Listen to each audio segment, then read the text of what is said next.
I know that liberal hosts like to interrupt and be disrespectful, and I will be painted into a corner. Comments I made about Buju Banton being correct about gay people will be distorted. All sorts of things will come my way.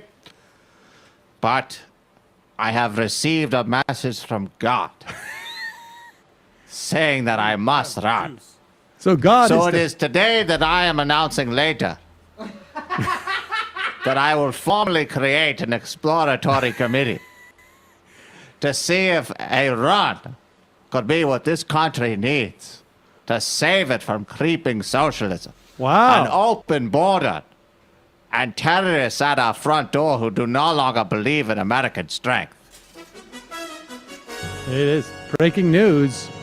Right-wing Nelson Mandela has announced that later today he will announce that he's going to announce an exploratory committee. An exploratory, that is correct. God has told me to feel out waters. How do you feel about Rick Santorum running for president? I mean, he's the guy who brought you into All the right, spotlight. let's take a break. Right, Let me go. Let me Mandela. pick up a phone call here. Hold on. We'll get back to Nelson Mandela. We already did This is the too much breaking fun. news. With regard to my dear friend Rick Santorum, whom I like and respect, I will say this, that my private income, and I have been very blessed in that regard by God, my own work ethic as a job creator and private citizen, I never made money as a lobbyist. And Rick Santorum, who frankly has a very undistinguished record in the Senate, spent years lobbying, and I don't know what his positions were in the 80s. Frankly, I was fighting against the feminist agenda in South Africa. I was fighting to maintain traditional marriage against everyone from gays to Zulus. I don't know what Rick Santorum was doing. When I was on Robben Island, What is this just Saying- for the Foster Freeze primary? I mean, why are you going after Rick Santorum? It's like, I understand he coined right-wing Mandela, there but I was mean, no even still, coining. it's like I don't know, shooting at the elephant and aiming for the tail. well, first of all, let me say this. I respect Foster Freeze tremendously as a job creator. Poor Zachary. Tom in Wisconsin.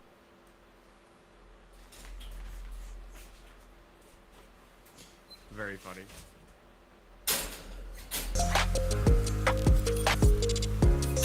Get in this. That one. Magazine, bucket. edited by Nathan Robinson. Everybody should be reading current affairs regularly. Tweets out, I wonder how @Neera Tanden will defend giving Charles Murray's think tank a giant pile of money. And you think to yourself, wait, what the hell does that mean? Charles Murray works for the American Enterprise Institute, far-right think tank. It's housed him and his work to socially and even genetically codify class and racial hierarchies. They work diligently on behalf of the U.S. corporate sector to stop any ability for even the most modest environmental or public health regulations. It's a extremist, far-right, any type of pernicious corporate oligarch interest to, just a Republican think tank. It's precisely what you'd expect. And Center for American Progress obviously also takes a huge amount of corporate funding as well, and is very much in the corporate mainstream of the Democratic Party. But I don't believe in drawing false ideological equivalencies. They certainly represent something different on the ideological spectrum. They have actually sometimes some very good content. The rank and file personnel is not even, it's night and day, Yeah, right? it's night and day, and they've definitely done some very good work on climate, on civil rights, on even on foreign policy at times. So it's whatever one thinks of Center for American Progress, and certainly I'm well to the left of them, and I see the inherent contradictions of a progressive think tank funded by corporate money. They absolutely push a legitimately center-left-ish agenda versus a far-right extremist agenda.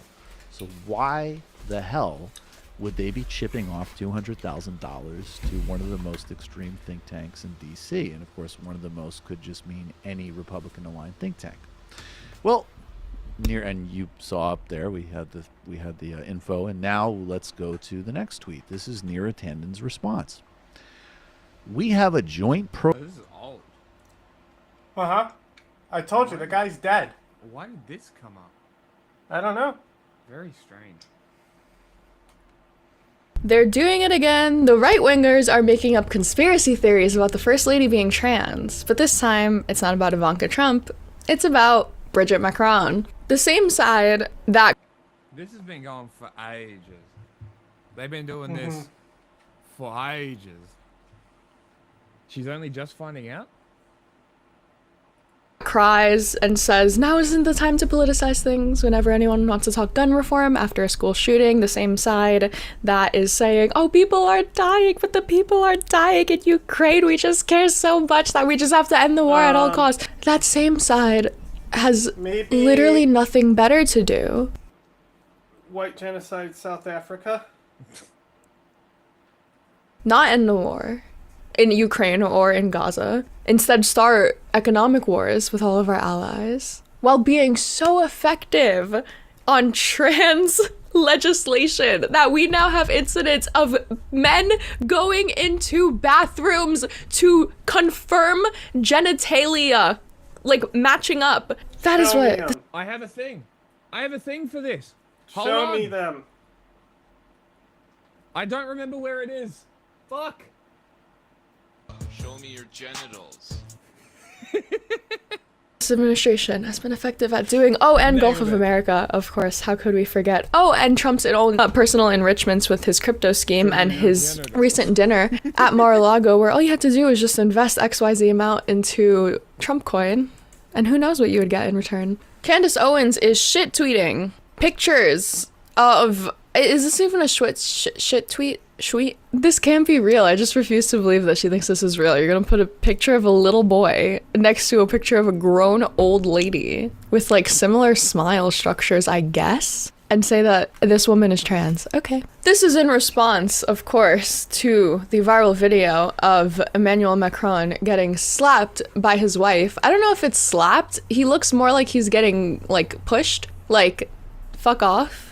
Maybe playfully. I don't know. It doesn't seem like too intense. Little... Like, literally, that just looks like he was talking shit, and they're French. Little aside here. Bridget Macron is about 30 years older than Emmanuel. From student-teacher love story to face-shoving video. I'm sorry, what? I'm sorry, what? They met at a Catholic lycée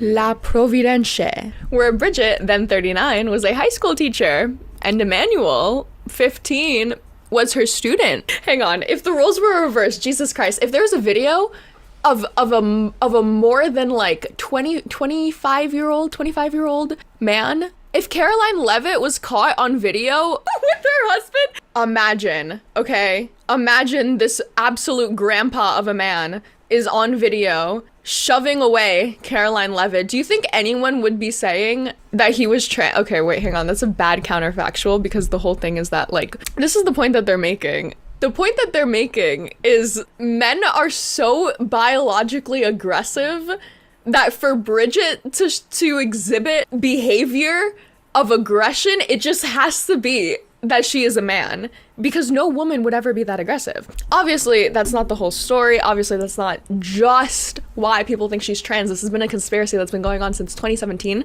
For some reason, there's been lawsuits over it from the Macrons onto the perpetrators of this defamatory statement. But the fact that, like, that's the reasoning for this video is just absolutely hysterical. Like, this man is showing such aggression that it has to be a man. Just men are so violent because everyone knows that a woman would never do anything violent ever. Candace Owens literally saying, boys will be boys.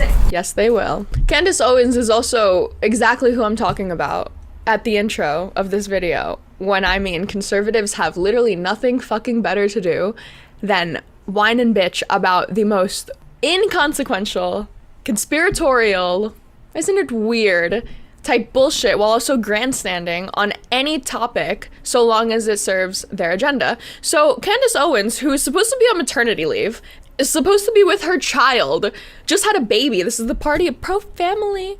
We love stay-at-home moms. We want every mom to stay at home and every grandma to also stay at home to watch the grandkids and every aunt to also do that, according to JD Vance. I'm not gonna watch the video.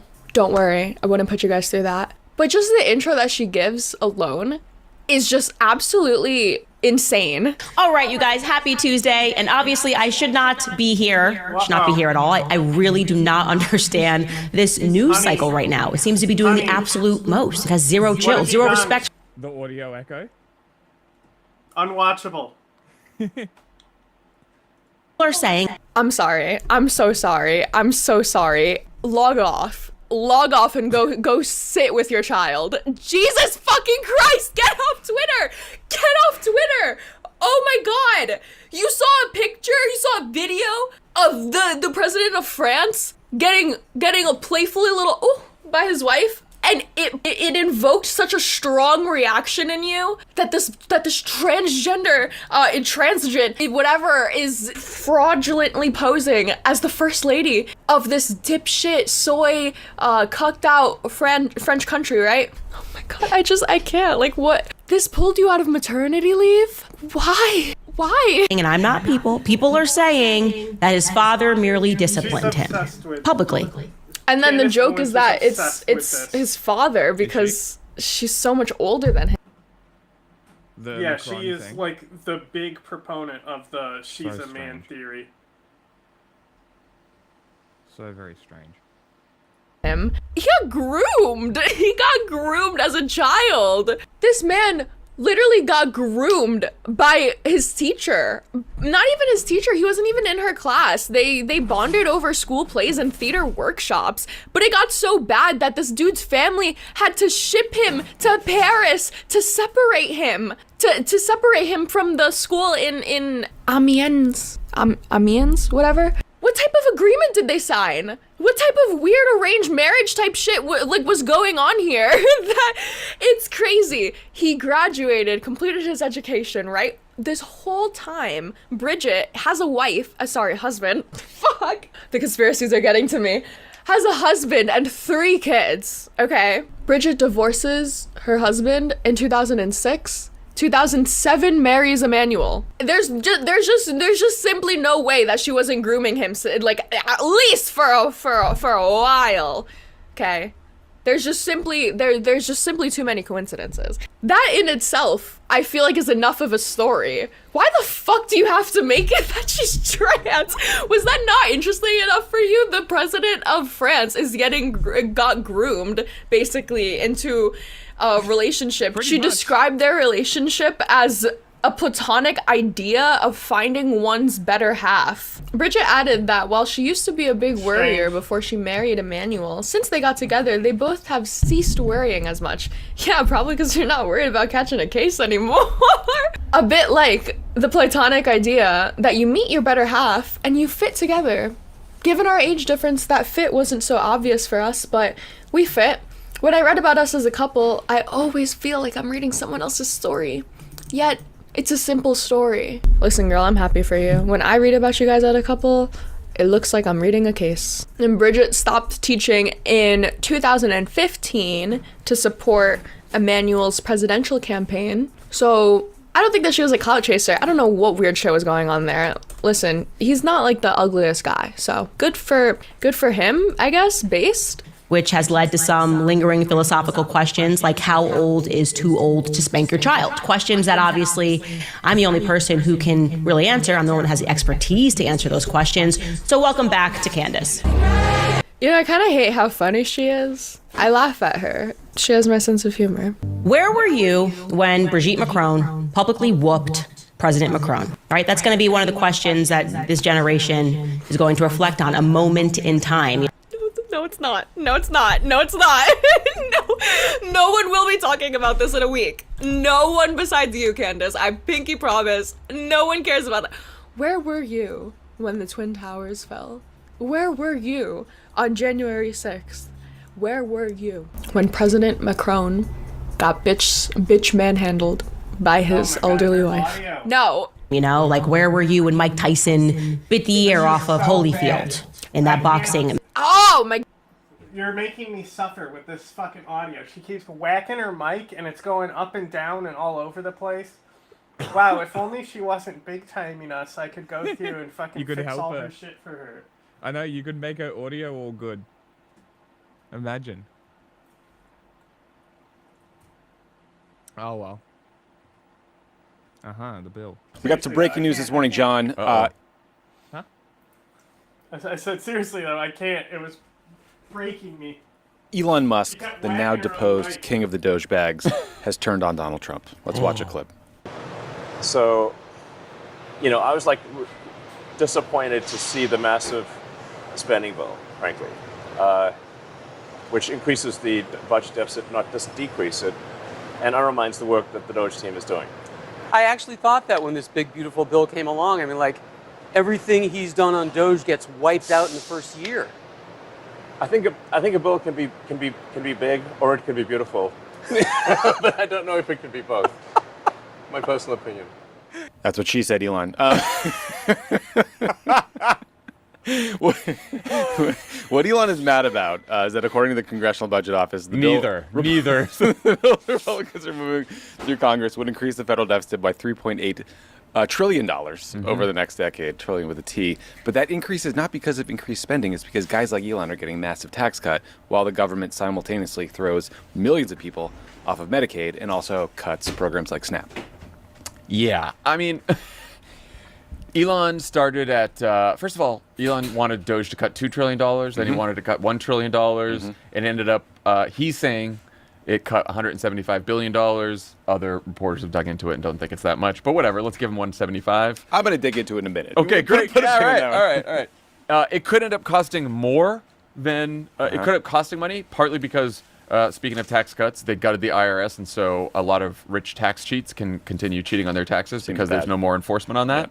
But what Doge did do is led to a bunch of children in Africa dying, more cases of HIV, delayed treatments to cancer patients in the United States, weather forecasting has closed down in different parts of the country, FEMA grants have been cut, 80,000 plus VA employees are going to lose their jobs. So a lot of damage, not a lot of savings from Doge. Yeah, I want to dig into Doge in a second, but it's also worth highlighting, like, as this bill moves through Congress, we are at $36 trillion worth of debt. For the first time ever, interest payments on the national debt exceeded the entire Pentagon budget. Our debt to GDP ratio is over 120% and growing, so it's going to lead to increased borrowing costs for the U.S. government. And then for people like us who are trying to pay off a home loan, credit card bill, a car loan, whatever. And also, the Penn Wharton School budget model found that the House GOP bill will only add 0.5% to GDP over the next 10 years. So we're not going to grow our way out of this mess. It's just not going to happen. There's no supply side economics bullshit here. No, and the biggest problem with the whole bill in terms of the deficit and in terms of fairness is the tax cuts. Yeah. Right? It's $1 trillion of the tax cuts are going just to people, just to millionaires and billionaires. It's crazy. $1 trillion. So you talk about like what it's adding to the deficit. You could take $1 trillion off right there just by telling rich people they don't get more tax cuts. People over millions of dollars. And look, the in terms of cutting from the budget, if you want to, what you just pointed out with the debt, we spend most of our money on, the government spends most money on defense, Medicare, Social Security. Yeah. Not even Medicaid. Medicaid's like a fairly efficient run program, which is getting also cut in this bill. But Medicare, Social Security, defense spending. So they finally cut Medicare? But they're cutting Medicaid. Literally kicking people off insurance. Instead of getting health care, millions are losing it. That's fucking great. Including maybe me. Awesome. That's fucking awesome. What a great fucking decision. Cool country. Very cool country. Yeah, what's cooler than serving all the richest people while simultaneously making sure that your voters die? Very cool. I just want people to have health care, honey. None of those are getting touched. In fact, they're increasing defense spending. And again, the only way you get out of this deficit or start paying off some of this debt is by not just not cutting taxes for the super rich, but raising taxes on the super rich, which Elon doesn't want to do. Trump has floated and then decided to back off. It's ridiculous. Yeah, they have to build this stupid Golden Dome missile defense system, which Right. will absolutely not work, but will cost billions and billions of dollars. So back to Doge. So you're right. Like, so Elon started saying he was going to save $2 trillion. He revised that down to $1 trillion in savings in 2026, and then in April he announced that Doge has only saved $150 billion, so about 15% of his stated goal. But even that number is bullshit because according to a New York Times analysis, there's no identifying details for $92 billion of the claimed savings. So 60% of their total, we just kind of don't know what they're referencing. But when you dig into some of the specifics they claim, they are just bullshit. For example, Doge claimed $1.9 billion in savings from a canceled IRS contract that had been canceled when Joe Biden was president. They claim to have saved $1.75 billion by canceling a grant to a vaccine nonprofit, but the vaccine nonprofit said, hey, actually, we got our money. We got paid in full. And then there's more complicated lies. For example, Doge said they saved $2.9 billion by canceling a contract for a shelter in West Texas to house migrant children who'd crossed the border alone. But to get to that aggregate cost, you have to assume that the government would renew the contract for this shelter every 3 years and that it was going to hold hundreds of kids every day from 2023 to 2028. But these shelters are basically empty because the border has been shut down. So according to the Times, in reality, this contract saved $27 million in 2026, which is 1% of what Doge claimed as savings. Here's what drives me nuts about this. Like, you say you're running Doge, you walk into the government. There's a lot of shit in the government that seems inefficient, outdated, could be modernized, room for savings. You start going through stuff. He knows, the Doge team should know how much they're going to save from all this stuff. They should know where most of the spending is and that it's not where they were looking. And like the only two excuses for why they're not saying that now are like dishonesty or dipshittery. Oh, speaking of dipshittery, but you don't think this clip from CPAC suggested a thoughtful, measured approach to the budget and deficit? This is the chainsaw for bureaucracy. Chainsaw!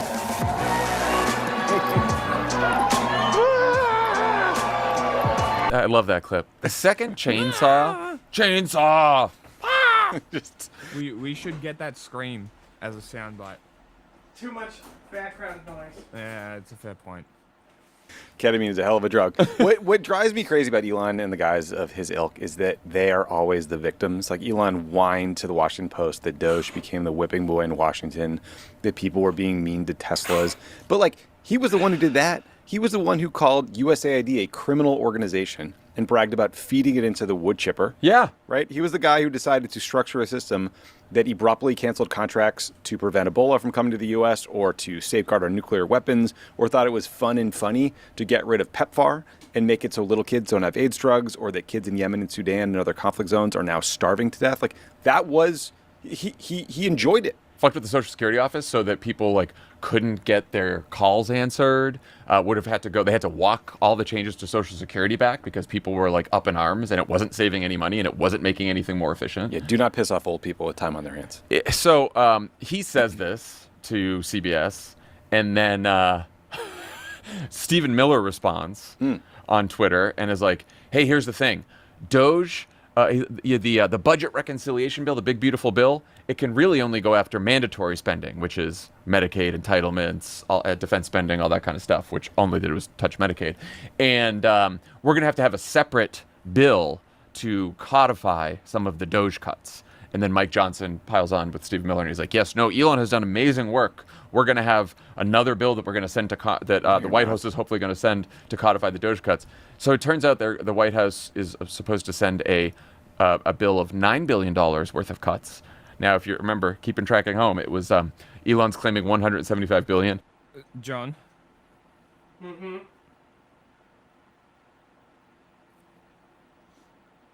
You remember the Asmongold's favorite news source? Bricks? Bricks? You want to see something great?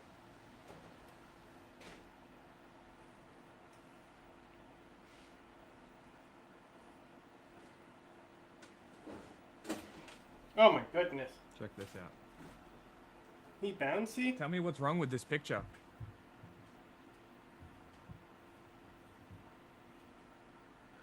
Russia Farmer says Germany is going down the same path that once led it to ruin. Mm-hmm. What's wrong with this picture?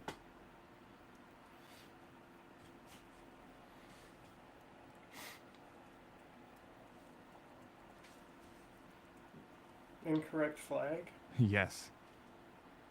But like, I'm sitting here staring at it. I'm like, I can't figure out what exactly is wrong with it. The colors are wrong. You know? The colors are right. They're the the wrong red way and around. yellow are flipped. Yes. But I'm staring at it like, what exactly is wrong about this flag? Because it somehow looks right, but also wrong at the same time. And that's what I got. That's why I had to bring it up. I'm like, this is such an odd thing to do. Why use an AI image of a German flag? I don't get it. This is the official BRICS news source. Favorited by Asmongold, everybody. You know, the legit source of news. Whoop. Stop. Boom. Which is 0.24% of the $3.8 trillion that this bill is going to add to the deficit. So $9 billion in cuts that they're going to try to send to Congress. But those cuts are basically NPR, PBS, and foreign aid. Okay, good. Yeah, well, just an absolute abject failure. Now, Donald Trump was asked about Elon's comments during a press conference earlier today, where he was hanging out with just Jeanine Pirro. I think it was her nomination. She's in. She's the new Ed Martin. He had a surprisingly normal response. Let's watch. Mr. President, Elon Musk in a television interview criticized the one big, beautiful bill, saying he was disappointed it didn't cut enough, essentially, that it undercut the Doge efforts. What's your reaction to that? Well, the reaction's a lot of things. Number one, we have to get a lot of votes. We can't be cutting, we need to get a lot of support. It's very big. It's the big, beautiful bill. But the beautiful is because of all of the things we have. The biggest thing being, I would say, the level of tax cutting that we're going to be doing. We're going to make people really be able to. We'll have the lowest tax rate we've ever had in the history of our country. Remember, we have 0 Democrat votes because they're bad people. There's something wrong with them. So that means we have to get almost all Republican votes. And I think we're very close to doing that. I was just watching Judge Jeanine and waiting for her to lift up like a scorpion bowl with like 7 straws in it. It's like, take a big sip. I want at least 3 more hosts of the 5 to be in the cabinet by the end of this. So, yeah, Gutfeld. Help him out. Let's get Gutfeld up there. Jesse Let's get him in Waters. the briefing room after Caroline Levitt's done. A few problems with what Trump said there, even though it did sound very normal. The lowest tax rate in history, that is the problem. That is, you're basically, like, how do you respond to Elon Musk saying this bill does nothing to do with the deficit? He's like, well, the taxes are really low. It's like, first of all, they're super low for rich people. The average person is getting like a couple $100 so that you can have $3.8 trillion added to the deficit, Medicaid cut, food assistance cut. The lower 20, 40% of people are probably going to lose money. You're going to have higher costs. And we're forgetting, everyone gets to pay tariffs. Right. Good point. Yeah. So nice VAT tax for everybody. there'll be some money coming into the Treasury, but that will be basically a sales tax that hits working class, middle class, poorer people way harder than it does the rich people who are going to get $1 trillion in tax cuts. Also, this is a less important complaint, but reporters, you don't have to call it the big, beautiful bill. Like, why do we repeat his branding on everything? It's very annoying. It's a part of. It's like making everyone call it the Gulf of America. It's like, I'm going to do this, and now you're all going to call it something stupid and look stupid and sound stupid doing it. Probably. I mean, I guess reporters said like Build Back Better and all this shit, but like at least that was, I think, the actual name of the legislation. It was. Did you see that? Here, the one reporter say people on Wall Street are using the term taco to talk about your trade war. Huh? And Trump's like, taco? And he goes, Trump always chickens out on the tariffs. And he got so angry. He did not like being told he chickened out. And he was like, that was the meanest question. How could you say that? So, taco. Doesn't like to be called chicken. This was a fun quote from a guy named Nat Malkus at AEI talking about the way Doge is claiming savings. What's AEI? Hello. Oh, good. I'm so glad. I tagged you on Twitter because I wasn't sure whether you were here. Because, God, I laugh. Hilarious. He said, quote, "It's like if your kid drops out of college and you tell your wife, whoa, we saved money on medical school." Like, that doesn't make any sense. So it's the same idea. That's very good. That was funny. That is good. Those AEI guys, real Anyway, yuck. it's nice to see Elon back doing what he loves. Yeah. With his Crashing rockets. cars. Crashing cars. Blowing up cars and rockets. I mean, he's in some trouble. I mean, look, Tesla's stock price has nothing to do with their actual revenue, but I did see that China's biggest car producer, I think it's BYD, just cut prices by 34%. So they're trying, going for the kill shot on Tesla in Europe, the Middle East, and China. So tough. Couldn't happen to a nicer guy. Yeah. Well, that's it for us. Thanks for watching this Pod Save America YouTube exclusive. If got you want to titles? help us out. Huh? Did you put titles in for my tweets? I did change them. I left the YouTube. And I changed the Twitch to "You're all compromised by foreign agents and we can help." Right. You let me know when you change titles. I don't know I'll what the make title more is. tweets. I don't know what you want the titles to be. Well, first, I'm going to make my initial tweets. That's fine. I saved some stuff to the streaming fund. Just before I let up the chinchilla.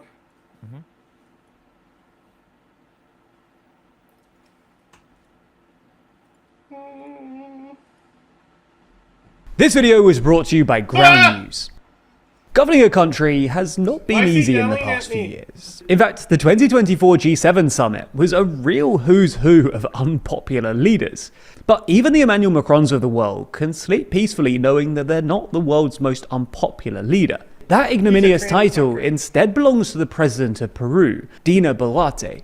Since entering office in late 2022, Boluarte has suffered increasingly terrible approval ratings, which somehow keep falling to new lows.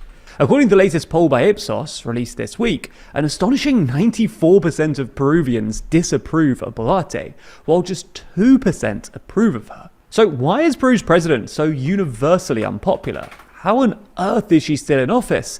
And how does it factor into the country's protracted political crisis? Wasn't there... Peru's had... It's one of the countries that's had, political assassinations and shit. I'll fix my mic so it's closer in a second. What do you mean? Which one? No, I just think, you know how Ace was following that for us? I don't know how up-to-date it is now that he's not around. But I want to say Peru was a few of the countries, because he was constantly coming up with stuff from that region where people were getting assassinated for running for politics and stuff. And I want to say Peru is one of the countries where it was happening. Peru. Maybe. I'm not sure. I don't know much about South America, to be honest. No. That was the official BRICS news. Which is why it was so funny. Huh.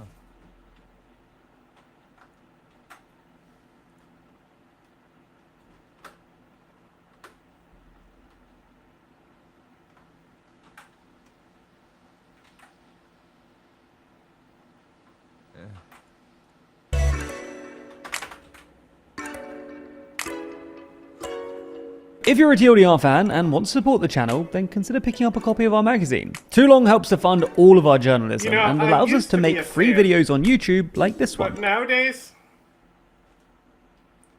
you're daily wire levels of annoying. Oh. No, it flew through my legs. Popularity and the current situation in Peru, we need to establish how she ended up as president in the first place. And 2016 looks like a good starting point. And it wasn't upside down that I see now. As the general election of that year can basically be considered the beginning of Peru's ongoing political crisis. That election saw Pedro Pablo Kuczynski elected as president, narrowly defeating Keiko Fujimori, daughter of the former dictator, by a quarter of a percentage point. This political polarization was only exacerbated by the fact that Fujimori's party won a congressional majority, a reality that put an instant strain on the relationship between the executive and the opposition-controlled legislature. Then in 2017, Kuczynski survived an impeachment vote, but resigned ahead of a second impeachment attempt in March 2018, amid a vote-buying scandal. He was then succeeded by his vice president, Martin Vizcarra, whose focus on anti-corruption reform saw him quickly clash with Congress, and in November 2020, he was controversially impeached. Head of Congress Manuel Merino then assumed the presidency, but mass protests against the removal of his predecessor forced him to resign after just 5 days. Francisco Sagasti was then drafted in to temporarily lead Peru into the scheduled 2021 elections. Elections which saw leftist outsider Pedro Castillo narrowly beat right-winger Keiko Fujimori. But Castillo's presidency was characterized by instability, with seemingly constant cabinet reshuffles and tension with Congress. Ahead of a third impeachment attempt, Castillo tried to dissolve Congress and rule by decree, a move that saw him impeached and then arrested. And so, Castillo's vice president, Dina Boluarte, became president in late 2022, Peru's 7th president in as many years. Although Castillo was not a popular president, he did have a base of support among Peru's marginalized, poorer, rural and indigenous populations, particularly in the Andean mountain regions. So protests erupted in the aftermath of his removal, demanding Boluarte's resignation and fresh presidential and congressional elections. This social unrest was met with government repression, resulting in dozens of deaths.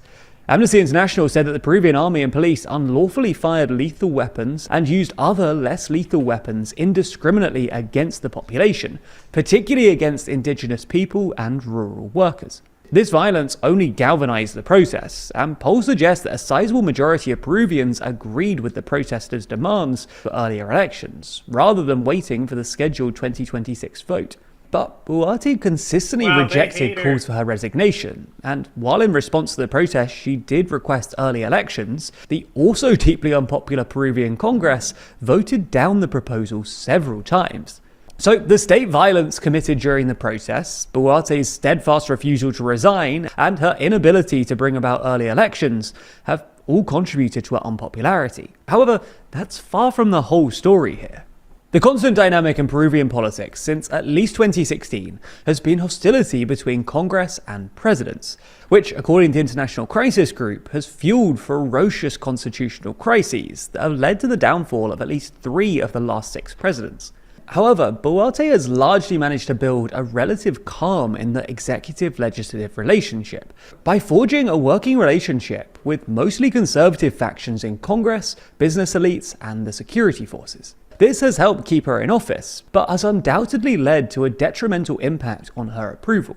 Boluarte's reliance on the political right has been seen as a betrayal by those who elected her as Castillo's vice president on...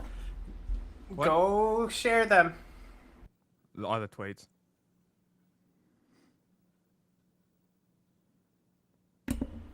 Yes. The tweets. I will do that. They're made. Have you done it on you the first can gen? share them. Yeah, share them on both pages. And then you can, if you haven't done the Finstagram.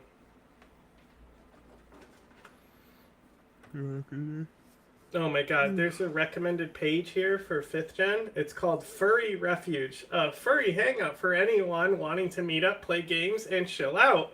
Amazing. I don't think that's what we're looking for on this page. I think you need to retune that algorithm for your recommendations. I had someone call me transphobic because I didn't go out of my way to check or give a fuck that their screen name was a female name, and now they're crying. Whatever. I'm just like, don't shut give the them fuck attention. up. That's what they want. Yeah, I literally said, oh, classic emotionally manipulative communist, shut the fuck up. Oh, yeah. They'll cry about anything. Oh, it's fucking crazy. And I will need to send this to you because it's a perfect soundbite. You know how I've always been looking for a shut the fuck up soundbite? You are constitutionally incapable of shutting the fuck up. Now you can do it too. Shut the fuck up. But it's like a whole...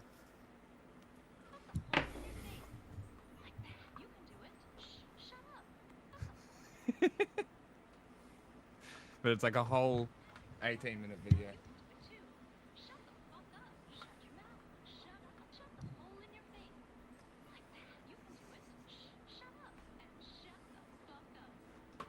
Like, that's just great. Need more of these. So, you know, need more for sound bites. Need lots of shut the fuck up sound bites. A left-wing ticket. And it's important to emphasize that Congress itself is also Holy deeply shit. unpopular, with just 7% approval. Anyway, this relationship has been described by some analysts as a sort of co-government between Boluarte and the Congress, though The Economist is even less generous, writing last year that it is in fact Congress that's in charge, not Boluarte. Nevertheless, that hasn't prevented her from becoming caught up in a number of her own scandals, further damaging her standing. Rolexgate, referring to Boluarte's habit of wearing questionably luxurious luxury watches and jewelry, is among the most prominent of these, sparking accusations of corruption and illicit enrichment, which she denies. Boluarte has also come under investigation for apparently being absent from office for... My guess is she was asked a question about it, and she was showing the watch. That's my assumption. 2 weeks in 2023, while she underwent and recovered from nose surgery, allegedly failing to inform her cabinet and Congress, or delegating powers as necessary. And while these scandals chip away at her already dire approval ratings, Boluarte's government is seemingly also struggling to deal with the major issues gripping the nation, like a wave of violence-related organized crime, including extortion rackets and contract killings. A number of high-profile incidents have rocked the country. A popular singer... I'm expecting a phone call around 12:30, so when I get that, I'll have to step away for a little bit. So just keep that in mind. Hello. Finally, you came to Twitch. We hate YouTube here. Was shot dead in Lima in March, and more recently 13 mine workers were kidnapped and killed by criminals believed to be linked to the lucrative illegal mining industry. Mounting pressure over violent crime prompted Boluarte's prime minister to resign this month ahead of a no-confidence vote, forcing Boluarte to carry out yet another cabinet reshuffle, underscoring a seemingly endless political churn at the governmental level. All the while, the country's intensely unpopular and widely seen as corrupt political class have ignored demands for early elections, with the mutually beneficial truce between Boluarte and Congress keeping one another in office until the scheduled April 2026 election. Congress has been using that time to push through a series of controversial reforms that... Yeah, I fucking hate how cool military equipment is. I wanna hate it, but it's so awesome. critics say will undermine the separation of powers and rule of law, and concentrate further power in the legislature. And among these are significant institutional changes, like reverting the bicameral Congress by creating a Senate, despite Peruvians overwhelmingly voting against the idea in a 2018 referendum. Similarly, Congress has lifted the ban on congressional... But how does this relate to Allende? That's the real question. Lawmakers running for re-election, a ban that had been overwhelmingly endorsed by Peruvian voters in 2018. Among other things, Congress is also exerting pressure on the judiciary and civil society, for example by ousting members of the National Board of Justice and approving a so-called anti-NGO law that expands governmental authority over one of my foreign friends funded made 2 posts about this one. Ultimately, Peru faces... After this video, you can click these tweets for a gross... she's just talking shit about Jake Tapper, but it's pretty interesting. She's got clips and wrote some stuff. Yep. I'll cue them up.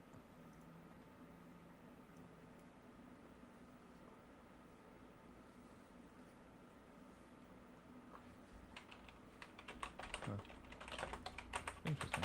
Faces a whole host of issues: entrenched economic inequality, endemic corruption, violence, healthcare and education disparities, ethnic division, and political polarization. All of which are hard to deal with when you're also in the middle of an extended political crisis. The 2026 elections do provide an opportunity for reset, but as analysts note, there's every possibility that a polarizing campaign results in an all too familiar near 50-50 split, providing a minimal mandate to the winner, who will have to find a way to navigate a stronger and more assertive Congress, and a population that evidently wants... Not democracy! Oh no! change, but doesn't view the political system as capable of delivering it. And this isn't the only story emerging from the region either.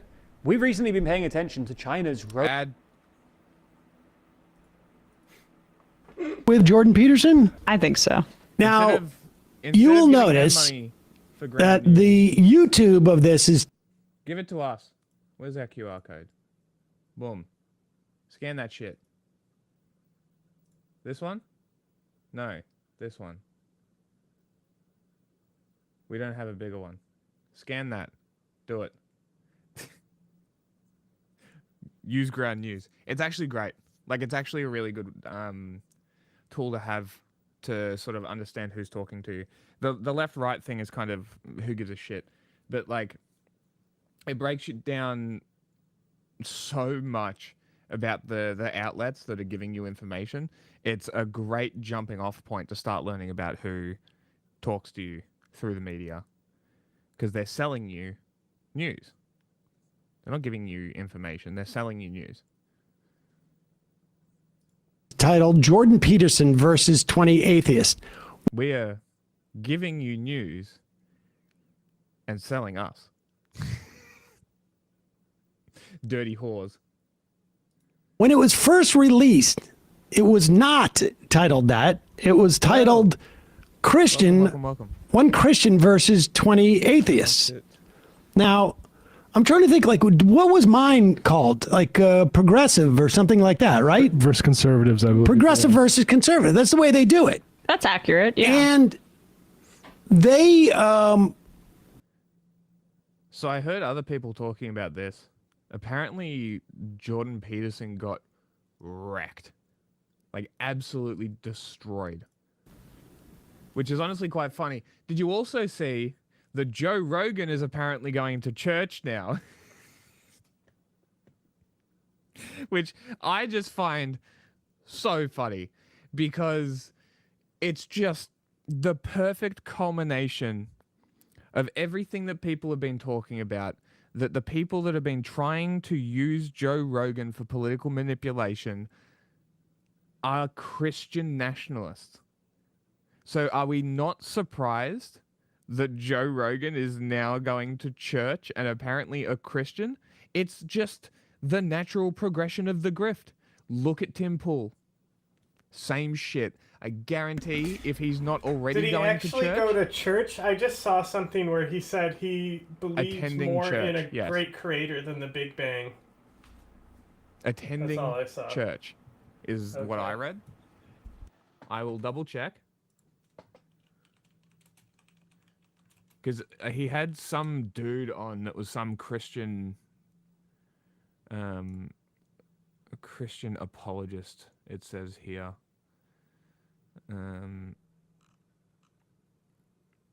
Wesley Huff is the guy's name.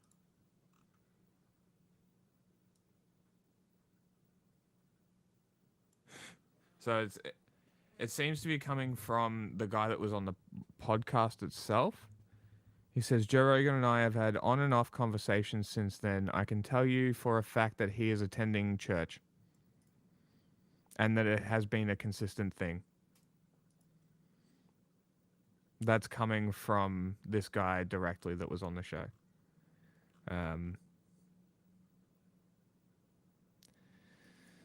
If he hasn't made a statement disputing it, I mean,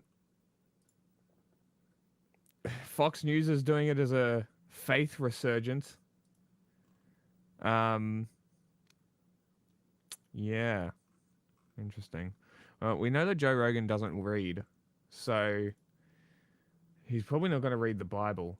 Anyway, I had a little read, a little look into the Bible, because people were going on about it, because that trans person that killed themselves the other day, or like earlier in this month, and all the conservatives are going crazy about it. I lost my train of thought. It's gone. Let me see if I can recover it from the replay. Give me a second.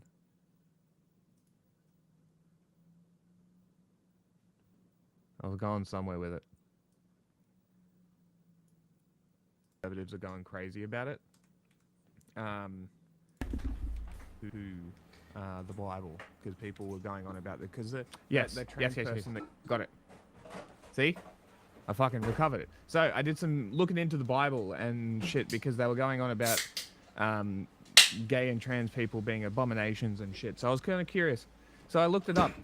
I'm like, what does abomination mean in the Bible? Yep. Right. So abomination. It just means something that society may frown upon. Yes, detestable. Right. So I found out that the word comes from a Jewish word. Mm-hmm. I've made this argument. I've told you this before.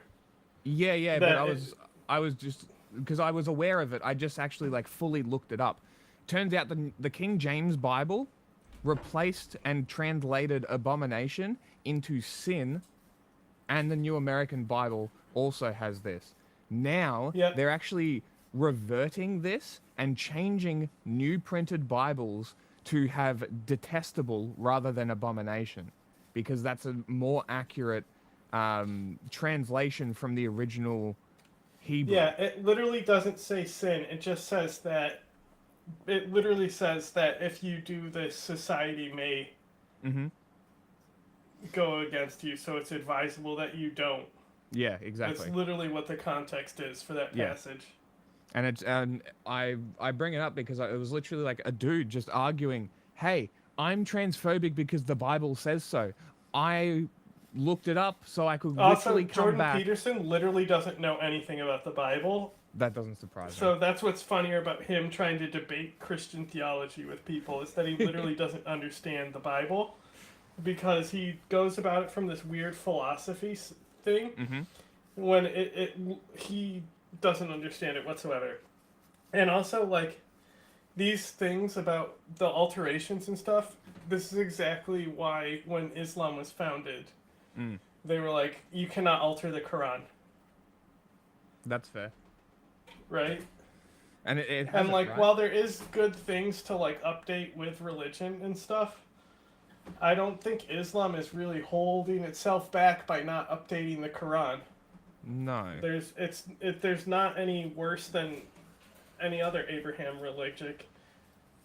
If anything, Judaism is the best, but you know, the thing is that Israel wants to associate themselves with Judaism even though they have nothing to do with it. Yes. It's the ethno-state shit. But out of like,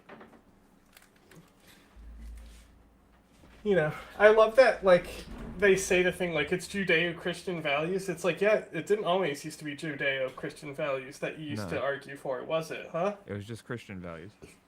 Yeah. American Christian values. But like the Protestants, so like the big thing on the Protestants is that instead of focusing on like the Pope or saints or anything like that, they're supposed to focus on the four Gospels. Like Protestantism is supposed to existentially focus on the Gospel specifically, and be more knowledgeable about the Scripture and study the Scripture instead of like hold traditions in the church. Right? So like that's why like when it comes to like Orthodoxy and Catholicism stuff, like there's many Orthodox churches, but Orthodoxy in and of itself is not as diverse as Protestantism, is what I'm trying to say. And that's because Protestantism is just like basically just adding shit, because the baseline, I don't know if Lutheran specifically, but like the baseline of Protestantism is like rejecting everything except for the four Gospels. And then, like, some of them are real specific about the virgin birth and stuff. Okay. And so it's like, I was talking to my mom about this because she always had, like, she always never understood, like, the whole Virgin Mary thing. And I was like, if it was that important, it would be more than two of the Gospels. Only two of the Gospels mention this. Right? If it was that important and central to the belief system, it would have been in all four. Okay. Interesting. So, that's the thing. Is like the Gospels kind of contradict each other in a way. And even like in the older sections of the Bible, for example, Noah's Ark, right? Everyone knows that story. It's a classic kid story. You get the animals on the boat, right? You know, at the end of it, when the waters are supposed to be receding, he does something. He lets out an animal. Do you know what that animal is? Isn't it the... No, I don't know. So, the Bible also doesn't know what animal it is. It literally cites both historical texts. One says he sends a raven. The other says he sends a dove.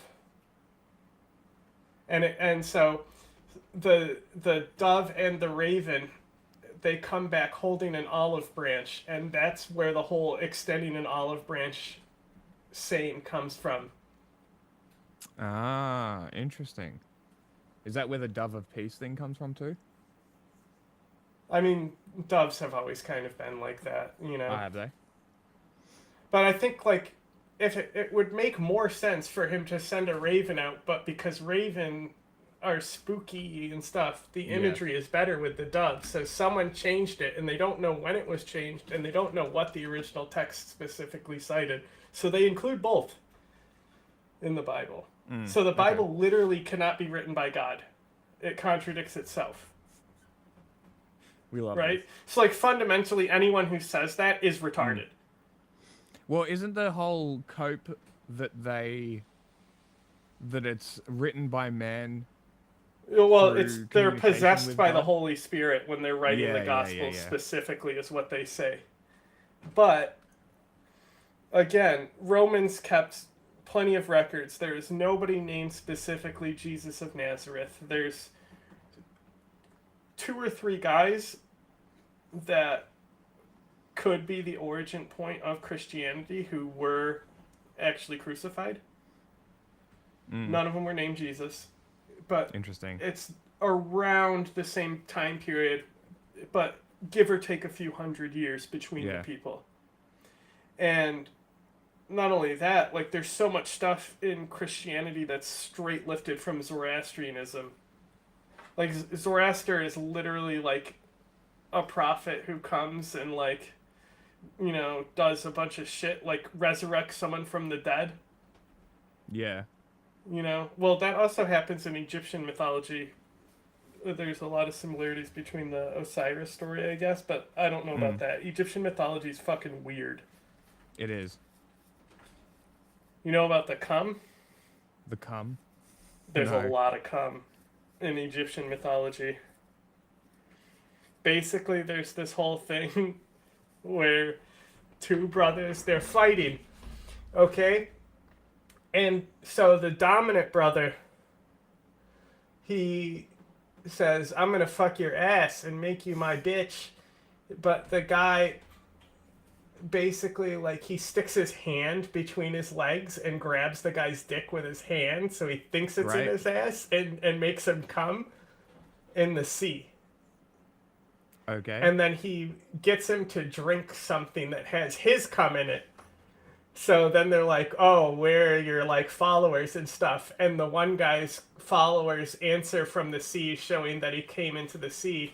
And the other guy is like, guess where mine are? And then you hear little cummies shouting inside the guy's stomach. And that has something to do with the creation of their mythology and their creation myth. I don't remember exactly. I just remember it being really funny. That the whole plot is, like, around tricking someone to eat cum and then tricking someone into not fucking you in the ass. Don't they have a whole thing about a pure soul and feathers? Okay, and it's labrages and complicated. shit? So Egypt, they don't necessarily believe in a soul. Okay. It's weird. Like they believe, basically, like, this body dies, but you are in another realm existing in the same body. Like, and that's why they bury him with all their shit, because, like, all that shit exists in the next world too. Yeah.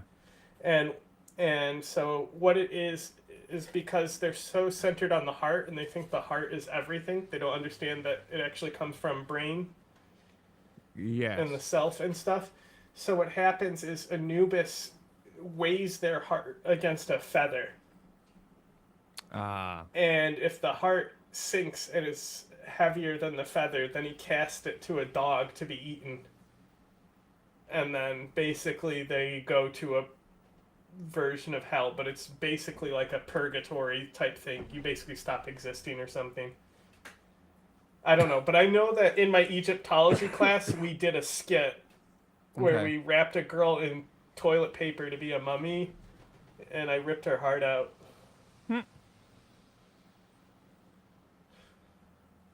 It was kind of interesting. They give you, as far as I remember, like latitude, like I think I suggested that. The top comment says, the way Jubilee changed the title from 1 Christian versus 20 atheists featuring Jordan Peterson to Jordan Peterson versus 20 atheists after 4 hours is so funny. Well, part of the reason why they did this is because someone pointed out that Jordan Peterson claimed that he's not Christian in the video. We're about to play that part. He gets very defensive about it. This is not new for Jordan, who I suspect does not believe in God like the people in your life who believe in God, and he's been lying about and pretending about that and fudging that for years and years, even though it's been pretty obvious. Has he said that he doesn't? He's always did this thing about what do you mean by believe in God, and what do you mean by Christian, and all that stuff. Oh, do I have some relationship to the infinite? He's been doing this the entire time because he's lying about his actual beliefs. But I don't even understand, like, I mean, it's honestly like this whole thing feels like Jordan Peterson was kidnapped and dropped into this circle and made to debate these people. That's not how it works. I've done one of these. You could decline this if you wanted to. Yeah, no, it was totally my option as to whether to do this. And in fact, not only was it my option to do this, I actually had to go somewhere to do it. They did not all show up. But you don't understand. Jordan has no choice anymore because of what's been taken from him. You know, his respectability, his professional qualifications, professional practice.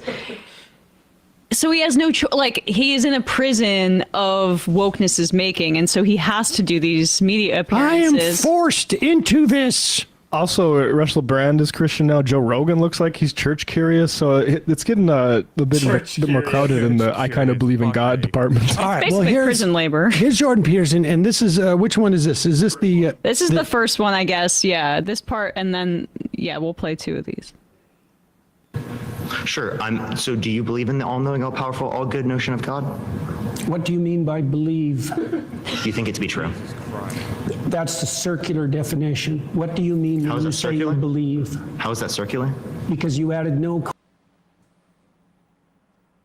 A circular definition is defining a word with its own self. You fucking moron. You actual idiot. Like, wouldn't it be funny if this kid was just like, no, it isn't, and just stood on this point? Like, if you can't even agree on a definition of a word, why the fuck are we here? Exactly. And that's why I constantly, when I'm making fun of Jordan Peterson, I go, what does words mean? What do you mean by no?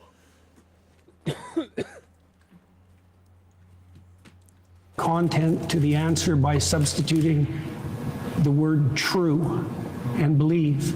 I said you think it to be true. All right, so if you believe something, you stake your life on it. What do you mean by that? You live for it. Okay, can you pause it? I'm sorry. So this is a really interesting rhetorical trick I've heard some conservatives deploy in relation to Donald Trump, where it's like, actually I heard Anna Kasparian say this on TYT. If you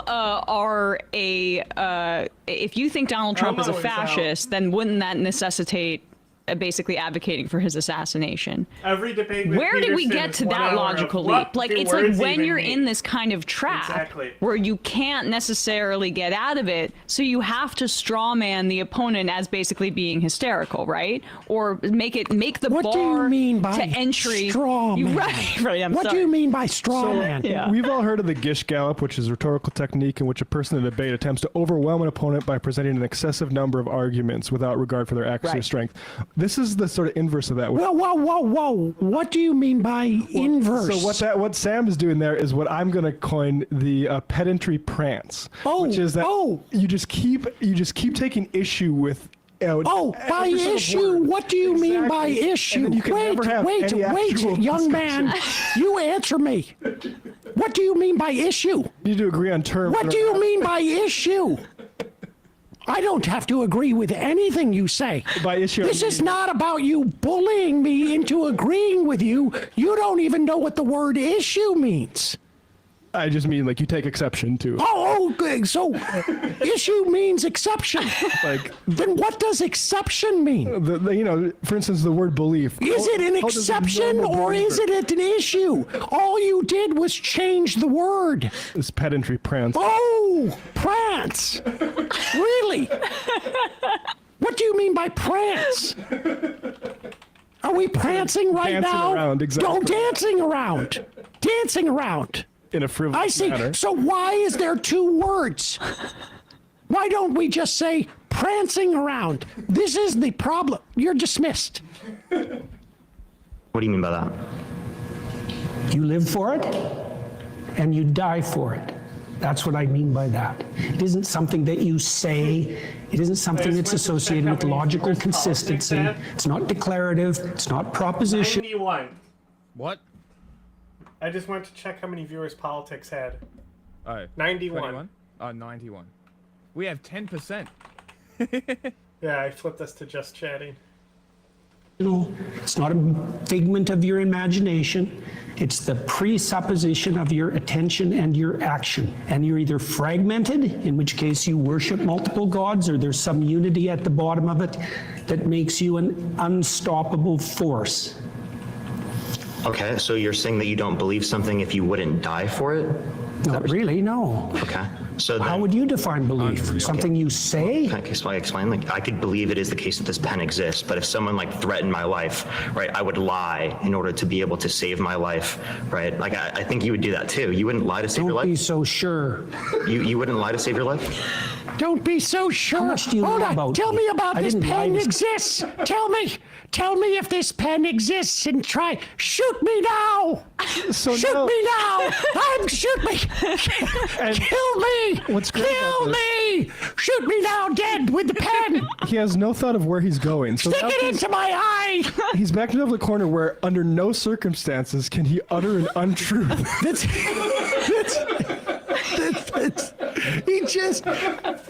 He so desperately didn't want to answer the question, do you believe in an all power? Like he couldn't even. No, this is a gotcha question. What is belief? What is God? What is everything? What is pen? What do you mean pen? So he catches him here, and this is where Jordan has to get defensive about, do you know anything about me? Oh, yes. Yes, this is a debate on ideas. But first, I hope you're familiar with my CV. He's doing a great job, but he should have been like, what do you mean by no? This pen exists, but if someone like threatened my life, right, I would lie in order to be able to save my life, right? Like, I think you would do that too. You wouldn't lie to save your life? Don't be so sure. You wouldn't lie to save your life? How much do you know about me? Hold on. Go back, please. Go back. I want to hear that again. Don't be so sure. Like, I think you would do that too. You wouldn't lie to save your life? Don't be so sure. You wouldn't lie to save your life? How much do you know about me? I didn't lie to save my career. I didn't lie to save my clinical practice. Oh, pause it for a second. Pause it for a second. Mm-hmm. His career? Like, which career has been more successful for him? Right. I mean, honestly. His practice or his media personality? I mean, honestly. And he insisted on lies. That's why he lost his professional credentials in Canada. He insisted on calling Elliot Page's doctors criminal butchers, which is just a right-wing propaganda. What does butcher mean? Exactly. What does criminal mean? Right. It turns out none of the things that, and the Royal Psychiatrists of Montreal or whatever said, we're going to give you every opportunity to go back on this. And he said, I'd rather just feed the hogs on right-wing media. Right, because of the cash associated with it. Oh, what does cash mean? Who knows? Listen, bucko, you don't know that. Wait a second. I would die for my cash. That's how much I believe in it. I didn't lie to save my clinical practice. Would you lie to like save your children, your mom, your dad? I don't think lying would save them. Wait a second. The guy set up a hypothetical about somebody coming in saying, is this a pen? And if the guy says it's a pen, they're going to kill him. And now Peterson has now changed the hypothetical in such a way that, well, lying wouldn't help that. But then why would he address the fact that he wouldn't lie in other circumstances? But this guy comes up with a good response to it, too, because he catches him and it gives him a scenario in which lying could save his family. A pretty famously obvious scenario to Europe. One in America would be like maybe escape slaves. Would you? Or what about your money or your life? Yeah. Well, I'm not sure that you would take the money and then kill me. So in this hypothetical, I can see into your brain, into the brain of the person who's hypothetically there. That lying could save someone. Yeah, and if you're steeped in sin, you're likely to live in circumstances like that. I'll give you an example. If you're in Nazi Germany, and it is the case that there's Jewish people in your attic and you're trying to protect them, would you lie to the Nazis? I would have done everything I bloody well could, so I wouldn't be in that situation to begin with. It's a hypothetical and it's not answerable. Pause it. No, I'm sorry, but that is a pretty insane thing that he just said. He said that he basically, in a roundabout way, blamed people who were captured by the Nazis for their own behavior. I wouldn't be in that situation. No. He blamed the people. Yeah. No, he said he would do whatever he could to not be in that anticipate, situation. As in, he would not give shelter to people who persecuted by the Nazis. Is what he literally said. Really? He said he would not harbor Jews. Is actually what he said. Because he said, I would do whatever I could to not be in that situation. Amazing. What a cunt. Honestly, what a fuckwit. Hyde and Frank, they didn't have enough forethought.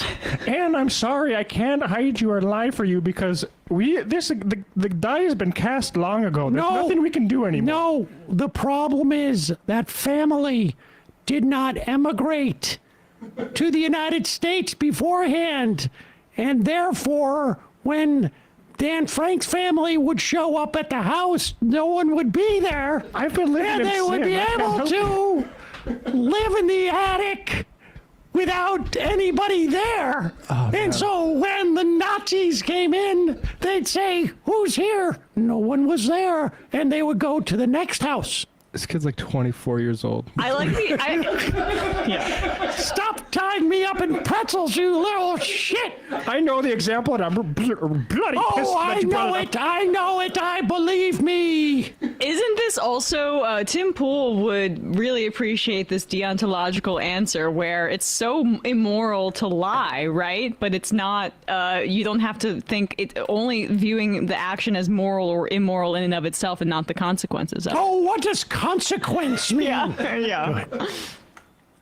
Answer a hypothetical like that because I've done everything I bloody well could, so I wouldn't be in that situation to begin with. Yikes. It's a hypothetical and it's not answerable. No, I can't answer a hypothetical like that because it's far. What an idiot. Look, don't play games. I'm not playing games. Yes, you are. If you present me with an intractable moral choice that's stripped of context and you back me into a corner, you're playing game. I just told you I would do everything that I could to make sure that I'm never in that situation. By the time you've got there, you've made so many mistakes that there's nothing. I would just grind my way out of the First off, you should not have voted for Hitler. Yeah. That's number one. Just vote hard. Transcend it. Number two, you should not make the people think that you might be willing to hide Anne Frank. That's why they come. If you leave milk out for a kitty cat, it's gonna come back. You can do that isn't a sin. Being born in Nazi Germany and trying to protect people that you care about, like there could be a Jewish friend that you have, and you want to protect them. I think you should have just them in give your up on attic. that line of questioning. Yes, there's no way I would have a Jew as a friend. I would never do that. I would never. Because that is what I'm saying. I would have done everything possible before that moment. And by not having any Jewish friends, by appearing somewhat hostile to the Jews, and Frank's family would have never come. I rest my case. Move on, bucko. Because you don't like, are you like uncomfortable with me asking this question? It's just a basic hypothetical. Like I could ask you. It's just a basic hypothetical where you put Jews' lives at stake in Nazi Germany. That's just a basic hypothetical. Obviously, you would lie in that scenario to save their life, but you're like not trying to answer this question for some reason. I just told you why. Are you anti-fascist? Like, so you're Why anti-fascist? are you asking that? I was just asking, just clarifying. But like, okay, again, you're not answering this hypothetical because you know. Well, he asked that because you said you wouldn't do anything in Nazi Germany. And you also seemingly No, I would have, if I was now, okay, there you go. If I lived at that time, I would have prevented Hitler's rise to power. That's what I'm saying. So I would have never had to hide Anne Frank because I would have prevented all of World War II from happening. You asking that? I was just asking, just clarifying. But like, okay, again, you're not answering this hypothetical because you know it shows that you clearly would lie to save I'm someone's life. answering it in Obviously, a that's not manner what you truth don't is. find acceptable. Obviously, because I care about truth. I wouldn't be in that scenario. Obviously, right? Logically, because that's already happened. Like that's in the past. You don't have a time travel device. We're bringing this logical hypothetical up to show you that in some circumstances that do happen within the real world, you would lie to save people's lives. So your definition of truth isn't actually how we're typically using it. So what you're trying to do is you're trying to muddy the waters. When I ask you, like, do you believe this? Do you think this to be true? We could probably cut it there because he eventually is like, okay, fine. Like, well, they run out of time, basically. Should we get to that, or we can just say that he does? What does he say? Fine to? I believe in God. I would no. He says that I would tell a lie, and then they move on. They don't even get back. He just got brute forced into conceding the point because this is what Jordan Peterson is. Jordan Peterson uses his air of authority to position himself as the authority. But this is the thing. If you don't back down, these people have nothing. They have nothing to stand on. They will back down, or they will launch into fallacious bullshit. And that it's the same as backing down. They just turn into emotional pussies. Like, it's very funny. This is so good. Like, this is exactly how you should be dealing with Jordan Peterson. You don't talk to him like a person. You talk to him like an idiot. And you ask him questions and talk him into a circle. Who are we watching? Taylor Lorenz does this. Like, that's literally how you get these people. You just ask them questions. We've done it in chat with conservative people. They'll come in and start challenging stuff, and we just start asking them questions.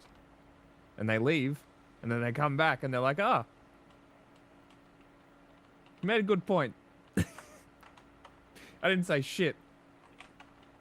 You never get back to the original point. No. Do you believe in God? It's only like 30 more seconds. Like, I just don't understand how it got, like, who set this up? Did nobody tell? Honestly, this whole thing is like, wait a second.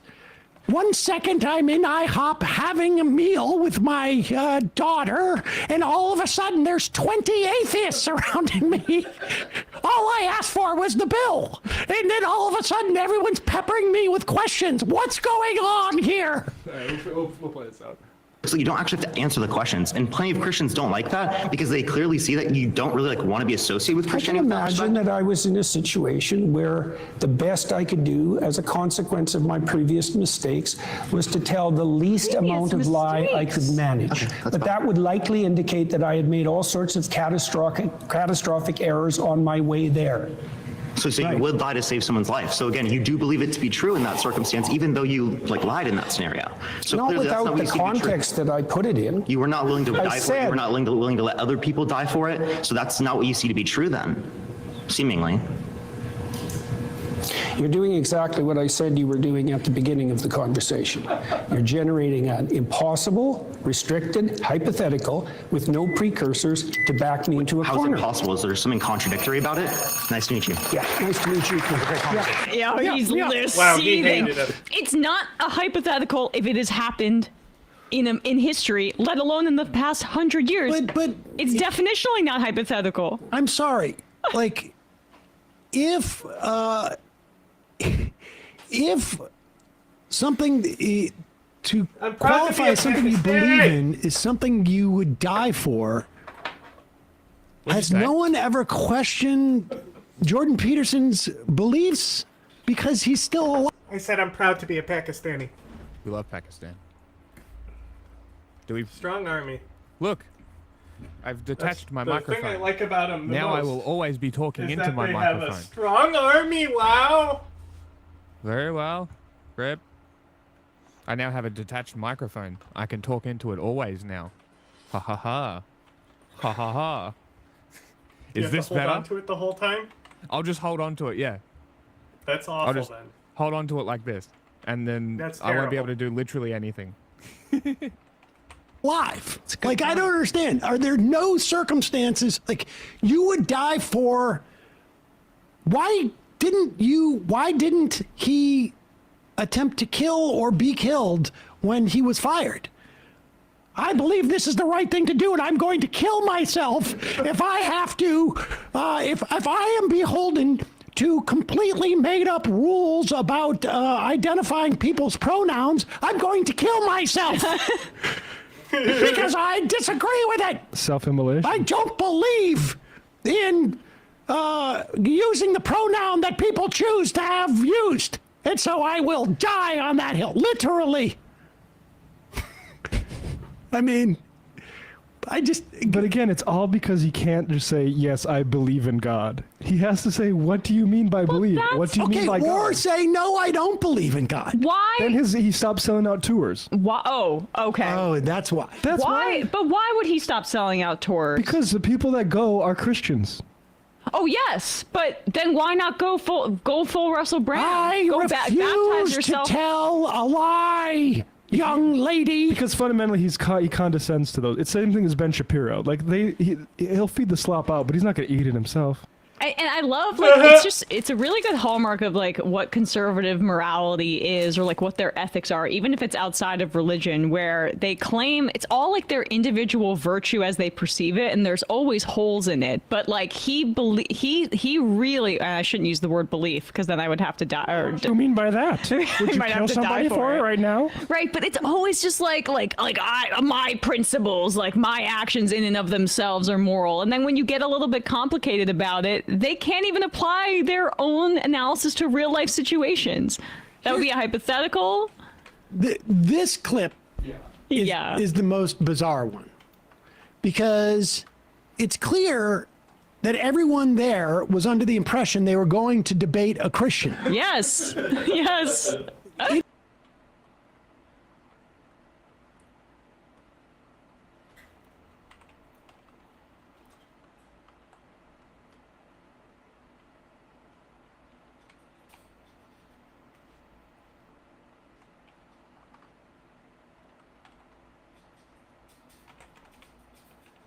Strong army.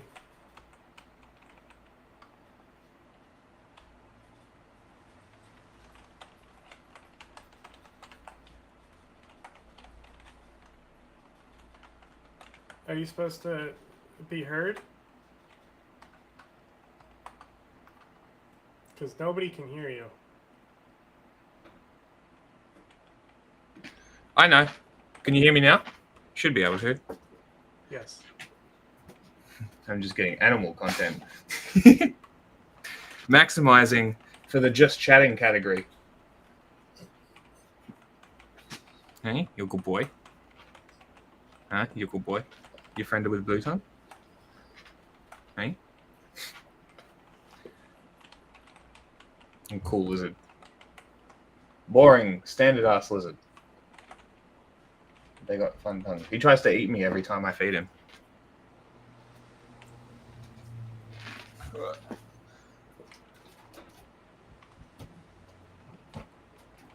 And we're back to normal.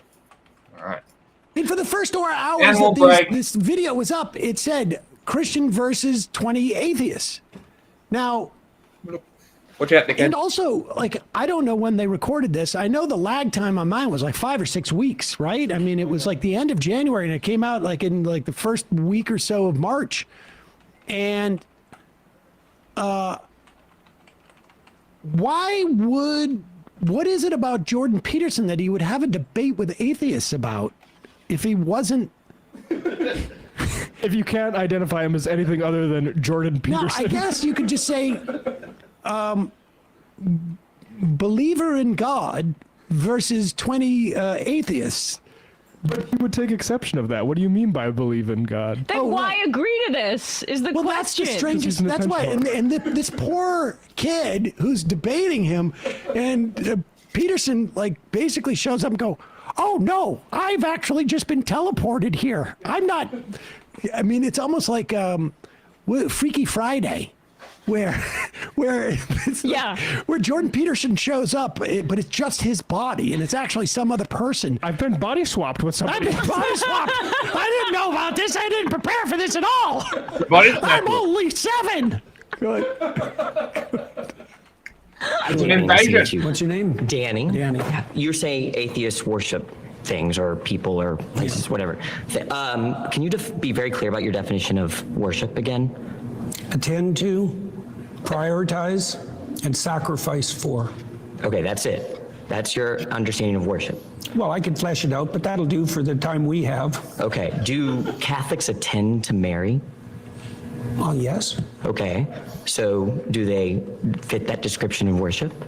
Yes. So you would say Catholics and other people that revere Mary, like the Eastern Orthodox tradition, worship Mary? Well, they might not put her in the highest But place. you would put it that way. No. You just said it. Now you're taking it back. There's still a hierarchy. Okay, there's a hierarchy, but within there's something at the top. All right, you can worship things Mary is below. quite a ways up the hierarchy, but not at the top. Let's go over your definition of worship again. What's your definition of worship?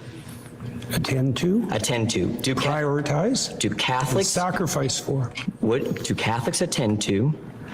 Do they prioritize Mary over all other human beings? No, I didn't say overall, did I? I didn't add that to my definition. You understand? I said there was a hierarchy as well. You attend to So you can attend to something trivially, or you can attend to it deeply. Okay, now you're adding stuff to the definition, but your original I definition. added the hierarchy part at the beginning. Are you just familiar? didn't understand it. Are you familiar with the Immaculate Conception? Why is that relevant? Because you go to a Catholic church, don't you? Or you've attended recently. You're interested in Catholicism, aren't you? Sure. All right. Are you familiar with their doctrines? Catholic, not a wasp. Interesting.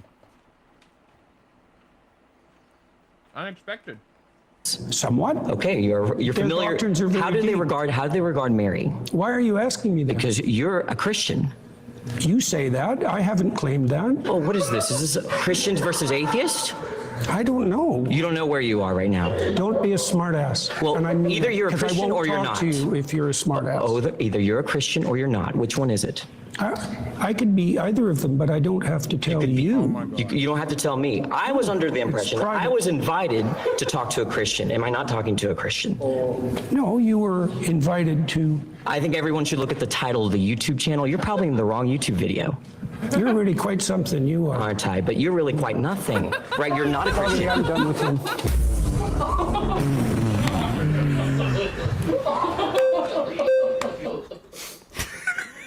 That was awesome. That was amazing. That was that 90 seconds is all they needed. That could have been the entire video. Bravo on the quick wit on that kid to turn that phrase around on him. Oh my goodness. You're really quite nothing, aren't you? You're quite something, aren't you? Aren't I? Aren't you? I just don't understand. Like what was it he didn't want to? I mean, to be honest with you, I'm not even sure I followed what the debate was about there, and it just seemed to get short-circuited. Because Mary is like the mother of Jesus, as opposed to Jesus, who's or God, who you're supposed to be worshiping at the top of the hierarchy. I think is maybe what he was alluding to. But I think the point is that Peterson. Well, isn't it sin to worship anyone other than God? False idols and shit. Yeah. Isn't that like a whole But thing? that's isn't that one of related the to the issues abomination? Protestants have. But is isn't that the related to saints the and abomination thing? The whole worshipping other people? Wasn't that Yeah. also called abomination? But that's the whole thing with the Protestants. Mm. You know, is they don't worship Mary and stuff because, you know, well, Catholics will pray to different saints and stuff like that. Mm. Is making an argument that atheists are also worship a god. It's just they don't refer to it as a god. Yeah. Because they have some guiding principle. But I'm just guessing. I mean, I also think that's sort of like what if anything you worship is a god in that instance, it really has to do with what he said in terms of like what Peterson himself said about prioritizing and where they sit upon like their ability to impact the world. There's a difference between a God that you think is all-knowing and all-controlling or has set up. I mean, different people have different theologies, but if you call everything a God, then yes, nobody's an atheist. But Catholics would not say that they would not say that they worship Mary, right? So that's why, like, they may believe. Matt, you can talk about it. I mean, I don't know. But I mean, I did a little All I research know is before. that you, All it the is Knicks are your God. I think all he was doing was trying to get Jordan Peterson into the murky waters of the fantastical things about religion that Jordan Peterson definitely does not literally believe in the sense that, in the common sense of the word belief.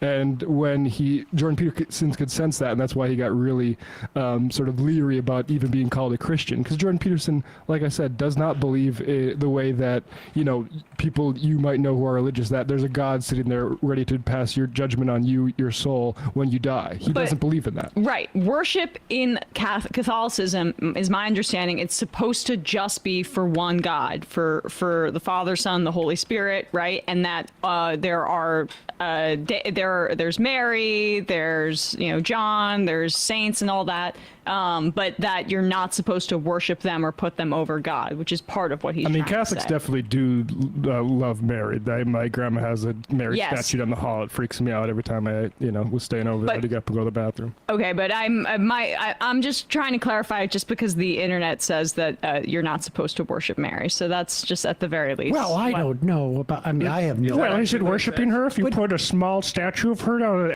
Is that actually what it says? Yeah, I mean, yeah, sure. But that's the whole you're thing. The biblical This guy, is like right? covered in religious, right? So like he goes to the Vatican and he's like, you know, it says here that you're supposed to only worship one God, but you have all these saints and stuff. And the guy in the Vatican goes, "Oh, so you mean they're like mini gods?" And the guy's like literally hand waves Bill Maher away. They're like, nobody cares about any of this. That's great. So, is there... Because all Christian sects worship, right? Like, they have their idols, their... You know, that kind of shit. And, like, obviously Islam has Muhammad. But... Yeah, they don't outside worship of that, him, though. No, he's just the prophet. But, like, outside of that, there's nobody that they really worship outside of God. Or Allah? It gets Unless you're a Shia. complicated with Shiaism. Yeah. I don't know enough about it though. Yes. But there is like other deities and stuff, but they're not like above God or anything like that. They're like more like second messenger type stuff or something, or like keepers of the faith, like how the Pope is. Like nobody worships the Pope. He's a faith leader. Are you saying that Shia is Catholicism of Islam? Shia can be complicated. I don't know enough about it, is what I'm saying. Fair enough. The end of the hall in front of a mirror. What was his contention? That like, do we have his like what his claim was? I mean, this the bizarre thing about it is, it feels like what happened is that, you know, there was a little bit of back and forth in my instance. I imagine this is the same process. Like, at one point they said, do you want to debate libertarians? And I was like, well, I do that on my show, and they don't seem to be terribly relevant right now. I said, I would just rather debate conservatives. And they may have said, like, do you want a Democratic and Republicans? And I'm like, no, I want to talk more about specific sort of policies. I suspect maybe what happened with Peterson is they couldn't come up with a thing that he was willing to argue. And that they may have just deferred to this sort of like, I'll talk to atheists because they're wrong. They don't realize that they're actually godly worshiping. And there was no way for the Jubilee people to sort of say, like, you know, pedantic guy, you know, debates atheists. I think they explicitly told all those kids there that. You know what the funniest part is? Is that, like, this whole thing, they just wanted Jordan Peterson's name. That's it. I mean, that's what they do. Yeah. And it's like, if I was the showrunner, I would still release this because of obviously, like, what happened. But... yeah, because you're going to make your money on it. Exactly. But, at the same time, can we stop giving Jordan Peterson these fucking platforms? Like, cancel it, find somebody else. Get Charlie fucking Kirk. Somebody who is actually a Charlie Kirk dedicated has done this, grifter. actually. Huh? Charlie Kirk has done one of these. Interesting. But, like... he was, like, the first one. Still. My point is, find someone who's actually dedicated to the grift. Jordan Peterson is a false intellectual at the core. His entire thing is based on falsehoods and platitudes coming from, like, Gamergate era. His opinions haven't changed since Gamergate. Why are we listening to him? I literally thought about this the other day. And I'm like, all these people that I was interacting with and around, like, in 2016 haven't changed at all. Not a single thing about them politically has changed. Do you think that's a good thing? It's probably not a good thing, right? I would say that adjusting your opinions is probably a pretty healthy sign that you are somewhat engaged. If your opinions haven't changed for 5 years, let alone 10 years, how are you engaged enough for me to listen to you? Why should I give a fuck? Why should I care? That they were going to be debating a Christian. And, without a doubt. Yeah, and so Jordan Peterson, and that's what they labeled the video, like we said before it, and they had to change it because of this exact exchange where Jordan Peterson out of fear of like being definite about anything, retreats from the label of Christian. I just wanted to come in and tell these kids they didn't know what they were believing. I mean, because they weren't dying for it. Guys, it's But an isn't that Aussie such dog. a tell? Like, this is where That's I not nice to don't say about like Jack. people's media literacy, or like when people listen to a guy like Jordan Peterson. Honestly, I felt this way during the Ezra Klein debate. When you're not like basically you're dancing around everything, or you're not specific when asked direct questions. Shouldn't that set off alarm bells for anybody that like wants a coherent wanna argument krill that's given to myself. them? Because for me, I hear that guy go either lunatic or Krill? complete snake oil salesman. One of the Like two. what whales eat? I'm sort of just a little bit floored by it, by how sort of unprepared he was. Well, I think it honestly was just like, I'm going to come in there and the atheists don't exist. And therefore... You're actually a religious believer. Me? You can't say what I am. But the strangest thing is for him to set up this sort of like a belief is defined by whether you would die for something. And not a single person in that room, I would say, if you had said to him, like, do you believe in God?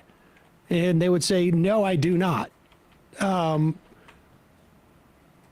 They're all alive, and they're not. They're clearly alive because they don't believe in God. Yeah. If they believed in God and said that they didn't, then they would have to fight to the death for it to actually be a belief. I mean, by his own definition in terms of what constitutes a belief. But I think his argument must be that if you really like something, that everybody has something that they treat as a god. But I just don't think that's even remotely the case. Pitiful. That's if you can be impressed by that, the whole like, oh well, you have to have some relationship with a transcendent that comes after you. That means you believe in God. Like that is just that again. That's pedantry and semantic fudging. Whereas you talk to somebody who believes in God, they think Jesus actually was put on the cross. In my family, was put on the cross, died for their sins. I don't believe any of this stuff, but that stuff literally happened. Jordan Peterson, I'd be curious to hear him talk about the historicity of Jesus and see where he agrees with that. I think he would probably give you an answer like this, where he's not really, what do you mean by historicity? What do you mean by this? Because he doesn't want to say that because he'll stop selling tickets. What there is, I wonder if there isn't some parallel too between, and again, I'm, who knows what Peterson was actually trying to argue here, but the idea that, Ann Coulter had a book about this at one point where liberals have a religion. It's just called civics. And they have made government a religion. And cool. Civics is better than Christianity. Civics is my religion, actually. Yeah. But the point is that civics are actually sort of mutable by... It's the only acceptable long soundbite. I even shortened it too. Some form Kind of. I also of lengthened shared... it in a way. Did you? Yeah, because I remixed the whole song. So it flowed better. Understanding, voting, referendum, representation, civic life can evolve in a way that is not locked off. It's a social endeavor. It's a social endeavor. Religion, as far as I can tell, is a function of a deity having the final say on some level. And, different people have different interpretations of what that deity is, and there's rivalries within the context of that. But there is no sort of deity in the context of a civic religion.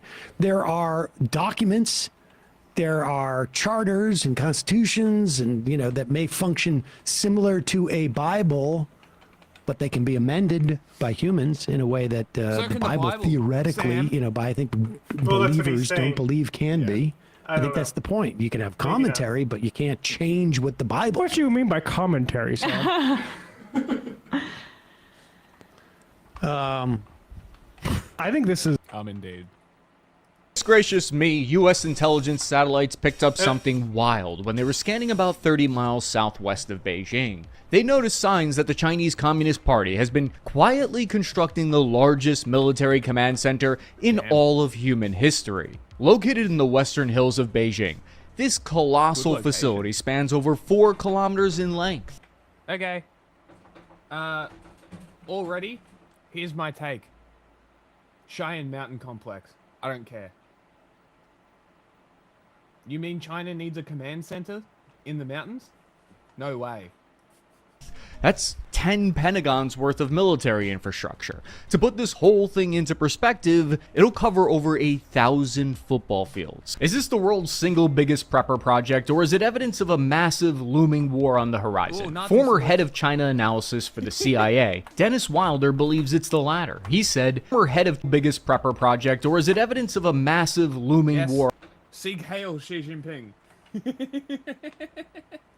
on the horizon? Former head of China analysis for the CIA, Dennis Wilder, believes it's the latter. He said, if confirmed, this new advanced underground command bunker for the military leadership signals Beijing's intent to build not only a world-class conventional force, but also an advanced nuclear war-fighting capability. But of course, that's what the CIA wants us to think, those psyoping sons of I'm gonna need a little more evidence than that if you want to convince me that China's planning an invasion. Well, take a look at this gigantic...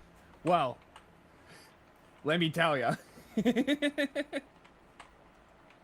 820-meter long ferry. That's 3 times the size of the Titanic. Looks innocent enough, except U.S. intelligence assessed they're designed for an invasion, because China was observed training with these ships to prepare to land thousands of tanks and troops on shore. The way it works is kind of... I literally can't wait for the footage to come out of Chinese landing ships being fucking decimated. Do we not remember? Speaking of which, the conventional let's wars? look at some stories about the North Korean ship. Yes, the one that just sank? Yeah. Yep, can do that. I saw some funny pictures, but I don't remember who it was, and I don't know if I saved them. I did watch a thing on it. Apparently they launched it sideways, and it got stuck and listed and fell over. Door stuck! Because they were trying to do a new launching method. Because there's already one of these ships running. So, the capability to produce them is not there. They can't launch them. Permanent dry dock. Kind of fascinating. The ships link together, forming this single long bridge that goes from the ship that's positioned all the way deep out in the water right onto the shore, interconnecting like a bunch of modular Legos. According to Hai Sutton, who's just a legend of a naval expert, he's the guy that originally spotted... That's fucking cool. ...water right onto the shore. So what, they lift themselves out of the water and they become dry dock? That's sick. I can see some very obvious weaknesses. Interconnecting like a bunch of modular Legos. According to Hai Sutton, who's just a legend of a naval expert, he's the guy that originally spotted these. Its bridge is 120 meters long, so it can extend out past the beach, which would skip the annoying sandy part of an amphibious landing and put you right on a coastal Taiwanese road. Growing up, I used to take the ferry from Port Jeff on Long Island to Connecticut, and even getting civilian cars on board of a ship is a giant circus. But what I've never seen is a civilian ferry that interlinks like a maritime transformer invasion platform. It's a Chinese naval invasion barge human centipede. I think that's what you call docking. Now look it up on the Urban Dictionary. Wait, do not show that result for the love of God. Satellite images show China's preparing more than 5 of these giant ferries. It solves 2 giant problems for China. First, they didn't have the capacity to move thousands of troops ashore with their landing craft until now. And second, if you look at the geography of Taiwan, there's only about a dozen beaches suitable for an amphibious assault, and only 2 of those are nude beaches. These platforms extend out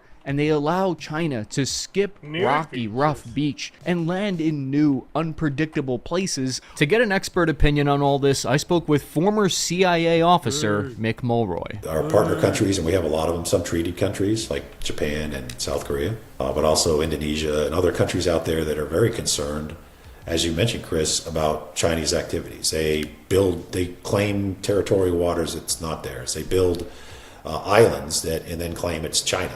It's been This is wrong. This map is wrong. This is the 11 dash line.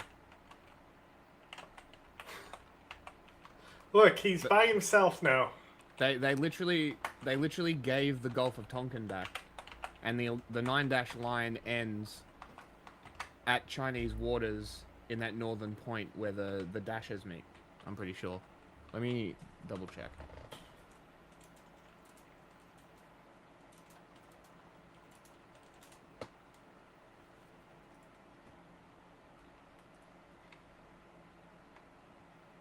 Yeah, I was right. This map is wrong.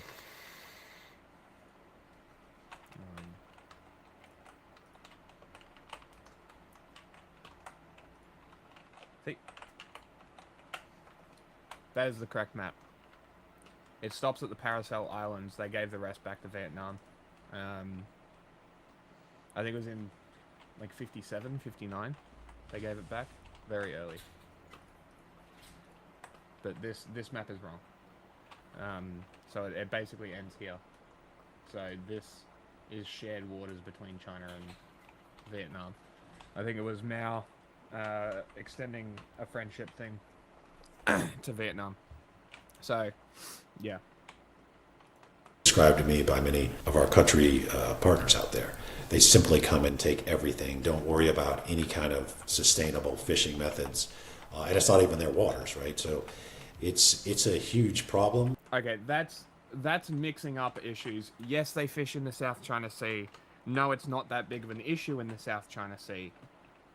The issue in the South China Sea is their militarizing of islands and pushing into other countries' territories, and then impacting the domestic fishing of those countries, waging an economic war through military, semi-military blockade.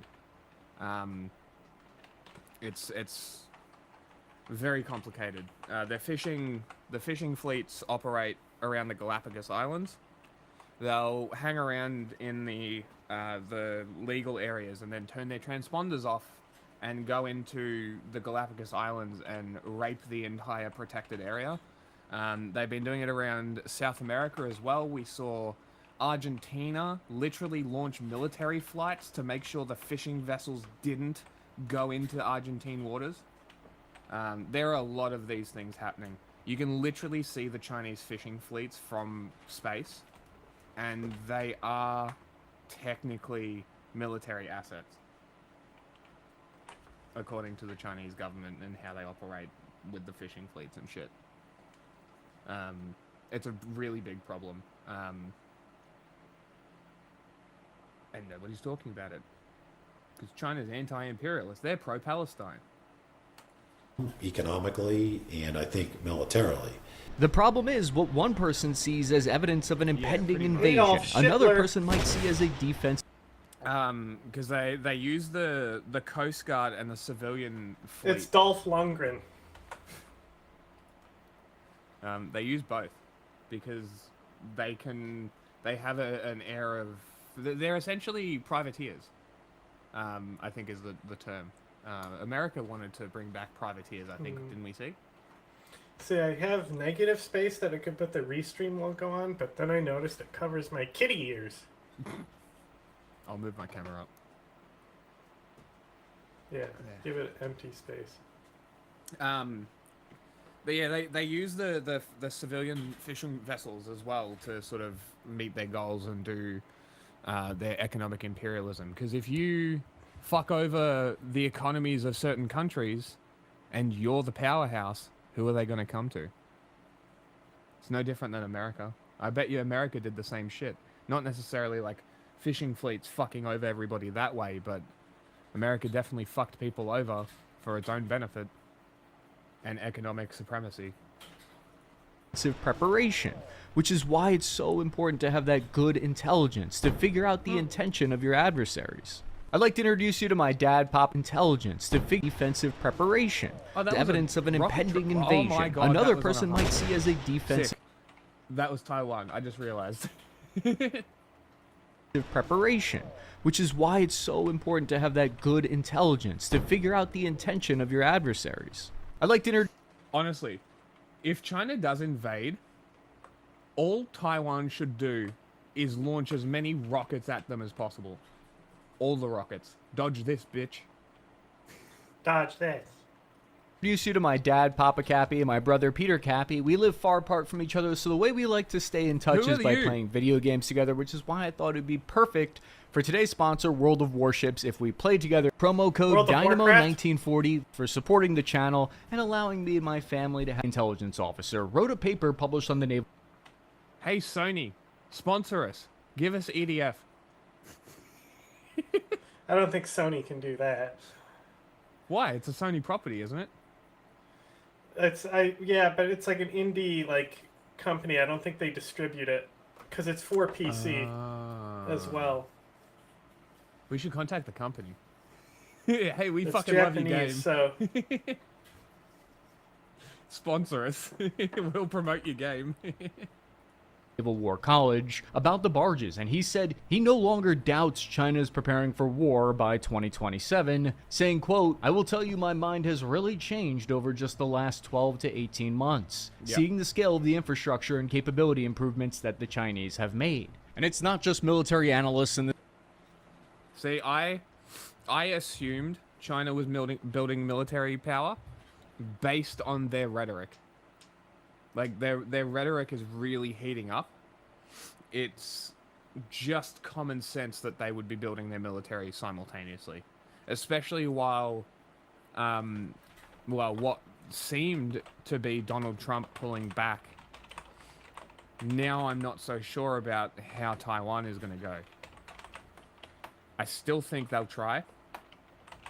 I'm not confident America will help. I feel like the Navy might anyway. But Japan is definitely getting involved.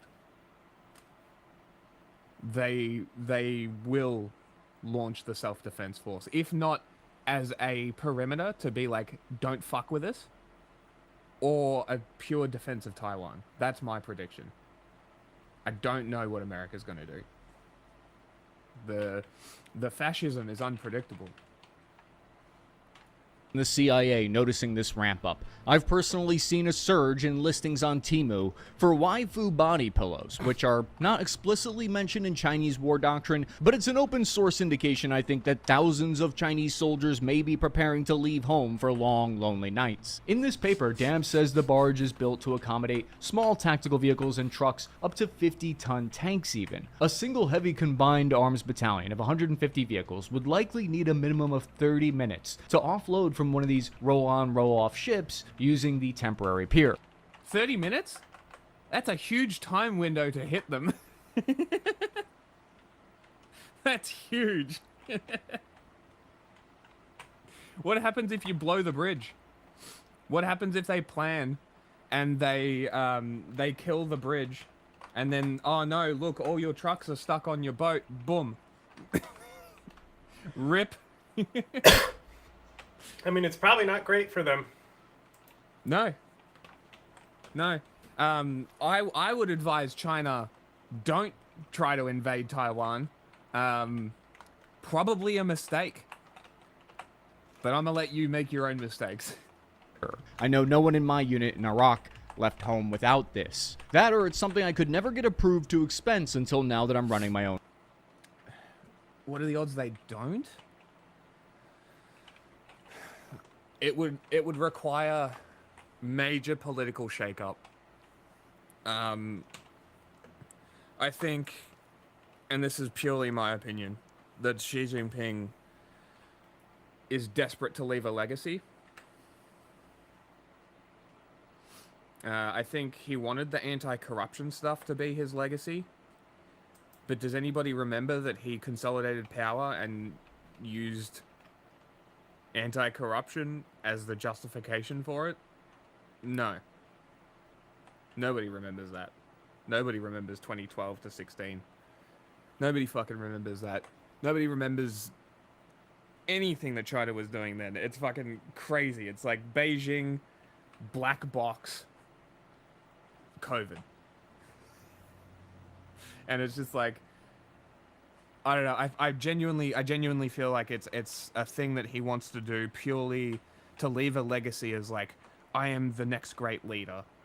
It's really like a nationalist pride thing, which is why I think it's very low chance that they don't. Unless they really change their nationalist propaganda to be less of that, I don't think it's not going to happen. When is a different story.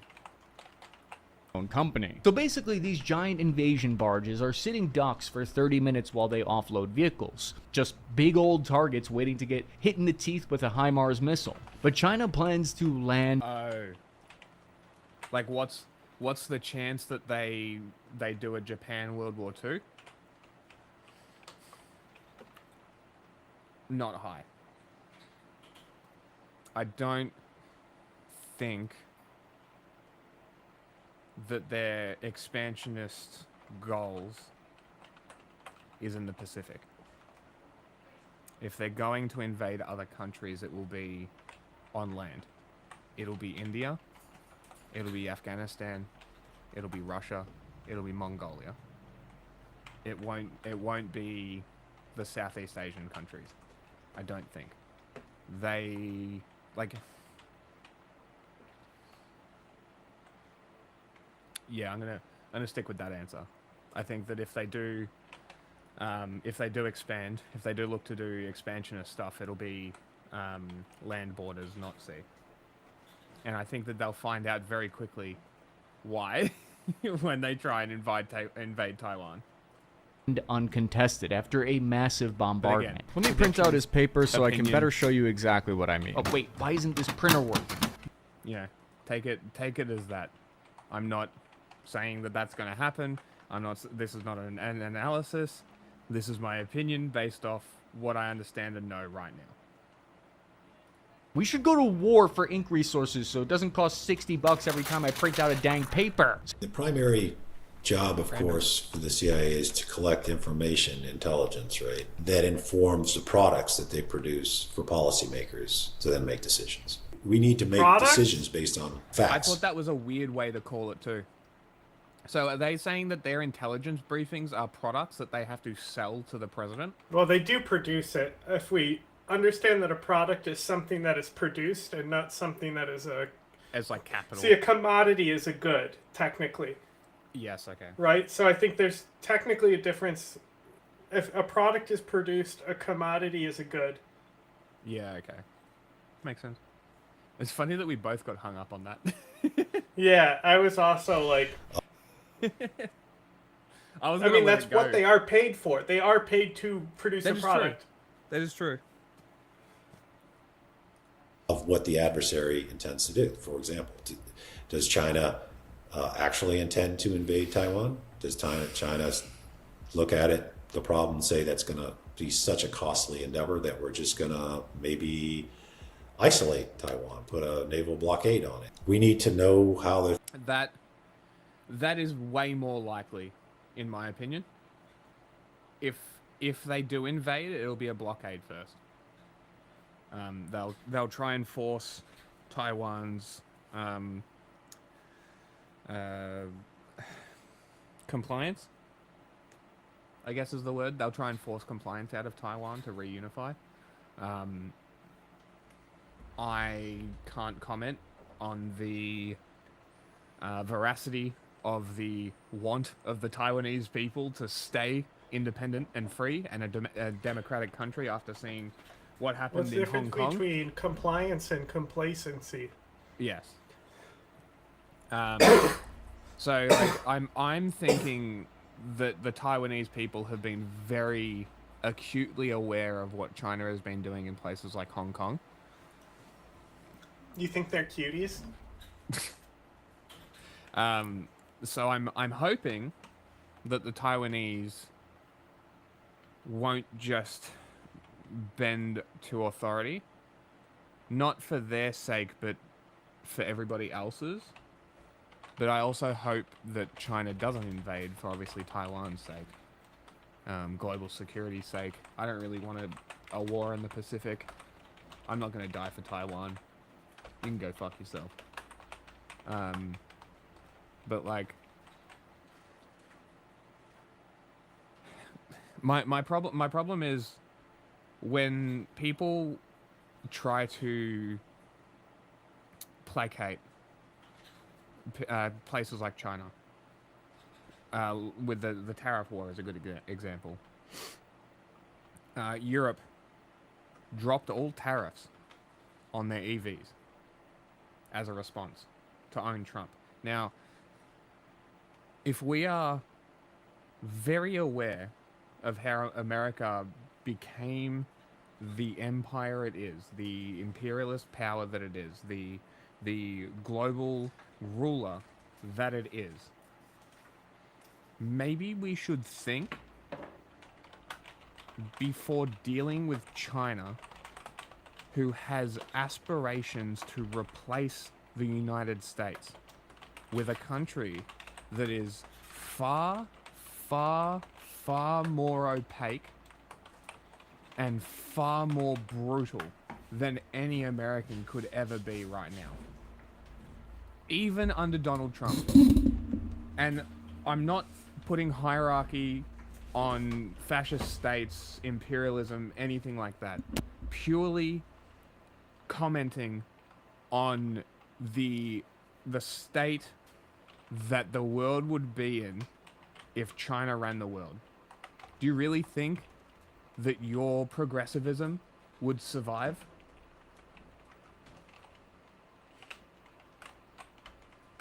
China is an inherently conservative country. Look at the policies they push. Look at the attitudes. Look at it all. They're conservatives. They made the revolution and they've been trying to maintain what Mao built the entire time. They're conservatives. They're conservative nationalists with imperialist ambitions. How is that any different to America? Why are we supporting them? America is not conservative. What, they're liberal? Yes. Same thing. That's it. That's the difference. That's the difference.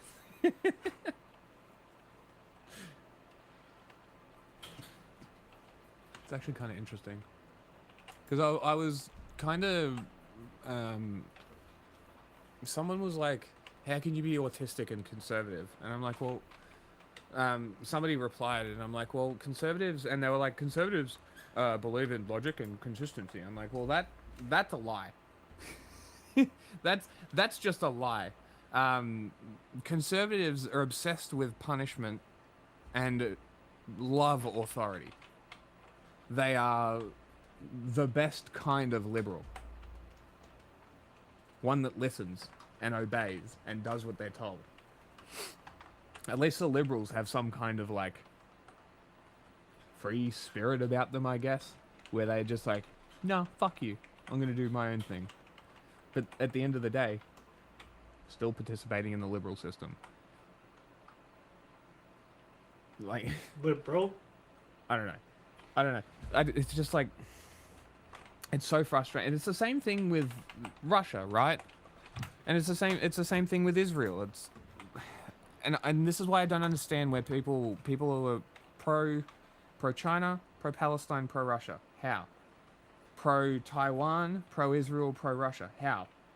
Pro-Ukraine, pro-Israel, pro-Taiwan. How? All of these are contradictory.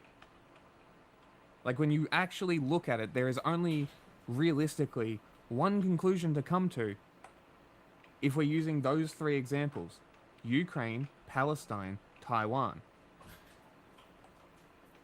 They're like cases. Big power, big military, threatening little guy wants to invade to incorporate them. Fascist imperialism. In Israel, it's Nazism. But like, can we just stop, please? Can we stop supporting imperialists to own other imperialists? I don't know if Iran does that kind of stuff though. What do you think? Like, if we were to bring Iran into the discussion about imperialists, how would you equate They Iran? use terrorism in the IAGC shit. Okay. So, this displays how complicated it is, because a lot of people would probably not say Iran is imperialist because they don't. Yeah, no. actively, They're one of the most imperialist of the region, but they are very regional. Yes, and I think this is the big problem, is because America is globally imperialist. People will downplay others to just be like, oh, America's super bad. Yes. But it's the same thing when we're talking about genocide. I'm not going to put a hierarchy of care on genocide or imperialism. It's a blanket opposition. There is no discussion. There is no compromise. You don't do that shit. It's that simple. And you don't support it, period. No matter who it's being done by. No matter if it's your fucking team or not. It's a bad thing. Like, please, stop. They're thinking and what they're thinking, because that's going to be how we direct our. Yes. Because, like, as John has said before, the U.S. Navy's job is keeping shipping supplies, shipping lanes open. And Taiwan is a crucial shipping lane. To threaten that kind of economic devastation, look at what they did to the Houthis. And then they left. But look at their response to the Houthis, and they were just targeting Israelis, well, allegedly only targeting Israeli-connected ships. China's going to target global electronics. Yeah. I wouldn't be Well, surprised there's the if whole the like entire solar world. panel plot. Oh, the secret, the secret communication devices. We're going to shut down the grid.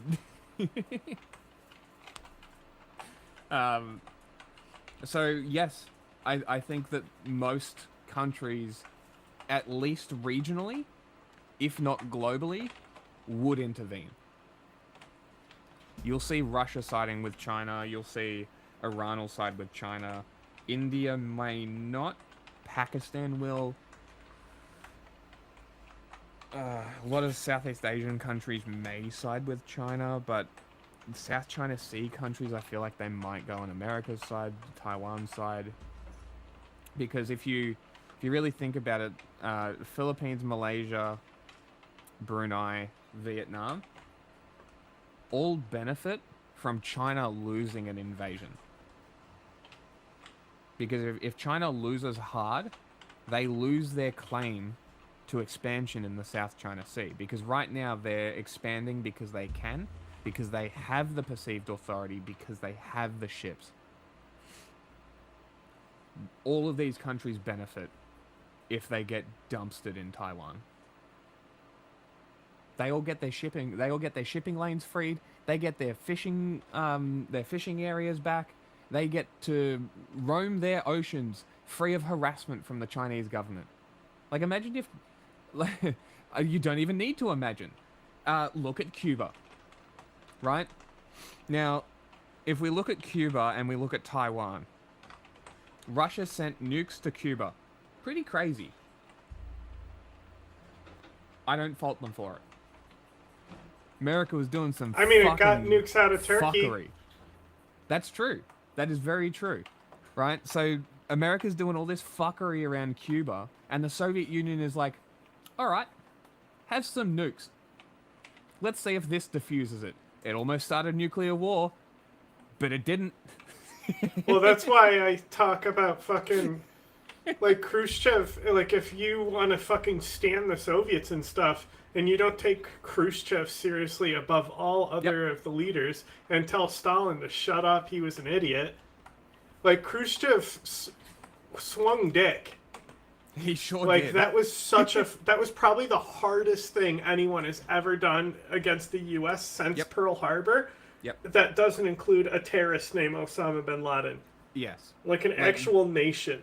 Like that was hardcore diplomacy shit that Russia only benefited from. Mm-hmm. And America look at was how still much- able to play off like they were the victor to their people. Yeah. But look at how much the Soviets gained in South America after that. It also we don't know if they gave them nukes per se. Like was just they started the if. shipping the infrastructure to it as a way to put pressure on the Americans. But I think the nukes never actually arrived. Like they were on a boat to come. Yes, because I saw pictures of the missiles on a ship, I think, if I recall. I'm not correctly. sure though. Somebody who's a historian. But like that's sort of my argument here is like this is a pro-Taiwan argument, by the way. Arguably, you could say it's a pro-arming Gaza argument as well, if you really wanted to. And it's a pro-arming Ukraine argument, right? Empire does imperialist fuckery. Other powers or the world responds with arming those people to stop that. And if the fuckery wants to go ahead, they have to pay for the consequences. Like, you could call it proxy war, but it's not. Because proxy war is the US and Russia funding two sides while not actually fighting. Literally using a proxy to fight a war. Vietnam was a Chinese proxy fighting the Americans, which was... China was, at the time... 60s? No, they'd split from the Soviets. So yes, it was a Chinese project. Or was Vietnam backed by the Soviets? It was backed by the Soviets. Okay. But Cambodia. that's was kind of China. the whole point. This was before China really rose to challenge things. Yes, Vietnam received significant funding from the Soviet Union during Vietnam War. Yes. Okay, so retraction. Vietnam was funded by the Soviets. America did their Gulf of Tonkin incident and invaded. I support the Soviet Union sending weapons to fight the American invasion. Completely justified. I remain consistent for this entirely, and I will remain consistent for this entirely. If you get invaded, it's not an obligation, but if you ask for help, the world should help. Because it should be a universal value to oppose imperialist invasions. And to oppose just invasions, period. Like it needs to end. Like completely shift to information warfare, for fuck's sake. Like you can still do damage, you can still take down infrastructure and kill people. It's just not invading and wasting lives. So stupid. Our assets. But how does China plan to land uncontested? Well, they just released footage of what... It's hard to say. Because you also have to account for the Chinese economic imperialism through the Belt and Road Initiative. I don't know the full list of countries, but I want to bet that in the event of an invasion and some countries start going, don't do this, China, they're going to be like, oh, well, do you want your bridges built? And get their support that way. That's worst case scenario. Best case scenario is they say, okay, all of this is ours now. We're going to finish the construction. Fuck yourself. don't invade Taiwan. That's best case. Are they going to do that? I doubt it. So the anti-blockade group, it could literally just be the US, UK, and local. It could be just a regional thing. It might not even spread out to anyone else. Does NATO have a navy? Or is it just like NATO navies? Yeah, well, yeah, it's you know, it's a combined force, I think. There's no actual like NATO. Okay. Like each country operates their own command anyway. Yeah, okay. So it would be, because like at minimum, 100% it's the AUKUS, right? The whole point of AUKUS was this. So anyone interested in AUKUS, the AUKUS 3, the Quad, maybe. There are a bunch of agreements. There's also the ASEAN thing, which could try and prevent it before it happens. I don't have much hope for ASEAN. I don't have much hope for the Hague and the Universal Law of the Sea, considering that they already ruled in favor of the Philippines and told China to get the fuck out of their waters, and China hasn't done that at all. They're just crying big victim, as fascists do, because fascists will go and attack people, and then when people fight back, they're like, oh no, we're the big victim, we didn't do anything, how would you do this to us? Look at the Nazis, right? They go in, they get kicked out, Hitler gets exiled or imprisoned or whatever the fuck happened, and then he's like, oh, my struggle. Shut the fuck up. My struggle. What they say is the first ever drone mother. But like that's literally what they do. There was it 60 Minutes that was on the ship when it got rammed? I think so. I think it was 60 Minutes. I forgot about that. Yeah. Yeah. So there was a ship that got rammed with an American news crew on it, and it's like literal footage. They were filming when they got hit. On the ship, looking at the fucking Chinese ships, the Chinese Coast Guard ship. And China literally went and made a statement and said, they rammed into us. Is that not so typical of a fascist? Like, it's just so atypical fascist. Atypical? Typical. Atypical means not, right? Yes, atypical is the incorrect word. Let me double check. I know English. Ugh.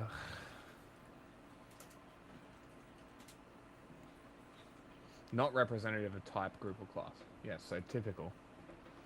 Typical fascist. Although, no, I'm not going to make that statement because I think fascism in and of itself is atypical. There is no normal fascism. It's all dependent on the country. Ship that, according to China, can release 100 kamikaze drones. Someone note that down. I'm gonna put that in my piece on fascism.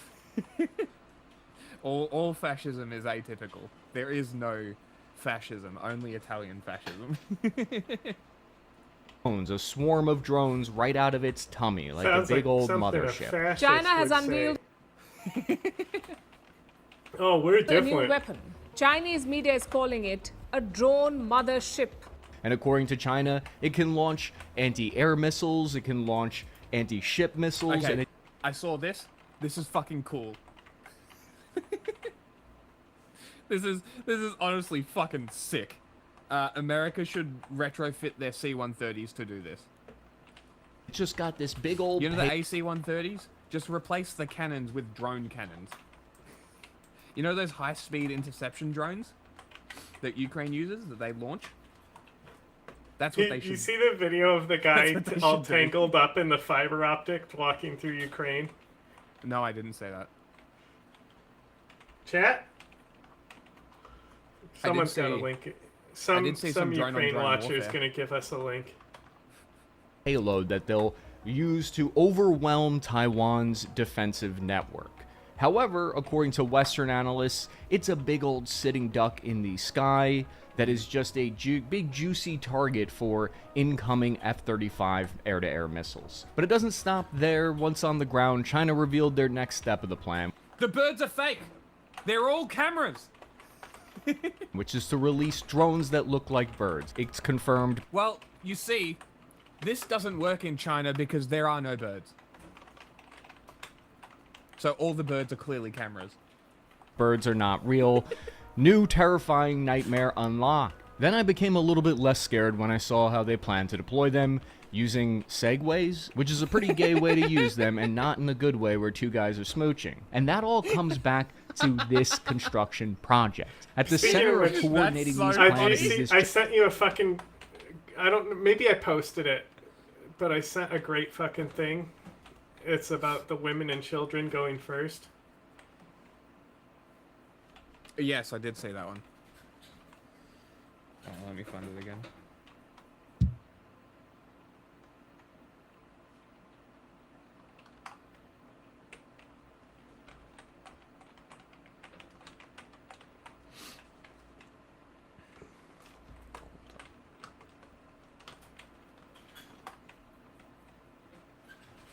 I did send that to you? The women and children going first, this video?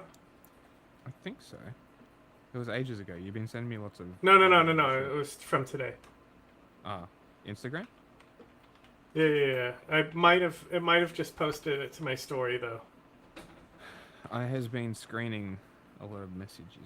Because, yeah, been getting fucking hammered with reels. My Saudi friend and Pega don't fucking stop sending reels. Pega's on Instagram all day just scrolling and sending people reels. Gigantic Chinese military headquarters sitting at the head of all of this. So we're going to find out what it is about this massive Chinese defense project that has American spooks so spooked. The scale of this investment is just staggering, and it's part of the reason why I got so interested in this story in the first place. Because construction experts in the United Kingdom have speculated the construction costs at between $150 and $200 billion. That's absolutely freaking wild, boys. It makes me want to say ooh woo in the most unironic way. Damn. That is unfathomably fucking expensive.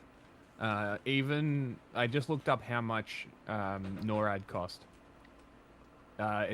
Adjusted, it's only $1 billion.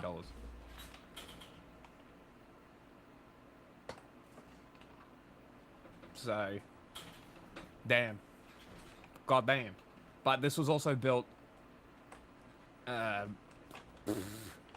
60 years ago. I wonder if there's no blueprint to like show you the structure of NORAD, is there? Like, how actually big is it? I don't know, but big enough to see Santa all over the world.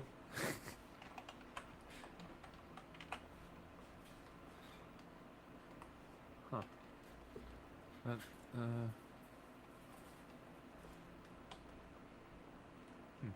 It's an Air Force base. I didn't know that. I thought it was like a CIA base or some shit. Apparently it can survive a 30 megaton bomb. Well, that's probably because it's under a fucking mountain.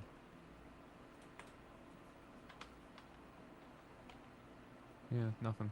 I want to know what this place looks like. Alright, this might be the best we got. Oh, I don't want to say that. Wait. This might be the best we got. Like, that's it? That's all it costs? That's all it is?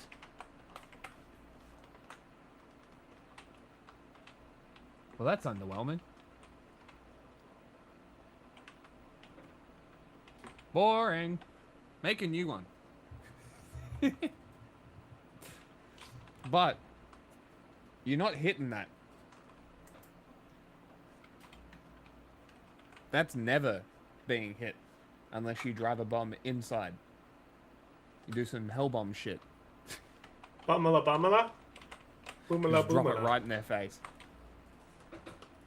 That far exceeds the entire annual military budget of every nation except for the United States and China itself. It's more than 3 times what the US spent on the entire Manhattan Project, adjusted for inflation. The actual cost for the American Pentagon construction project had a budget equivalent to about $1 billion in today's money. But what does that even mean when you say this is, quote, the Chinese Pentagon? And why does it sound kind of racist when I say that out loud? It's a shortcut way of saying it'll be the brain of China's military operations. Because when the American Pentagon was first built during World War II in 1941, it was created with the purpose of centralizing military leadership. It was the nerve center of decision-making, the scale of which had never been seen before in military history. The Pentagon became the world's largest office building at the time, with some 20,000 employees there. Since then, in every major American war, it's where various combatant commands from like the Army, Air Force, and Navy would meet to all coordinate. You can't combine arms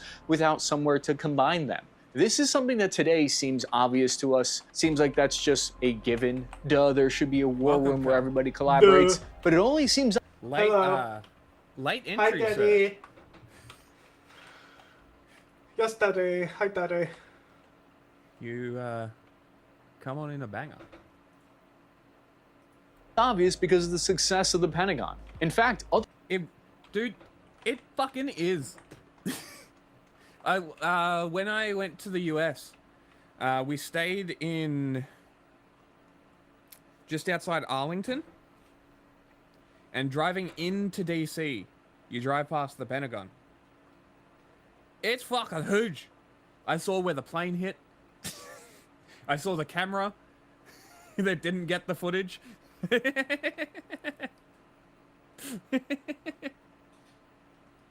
Other countries actually work very hard to do the opposite, to make sure that their militaries are separated and that each branch is isolated. And we'll get into the reason why that is more later. What makes all this particularly interesting to me, though, is the timing of it all. Full-scale construction of this project began in mid-2024, even as China's property sector was collapsing. I mean, we've all heard the stories of ghost cities and half-built skyscrapers abandoned across China when a nation diverts... It's a little complicated. It's a little more complicated than that. massive resources to work 24/7 around the clock on this underground massive military facility at the same exact time as that's happening. On face value, it can be puzzling. At the same time, over the past 3 years, the Chinese military has stepped up military drills in the Taiwan Strait in what appears to be a practice run to establish a full-blown... They have room for trans bathrooms then. Problem solved. There should be no issues at the Pentagon. You know, if there's black and white toilets. I'm not going to make that joke.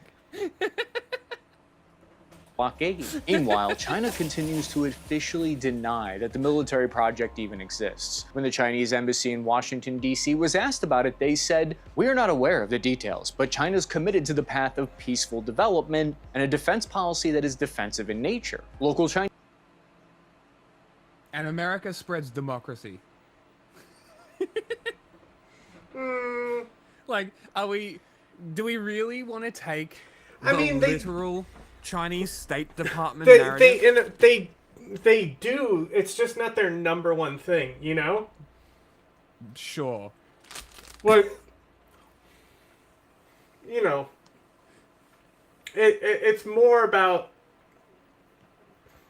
state bureaucracy and stuff than it is about values. It's more about power. Yes. Right? But, like, you know, USAID... You know, like, that's the whole point, is that it's supposed to push countries towards freedom. And you don't necessarily need a democracy to have freedom. Bhutan is a, like, absolute monarchy, technically. You know, Thailand is also a monarchy that does have a government. Of course, there have been protests there against the monarchy, but it's a free country. Sure. And then there's Saudi Arabia, who we love to fillet But of course we promote democracy. Why else would we say Israel's the stronghold of democracy in the Middle East? Yeah, but that's the facade, is what I'm saying. Right? That's the facade, but really everything's for America's benefit. That's what I'm saying here. Is that this... Yeah, but I'm just saying it's like... to the path of peaceful development It's and a like, defense policy that is defensive in nature. Local... God, he took it away so quickly. There's a reason why they pursue a certain type of statecraft. It may be for their benefit, but it's still like they said the way they view themselves is altruistic in this regard. China. No. I mean America. When they're spreading democracy, they view it from an altruistic lens. Oh, of course. It's the and Protestant ignore shit. what propping up Saudi Arabia and shit. Yeah. But this is what I mean. Like, obviously, the USAID stuff is gonna push that, like, freedom and democracy, American values shit, right? And it's just staying on the USAID thing, right? That's their information warfare outlet, basically. That's the one that they propagate information through. They give it to journalists. The journalists talk about it. And sure, like, call it whatever you want. At the end of the day, that was America's arm to push influence.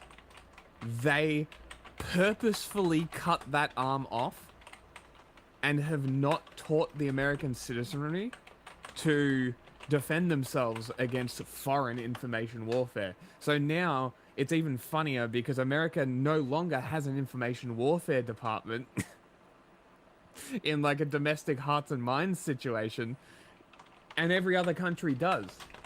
They've literally fucked Americans. It's genuinely funny. But like at the same time, what I'm saying about the projection is like it's the same thing. They see themselves as doing the same shit. They justify what they do through what America does, what America has done. I'm pretty sure, if I remember this correctly, when the Xinjiang prison thing happened, where they were like lining them up onto train cars and shit, Xi Jinping said basically, well, America does it, why can't we? The war on terrorism. Well, they said it's just transfer of prisoners. But then they're like, oh, we're just following the war on terror like you guys. We're just following step. And it's like, well, that's not a great justification if you're trying to be better than America. If you're just trying to be America, get the fuck away from me.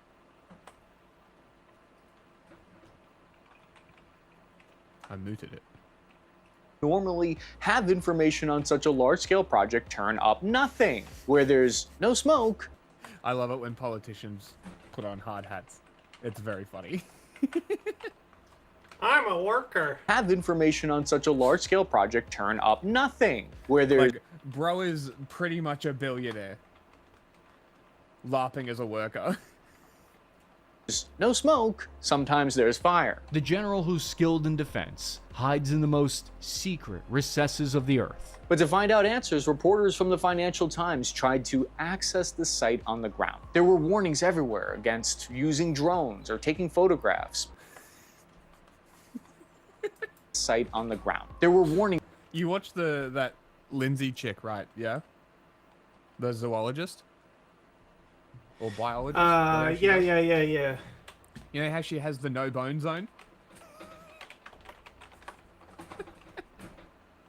She has like those memes that she fucking makes. She makes the reels and shit, the YouTube shorts. All I see when I see no drone zone is her doing the memes. Things everywhere against using drones or taking photographs, posted everywhere. Popular hiking trails nearby were shut down. Satellite imagery examined by U.S. intelligence shows more than 100 cranes operating simultaneously. Massive excavations. Are they and Ukraine? extensive structural reinforcement. Fuck's sake. What? That one really do it for you, huh? God fucking damn it.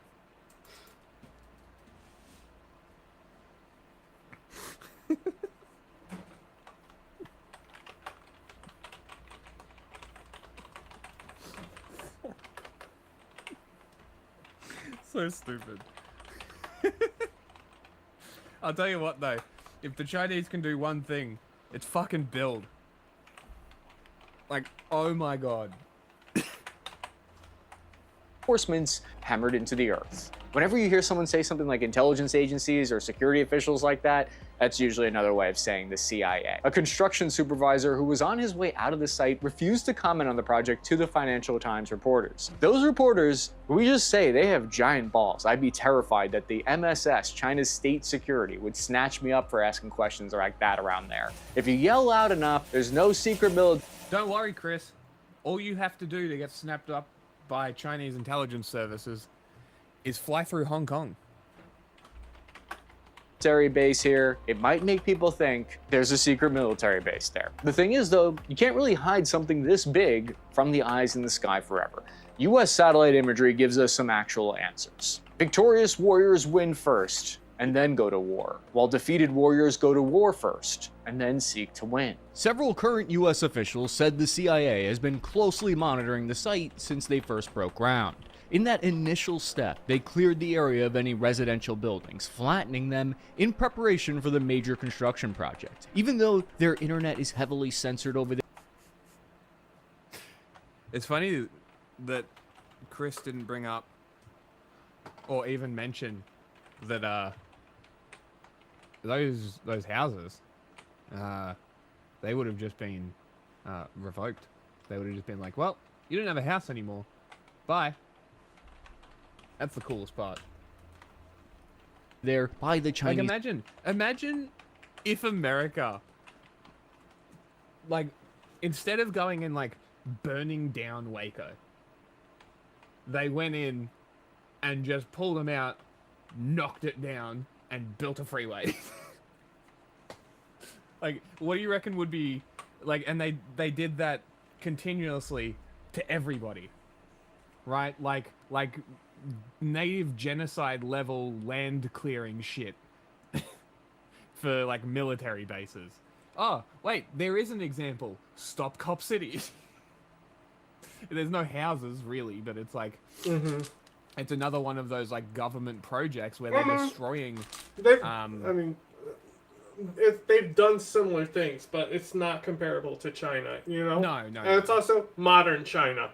Yes, exactly. But I mean, Cop City is being built purely in the forest, right? They're not knocking down houses, repossessing houses to build it. Yeah. Because this happens in Australia as well, actually. Like when they're expanding the Melbourne airport, they will go and buy people's houses from them and knock them down. There's a whole fucking movie about it.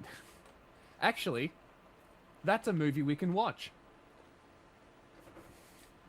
We can watch The Castle. It's like a classic Australian film. But like, that movie is all about this, is like expansion of airports, military bases, that kind of shit. And the whole story is just a dude who wants to keep his house. And it's like the same shit. Like, yeah, it's a comedy movie, but like it's a real problem that exists. But I don't know. Because, like, I don't think it would have been, like, high-rises and shit. It would have been, like, a village that they just cleared out and fucking wiped off the map for this military base or something. Might have to look into it a little bit to see what was there. Communist How do Party. you get old satellite footage? Like, how do you get old satellite images? Because, like, clearly he's got access to satellite images because he's been doing the comparisons over time. Like, here. Well, the H.I. Sutton guy is like, that's what he does, is he analyzes satellites and shit. Interesting. Because I'm kind of curious what was in the location that this military base is. Base there. The thing is though, you can't really hide something this big from the eyes in the sky forever. US satellite imagery gives us some actual answers. Victorious warriors win first and then go to war, while defeated warriors go to war first and then seek to win. Several current US officials said the CIA has been closely monitoring the site since they first broke ground. In that initial step, they cleared the area of any residential buildings, flattening them in preparation for the major construction project. Even though their internet is heavily censored over there by the Chinese Communist Party, we can still see a trace evidence of this in an online forum where a resident asks why these villages are being demolished. Don't ask too many questions unless you want to get gone. The US analysts observed the grid layout, and it appeared that these blue concrete patches that you see there suggest specialized heavy-duty construction. Then they noticed It what looks says like the a source sprawling up there complex, in and the by late corner. On the actual image?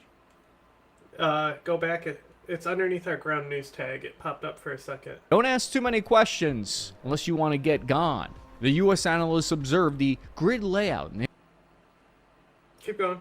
Oh, no, it that appeared was just that the these pause. When blue you highlighted concrete it, it patches showed that up. you see there suggest specialized heavy-duty construction. Then they Yeah, no, noticed that's just a recommended video. It's just a different video. Yeah, it's because you moused over it that it showed up. It wasn't a source. I was confused. looks like a sprawling complex, and by late 2024, satellites showed most major surface buildings were already up. The latest images from January 2025 show a big central complex with thick concrete walls. Based on the research our team has done here, we believe that the construction is being done by the China State Construction Engineering Corporation, working alongside the Military Engineering Corps. This project uses expertise developed through China's massive civilian infrastructure projects, particularly its extensive metro systems and their high-speed rail tunnels. Given its size, conservative estimates state that there's room for over 50,000 personnel at this headquarters. But what we're seeing on the surface is just the tippy tip of the iceberg.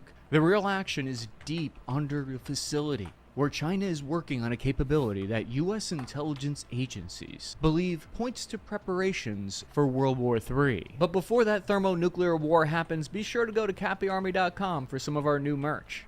According to the 2024 US Department of Defense report, the CCP began expanding its underground facilities in 2011.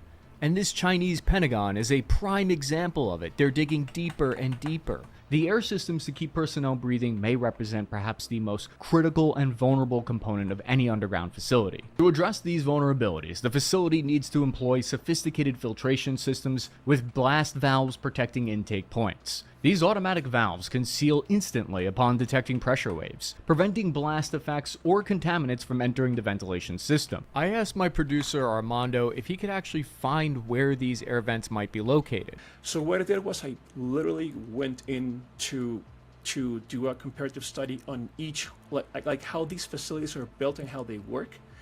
And here's like the location, everything that's known about them. If you go to the maps and you see like a road that just suddenly ends, that's how I actually located the entrances.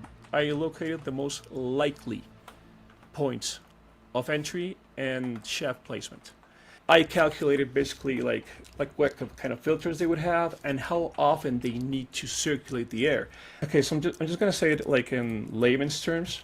So basically what we did was, this has been previously modeled. There are names for the way the fallout is going to go. So we basically took these simulations, determined where the topography was going to enable the wind to stay clear of those shafts, and determined where the most likely entry points were going to be. But China's obsession with going underground actually didn't start with Beijing Military City, this Chinese Pentagon. It began with a single directive from Chairman Mao Zedong himself when he told his people to, quote, dig tunnels deep. It was the late 1960s, and at the time, relations with the Soviet Union and China had deteriorated from friendly communist brotherhood to a pissing match with nuclear powers. Not to mention, American boots were on the ground right next door in Vietnam, and that was escalating. This made Mao particularly worried, as he felt China was surrounded by threats. He became convinced they needed to prepare for the worst. So what followed was perhaps one of the most ambitious civilian tunneling projects in all of Asia's history. Appear weak when you are strong, and strong when you are weak. Beneath the streets of Beijing, hundreds of thousands of ordinary Chinese citizens, armed with nothing more sophisticated than shovels, picks, and wheelbarrows, they built an underground city with miles of Even though they have their new doctrine. What's it called? What's that unrestricted warfare is their new doctrine. Crying. Dug tunnels over 10 meters deep. The network, nicknamed the Underground. Oh, and if you want to read unrestricted warfare, it's very easy to find. It's literally the Chinese military doctrine. I'm pretty sure that's what it's called. Unrestricted warfare. Let me double check. Yeah. And it also goes over their it goes over their information warfare tactics. It goes over their heart and mind tactics. It goes over their propaganda tactics, military tactics. Granted, it's like 25 years old at this point. It's still a good point to start.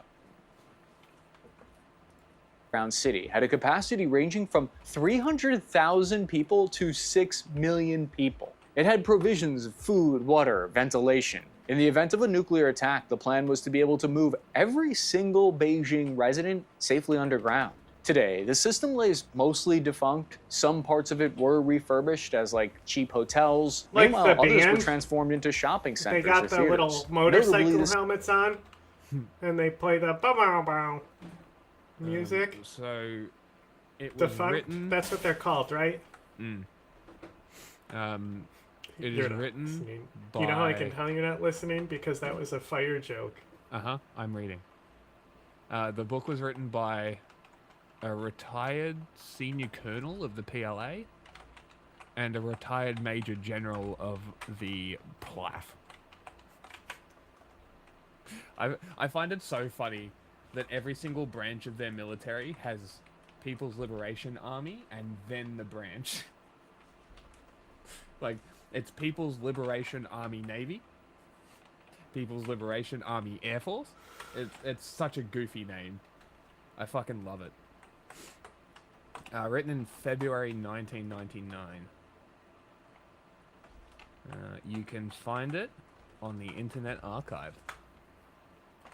We stan the Internet Archive. Yeah, they're pretty cool. Here is what I wanted to find.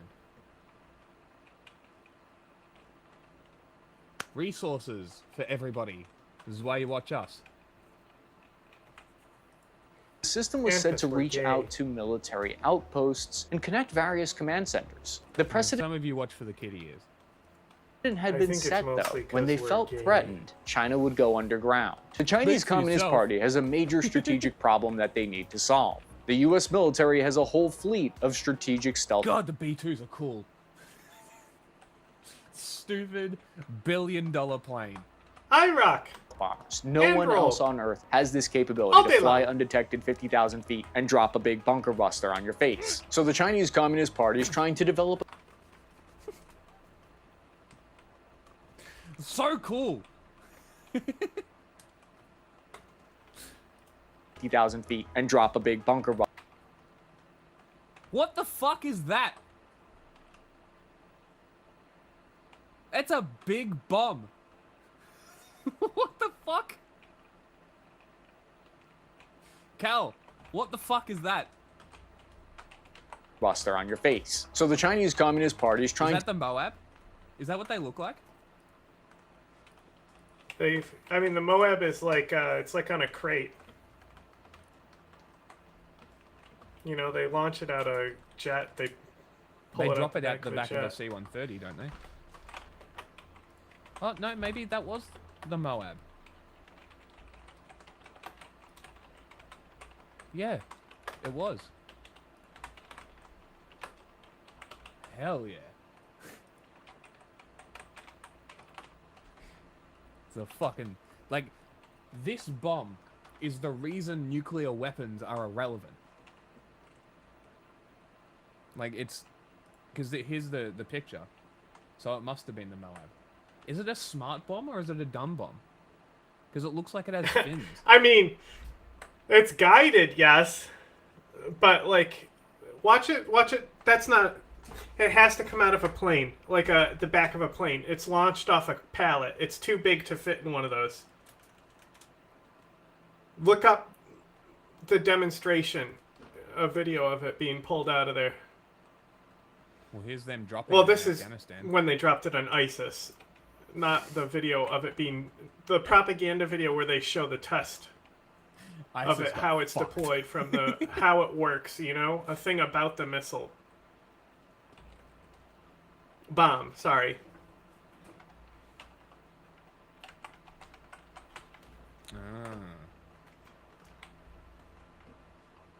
Kaboom.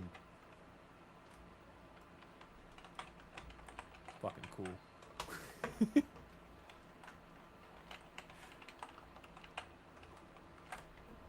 Where are the cool fucking Chinese bombs like this? Where's the Chinese bomb footage?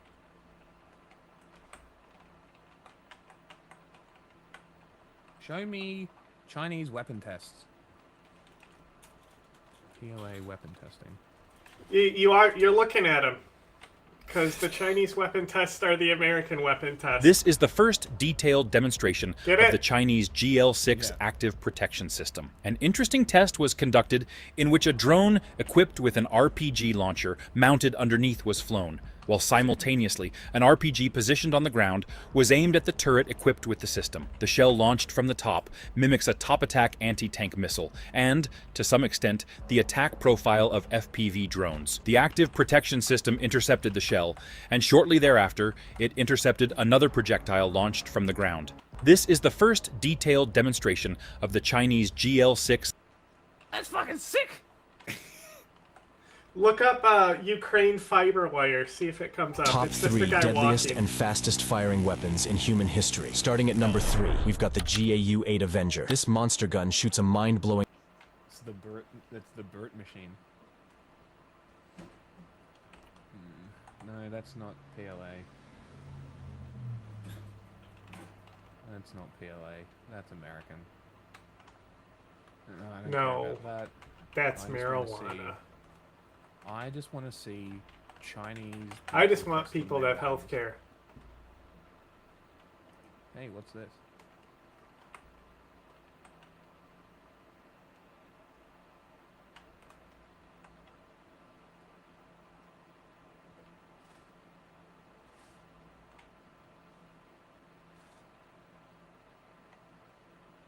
Waiting for the shockwave.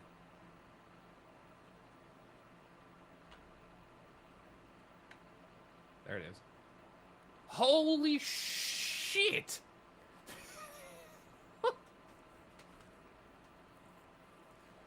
I tell you what, they made the right choice to get the fuck off that building. Holy shit! Yeah, well, because it was already exploding. There was because it's fireworks, so there was multiple bombs going off before it into it.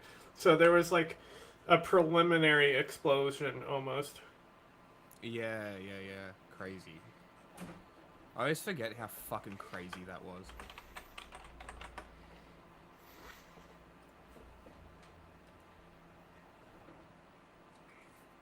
Type in Ukraine fiber wire.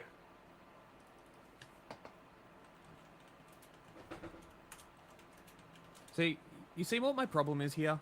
I'm trying to find PLA weapon tests, and I can't find a fucking thing. Why? I want to know. There you go. How cool. 2 days ago, that's the video for sure, I bet. I want to know how cool the Chinese weapons are. Come on.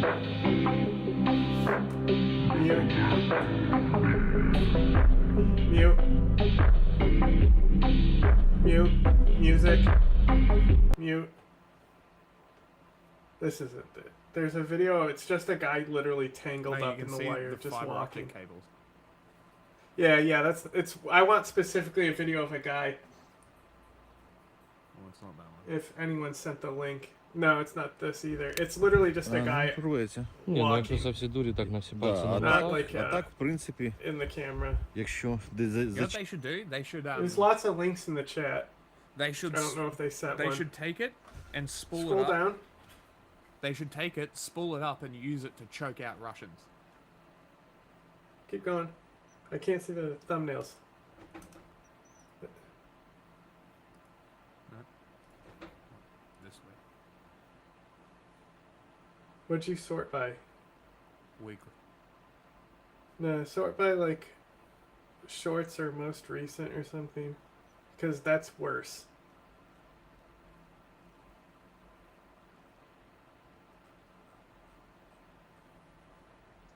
It's a very short video. I will open this one up though.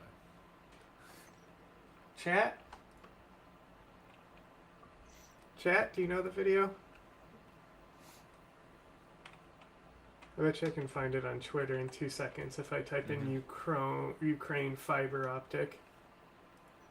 Yes, this is the one. Look at that. It's just tangled around his fucking legs. В оптоволокні. Геть, все тягне за собою. Рибак, блядь. Is that fucking amazing? Ваня, Is ти that чого собі не crazy? взяв? Ти чого собі не взяв лески? Why are the Russians using fiber cables? Both sides are doing it. It's because they can't be jammed. Ah. This is a pretty recent thing. This is the most recent big shift in the technology, probably. So they're ground-based, are they? Well, no. It's just that the wires, you know, like the drone, if it, like, you know, when it disconnects from the wire to do its final travel or something, or if it gets downed and stuff or anything like that. The point is that there's wire everywhere. Yeah. A mess.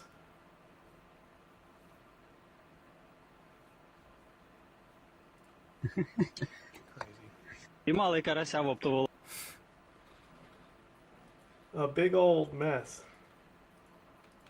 To develop a solution to that problem. They've been trying to do this since the first Gulf War, which spooked Chinese leadership. Their top military generals were focused on how US precision bombs picked apart Iraqi command centers and hardened targets like they were nothing. So the PLA got to work on an array of hardened aircraft shelters, HAS for short, and satellite imagery has confirmed that over 400 of these type of shelters are created all over China. But the digging down didn't stop there. They actually doubled down on their quote-unquote underground Great Wall. The underground Great Wall is a vast network of almost 3,000 miles long of tunnels. It was designed to conceal China's growing arsenal of nuclear shit, you know what I mean? That's such a funny point. Like, it's like, oh, of course they named it that. The only other person I do that with is Trump. They the same, for real, for real. The only thing that Trump had, and I don't know how much he had to do with the name, but warp speed for the COVID vaccine Yes. rush was great. Hilarious. ICBMs. Beijing created a credible second strike. This capability that I'm starting to ensured wonder their if he has ability an to affiliate retaliate link to even sell the after art of war. absorbing a first strike. And they kept going at it. By That's the so early funny. 2000s, China's underground ambitions extended beneath the waves and into legitimate Bond villain territory. They had massive underground submarine structures. But China's most critical underground facility until now has been the Xishan, which is approximately 15 miles from central Beijing. This is China's primary joint operation command center, built during the height of the Cold War at a depth of approximately 100 meters. The facility has served as the People's Liberation Army's primary hardened command post for decades. Here, in the underground chambers carved beneath the scenic hills, sits the brain of China's military. But there's a problem: insufficient capacity. The PLA of 2025 simply can't fit its expanded command apparatus and new capabilities into a bunker that was designed for a much simpler, smaller military of the 1970s, and that's the least of its problems.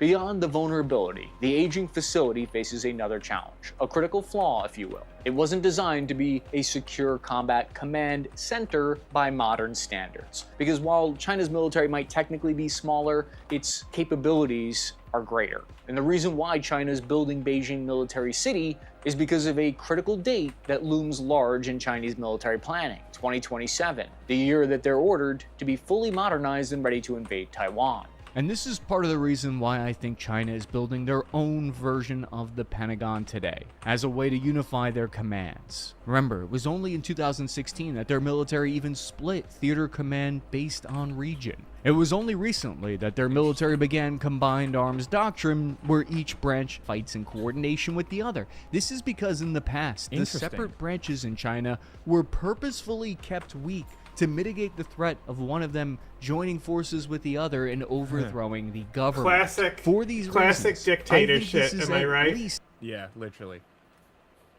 Now they've got consolidated power. What are they? There's not much The chance. Republican Guard? A major indication of a greater level of cooperation between Chinese military branches than we've ever seen before.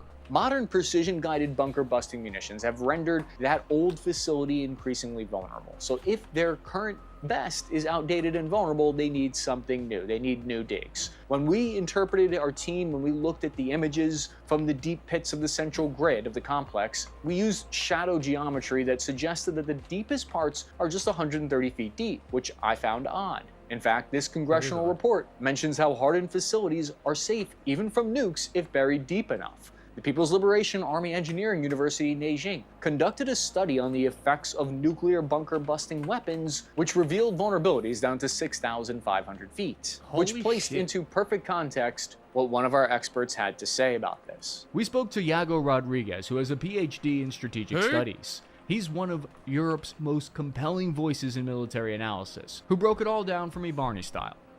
So from my point of view, they will go as deep as being able to survive a nuclear explosion on the surface of the compound.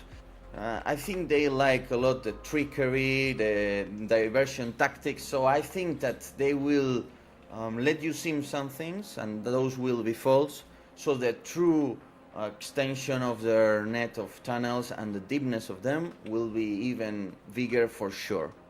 And here's the real head scratcher. These kind of sites are usually built in very hard rock, like the US did and the Russians did with their big, massive underground facilities. However, this site is built on limestone, dolomite, and carbonate rock, all considered to be much Like softer and less the movie? suitable for deep tunneling and hard construction. Why do it there then? It's likely a calculated gamble. Soft rock is way easier and faster to excavate. Think digging through drywall versus solid granite. And crucially, some engineers believe softer rock might actually absorb and dampen the shock waves from a nearby explosion better than hard rock, which tends to transmit shock very efficiently. It's like the difference So between what hitting does a this brick have to wall and a do? steel What does plate. their The music brick hurts, preference right? have While to the do with steel rings anything? your bell. It's a fierce debate in the bunker building world. Shock absorption versus inherent strength. China's known for cutting corners in their production, but when it comes to their high priority new military headquarters, they would spare no expense. Yeah, that's a really good point.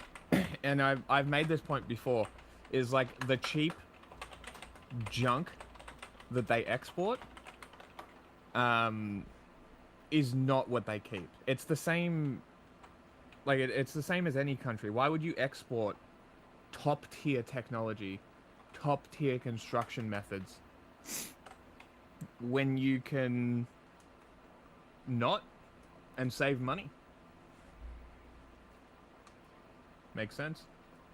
They're likely using ultra high performance concrete, which isn't your sidewalk mix. It's concrete on steroids, 10 times stronger than the regular stuff. But how do you get What thousands happened? of people in and out of the Wait, are we talking about Chinese concrete? Oh, okay. I hope China's using proper concrete. Would be awkward if they were using the same concrete they used for bridges.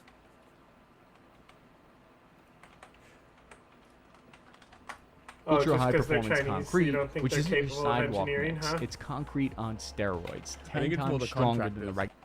I think it's more the contractors that they pick and choose that cut a little bit off the top and leave less for the person that they delegate to. They really are like Trump. Regular stuff. But how do you get thousands of people in and out of the facility without creating a giant bomb here sign on the surface? To get you the inside scoop, our producer Armando reached out to Ron Hubbard, who runs Atlas Survival Shelters. This guy creates bomb Ron shelters. Hubbard? He's dead. With a team of advisors who have actually worked on No, the I equivalent don't think he can US die. That's part of the underground bunker fate. site. That's easy. You don't Well, access them from the top. You access them from ascended. underground from the side. So you What, basically. what do they believe? The Thetans? They're covered in Yeah, Thetans. stuff like They that, need to silly ascend. Hey, you know what religion I love? The one based on a science fiction book. All of going to them? enter it from some mountain hundreds of miles away. You're going to get on a high-speed train. They're going to have a large boring machine. They may start off at 100 feet underground, and the tunnel may just angle down to it ends up at 6,000 feet. They're using massive tunnel boring machines, like the one that dug out the Channel Tunnel, potentially starting the tunnel entrance miles and miles away and then gently sloping down. They're going to enter it through train. They're not going to come down from the top. It's not like there's an elevator that's going to go down. They're going to enter from the side, of course. Yeah, that's just common sense. But you will not ever be able to go there and find a super high-speed elevator. I would not think they would, because that's basically leaving an exposed shaft right to the surface. But who gets the benefit from all these high-tech hardenings? It's designed to ensure the continuity Hardening? of government, what's called COG, or maybe more accurately, continuity of the Communist Party, and continuity of command for the People's Liberation Army. This structure actually closely mirrors past American efforts at the concept of continuity of government. If you look at sites like Raven Rock and Mount Weather, these were designed to preserve constitutional authority You mean during the place catastrophic where the events. boss is in Therefore, the Fallout guest list 3? is exclusive, including the core leadership, Xi Jinping, of course, at the top Central Military Commission brass. Beijing Military City isn't just an isolated fortress, but a major hardened node in a vast classified underground network designed for leadership mobility and redundant command. To me, it shows an interesting contrast in strategy compared to the United States approach. These reports come at the same time as the US military building a massive next-generation air defense Golden Dome, as it's called. These both appear to be preparations for a great power military conflict, but with Don't very laugh at different us. approaches. The We're a very construction of serious Beijing country. Military City isn't just a military infrastructure project, it's a strategic signal to the world, particularly the United States, by investing enormous resources in this facility. China's making a clear Hey, an statement that it's F-16. preparing for the possibility of high-intensity conflict that could escalate to nuclear threshold. A directive to be ready by 2027, invasion barges and a giant command center, and this huge underground network that'll all be finished and coalesce by 2027. All of this is evidence that even if China doesn't pull the trigger, they're definitely building the gun. If you want to support this completely independent venture, you can go to cappyarmy.com for our Patreon pepper box. Did you see about this? Apparently the new SIG gun is dog shit. No way, I can't believe it. SIG? In this video, I'm going to be updating everyone on the two major wars and conflicts happening. Okay. I'm going to send you the link for this video. I'm going to get a call in about 5 minutes, like I said that I was going to. So can you host this one? Yeah, just give me a sec. Yep. Happening in the Middle East and in Eastern Europe. There's some big updates with reports of maybe longer range ballistic strikes between the Germans now and the Russians possibly. I don't want to get ahead of myself because there's a lot of this reporting and fear-mongering about World War III. And we know we want to step back and say, well, nothing ever happens. Well, nothing ever happens until it does. There's a great all-time quote for you. But no, I really hope nothing happens. And we've gotten a lot of reports. I mean, remember, they were escalating That's a originally dumbass right thing to say. after Trump won. They used the longer-range ballistic missiles. Nothing really came of it. But now there is some serious escalation with Putin and Trump having a falling out. We'll see what happens there. But you've got Trump coming out saying that he warned Israel against striking Iran. Earlier this morning, I saw this new article from the New York Times. As Trump seeks Iran deal, Israel again raises possible strikes on nuclear sites. So this, it's just more of the same. It is, there's really nothing in this article that we didn't already know. Take it when you need. It does look like Israel, because of how weak, the weakened state of Hezbollah and Hamas, they are trying to use it as a window to strike Iran, and they are hoping beyond hope that the potential peace, well, I guess you could say nuclear deal, falls apart between the United States and Iran. There's been some talk, and I'm sure this is what Israel is fearful of, just the way Trump is, that Trump could swing this as a better nuclear deal than the one Obama got in 2015, because the one Obama got expired, I believe, after 2030. It was either after 10 years or 2030, and it didn't involve oversight from many countries. This newer one, they're talking about enriching uranium no more than around 3.3%. Right now, they're at around 60% enrichment, so they'd have to bring it back down. But there are U.S. officials that say we want zero enrichment, and they want around 3% enrichment with oversight from many different countries.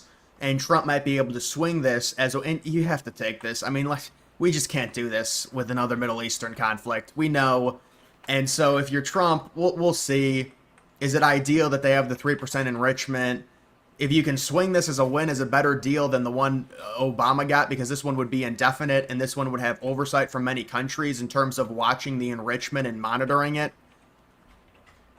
But it's interesting because Netanyahu's extremely aggressive, and they're talking about to where they're like, we could strike Iran within 7 hours at any point.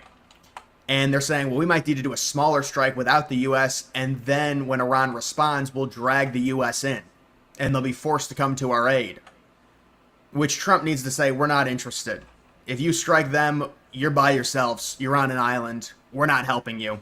Especially if you strike them while we're that's why they're waiting, because they know they need U.S. support. You know, if they strike them right now, it would be seen as a horrible betrayal to Trump, and it would make Trump look very weak. And Trump wouldn't like that in terms of a public. I mean, look at what Trump is talking about with Putin. There's this talk of they tried to assassinate Putin when he visited the Kursk region this past weekend via drone. They tried to use drones, and Trump is like, well, listen, Putin's making me look bad. He's making me look weak. I don't like this. There's something happened to Putin, and he got very angry. So Trump really cares about portraying a very strong public image. I think if Netanyahu did something while Trump's still trying to negotiate, I mean, they're at the fifth stage, the fifth meeting of these talks, these nuclear talks. And from what I can gather, they're arguing between 3% enrichment and no enrichment at all. And so that's basically where it is. That's what this article talks about. It's just more of the same. Israel is extremely trigger happy.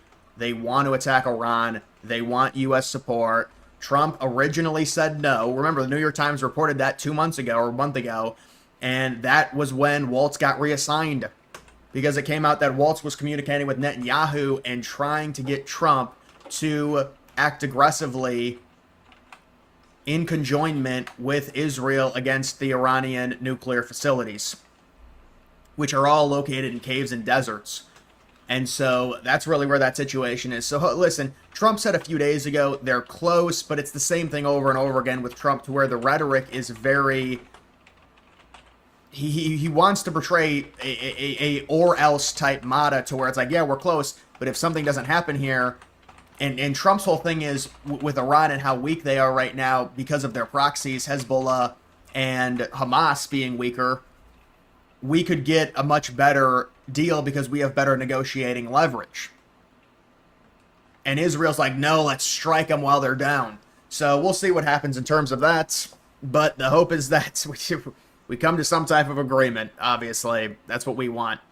And so you've also got this. Russia is considering hitting targets in Berlin. Well, that's not good.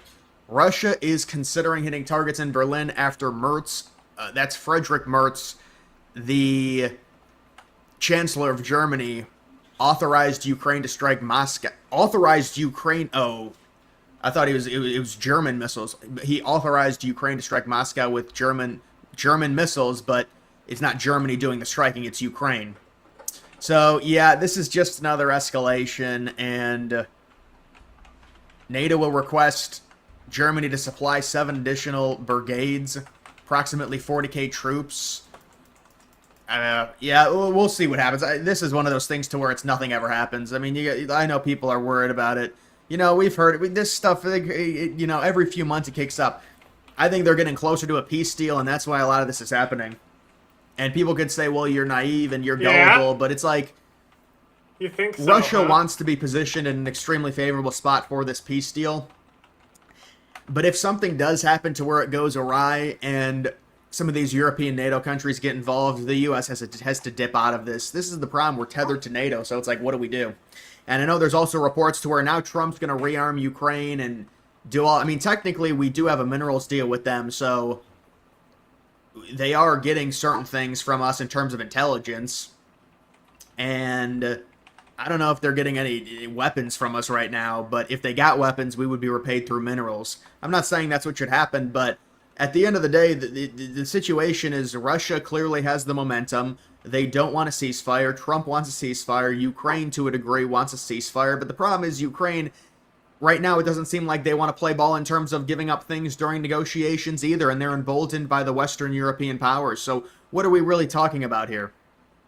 There's going to have to be concessions on both sides. But the problem is Russia won't even agree to a ceasefire because they're saying, why would we agree to a 30-day ceasefire when we have the upper hand? We're not going to let you rearm and resupply and take 30 days when there's no way we're going to work anything out if Zelensky is demanding back Crimea. It's just not, there's no way. If that's the negotiations, there's going to be no agreement. There'll be no agreement. If their hard line is we want all our territory back, it's not going to happen. Unless there's escalation. But this is not even, I mean, this is escalation by proxy, which is what NATO has done in the past. Now, you're talking about 40k troops, but like, where are these troops going? They're not going to fight. Are they? Like, I mean, you could say, well, it's getting closer, it's escalating to that point. But we've seen things like this in the past. Remember, right after the election, after Trump won, Biden and their administration deemed that Trump was going to be supposedly a lot nicer to Russia. So he said, let's escalate, and this is what I think, to put Ukraine in a better position for a peace deal when Trump got in. So they allowed them to use the longer range ballistic missiles. Russia threw a fit about it, but it didn't really escalate much. But like, you're seeing all this escalation now. This is actually signs of a peace deal, I think, because, you know, both of these sides, they want to be positioned best when you're talking about a peace deal. But now you have people basically saying, oh, it's never going to happen. It's going to be World War III for sure. Trump should just get the U.S. out of it. Which, I mean, I don't think NATO's committing to World War III right now, unless there'd be significant escalation from Russia. I mean, is Russia really mounting huge offenses? It doesn't feel like that based off of the territory. I mean, recently, there's been more movement by Russian troops. But again, I think a lot of that is more jousting for a negotiation position. I mean, they did agree to a temporary infrastructure ceasefire as well. Russia did. But it's like there has to be an agreement. These Western European countries can't come together and say, all right, and maybe they can. Maybe it's just all, they want to keep leverage, but they don't want the 4 oblasts going to Russia. They don't want Crimea going to Russia. They say, well, they're going to take, the idea, and this is still going around from liberals, that, well, they're going to invade all these European countries. It's not possible. They can't do it. And that's not even how it would happen in the 21st century. They're going to do a land invasion into all of Europe, into all the NATO countries. You think they would seriously do that? The Baltics, I could understand there being something there, but it's not going to... There's going to... And by the way, we're talking about this. It's 1/5 of Ukraine. For 3 years, 1/5 of Ukraine. That's what they're getting. 1/5 of Ukraine. It's taken them 3.5 years. So, and you know what it is. They just want proxy control over Ukraine. They want Ukraine to be part of the East. And so that's really what it comes down to. But when you talk about it escalating, I mean, yeah, it's you know, to me, it's getting closer to the peace. That's why all this is happening. It's all kicking up now. But you know, people immediately fear-monger, oh, it's World War III for sure. That's all it is now in social media. So there's some movements. You've got Germany authorizing the use of missiles, moving some troops around. Remember, the United States moved troops around in the Middle East. Everyone's like, war with Iran.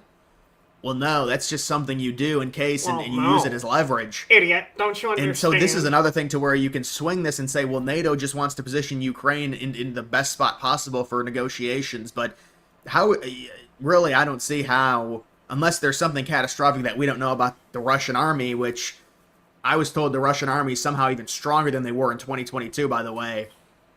Which you would think they would take more land if that was really the case, but... Exactly. There's going to be some type of peace deal. I mean, there has to be. And if there's... Look, if there's not... I don't know. Apparently, according to... The restrictions have been removed from Ukraine. And they've already been hitting Moscow. Let's fucking go. Let's see some fucking fascists burn. NATO, we're obligated. Like, but we're not... Ukraine has been watching Russia slaughter their civilians, hit civilian infrastructure, and destroy hospitals for 3 fucking years with an arm and a leg cut off. They just got them sewed back on. and they're the strongest military in My in leg! Europe. Let's fucking go. My leg! And we're not doing this thing to where it's a wide-scale war over Ukraine. It just can't happen. It really can't. But the problem is, there's no compromise right now from Putin.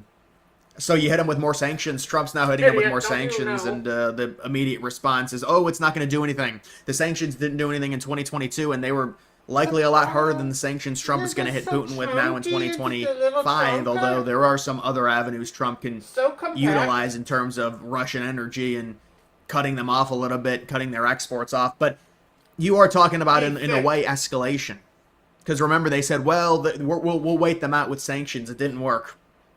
If anything, Russia waited the West out, and they still have the territory through the sanctions, through the hardened sanctions, when the West was unified with a liberal U.S. executive branch and all the liberal governments within the EU and the UK. But it didn't seem to matter. I mean, look, I think Russia, to a degree, is disappointed right now in the situation, but it can easily be swung as a win for them. You know, I saw some things that they wanted. They want assurances on other countries outside of Ukraine not joining NATO. They were very pissed off when, obviously, Finland joined NATO in 2023. But they want other countries within that... Maybe they shouldn't have invaded Ukraine if they didn't want Finland to join NATO. Crazy. It's almost like Russian aggression makes people join NATO. Almost like that was its entire point. That area to pledge and say we will not join NATO, which I think is completely fair with how far NATO expanded. But if you say that, liberals say, oh, that's Russian propaganda. You can't say that. Okay, well, how did we get here? We got here because of the West meddling into Ukraine, which was originally under the control of the Russian Empire and the Soviet Union, and even after the Soviet Union fell, it was still under their influence. And then the 2014 meddling happens, and the pro-Russian government gets overthrown. So listen, we'll see what happens. I don't know, honestly, who knows if there's... I just don't know what Russia really wants. Ukraine is kind of just... They don't really have much of a say. Ukraine doesn't. They're just empowered by Western European countries, and it just depends how scared is Europe about this. The problem is, obviously, the United States is in a different position to where we're not too concerned about Russia. A lot of these European countries are, so they want us to be as concerned as they are about Russia. How can we be as concerned as you when we're not located in the same part of the world as you? And then they say we're these terrible people for, like oh, we're obsessed with Putin and we love him. No, we're just not in the same... We can't justify escalation within this war for the United States. There's no justification. I mean, we didn't join World War II until Pearl Harbor, although we were sinking German U-boats in the Atlantic. But it wasn't an actual full scale. It's not like we joined. But either way, guys, this is a big thing, and we'll see what happens. I mean, listen, there's going to have to be something that gets worked out here with these situations. I think with the Israel-Palestine situation, there's talk about a huge G7 summit in... I kind of want to leave a comment on every video we watch and just leave it premium analysis. Thank you very much. Pausing all new student and the United States is pausing all new student and exchange visitor visa interviews, which covers a broad swath of professions from doctors to camp counselors, while it studies how to expand screening of applicants' social media posts, according to a State Department cable obtained by the NewsHour and signed by Secretary of State Marco Rubio. This comes as part of a broader crackdown on immigration and higher education by the Trump administration. And the larger battles with the administration have been the focus of our series this month on Rethinking College. Joining us... You know what America should do? Create like a system that utilizes institutions internationally that all serve America, and like maybe call it like the Jackson Institute or something. You could do. Maybe call this something like a patriotic front a united front, maybe something like that. I don't know. Just a thought. Yes, now to discuss the latest is Simon. Considering that you're trying so hard to be like China, you might as well. Hankinson, who had a 23-year career in the State Department and is now at the Heritage Foundation, and Fanta Av, CEO of NAFSA. That's the Association of International Educators. Welcome to you both. Fanta, just kick us off here. For context, is there precedent for this kind of pause on all new visa interviews in these categories? And how different is this from what we saw during COVID, for example, or during the first Trump administration? No, I think that there's not any precedents that I can recall in having worked in this field for over 35 years. I think during the COVID period, we understood because of COVID and because of mobility and health issues and all of that, there were certainly complex issues that, made travel very difficult during that period of time.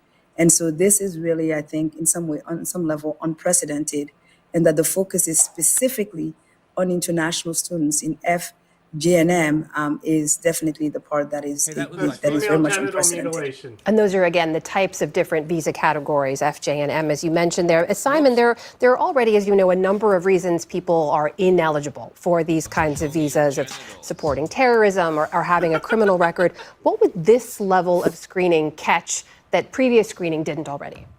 Well, when I started doing visas in India in 2000, it was a half sheet of paper front and back with a bit of information on it in pen. And then over the years, we had 9/11. All the attackers were admitted under non-immigrant visas. We asked for more information. It got more complicated. Now it's online. I went to the US on a J-type student visa. I will not a be female able to genital mutilation visa? I will not be able to get into America anymore if this goes through. What do you mean? I'm not on social media. So this is the next logical step. We have tools now that can search enormous volumes of information very, very quickly. And if they're adding social media and other profiles to the application form, then presumably this is the next logical step in screening. And logical how? I mean, given your experience too, is it possible to screen through everyone's social media posts going back in time?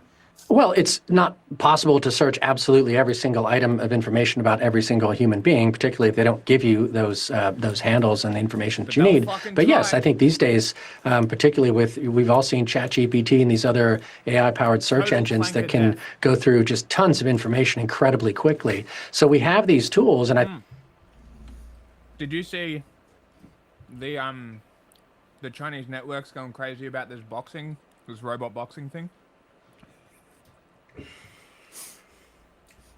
They're called BattleBots. Firstly, no. I said it was like Robot Wars, but fucking lame. But they're called Jaegers. They're supposed to fight kaiju. You know, the bald kid? The bald kid? Yeah, kaiju. Is that a joke? That's his name. Kaiju, the bald kid. He's like an annoying, whiny bitch. No idea. Anyway, this is. It's like Real Steel with Robert Downey Jr.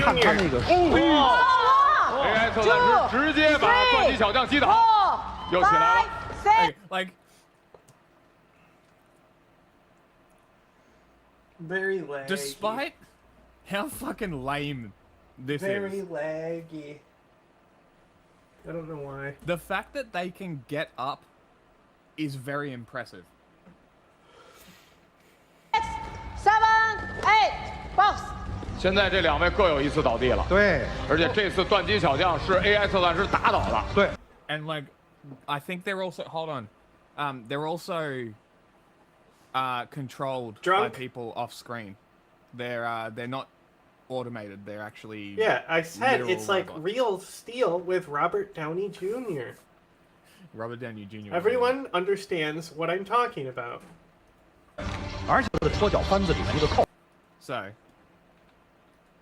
I just wanted to show people this, and people have seen this before, but it's also fucking cool. And if you put AI in this fucking robot, we are all fucked.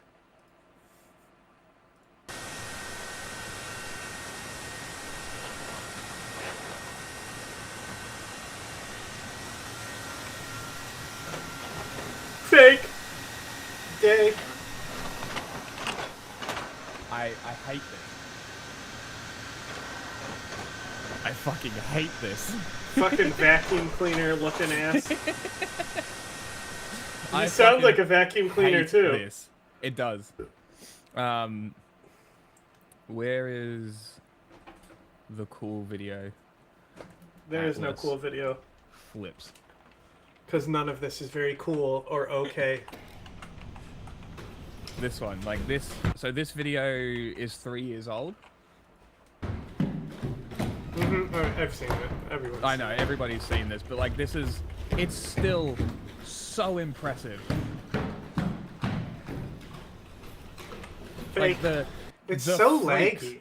The freaks. Is it laggy for everyone else or just me? Can chat let me know? It might be my connection. But like the freaks at MIT are just crazy. Whoa. Like, look, they're a worker now.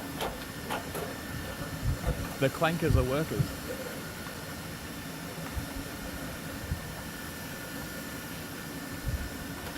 And people want to like go, oh my god, Tesla full self-driving.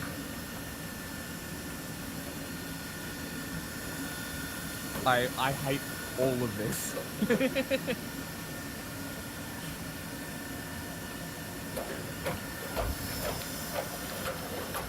Why does it walk like that?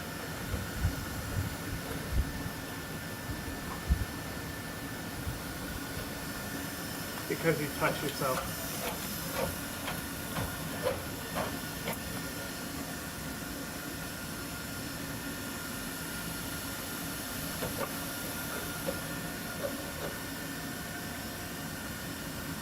So interesting.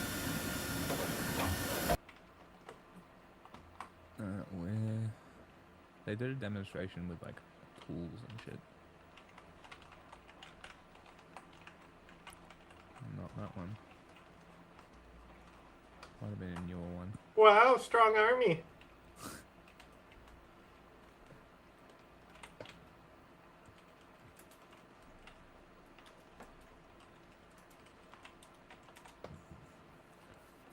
Here it is.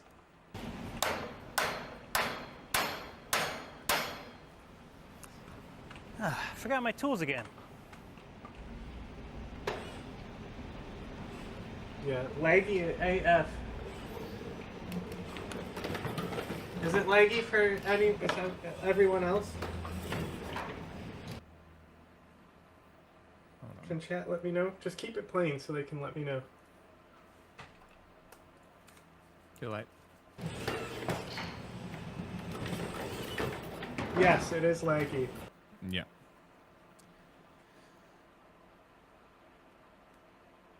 Shit happens. Hi. I'm Jay. I'm a homosexual.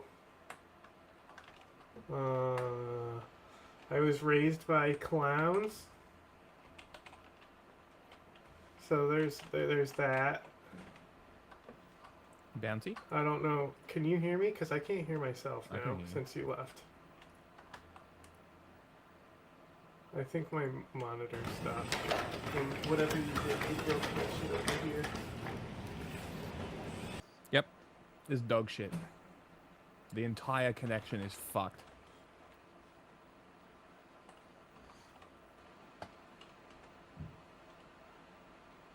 Hello. Now I can hear.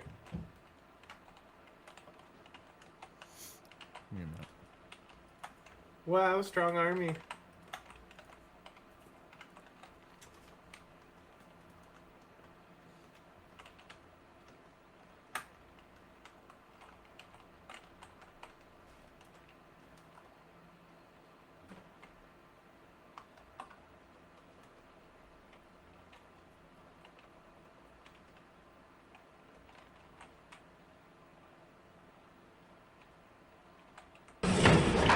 that better? Nope. It's my internet. Oh no.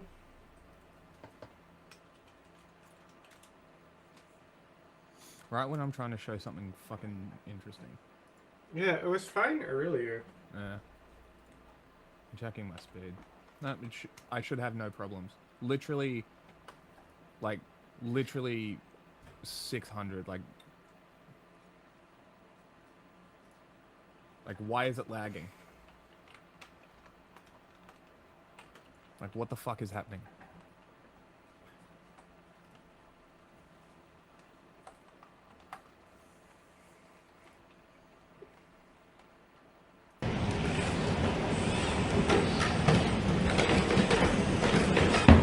So fucking stupid. You're gonna have to host. Hey, give me a minute. We can just have a conversation in the meantime. Sure. You know, about what we want to do for Pakistan. Pakistan. Yeah, what is your pledge to Pakistan? Yeah, he's a pilot. Great.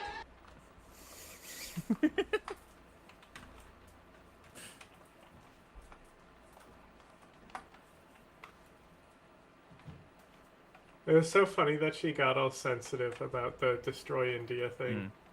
Because she was a politician then.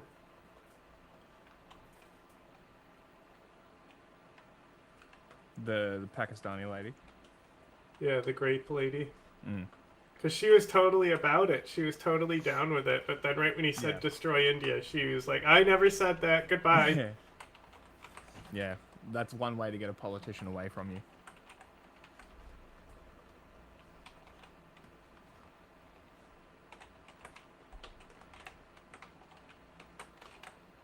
Tell them that you want to destroy Pakistan? Yeah, something like that. It's definitely a good way. I'm actually very disappointed. I wanted to show that video because it's kind of neat.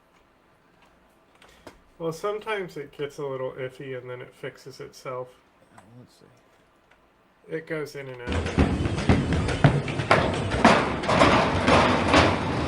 It's literally skipping 3 seconds a time. Yeah, it's like 1 frame a minute.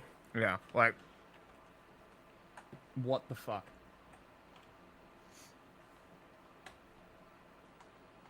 And the best part is, if we paid for it, same shit would happen. Mm-hmm. Like, paying for it doesn't increase the bandwidth or anything like that. Hello! We are...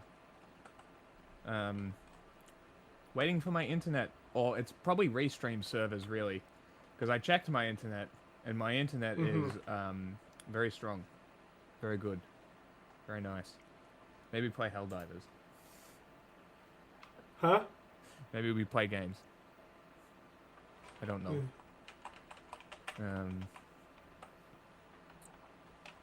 Oh god. Oh god. Super Earth does need defending. Yeah. There's a video to Especially play. Super Pakistan.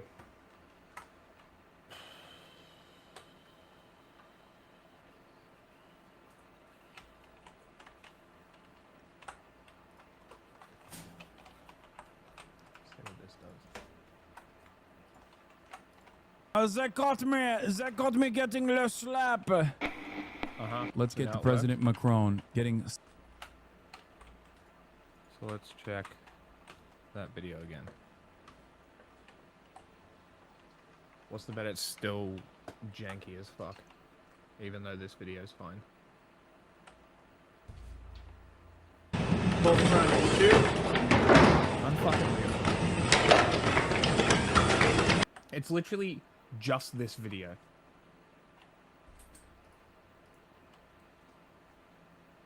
They don't want you to spread the robot Slapped in the face propaganda. by his wife, Guess his much older wife, President Macron has. who used to be his. Ah, that's funny. I just, didn't even register it because I fucking already know. What happened? New Zealander did New Zealand things. Confused the foreigners. Teacher had to play down an incident in which his wife appeared. Look, the Boston Dynamics robot is fucking neat. It's terrifying. Don't put AI in that shit. But fucking cool as fuck. I mostly just wanted to show the last bit where it does a flip off the box. Just to like, because the whole point was to show that like those boxing robots are kind of cool, but like it's a gimmick. To push him in the face. But they can get up by themselves, which has only really been a thing recently. I think there's been a lot of issues trying to get them to stand up. And now they're standing up, we're all fucked. The couple were arriving in Vietnam for a tour of Southeast Asia. As you can see from these pictures. I want his car. That fucking Audi thing that they made for the movie. That's sick. Pictures here. Mr. Macron said that he and his wife Brigitte were just horsing around, suggesting the incident had been overblown as some sort of geoplanetary catastrophe. It was funny. It is funny because when he gets pushed by her, he does kind of go, "Oh, people saw that." He and his wife Brigitte were just horsing around, suggesting the incident had been overblown as some sort of geoplanetary catastrophe. All right, let's bring our Europe correspondent Adam Parsons for more on this. Adam, look, it is great to have you funny. Here's our specialist on Macron's weird-ass relationship with his wife, who used to be his teacher. Like, what kind of expertise It's so funny is this that guy this going to video is apply fine here? and the other one isn't. Like, yes, as someone who has been a close follower of the wife slapping, I think that what happened here with Macron is fucking. It is just normal. In France, we just slap the wife and the wife slaps back. This is normal. And despite the sort of hyperbolic language there used by Macron to play this down, that footage is going to be played on repeat until we hear from him again. Who cares? Exactly. That's exactly what I was about to say. It's like this. There are multiple genocides happening right now. Who gives a fuck? It probably will be. Yeah, I mean, social media is one of those places where Emmanuel Macron pops up every now and then because there are a lot of haters out there who really, really don't like him and sees on every opportunity to portray him as either an idiot or a couples villain. hitting that I care about was when the Pope slapped Trump's hand when he tried to hold the Pope's hand. He just channeled Melania. You know that clip? I haven't seen that. Just type in Trump tries to hold Pope's hand. Amazing. It's a good clip. Did you hear what I said? No, but that's, you would think that it was like intercut, you know? Like the original was Melania. Like, what was he doing there? Why did he do that? Type in just Pope hitting people, because he's hit multiple people. What the fuck is happening? Why did that happen, and why is there a close-up of it? You know what I mean? It's now official. Elon Musk is leaving his role as a special government employee in Shut the up. Trump administration.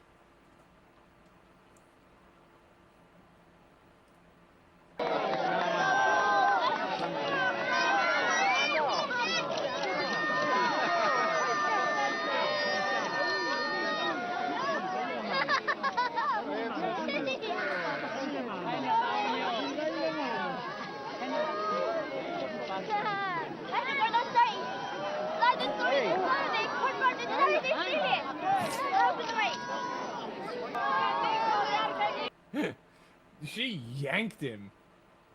But if you watch her beforehand too, like she's waiting so hard for the Pope and he walks away right when he gets to her. Yes, I did notice that. Like she's the most invested in the Pope.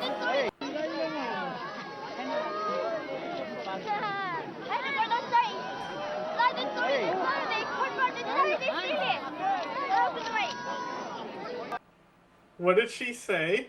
I'm not sure. She's saying something to him.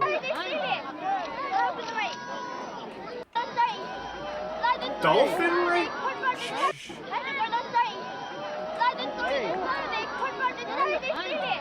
I just wanted to say something, I think. She's Asian, though, which is kind of interesting. Filipino? They're Catholics, aren't they? Spanish?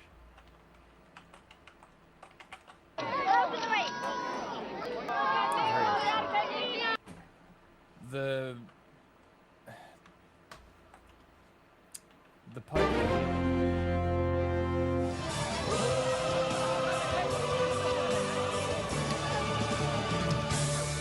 This is something you don't see every day. The Pope getting angry.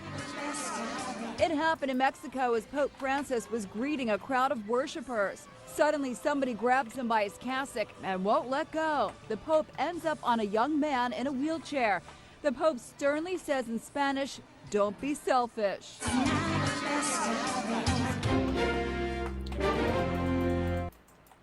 The idolization and like worship of the Pope is very strange. It's a very, very strange thing. Same clip. Yeah, I think there's only like 3 incidents maybe. It's just funny that it's more than one. Fare ponti non è cristiano. Soltanto dico quest'uomo non è cristiano.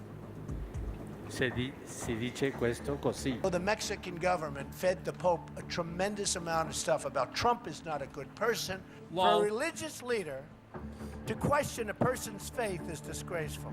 I'm proud to be a Christian. No, it's not. Donald Trump is a very nice person, and I am a very nice person. The level of narcissism you need to refer to yourself in the third person is unfathomable. And I'm a very good Christian because the Pope said something to the effect that maybe Donald Trump isn't Christian.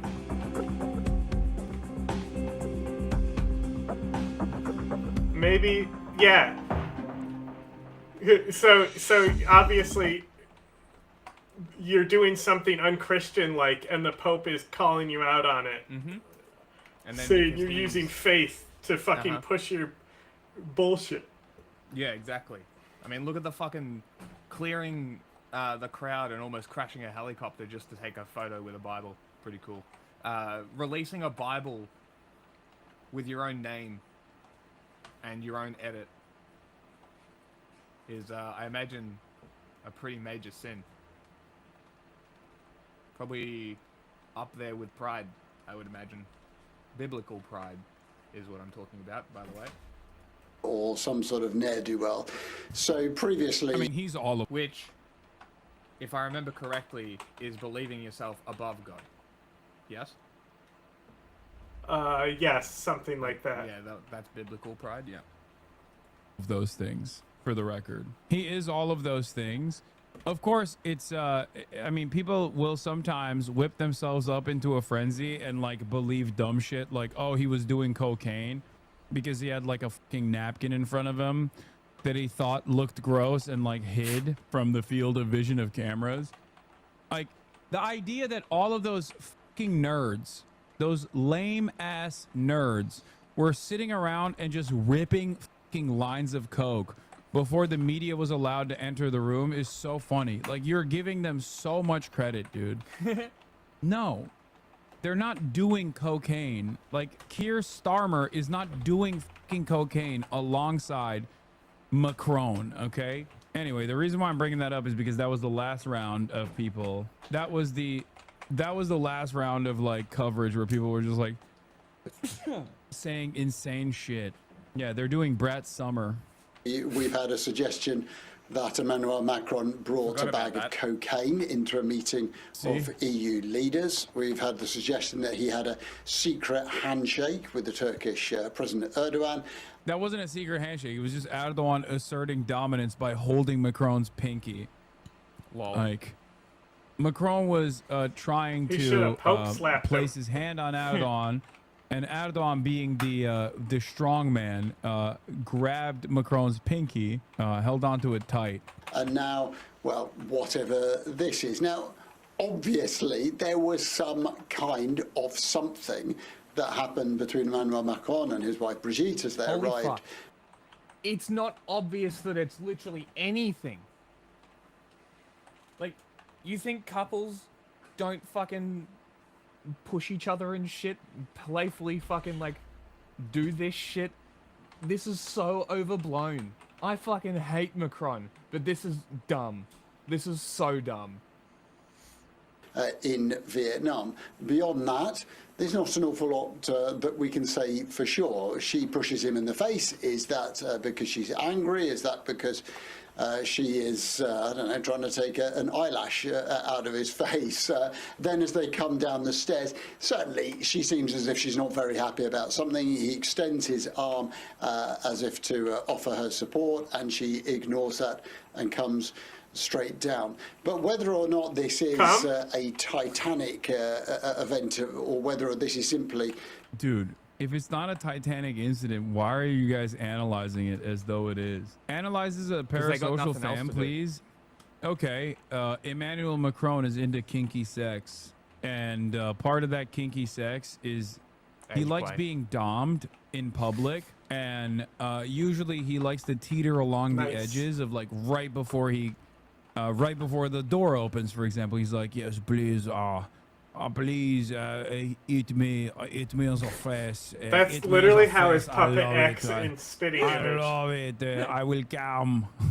I will come. I love to do le voyeurism. And then, you know, his wife was like, oh, of course, I would love to do le voyeurism with you, Macron. I will just slap. I will do the slap now. Le slap. Okay.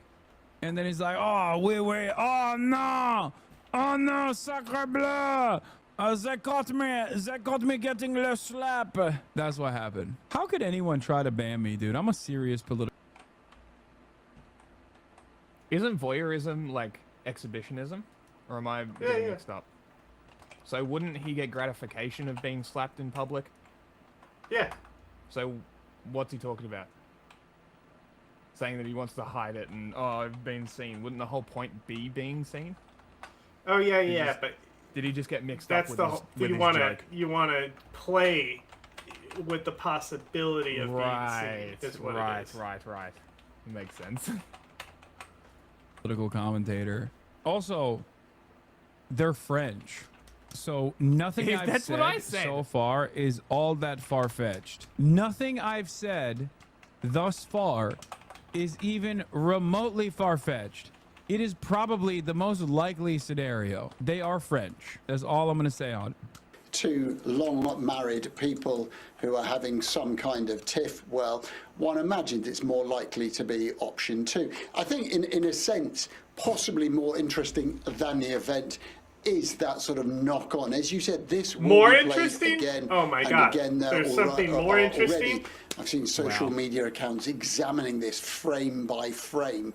Did she assault? Guys, look up the age. Look up how Macron met his wife. I need you to understand, okay? Someone has to be le pédophile in every relationship, okay? Otherwise, it's not ordained. Someone must be le pédophile, either the women's or the man. But one person needs to be le pédophile. This is how it happens. Is she furious with him? What is this shun? What is this cold shoulder? There have been any number do we not remember of ludicrous, frankly, conspiracy theories about Brigitte Macron. Do we not? The French love children. And sexualizing children. It's great. You think that's great? Sure. Great. Hold on. I have a soundbite for this one. Haven't used this one for a while. Sex is only for children. Macron over the years. And so, in a sense, what does Emmanuel Macron do when confronted this? Well, he probably does what he did, which is to laugh it off, to say that this is the latest in a number of conspiracy theories, to say that it has been utterly overblown. But one thing that it will inevitably lead to is more investigation, certainly by those... Macron got too old for her, I think. Things that you would consider to be le pédophilia are totally, I guess, a normal part of daily existence for the French. How Emmanuel Macron's parents discovered their son was dating his 40-year-old teacher. New biography reveals shocked reaction to le président's illicit teenage affair with a woman who would become his wife. A new biography of le French president Emmanuel Macron has revealed his parents' shock when they discovered their 16-year-old son was having un...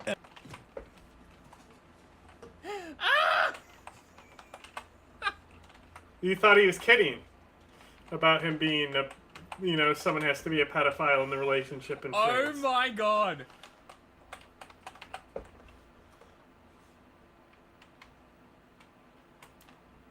He got groomed. Yeah. Bro got groomed. Well, that's what our lovely Perfect Talks was saying. Unreal. That's fucking hysterical.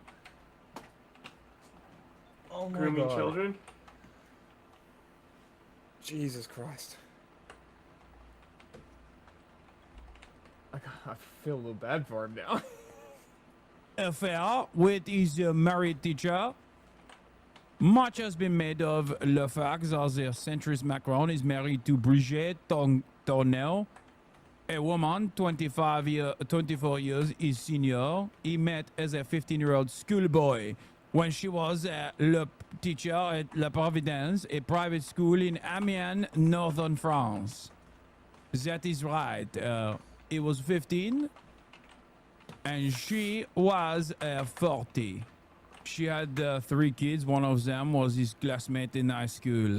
That's very epic. nice. Oui, oui. Very nice. Oui, oui. Writer Anne Fulda, who penned the book Emmanuel Macron, A Perfect Young Man. A perfect young man. That's the She wrote the biography to show how normal he was, and then the rest of the world heard about it and was like, "This is not normal." What do you mean? This is not normal? What are you saying? He is 15. He is 15, and she is 40, which means it is not normal because she was not older. That's why it's not normal. They were like, this is the most normal. This is the most normal age gap relationship, as opposed to an abnormal one. They're saying it's a normal age gap because he was 15. If he was like 18, then it would be abnormal. The schoolboy's parents had believed their son was dating his teacher's daughter, Lawrence, until the truth came out through a family friend. Shocked at the illicit affair, the Macrons removed the intellectually gifted teenager from the school. His mother, François Macron, told Miss Fulda, "We just couldn't believe it. What is clear is that when Macron met Brigitte, we could not just say, 'That is great.'" But she added, "What mattered to me was not the fact that he was having a relationship with Brigitte, but that he was alive and there weren't any problems." Realizing the affair would not be a passing phase, she is said to have told the teacher, "Don't you see? You've had your life, but he won't have children with you." His father, Jean-Michel Macron, revealed he almost le fell over chair when he learned about his son's lover. When Emmanuel met Brigitte, we certainly did not say, "Ah, wonderful." There was a whole media campaign orchestrated by their billionaire media friends to hide it from the public and pretend he was 18. By the way, he wasn't 15 yet. He was still 14. Oh. Oh, sacre bleu. Oh, mon Dieu. It was 14. Okay, this is perfect age gap relationship. It is not unfucking real. My friends, and welcome back. It's Wednesday, so happy Wednesday to you and happy Wednesday to me also. I know we're gonna have some kabooming news today. Let me tell you, some Russian soldiers have been smoking extremely carelessly in Russia. We have plenty of videos. We're gonna go through all of them. But before, here, I wanna introduce you Wait, before we to get into a this, the Ukrainian things in the traditional chat, can we instrument. open those? They're little Twitter clips. Yeah. From that lady. She wrote... My son is now 15 years old. Well, what is her description? She wrote a description as well. I've been searching for left-wing podcasts where Jake Tapper claimed his 15-year-old son is racist for wanting to be a cop, but can't find it anywhere. Given how grossly he mischaracterized Rashida Tlaib in plain sight, it's hard to believe anything he says. And he's a gamer. He's a football fan. Starting linebacker on his varsity football team. The Democratic Party has no way of communicating with him. They have no entree into his world. And in fact, it's interesting. I went on a left-leaning podcast that shall remain nameless, and we were talking about my kids, because I think they were both people without kids. And Hold on a second. The Democrats have no way to reach him. In football? In football? You mean the sport that they were literally kneeling over police violence? This The sport, that they my have mom no way said to she was reach going them? to stop watching. Huh? Because of people kneeling. One sec. Let me chew my food. That's such a dumb fuck statement. Like, what are we talking What my mom about? said, I agree. No, so she said that she almost stopped watching football because of the kneeling. Now, my mom is like a big time football head. She used to write essays as a little girl about how it's not fair girls can't play football. That's like her thing. Tell her that that's actually not true. There's no rules saying women can't play in the NFL. Yeah. But my point is like, this was her thing. Yes. Football. Yeah. And the fact that a few people kneeling because they want police to stop killing people. Police accountability is what it was. Yeah. So because people were kneeling, she was saying that she was going to stop watching football. Crazy. Yeah, I know, but right? it's like, I was like embarrassed when she said that for her. It's like, Looks like football isn't as important as loving Donald Trump or something. I guess so. Oh. That's where that went. Hey. I'm gonna do you grandpa style. That's it. I found it. Anyway, back to what I was saying. To claim that the Democrats have no way to reach you because you play football is so unfathomably stupid. Like, also, fuck the Democrats. Right? Fuck the Democrats. You should want your son to get involved with social justice from high school, avoiding the Democrats. That's what you should be aiming for. And honestly, you know what's the funny part about this? Is that, like, to Trump, this guy is like the commie. yes. You know, this is the left-wing radical fake tapper. Crazy. But like, I'm assuming he lives in New York. Probably. Right? So on top of that, on top of playing football, which puts you in proximity with African Americans, who I can guarantee are acutely aware of the social issues within America right now, even as kids. To suggest that your kid is not going to get any exposure to this is one of the most ignorant fucking things I've ever heard. And just perfectly encapsulates how out of touch Democrats really are. And further to the point, why they should not be supported. Start a new party. Replace them. They asked me about my son, and I said he was, he's That's a football just not how it's player, gonna and he happen. wants to be a We policeman. tried already. And their joke was And then about my 9/11 15-year-old son. happened. Yeah. Oh, how does he feel about minorities? Like the idea that he wants to be a policeman, therefore he's racist, my son. And like, Also- that was the big laugh, He and is. then I got dragged in the comments and all that stuff. And If your and I son thought to wants to be a myself, cop and this you're is- like, that's great, you're probably a bad person too. Yeah, like if you've seen, especially somebody on CNN who's covered all this shit as a job, if you're okay with that, I completely agree with you that he's likely a bad person. Unprincipled, bad person. That's why you fuckers are And honestly, people who have no principles are the worst kind of people. losing elections. 100%. Like my football playing son, who has no political views. He's 15. He thinks about World War II and gaming and playing linebacker. That's his world. You're deciding he's a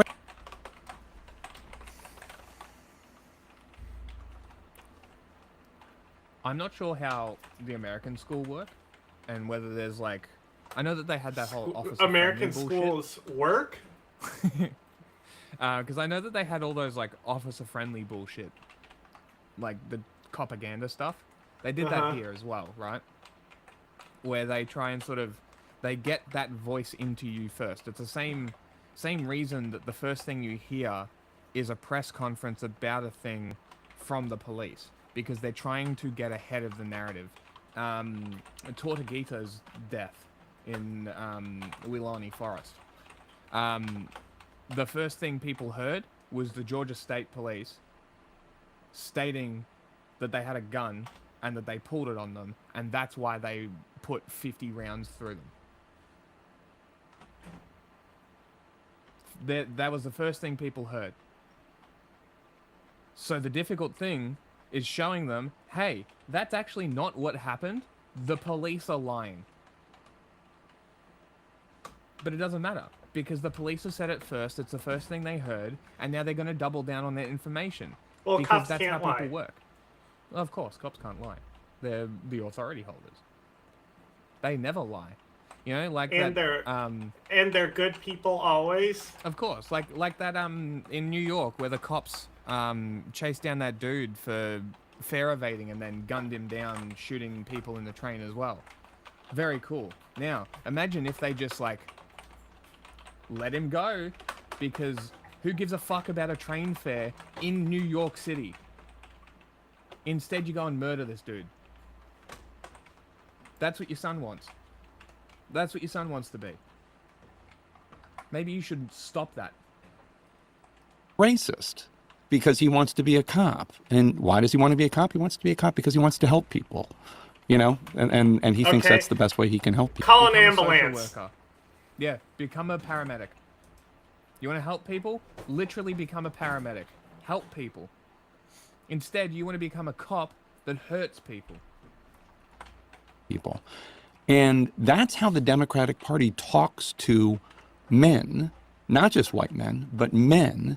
And I mean, I get the idea that they thought Tim Walz could what's the term he used, code switch or something? He thought that he could translate the Democratic Party What's the values term because he that they use, code hunts and switching? fishes and owns a Bro. gun and was in the army and Remember drinks a when we beer. were watching Ben Shapiro and he mentioned that something about like Kamala Harris code switching or something, and I was like, yes. wait, these people know what code switching is?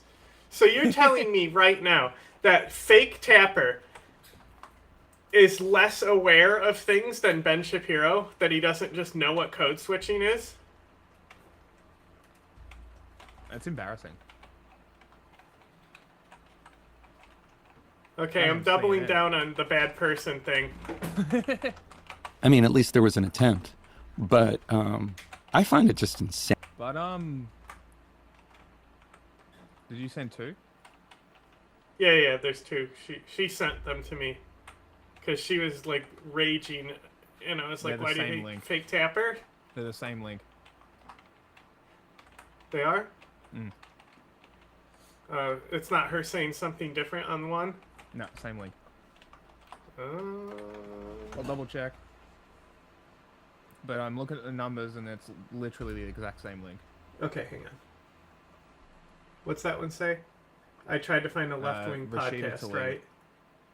Rashida Tlaib. My son is now 15 years old.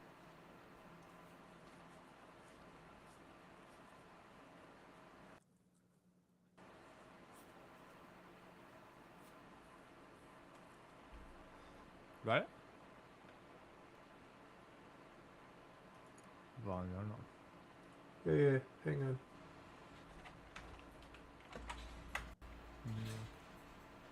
One sec. Now I have to find this window again. I'm tired 24/7. It's like you.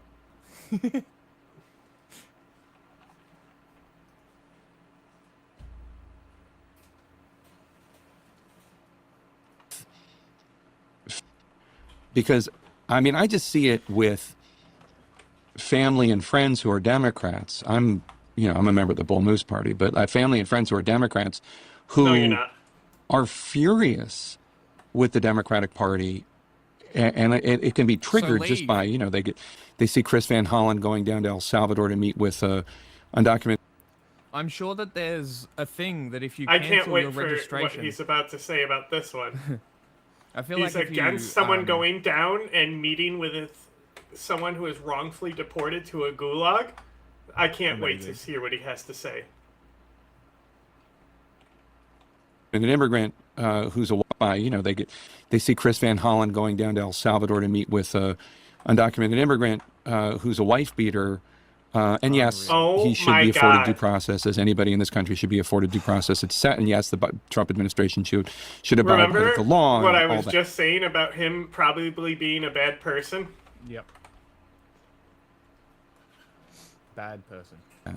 But they see energy being directed towards things that are not helpful to them, that they don't understand.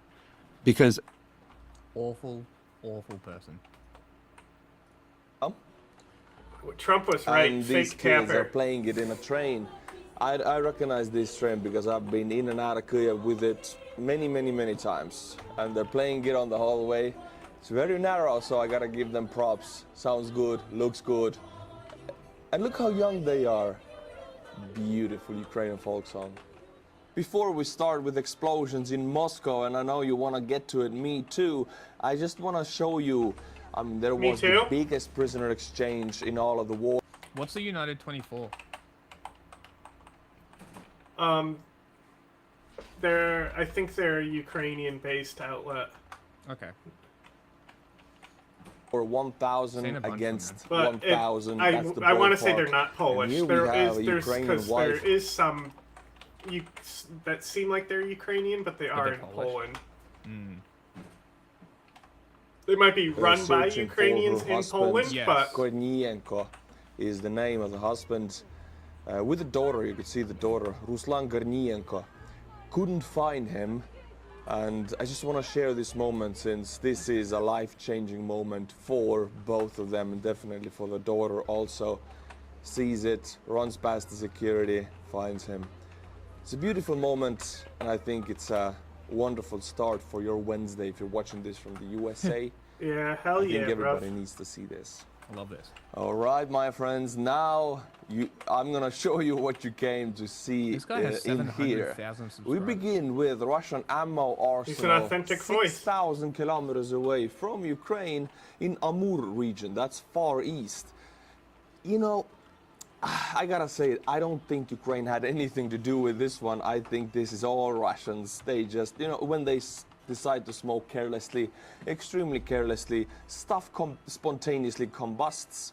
Yeah, no Ukrainian drones here. That's just a meme, by the way. Russian, I figured. 304th munitions arsenal of the 35th Army blowing up in the Far East. Nothing extra to see here. I still think it's very funny that Ukraine has basically taken out like half of Russia's Black Sea fleet without a navy. That's fucking great. And we have a drone footage of it. Thank you, Russian drone operator, for shooting a beautiful video for us to start my Wednesday with. You can see Russian ammo burning. I mean, this is a forest strip now, but it started with the explosion on the ammo arsenal. Okay, but let's see what the Ukrainians managed to do, because there's a lot. I have a long list of videos for you today. Get yourself ready, my friends. So Ukraine decided to send Luty drones. Luty drones they look a little bit like Bayraktar. They have this weird shape in the back of them, and they're long-range Ukrainian loitering munitions, and they... Are they domestically made? Could be. Interesting. Were sent they look a little bit like today. Get yourself ready, my friends. So Ukraine decided to send Luty drones. Luty drones they look a little bit like Bayraktar. They have this weird shape in the back of them, and they're long-range Ukrainian loitering munitions, and they were sent to Moscow region, Vladimir region, and there was one other region. We'll get to it. And in this instance, a Luty drone just connected to a Russian UAV factory. A beautiful kaboom. I love to see that stuff, man. It makes my Wednesday.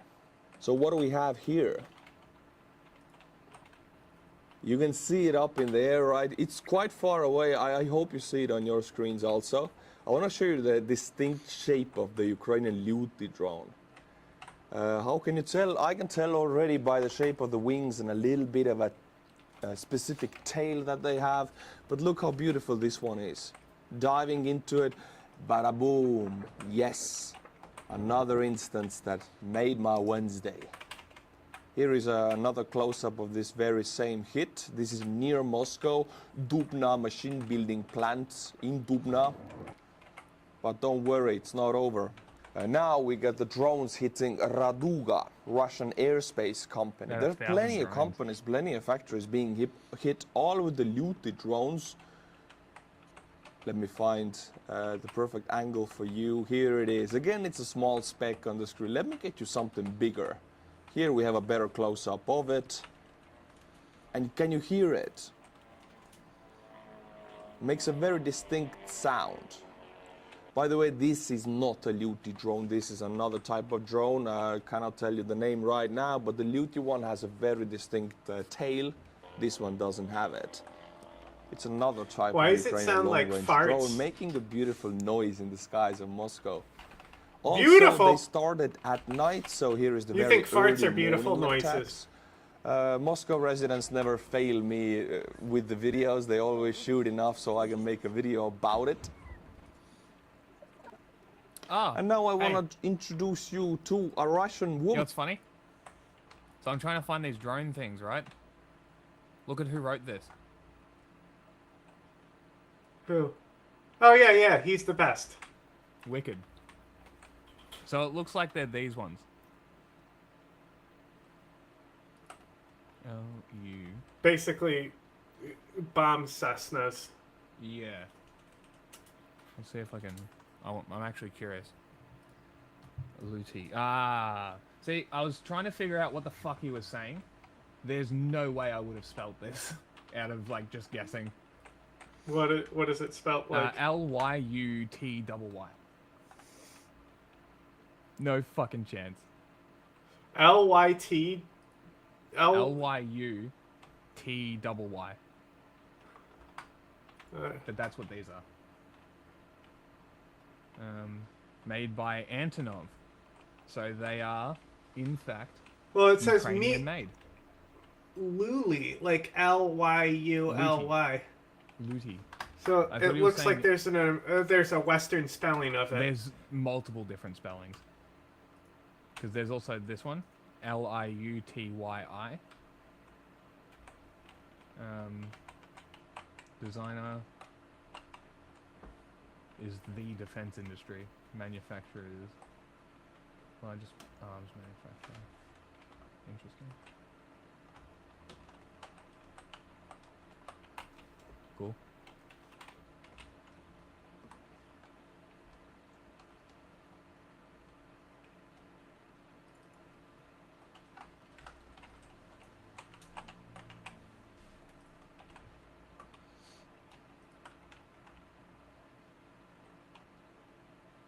One way. Ah, they're disposable ones. Interesting. Yeah, no shit. You fly him into things. Well, I thought these ones would have been like missile platforms.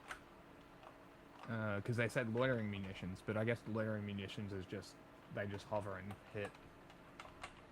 Analog to the Shaheed. So it's just a response to the Iranian drones. Kind of cool.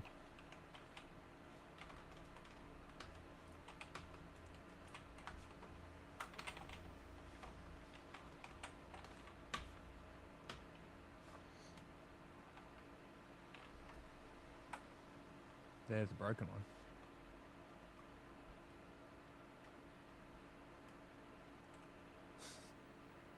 It looks very simple.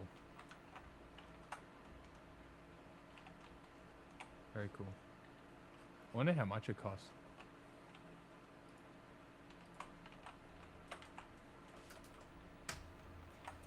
Unit cost. 200 grand a unit.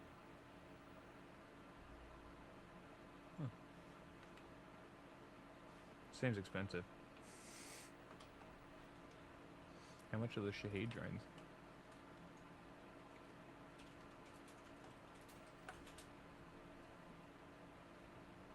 $20,000. Still, I guess they're using them for strikes. It's probably cheaper than missiles.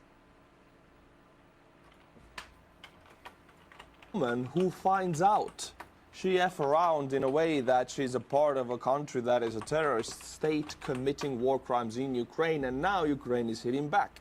And she is about to find out, and I'll read you the subtitles. But by the way, look at them nails. Damn, she has long ones. I don't know if she can claw with them. Are they deadly weapons or just pieces of plastic? I don't know. What even is happening? I don't understand anything right now. It's like she fucking right cut up straws and put them on her fingers. This is just insane. And look here, you can see the debris where the Ukrainian drone connected. Wanted to give her a little hug. In Russia? What kind of nightmare is this? I love him. He's so funny. I wanted to give her a little hug. He's mocking her because she's upset. Everything over there is just completely wrecked. It hit literally at the first entrance. And now, my friends, you might think, oh, Arthur, why are you so cruel? Why are you so inhuman? The girl is crying. She doesn't like to be part of this. Nah, She's fuck just them. A civilian. I love that he has, like, a chain for the road mic. I know, I saw that. That it's not clipped on. I would think that would be worse for the interference, but it's been maybe good. It's clipped on and it has a chain on it, too. Maybe. Because it doesn't look like it's moving. These interviews on the street, and young it's not women, young men, obeying just gravity. Civilians saying, oh, I'm so glad Putin is finally making Russia great. I'm so glad we're doing Ukraine. And they ask why, and they say, it's fun, it's what we do, it's Russia, you know? It's an imperial mindset, and this girl's crying right here doesn't fool me at all. She is also a citizen of an imperialist This state. guy's so based. And I don't have... Did I put him on here, or did you find him? No, I found this randomly when I was looking for the other video. I will subscribe to him. Because this is great. I completely agree with him. Like, as much as I'm like, okay, yeah, civilians shouldn't be involved. Russia is invading Ukraine, slaughtering civilians, hitting hospitals, and attacking civilian infrastructure, including Chernobyl, breaking the containment dome, threatening nuclear fucking pollution. Like, fuck Russia. Empathy for that. Now, my friends, we go to another city, Kronstadt company in Dubna. Again, it's a Moscow region, but a little bit away from it, because we have another angle of this looted drone doing what it does best. And you can see this speck on the screen again. Oh, beautiful. Straightforward into it. That's the building of the factory. And we have aftermath also, as you can see on this one. Just burning. I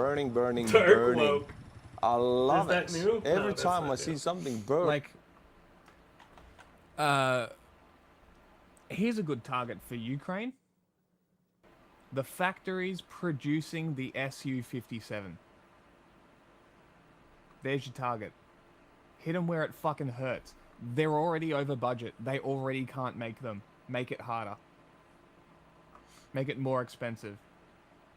And then blow up all their reserves of Soviet tanks that they're rearming. Just get rid of them. Easy. Then you don't even have to worry about the tanks being rearmed. Literally, like, now that the shackles are off, Ukraine needs to tactically eliminate Russian assets. It's the only option. Like, you can't fight the ground war anymore. You need to do state terror. Not domestically, obviously. But it would be terrorism. It's creating... It's doing exactly what Russia is doing, really. Like, it's...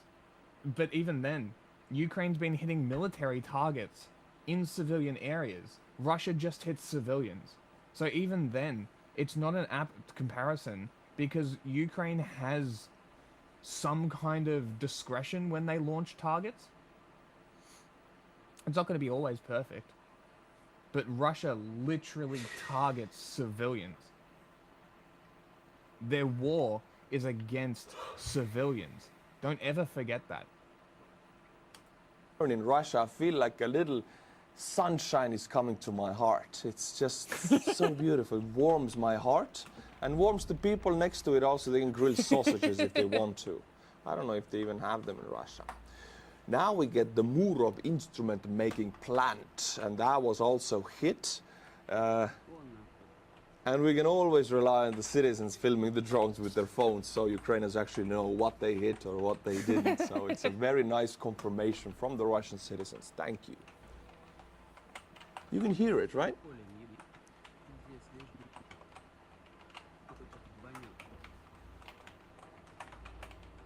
You can hear the distinct sound of freedom. It's really nice. Now we go to Zelenograd, Moscow region. There's plenty of different cities and factories hit in Moscow region. This one is Zelenograd. Check this out. Now this again is a looted drone going down, diving. Ooh la la, very nice. Very That's nice. what I want to see in my Wednesday. La la la la la. And here you can see You perfectly can't the get me. looted drone back This guy tail. rules. Distinct back tail, how you recognize it. And it's just gliding peacefully. Nobody shooting it down. It goes to hug itself a factory. That's beautiful.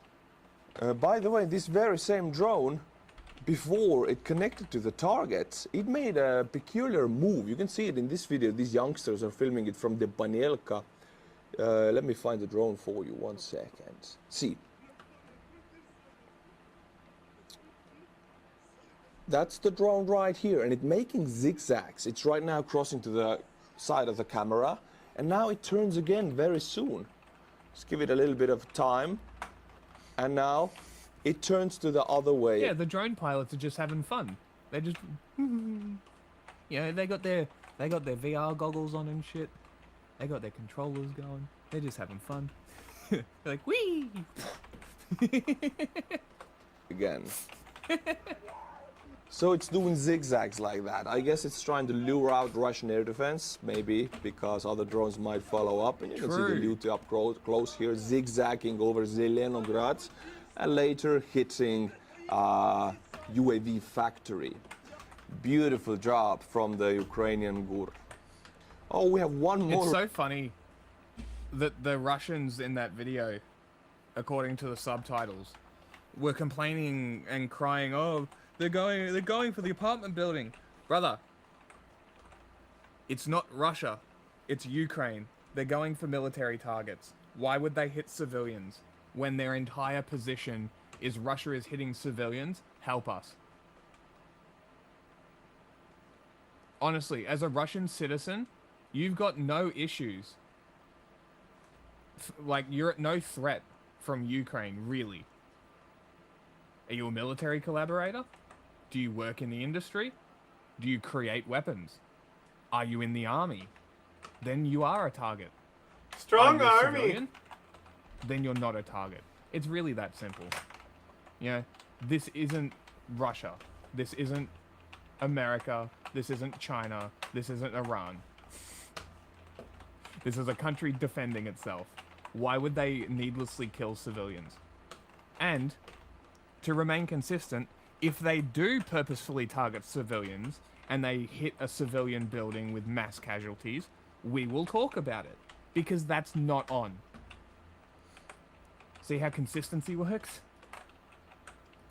Region, actually, Vladimir region. It's so weird that the Russians have actually a whole region called Vladimir. There's 3 videos again here. I don't think I'm gonna... Oh, okay, but this one is really good, because this one actually is one that Russians shot down. Most of them, they don't, but this one, look at that. Clear-cut shooting down of a Ukrainian drone with a missile. Boom. I can't say anything about it. In this instance, they did shoot it down, and the debris actually was the one that made the fire. So, hey, 1 out of 10 maybe, yeah? Talking about drones, my friends, I have something beautiful for you to see right here. Now, this baby was made in Estonia by an Estonian drone-making company, Kraftwerks. And I know the CEO, I know the dudes, they're really awesome, and they focus on something peculiar. An outside chain, a demand, logistics chain to produce these drones outside of China, away from China. This is a kamikaze drone. These parts come mostly from China, in Russia and in Ukraine. But this, my friends, is a recon drone. Only Western world parts. We're talking Europe, Canada, and USA parts and software. It's massively expensive because it's doesn't rely on anything made on China. But again, doesn't have the security risk that Chinese drones have in the event of war of NATO versus Russia, China. So we're getting ready to make our drones here in Estonia. Not with Chinese. He's Estonian. Interesting. That's very interesting.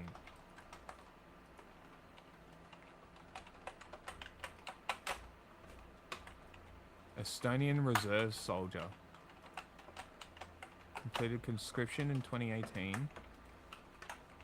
Deliver aid to Ukraine every 2 months and generate fundraisers for my viewers on YouTube. All Ukrainian aid funding. It would be cool if we would do that. Through Rotary Club Estonia. Cool. That's neat.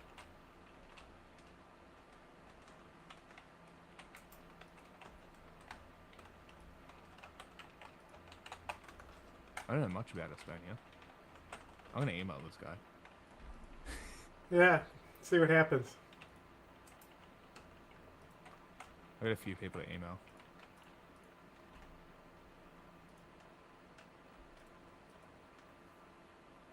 Beautiful. Emails here. Great. These parts, but with European, American, and Canadian parts and software. So this is what Kraftwerks does. They're amazing, and I did one campaign for them actually. My 7th campaign that you donated $100,000 for. We bought these recon drones for Ukrainian units, and they made Russians pay for everything they did there. Sick. Now, my friends, Love this. Enough about the drones. I have some cool names to butcher, and these are people who wrote to me and buy me a coffee. All of them are going to get this Rehi patch, and you will also, if you're a monthly member there, go and sign up, write to me, and I'll be sending. Interesting. Which is the Russian army. So they set these relay cabinets on fire. So easy, it takes you 5 seconds. You spray it with gasoline or gasoline mixed with oil, light the match, it goes up in flames, and when it burns down, you can see outage right here written. It slows down, it doesn't destroy anything, but it slows down the logistics by a week, maybe 2 weeks until they repair this cabinet. Very cheap, but it makes a lot of pain for the imperialists. Now, my friends, I want to introduce you yet to another Russian Frankenstein tank. Now, what if you attached a flamethrower to a drone with a bucket of napalm, and you tip the bucket out, and as it's falling, you light it on fire? And it's like a lava fall. Thermite mix kind of shit, and drop it on the top of factories. Just like melt through factories. I don't know if that's even possible. That'd be cool though. Why I chose this tank is because it has a crew of 3, as Russian tanks do, but on top of it they built this massive cage, as you have seen many times before, but now we get to look inside this cage that is covered with rubber. It's not only to protect the tank, I'm in hell. In addition to the crew of 3, they will have an entire squad sitting on top of the tank in a circle, much like that. Check this out, my friends. Russian tanks have their ammunitions built inside the turrets in a round. So if anything penetrates the tank's turrets and puts flames inside of it, these tanks will explode, and you can see the turret flying to the moon. That's how they are designed. Now, if you have 8 Izgoi guys sitting on top of that turret, and that will be flying to the moon. Imagine that meat fest, my friends. That would be a barbecue. I'll be waiting to see that barbecue. And that's what they do. It's the Russian army. That is one of 21st century, my friends. The most intense cope cages I've ever seen. It themselves. By the way, what is the squad that's going to be on top of that tank? Well, let me introduce you to these Izgoi men. I mean, they're going to be the meat that will be barbecue. You know how you get away, you know how you solve that problem? Put a shape charge on a drone. Just fly it straight the fuck in. As fast as possible. Just shape charge that motherfucker. Cute. And they are already crippled. This is the crippled squad. All of the troops are carrying canes because they cannot stand straight. They're injured in the legs. 1 cane, 2 canes. We got 3 canes and 4 canes. Now, I'm not here to make fun of anybody's injuries or disabilities. Nah. But fuck them. No. You don't make excuses for Russians. They got those injuries invading Ukraine. Fuck them. Hope they need 2. I'm here to show light on how evil the Russian commanders are, sending these wounded men to die like that. Okay, now I want to teleport you to another part of the front that is called, it's a forest, it's Serebryansky forest, and it is the forest that is most similar to any kind of moon landscape to World War I. Check it out. This is real footage, nothing edited here. You can hear the artillery thumping in the back. Most of the trees are cut by artillery. There are trench lines everywhere, mines everywhere, and razor wire everywhere. This is Serebryansky 21st century. Was it on stream that we watched about barbed wire and razor wire? Mm-hmm. Or was that a video I watched by myself? Yeah. C-wire. Fucking fascinating. I didn't realize that it was not the same as barbed wire. That, like, they're spools of literal wire just with razor blades attached to them. It's fucking crazy. Brutal, old-fashioned shit. Battles have been going on in these forests for the whole duration of this war, actually. It resembles World War I 100 years ago, so it shows us that in Russia nothing really changes. Now, my friends, I want to introduce you to a Russian field kitchen. Do you ever wonder how these Izgoy troops eat? They need to eat. I mean, if your soldier is dying of hunger, you cannot even send him as meat. The meat needs to move, because the only point of Russian meat is that it moves and soaks up Ukrainian ammunition. So you gotta feed them a little bit. So how these field kitchens work? The logistics guys, they don't want to spend any time on the front, so they come to the front at night, they dump their entire food supply out on the road, and they drive away. And what this Russian soldier is calling this is the Shvedsky stol, which means Swedish table. In Estonia we also have the saying Ruotsi laud, which means like the Swedish table. It means in in our part of the world, that means that you serve yourself in a buffet. That's the Swedish table. And boom, that's the Swedish table of the Russian army. Everything dumped. This is not trash, it's food. Cans, water, cookies, coffee, it's all of their rations, oil, cooking oil, dumped like that for the raccoons to eat. That's how the front men have to eat. First come, first serve, last come, you don't get nothing, you're gonna starve. So yeah, that's the field kitchen. That's the logistics. We continue on the front because there's many videos I want to share with you from the front. Look at this dude. He's a Ukrainian fighter just walking across the field, and these strings you see right here, they're not strings, they are fiber optic cable. There's so much of it all over the place. It's literally the video I was telling you to look every up. field on the front lines. If you fly the fiber optic cable drone, you fly it, but the cable stays on the ground. It doesn't decay. It stays like that.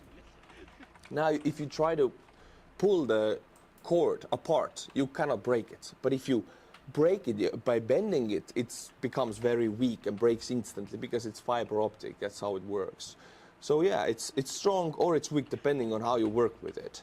In this case, when they're bending it right now, yeah, you can break it easily. But it's everywhere, and when this war will be won by Ukraine, these cables need to be cleared out because they will be stuck on the Ukrainian farmers' machines.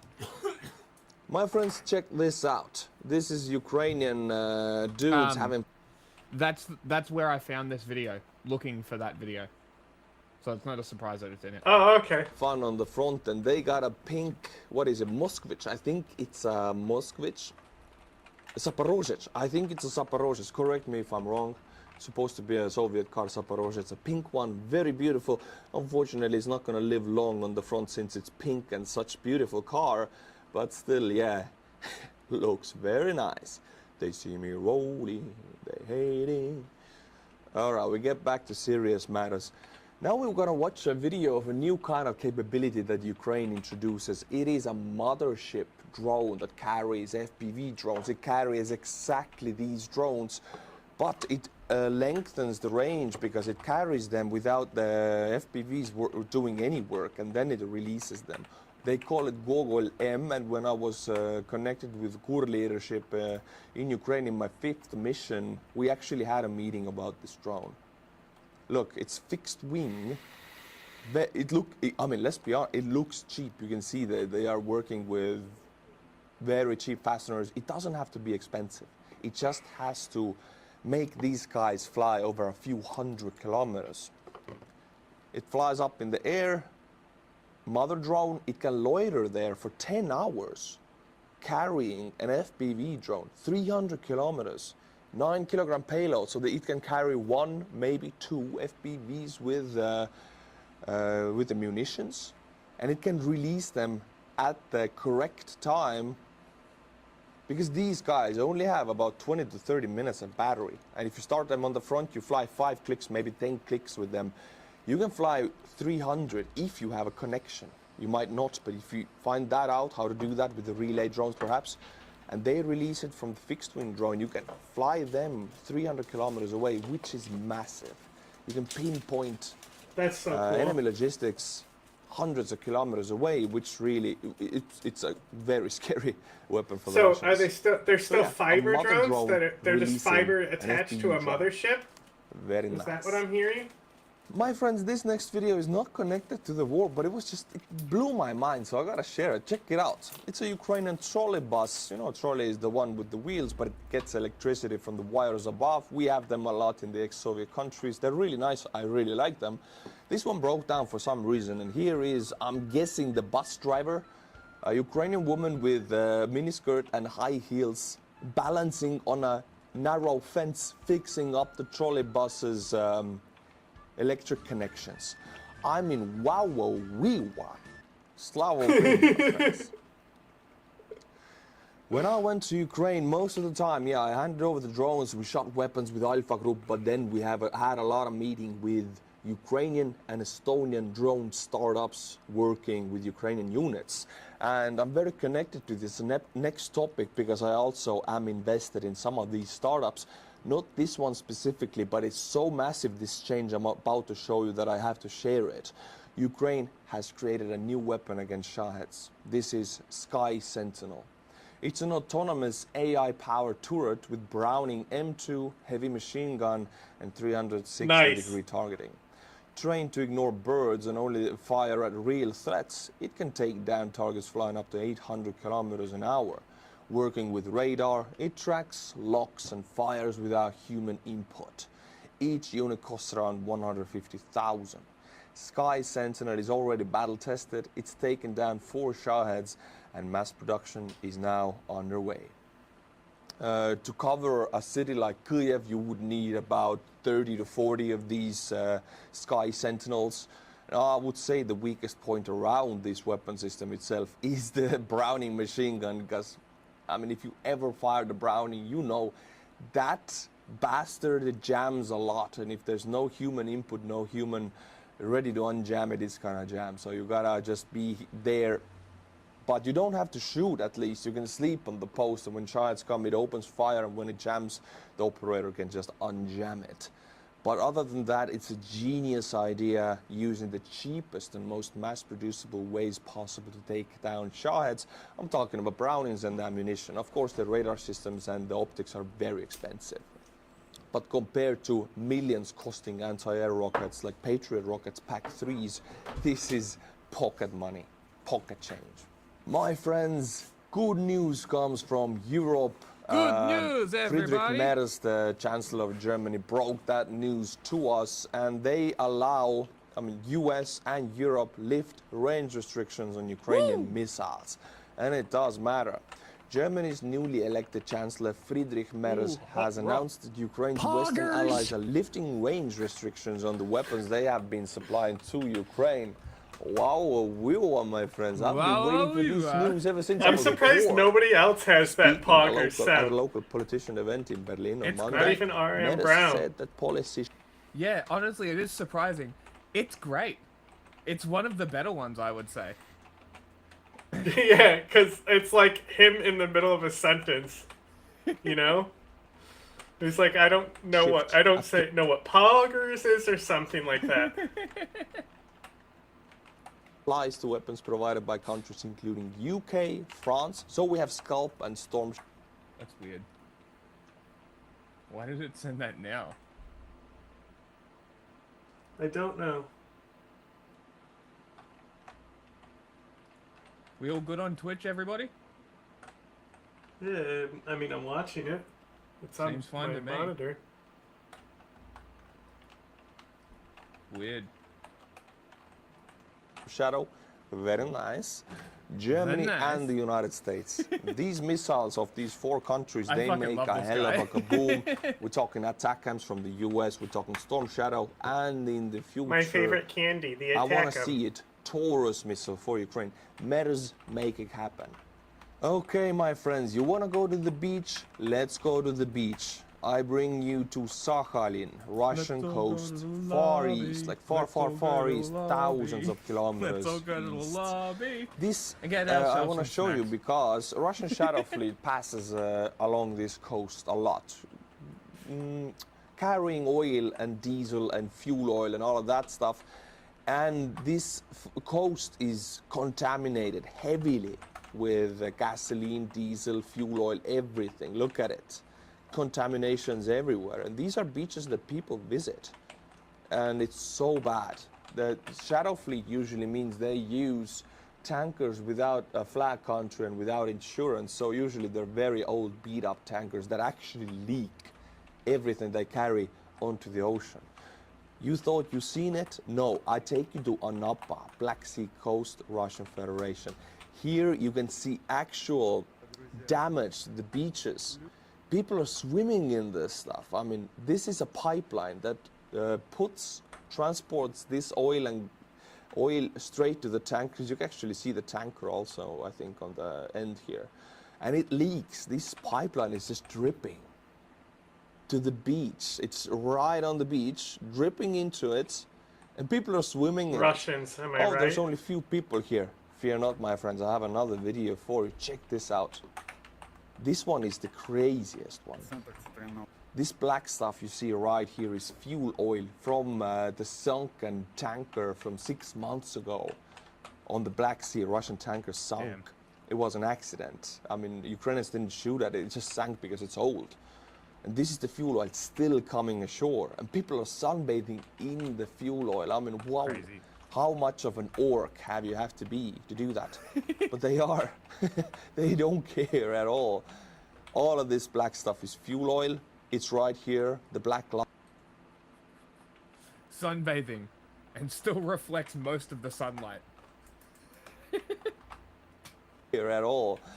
All of this black stuff is fuel oil. It's right here, the black line you see here, it's fuel oil. It's extremely toxic to humans, on the skin, to the lungs, to the liver. It's really bad for you, really, especially for children. It's like you can die of the poisoning if it gets worse. Everything covered with fuel oil and tourists. These two things shouldn't go together, fuel oil and tourists. But in Russia, that's how it works. I couldn't believe my eyes. I thought this is like Ukrainian fake, but it's not. It's real. It's crazy. My friends, have you been on X or Facebook, wherever you are, and you see these people sometimes commenting on these war-related posts, and they're like very anti-West, but living in the West. Look, I'm an American citizen. I think Russia is a great country. I think America should be more like Russia. Well, my friends, let me introduce you to a Russian bot farm. This is what it looks like. If you're driving a car, check it out for a little bit, watch for a moment. That's thousands upon if you're thousands driving a of car. phones. That's the one you're... Hey, look, it's the people That's so funny. on Twitter. He knows that people Stepped on might my just be joke. listening. So he's like, hey, if you're driving a car, take your eyes off the road. Stepped on my fucking joke. Oh, what? Go ahead, sorry. I said, hey, look, it's the people I argue with on Twitter. You're arguing with. Those are Chinese This is the guy bot living in the farms. United States wanting US to be more like They look Russia. similar, but they're That's slanted. a robot. That's an AI-driven bot farm. You cannot argue with these guys. They are in numbers. This is a, supposed to be Prigozhin's bot farm, but there's no more Prigozhin, so let's call it a he's gone. GRU or FSB Poggers! bot farm. They are against us in numbers, unfortunately. You want another really good My soundbite friends, I that we have? saved this news for the last part of the video. This one. Yeah. Classic. That is one of our best. We should bring back the Gaddafi one because If there's it's a lot of in talk there. that could use it. I'll have to see if I can find it. Maybe have to remaster it. We'll see.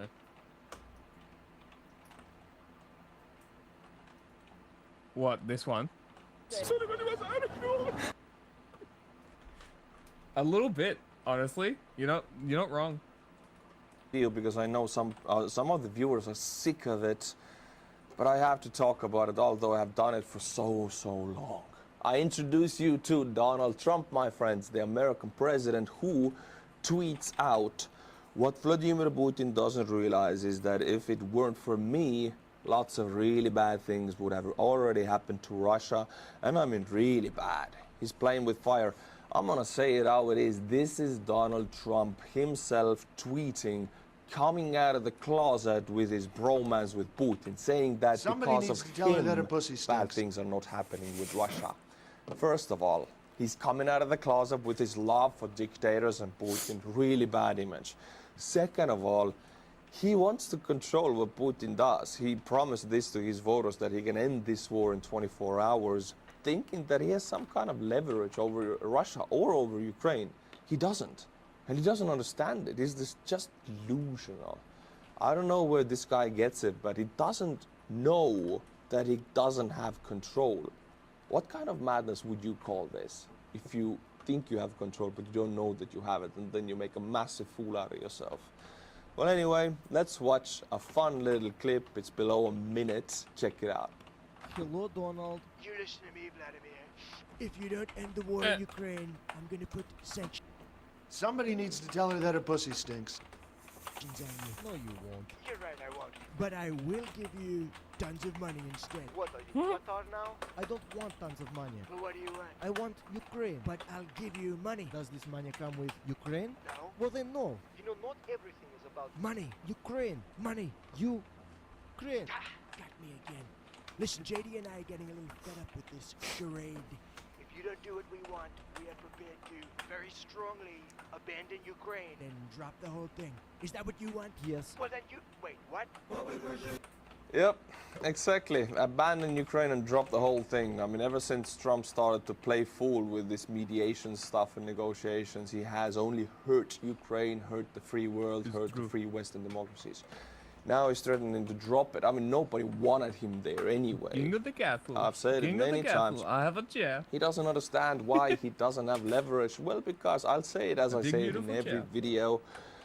Russian regime, Kremlin sees talk and words as weakness. And Trump talks and talks and talks, saying, oh, Vladimir, stop, don't do it. I'm fed up with you.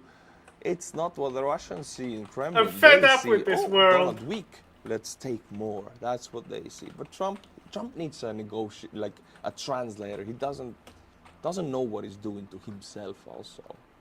Here we have Keith Kellogg actually saying that we need to put more pressure on Russia before negotiations. You might say, oh, Kellogg is a nice guy. He wants to put pressure on Russia. No, he doesn't get the point. You don't negotiate with the Russians because they don't negotiate. They only negotiate when they're weak. They want to take time to gather strength and attack again. What you do with the Russians is you win on the battlefield. That's how you deal with them. That's the only way. So everybody from Trump's administration who wants to put pressure or negotiate, you have to fight the war and win it. That's how you do it. Then you can negotiate from a position of the winner. I'll show you how it's done. I don't have to show you. Finland shows you. In this video, you can see F-35 fighter jets taking up and landing on Finnish highways. I kid you not, these are not airstrips, they're Finnish highways. At some points of these highways, they are wider and built as airstrips. So if Russia wants to bomb Finnish airports or airfields, they still have massive amount of highways that F-35s can lift up in minutes if necessary, or land. This is what Putin is afraid of. Bruv, the F-35 can land anywhere. At least the Navy ones can. Yeah, this is how you show. I mean, Finland. Because I don't think the A variants are Stovall. I don't think they're short takeoff. I think that's only the vertical landing version. I don't think there's short takeoff only versions, which seems ridiculous. Like, why not give the F-35 a little bit like the normal variants, like the Air Force variants? Why not give them a slightly rotating nozzle? Right? They have the technology, clearly, because they can literally do this, right? So why not give them a little bit of movement to help them take off quicker? You could load them heavier, and you can take off at shorter distances when they're not. It's not a bad upgrade to do. There's your fucking upgrade, Donald Trump. Give it short takeoff across the board and only have the Navy version give it vertical landing. Like, do you know how much more attractive that makes that plane to people? You can make airports and Air Force bases tiny. You could hide them. You know, What they're about stealth 3 planes. engines? Sorry? What about 3 engines? 3? Mhm. Very powerful, big, lots of engines. The best. Well, I or some mean, would say. spaceships, a lot of them have 3 engines. That's true, they do. What is the reasoning behind that? I wonder. I'm going to see if there's a video about it. Triangle. Yeah, it's all to do with triangles. The Illuminati. Triangle, good. Hold on. Why do space shuttles have 3 engines? Let's see if there's videos about it. Mm-hmm. Why do women have 3 holes?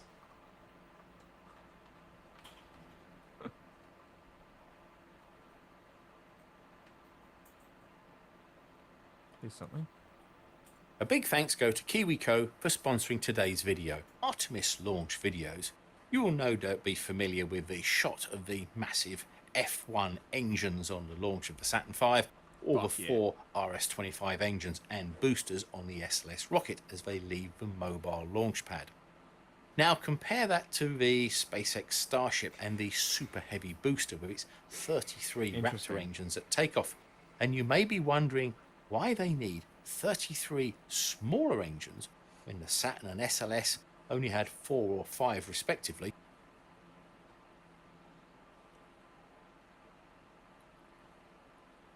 The same reason diesel engines have to be 7 liters. This 8 guy's a liters, really good content creator. 9 liters, is he?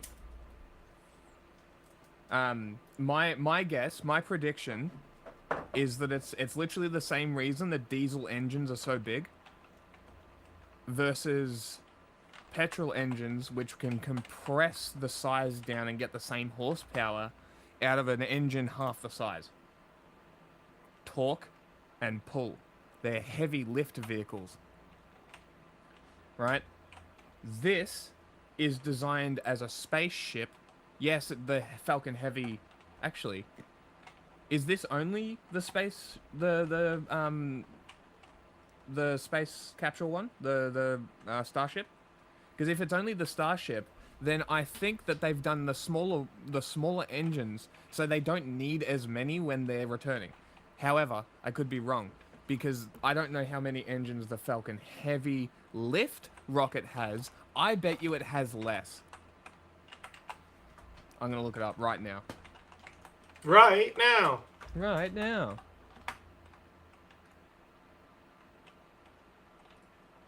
Look at me. Look at me. I'm fucking great. I am fucking great. Worship me. Although, that being said, it is 3 separate boosters. 1, 2, 3, 4, 5, 6, 7, 8, 9 on each. 9, 18, 27. 27 engines. Maybe they drop some of them. So again, just 9 engines.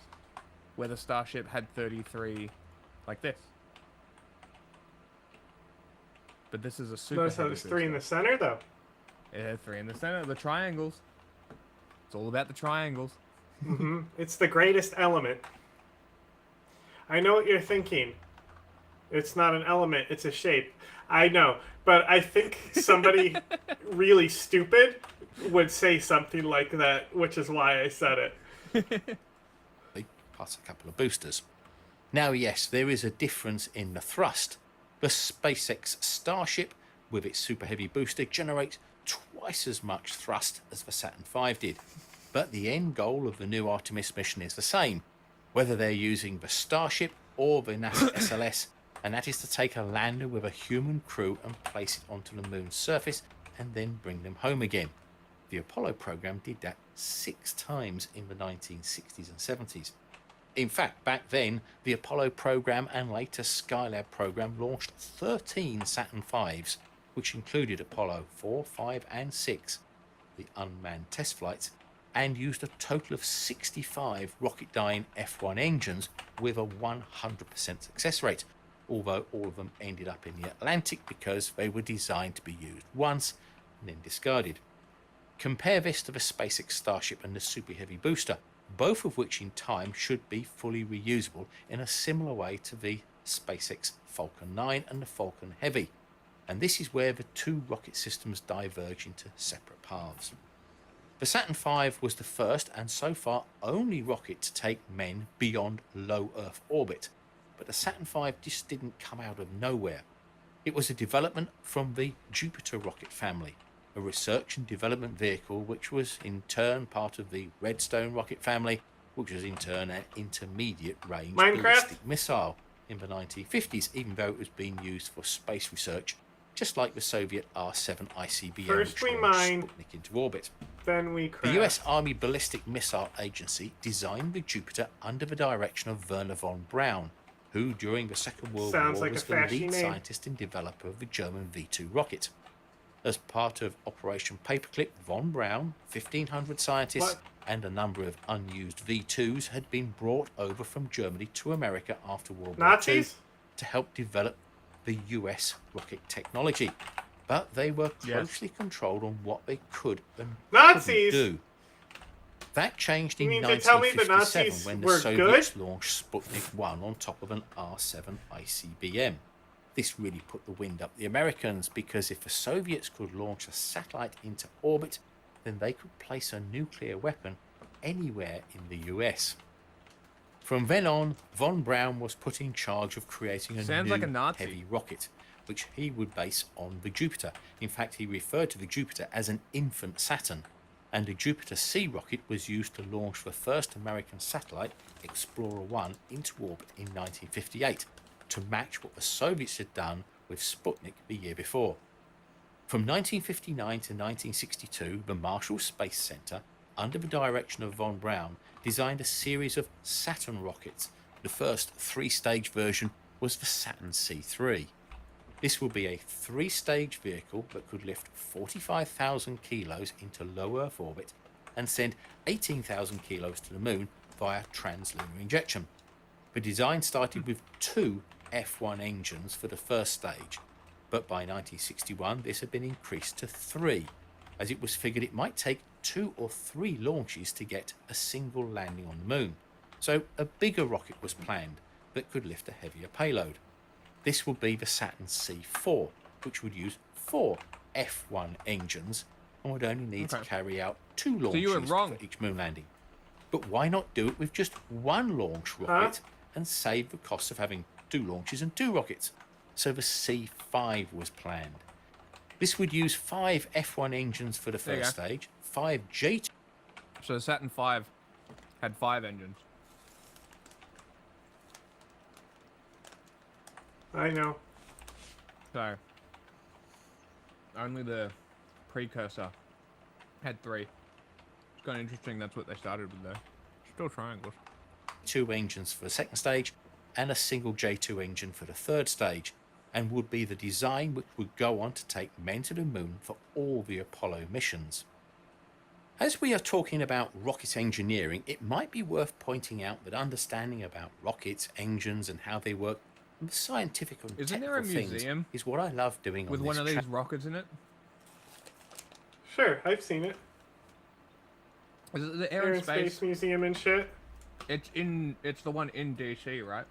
Not the Probably. plane one? I'm pretty sure it's in the Smithsonian part of DC. Because I think the cool one in Virginia that has the SR-71, they had the space shuttle. I'll tell you what, that was pretty cool to see. Space shuttle's sick. But I stood looking at that SR-71 for a long time. That thing is amazing. I touched it. Panel. My journey to where I am today started in 1975 when I was 13, after I saw a friend get an electronics kit for Christmas. That fascinated me so much that I wanted my own, so I sold my beloved train set and bought my own electronics kit, and managed to find some pictures of the same one I had back in 1975. That kicks... Hey. I like trains. started me into electronics and then computing, and then my own electronic repair business, then computer business, then into a video production business, and then onto YouTube, where I've been for the last 8 years. And it all started. I knew it would come in handy kit. someday. So getting a set of KiwiCo crates to show my 10-year-old daughter resonate to go out all the project and how these are actually where really they are fucking to a cool. ceiling. We got a light-up planetarium which projects the stars and constellations onto a ceiling or wall in a darkened room, so you can learn ranges from new. You can /curious went by, and more testing was done. A problem was revealed with the F1. The F1 engine had been developed to replace the E1 engine, which was created to meet the 1955 US Air Force requirement for a very large rocket engine. While the E1 worked, it was seen as a bit of a technological dead end, and the F1 was its even larger replacement. Back in the mid-50s, there was the ethos of making everything as large as possible. The biggest planes, the biggest buildings, the biggest bombs, the biggest cars. The biggest cars. So it went with rocket engines.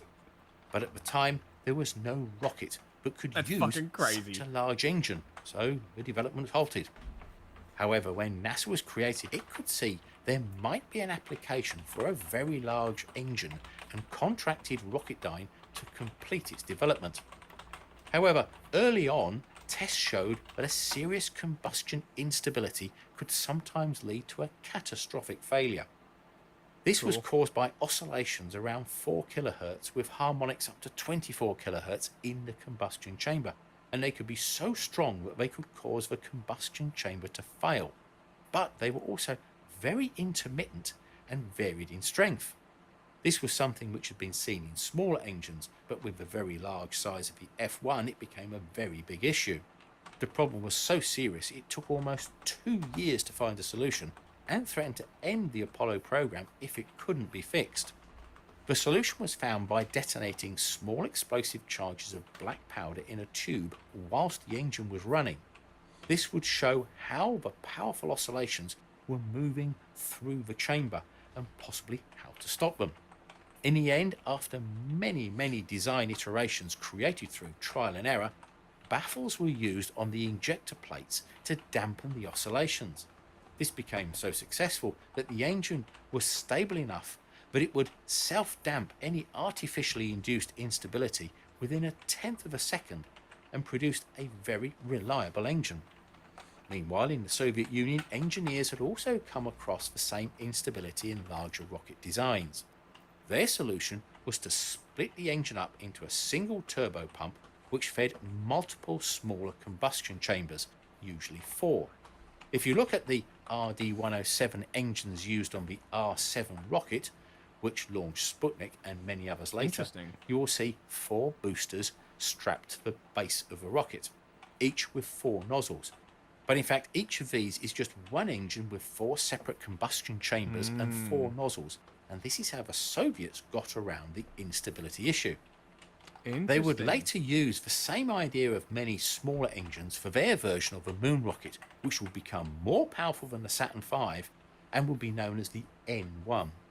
This design called for 30 smaller rocket engines, but they were more efficient than the F1 engines with a specific impulse of 331 seconds compared to 263 of the F1.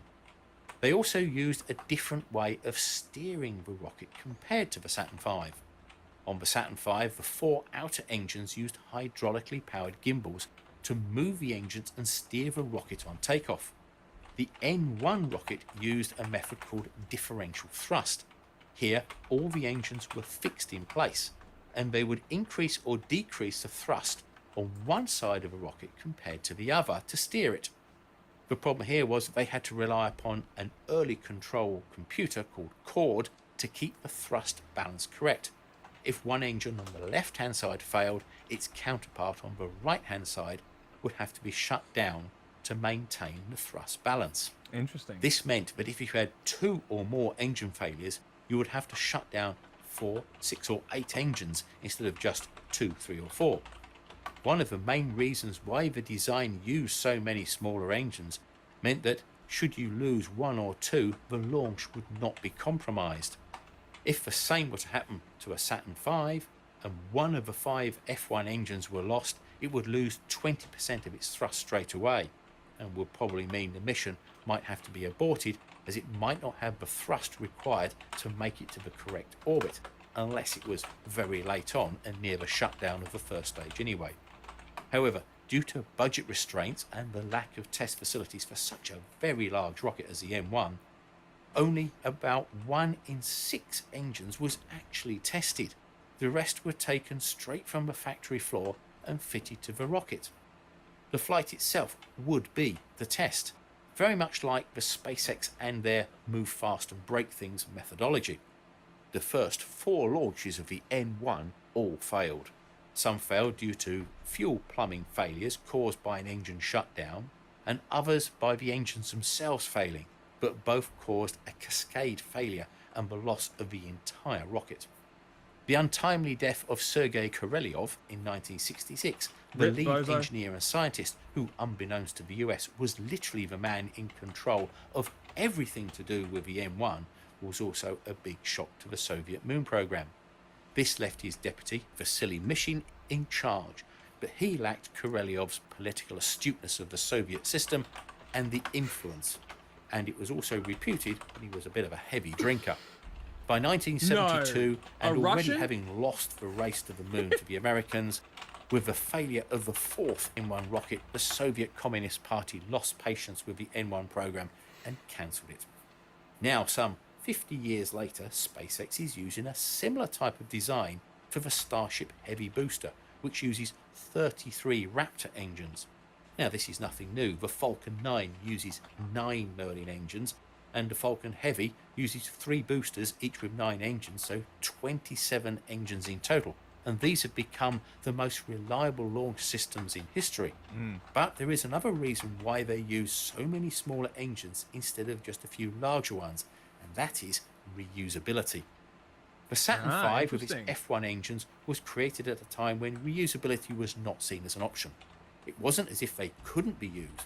They could have been, and they were rated for 10 reflights. The problem was getting them back in one piece.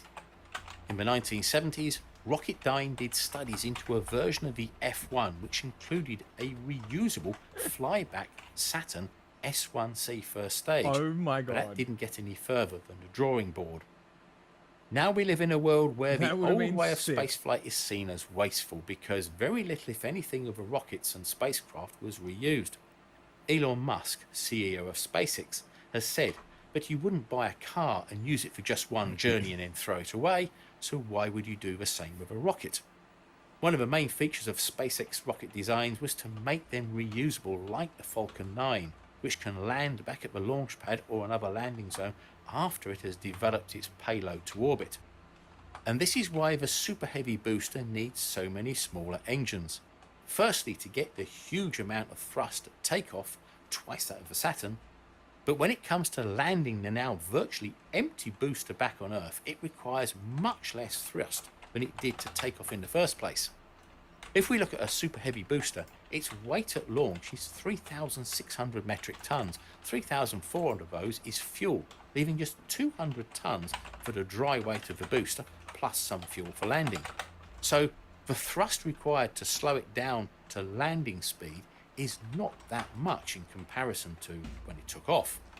If the Super Heavy had, say, 5 F1 equivalent engines with 700 metric tons of thrust, then just one engine would be too powerful for it to land, as the F1 engines were unable to be throttled down in power. Interesting. Even if the engines had a throttle control, it would have to go down to under 40%, awesome. which only the most modern engines that have Fuck been designed yeah, with that in rockets. mind can do. During the final landing of the I'm Super such a Heavy dude. booster, 13 engines are used to slow it from high altitude and about 1,200 kilometers Loud per hour, shit, fire. which then reduce down to 3 when it comes closer to the ground as the speed drops Fucking under love it. 10 kilometers per hour for its final landing. Having the ability to use many engines to slow the descent and then switch to just 3 and use their throttle control and gimbaling to guide the booster down allows it to be landed and then reused. Big engines are also more expensive to manufacture. The F1 engines were effectively handmade with thousands of welds holding them together. Today, with new manufacturing techniques, the number of parts required can be 80 to 90% less, with a production of Raptor engines running at around about 1 per day. And when mass production levels are reached, the cost of Raptor engines is expected to be under $250,000 apiece. The Rocketdyne F1 engines were a simple design and relatively cheap to produce considering how labour-intensive they were to build. They had an estimated cost equivalent to $15 million in today's money, assuming that 40 were purchased at a time and 10 to 12 per year were manufactured. In all, 98 were produced and delivered to NASA in total. Although each F1 was only going to be used once for the launch and then ditched in the Atlantic afterwards, it was rated for 10 reflights. In testing, 2 engines were used, one performing 20 tests for a total of 2,256 seconds and the other for 34 tests and 2,913 seconds. During the actual flights, they were only used between 159 and 165 seconds. If they could have been returned to Earth safely, then they could have been reused many more times. In all, SpaceX's model of using many engines not only gives it the thrust it requires at takeoff, but also the control for landing either the booster or the Starship back to Earth on another planet or moon if required. It's also a little ironic that the NASA SLS rockets are using the RS-25 engines from the Space Shuttle, which the designers went to great lengths to make reusable, and are now being used for one-way journeys before being dropped into the Atlantic in the same way as their F1 predecessors. And now the reusable part of the SLS rocket is the solid rocket boosters, same as in the shuttle days, which are far simpler in their construction. Why does the shuttle only have saving 3? The simple stuff and throwing away the complicated, expensive bits. Maybe the best brains in NASA have already left and are working for SpaceX, because it's beginning to look that way. Yeah, well, that's what happens when you put your space flight in private hands instead of investing, what was it, like 4%, 5-6% of the GDP into NASA at its peak during the Apollo program. Yeah, maybe Artemis would have been successful and SpaceX wouldn't have made Elon Musk the richest man in the world if you were just invested in space flight. And maybe you wouldn't be behind China in the moon missions. And maybe you wouldn't be lagging behind in space shit. But I'm no expert. That's just a theory.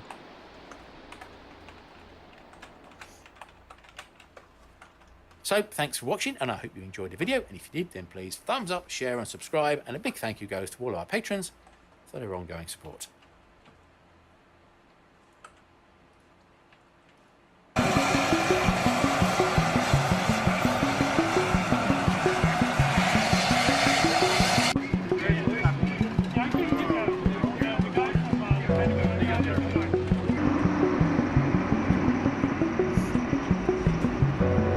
Somebody needs to calculate the amount of CO2 produced to transport all these military vehicles to DC to do this birthday party for Donald Trump.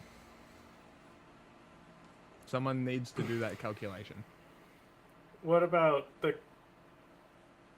calculation where you save Super Pakistan? Can't do it.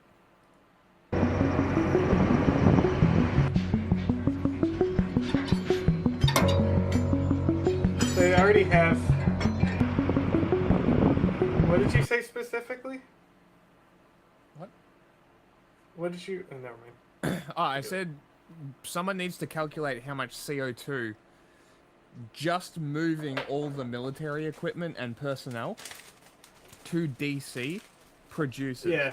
From the time that it starts to the time that it ends and those vehicles are back where they need to be. Somebody needs to calculate the CO2 production for this, because that matters more than the amount of money that it costs. The $45 million, who gives a fuck? The U.S. military is one of the biggest polluters on the planet, and You know it's what's not funny? included. This is gonna be the only president that does this shit in American history, because he's gonna be remembered so poorly that anyone who tries to do this type of shit, They're going to be compared to him. mm-hmm.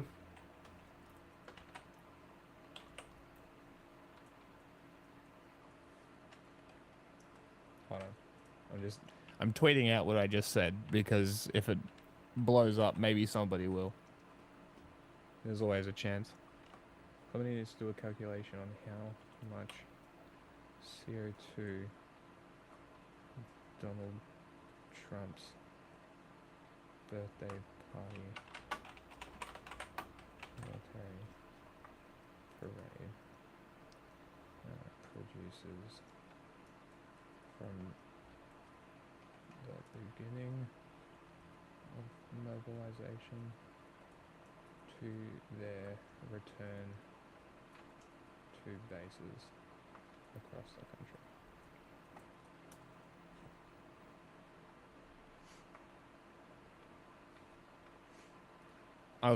Who should I tag? I'll tag someone from Militant Wire. Maybe they'll know somebody.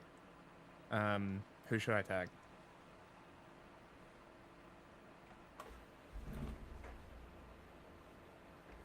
Warnor, he knows more of the vehicles, I guess. True.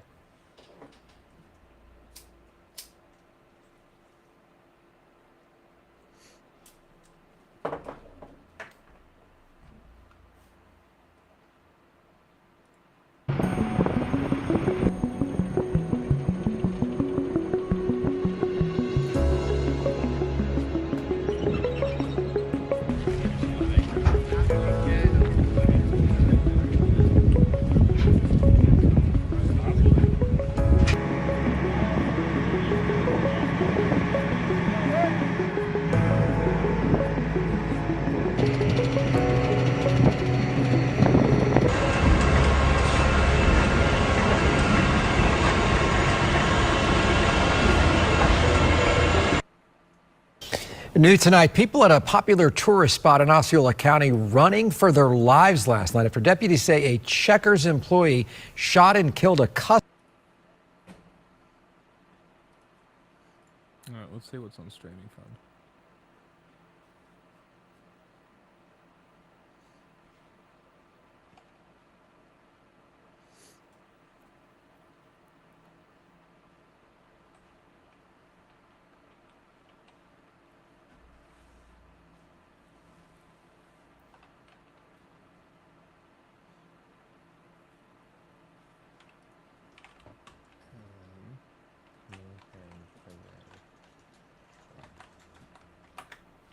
Find some stuff. Can't watch The Daily Show, can we? No.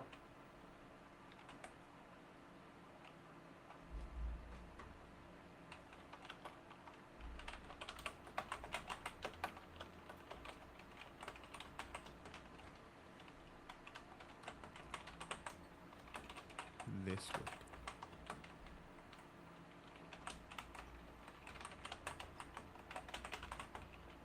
There's nothing really on it. Oh, here we go.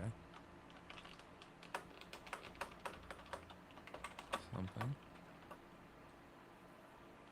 It is something.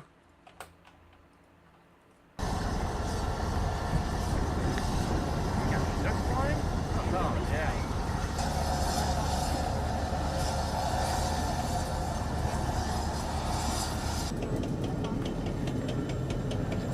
Someone should also calculate the damage the tanks do to the roads. And all the military vehicles do to the roads. That'd be neat. This is the U.S. Army's 250th birthday. So we are celebrating a rich history and a rich tradition of heritage that we live and embody every day in the U.S. Army, all the way from the Revolutionary War to World War I, World War II, the global war on terrorism. All those time periods are going to be represented during the parade.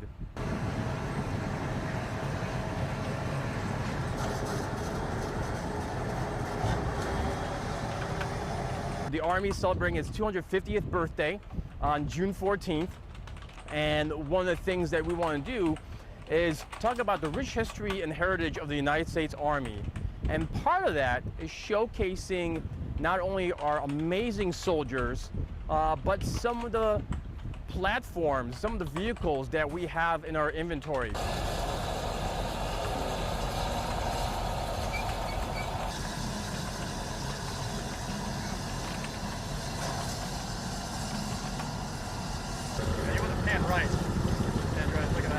We loaded up 90 pieces. You want to pan of, right? Fuck yourself! Don't tell me heavy what track to do. Vehicles. They're going to be in the parade. With my A couple fucking of them will be thing. static displays on the National Mall, and then we loaded up some support vehicles as well.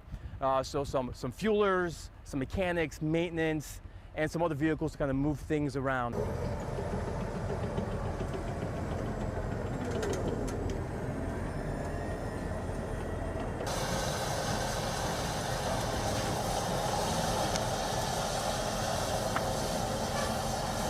This happens on a weekly basis. So the soldiers receive a class on how to ground guide the vehicles, how to chain them down, how to do the blocking and bracing, how to be safe about it as well. Because the M1A2 Abrams May battle tank, it is approximately 80 tons of weight. So it's a very slow, deliberate process.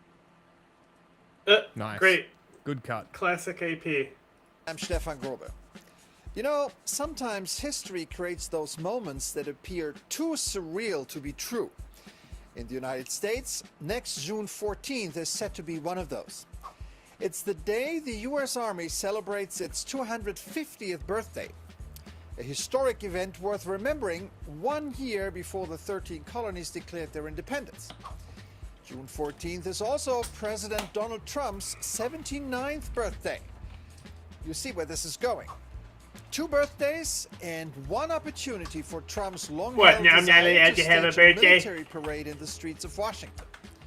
Trump caught the parade bug during his first term, when French President Emmanuel Macron invited him to the traditional Bastille Day parade in Paris in 2017.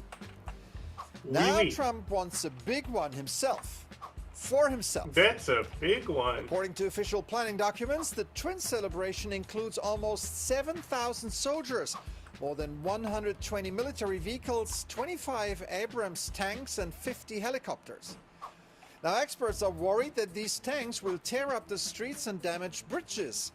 Washington's infrastructure is not designed to support heavy military stuff, they say.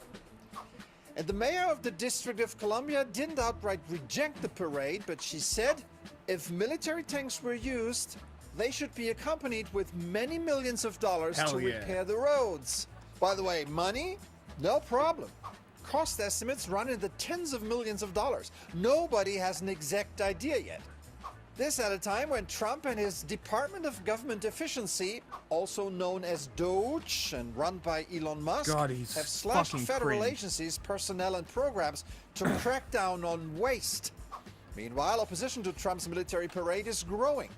Thus far, in more than 100 locations across the United States, a coalition of groups is organizing a nationwide day of protests. They call the parade a spectacle more suited for kings and dictators, not U.S. presidents. So it's going to be no King's Day. One late-night comedian joked, parade organizers should consider including America's most dangerous weapon, a self-driving Tesla. Thanks for watching. See you soon. I love that he knew the joke was so shitty he didn't even want to credit anyone on staff with it. Some comedian they stole this joke from said. That one. I want this one.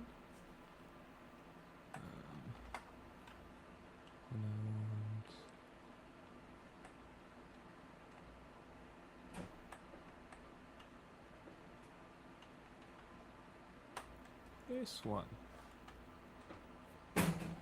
Accept this deal or face massive maximum pressure. That's the message from President Trump to the Iranian leadership as it relates to the ongoing nuclear negotiations. And it does seem like the Trump administration, for the first time really, is all on the same page as to our stance. not the same page as Iran, which could be a problem. But let's get into a couple updates here. We had some statements made by Sebastian Gorka just yesterday, who's the Deputy Assistant to the President and Senior Director for Counterterrorism, kind of laying out what the current U.S. demands are. Let's give that a listen. Some dickhead. Some homo.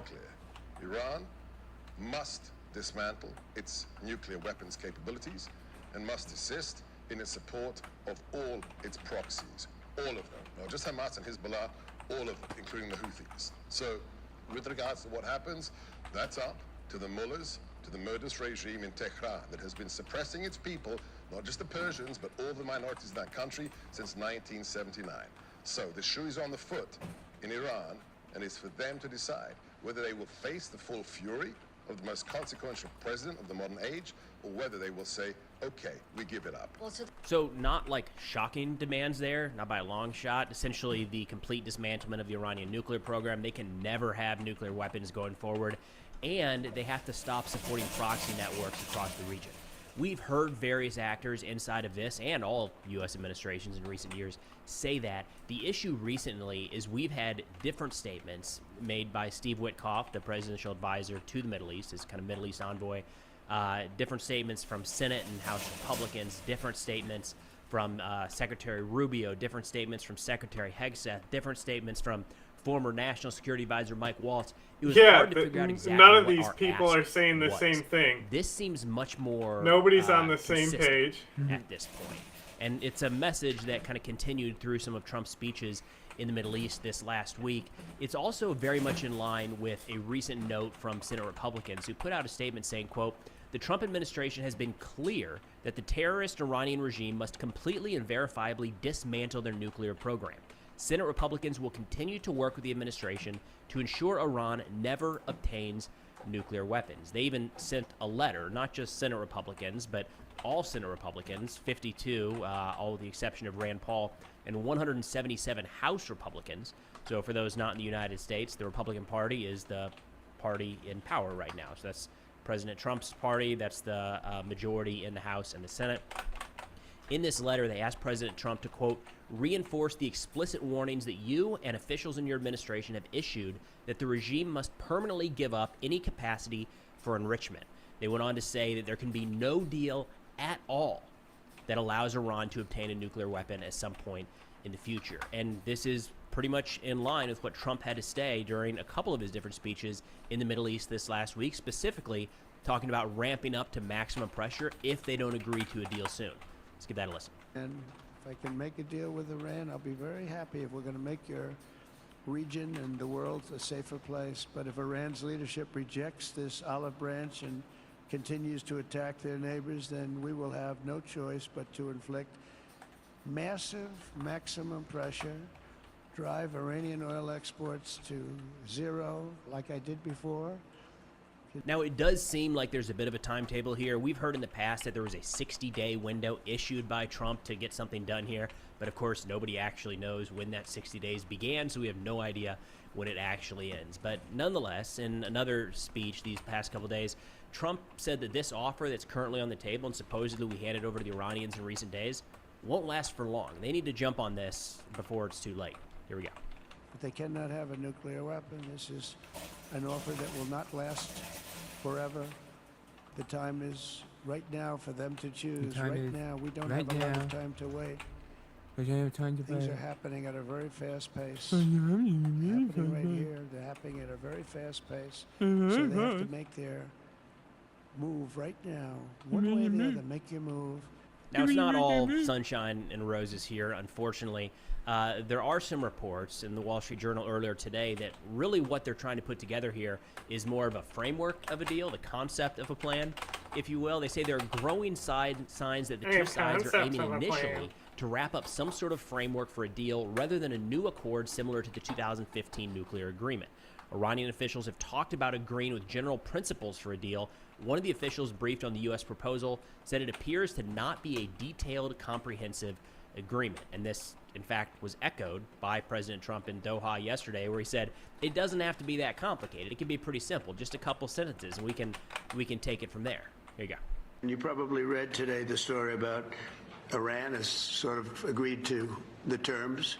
They're not going to Sort make of I agreed call or it did agree? in a friendly way nuclear dust. We're not going to be making any nuclear dust in Iran, and we've been strong. I want them to succeed. I want them to end up being a great country, frankly, but they can't have a nuclear weapon. That's the only thing. It's very simple. It's not like I have to give you 30 pages worth of details. There's only one sentence: they can't have a nuclear weapon. This is kind of a big point of pushback when it comes to these whole negotiations and really anything. We've seen kind of a desire to achieve deals and negotiate deals under the Trump administration.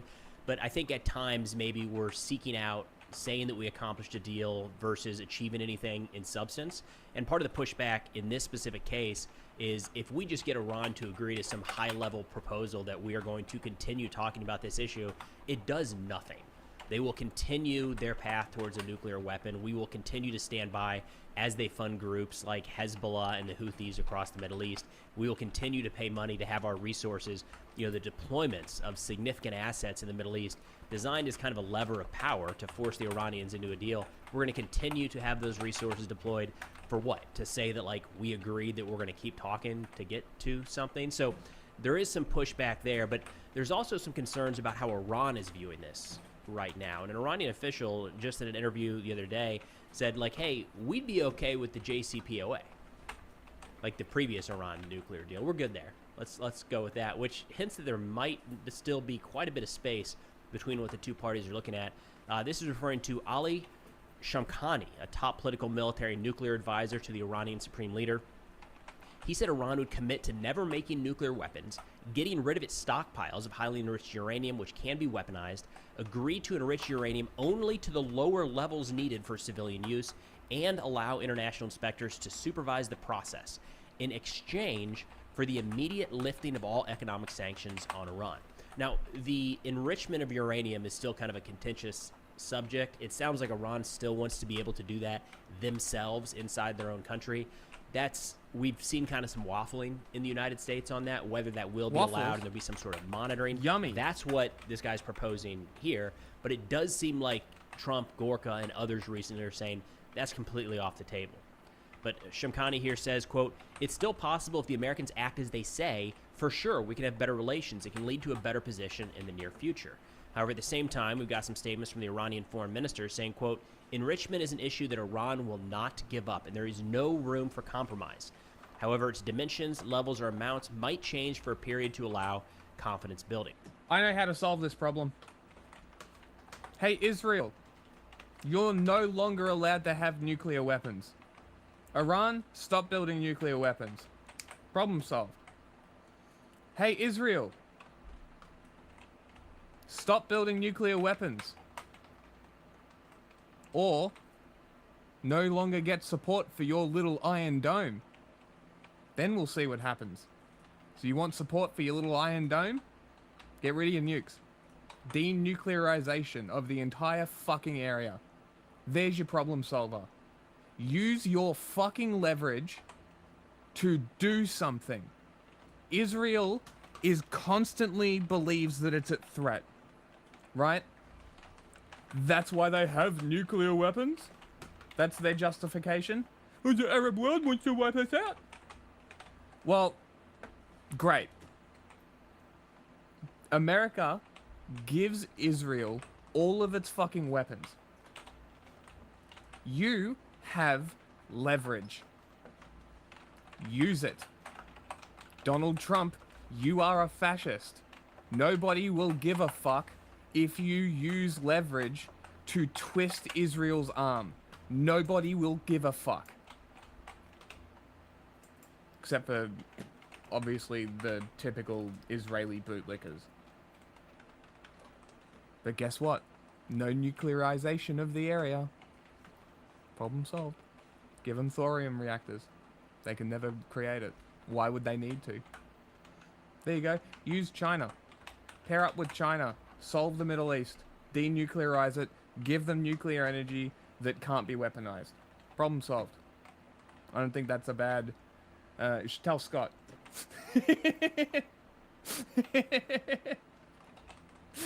And again, good I'm in the camp that it's good that we're talking with Iran. I There's think we should be your talking with solution. everybody at all times. I don't think that benefits give anyone. him to shut off negotiator status. communications. We're seeing some hard lines drawn in the sand and not a lot of give on either side right now, which is probably why we're seeing some frustration amongst more of the Iran hawks, people looking for more of the maximalist position, not just here in the United States, but also in Israel. We spoke in yesterday's video how we're starting to see what might be a little bit of a rift between the United States and Israel, or maybe specifically between Trump and Netanyahu.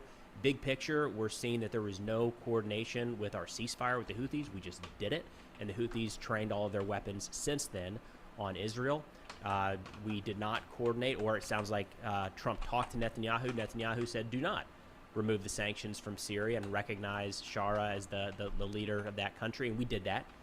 Anyways, Trump is not visiting Israel during his trip through the Middle East, and we're apparently starting to put more and more pressure on them to get additional aid into the Gaza Strip. So we are seeing some separation emerge here, and a big part of that are these Iran nuclear talks. In fact, an article just published today in the Jerusalem Post talks to that, where they say Trump must choose Israeli strike in Iran over weak nuclear deals. So there are still pretty loud voices in the United States and Israel talking about how military option is the only option if we're actually going to get this done.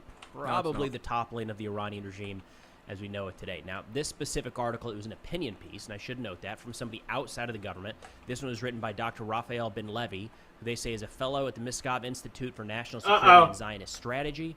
He's a major in a reservist in the IDF intelligence branch and director of the Churchill program for statecraft and security for the Herat Center's Argamon Institute. He's also the author of a book called Cultures of Counterproliferation, The Making of American and Israeli Policy on the Iranian Nuclear Program. So well-versed in this subject, to say the least. But he says, quote, President Trump's stated Iran policy is the demand that the Islamic Republic completely dismantle its nuclear infrastructure, leaving it with no capacity to enrich uranium, a demand echoed by his top national security advisors and lead negotiator. This is a perfectly reasonable position. However, it is unlikely that such an outcome can be achieved through negotiations alone. He says Iran will never and has never agreed to just completely lay down the only leverage they really have in some of these negotiations, and there's no reason to expect they're going to do it now. He said such a deal that the United States is proposing right now may offer short-term benefits, chief among them a temporary reduction in Iran's stockpile of enriched uranium, delaying its breakout time and easing immediate tensions. A deal of this nature would not resolve the fundamental threat posed by the Islamic Republic. On the contrary, it would strengthen Tehran by trading a temporary pause in its weapons development for economic relief and the opportunity to rebuild its regional proxy network with missile capabilities. Within a few years, Iran could resume its nuclear ambitions, this time with a bolstered ballistic arsenal and possibly intercontinental capabilities, posing a direct threat to the United States. Now, a couple key notes there. Yes, maybe sometime in the future, Iran could pose a direct threat to the United States homeland.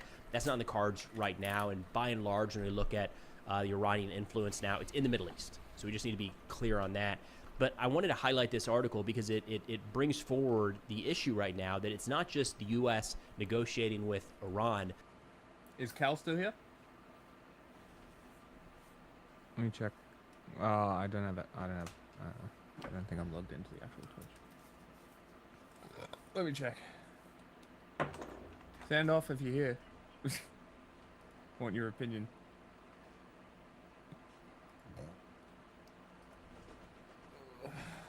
Okay, can I hear you now? Maybe. Okay, I just had to plug in my headphones, so I was switching to the other ones. Oh.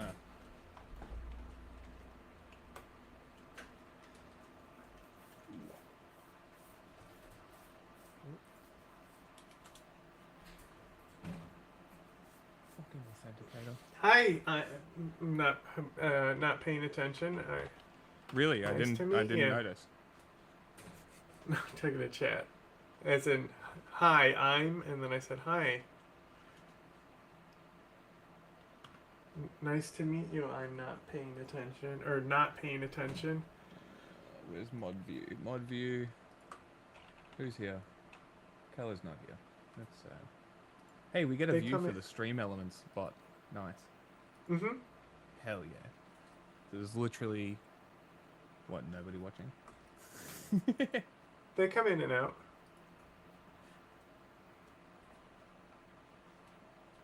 What, 3? Yeah, no, it's literally just us. Yeah, I mean, it's better earlier. There's people on YouTube, but it's better earlier.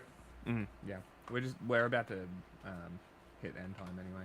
I'm not. But inside of the United going States anywhere. and certainly inside of Fair Iran and with our my end time then. allies and partners around the world, I'm gonna go to the gym and make money. there's a lot Gotta of buy different weed. views on the direction this should go. So even if we come to some sort of negotiated settlement with Iran, there's still quite a few people in Hey, positions I- of power It's all right. suggesting nothing will be. I kind of wasn't paying attention either. I don't know. I'm sure it's been a fine video. No, there has been a few things that I did listen to, but I'm just I'm very over this Israel-Iran shit. Like, literally, just do what I fucking said. Just force denuclearization and literally give them thorium reactors. America is on the edge of making them too. Like, just be like, all right, in 3 or 5 years, you denuclearize down, like, dial down the weaponization. Israel, dismantle your fucking nuclear weapons under UN supervision. Under threat of all aid for weapon systems being pulled. Use your fucking leverage. They will have no choice. You could maybe even throw Netanyahu resigns Under the in bus. that as well. Throw him under a bus. Yeah, that too. Yeah, you could throw in Netanyahu resigns as well. That would probably satisfy a lot of things too. It would also likely repair relations between Israel and Iran, potentially. Depends how fashy they get around it. But at the end of the day, what the fuck is Israel going to do if America's like, we're not going to give you ammunition for your fucking Iron Dome anymore unless you get rid of your nuclear weapons? How are you going to wage your war on Gaza if you don't have bombs to drop? You want more bombs to drop? Like, that's obviously not a great solution, but this is a piece of leverage that they can use. You could even use it purely to get rid of the Israel-Iran shit and then deal with Gaza. Because if you pacify Iran and you pacify Israel, why would Iran continue using the IRGC and shit to push the Hamas shit and all of that? You know, all those interconnected networks. State's gonna state. Well, yeah, of course. But like, if you really if you get the right people and you do it properly, I don't see why you couldn't reel back regional imperialism between Israel and Iran, which is butting heads, especially with Syria coming into the new state and shit. There's a lot of I feel like there's a lot of potential here to solve a lot of problems and essentially stabilize the Middle East. The Taliban's still there, but you know, Taliban's there's obviously never going to Middle be East, they're South Asia. Afghanistan. Yeah, Afghanistan, South Asia. It's more closer to India and Pakistan than it is Middle yes. Eastern. It's a completely different culture. It ends sort of at Iran, doesn't it? Yeah. Yeah, And then okay. like somebody, like the Perfect Talks girl, she was like trying to be like, yeah, they're not even technically the Middle East when they were talking about Saudi Arabia. It's like, yes, they are. The Gulf states. Yeah, because like the Middle East is the borders of the Middle East. Okay. What's interesting about the borders of the Middle East is kind of like how they're all like very like different camps and cultures, right? So you have Turkey in the north, then you have Egypt, which is the North African Muslim one, right? So they're a mixture of Arab and North African cultures. Well, isn't it? You know, Turkey's a MENA now? mixture of like more of like a, you know, Southern European Baltic Arab, right? But Like Bosnian don't they type, group you know? Middle East, North Africa now? What? They Yeah, group no, it as an area? that's Middle East, North Africa is yes. That's specifically a way of saying the Muslim world that does the Arabs. terrorism against Europe, you know. Okay. But Middle East and North Africa, yes, they're all more like North Africa is a similar enough culture to the Middle East that it's grouped in. Yeah, okay. And then it's like Saudi Arabia, obviously, it's like the pure Arab state, and then you have Iran, which is a fucking mixture between like a fucking Arab Middle Eastern type of kingdom with a fucking Indian Hajj type thing. Very interesting.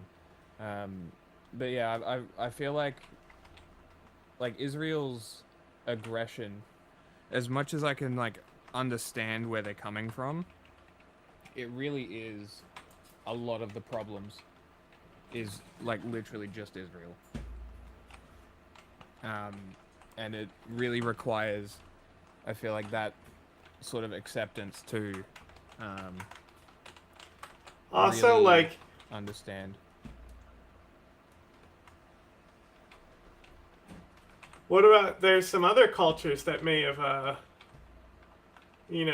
been disenfranchised by states, right? And a bunch of people. What, the Kurds? No, fucking Native Americans and shit, Oh, yeah.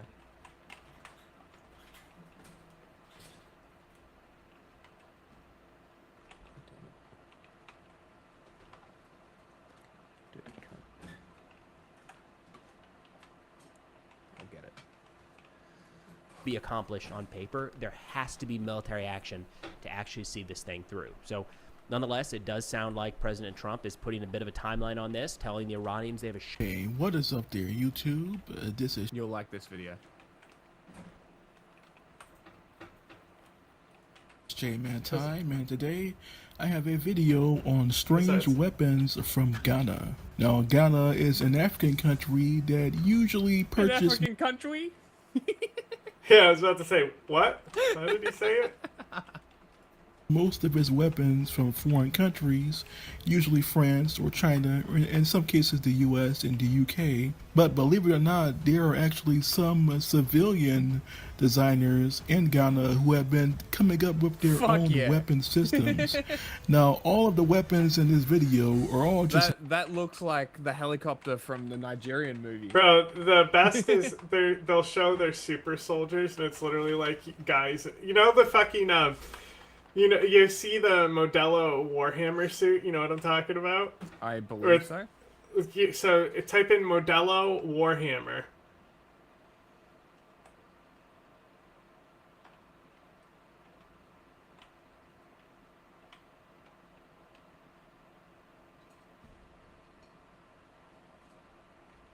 Yes, that's what I was thinking. So that's literally the suit. How their so-called super soldiers are looking in this one fucking picture. I think they're even in a military parade at one point. That's great. Their own weapon systems. Now, all of the weapons in this video are all just mock-up weapons. These are very similar to the mock-up prototype tanks and aircraft you would have seen. I told you, bro. Doesn't it literally look like the Modelo? So these are not actual weapon systems. They are concepts, prototypes that haven't been manufactured to the fullest of their extent. All the weapons in this video are from a group called the Tantaka, which is a strange organization that is led by a religious leader. Now, if you don't know, there have been a lot of Christian missions or missionary groups going to Africa. And as a result of that, you have some indigenous Christian groups in Africa who are now collaborating with the various governments. So in Ghana, there's a group called the Kantaka, which is a Christian organization that is pretty much trying to sell their concepts, their military concepts, to the Ghanaian government or to countries that fund the Ghanaian government. So let's go over some of these strange weapon prototypes and concepts designed by the Kantaka group for the Ghanaian military. And the first weapon on the list is actually a concept helicopter known as the Kantaka KTK number 2. So I'm assuming there must have been a number 1 at some point, but I cannot find an image of it. But this is a concept or a prototype light attack helicopter that was unveiled in 2015 in the city of Accra, which is in Ghana. And this weapon system is reported to have at least one twin or single barrel 20mm autocannon, 2 300 to 350 millimeter guided or unguided rockets, and 1 60 to 70 millimeter 11-barreled rocket pod, which is strangely mounted just on top of the tail section of this prototype slash mock-up attack helicopter, which makes no sense because they would basically be firing this 60 millimeter rocket pod into their own helicopter. Plus there are 3 dummy rockets underneath the nose section of this aircraft. The speed of this aircraft is unknown because it is just a mock-up. This is not an actual helicopter, or at least not a functioning helicopter. And it is supposed to have a crew of 2. Now, this is actually a strange helicopter, and it actually reminds me of a helicopter mock-up that I've seen in Haiti way back in 2016. So this is like a year after. The one from Haiti was actually produced about a year after this one. So this is a strange Kantaka KTK Model 2 or number 2 mock-up or concept attack helicopter. The 2 unguided rockets don't look practical. They look like giant fireworks. But yep, this is one of the prototype weapons. The next weapon system on the list is the Kantaka KTK drone car or attack car. This is basically a light armored ground attack drone that was unveiled way back in 2012. This weapon I want to actually hear this, so I don't have my good headphones on. I'm all tangled.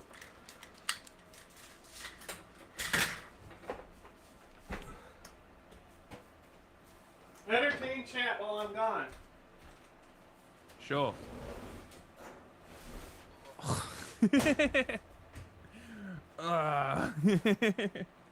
I'm fucking hilarious.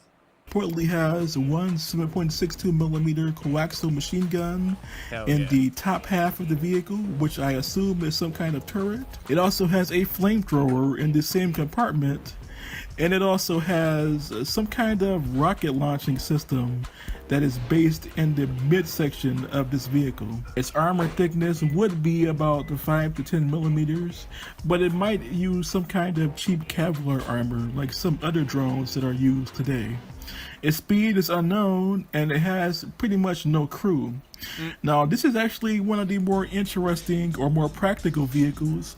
The flamethrower is kind of useless because flamethrowers are useless nowadays. If this vehicle was to actually go into production, it could be a cheap, ground attack drone, attack drone or vehicle drone, kind of like the ones we have in the US and in Russia and in China, but this one would be used by the Ghanaian army. But this vehicle seems to have been rejected, but every year the Kantaka company pulls this vehicle out and shows it off for foreign tourists in the capital of Accra. An interesting concept vehicle, but it doesn't seem like it's really going anywhere. The next vehicle on the list is a more practical, heavy armored vehicle, and that is the Kantaka SPG, or the Kantaka self-propelled gun. And this is a prototype or mock-up wheeled artillery vehicle or lightly armored artillery vehicle that was unveiled back in 2015. This vehicle's main armament is one 122mm D30 howitzer. I believe that is a real howitzer and not a prop one. And it is also fitted with 2 fake or mock-up 400mm rocket launchers on the side of the vehicle, kind of like the German Nebelwerfers that were used during the Second World War. Towards the end of World War II, the German military would have their Nebelwerfers attack. This? And you walked away at that one. So just It's called. Wait. You mean to tell me it's a Kananka? Kentanka. Kananka? Does it have a bag of secrets? that was unveiled back in 2015. This vehicle's main armament is one 122mm D30 howitzer. I believe that is a real howitzer and not a prop one. And it is also fitted with two fake or mock-up 400mm rocket launchers on the side of the vehicle, kind of like the German Nebelwerfers were used during the Second World War. Towards the end of World War II, the German military would have their Nebelwerfers attached to the sides of their half-tracks and some of their light armored cars and medium tanks. So this vehicle is kind of like a modern iteration of that Nebelwerfer system, or Nebelwerfer system, but on a wheeled vehicle in the 21st century. This vehicle's armor thickness is unknown, but I would estimate it to be at least 12mm. And its speed is about 85 kilometers per hour, or about 53 miles per hour.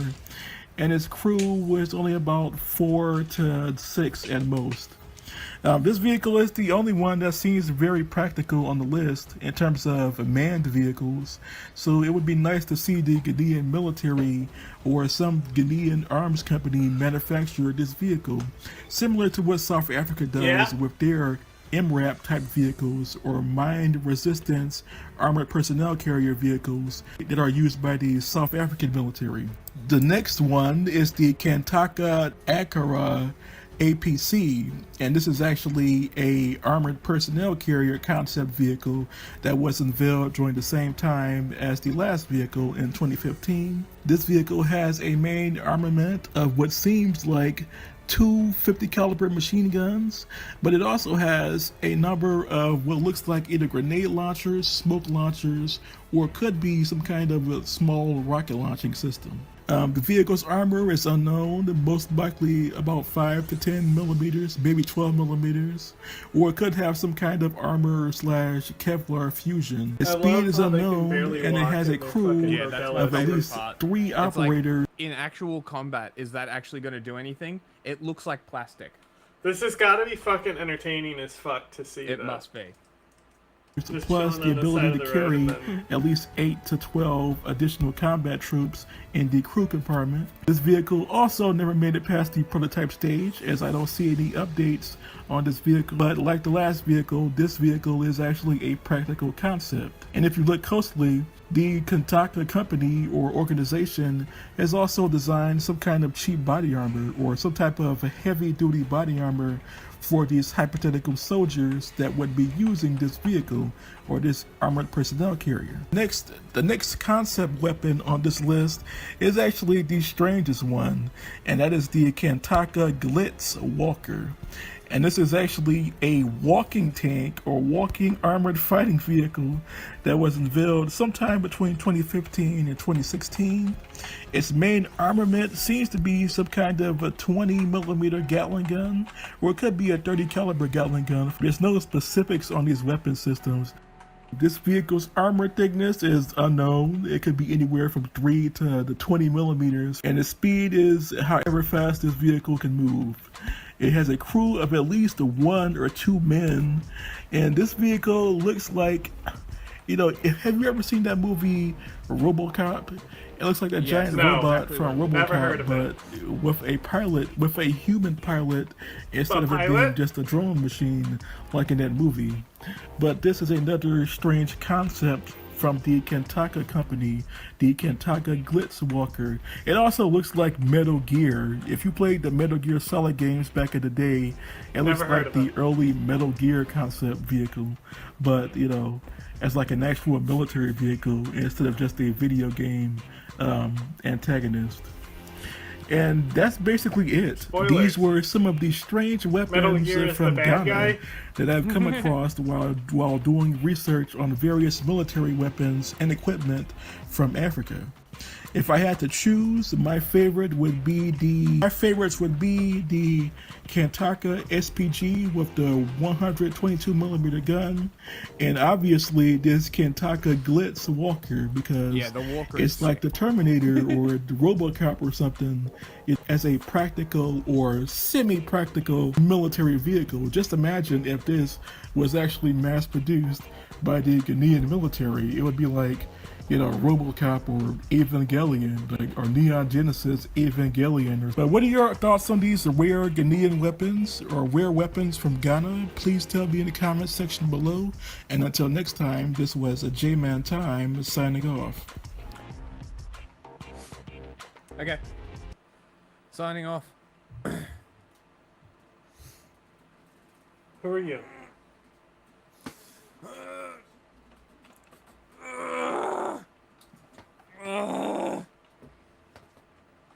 Okay. I'm done. Okay. Are you already screen sharing?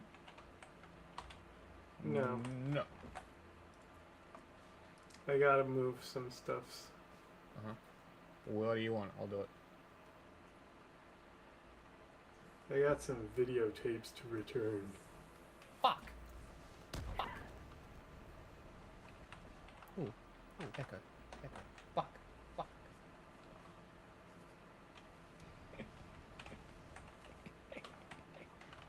Show me your bag of secret surveillance dough. I hate those.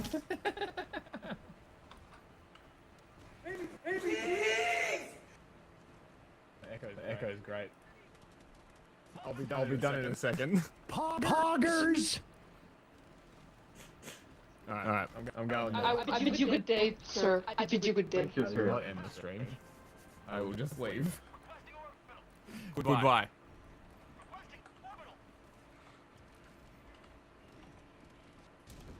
You may want to change the title too. Okay. Can't you see I'm busy?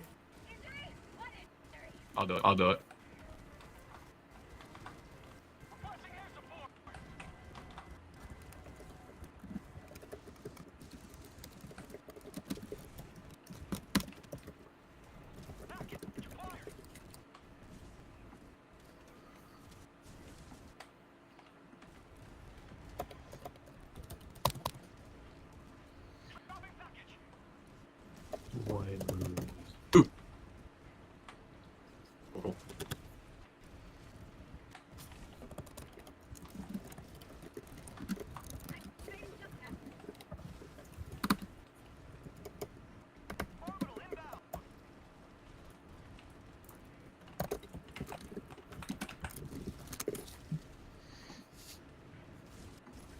Okay. Titles have been changed. What did you change them to? The YouTube is Super Pakistan. Need your help. Enlist now. Sorry, Enlist today. And then the Twitch is Super Pakistan. Need your body. Enlist your meat today.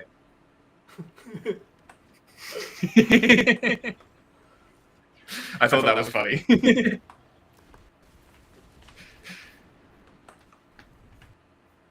Let me check that it's changed. We are all good and all set.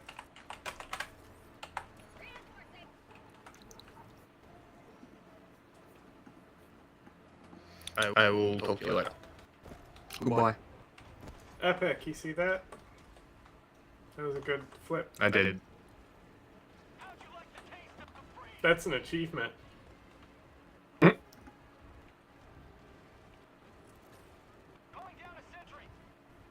Okay, goodbye.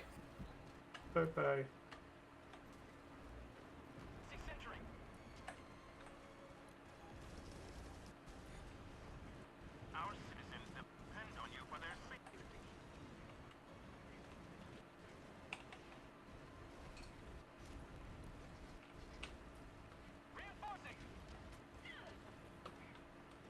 Don't shoot at me.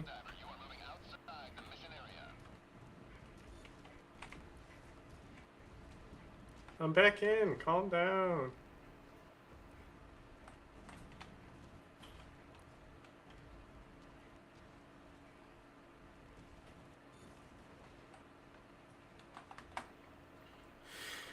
I'm proud to be a Pakistani.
Hilarious.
Crunch. He chomped a wood. Ow, something sharp just stabbed my little footy.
Boo, boo, boo.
He almost got too silly.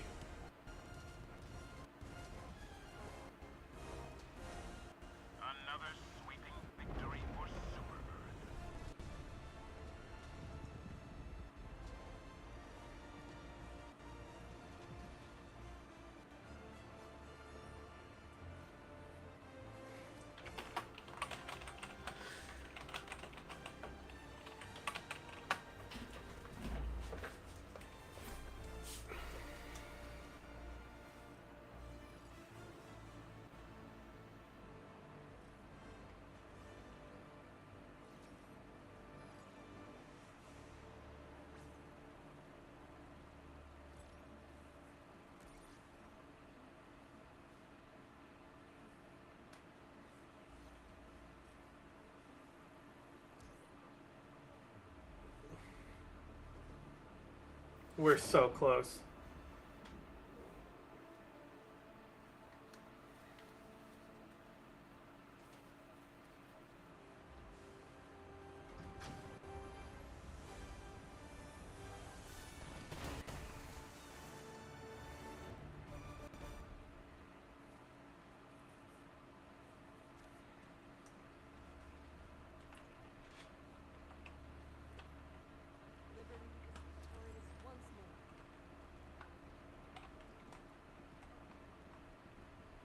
Your fellow Helldivers rage against the enemy's tyranny.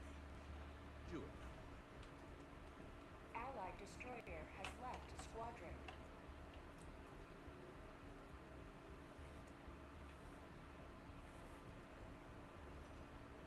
This operation is complete. You have served democracy well.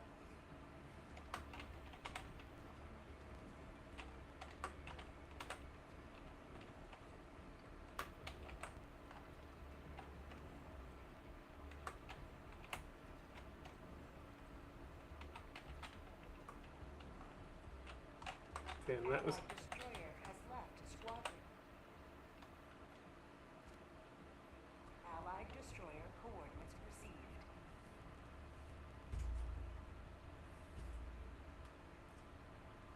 Mission coordinates locked. Hellpods prime. Engaging orbital What are we doing over here? Destroy Illuminate warp ships. Orbit synchronized. This is gonna be done by the time I get down there.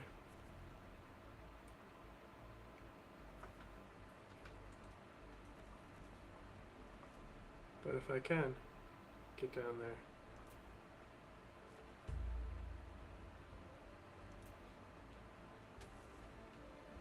If I can get down there, free XP.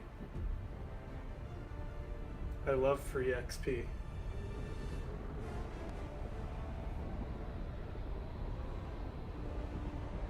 Plum, plum, plum, plum. Plum, plum, plum, plum.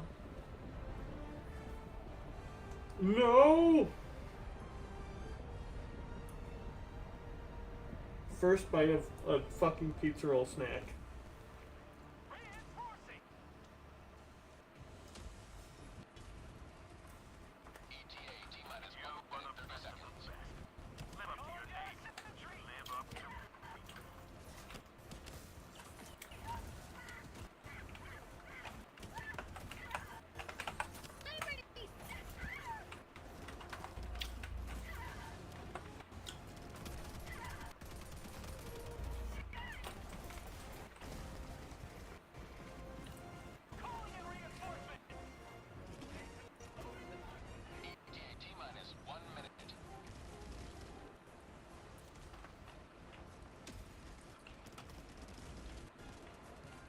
It's me, the ghost of the ghost.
Free XP.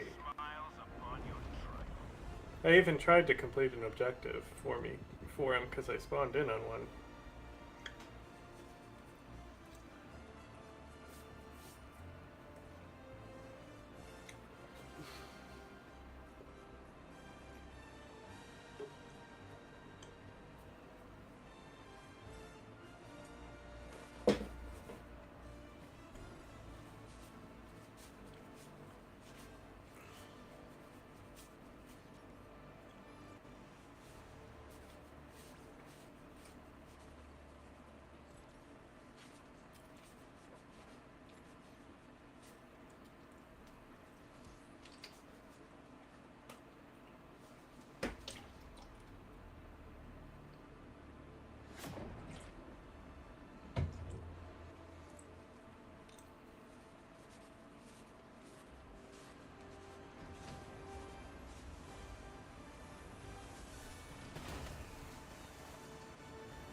Mission coordinates locked. Help pods prime. Whatever. This shirt's almost done anyway. Engaging orbital thrusters.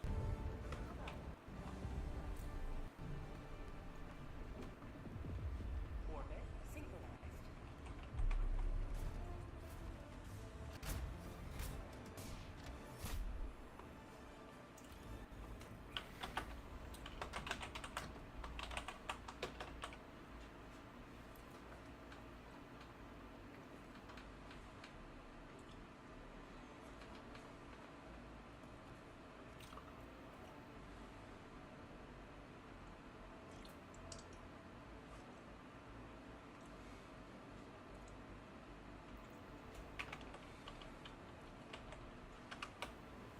I thought I typed in that I had the monolith, but I guess I didn't. I guess I'm just crazy.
I'm proud to give my life for Super Pakistan.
Excuse me.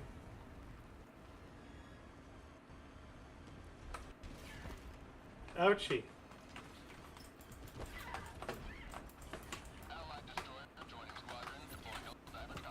Please leave me alone. Stop bullying me.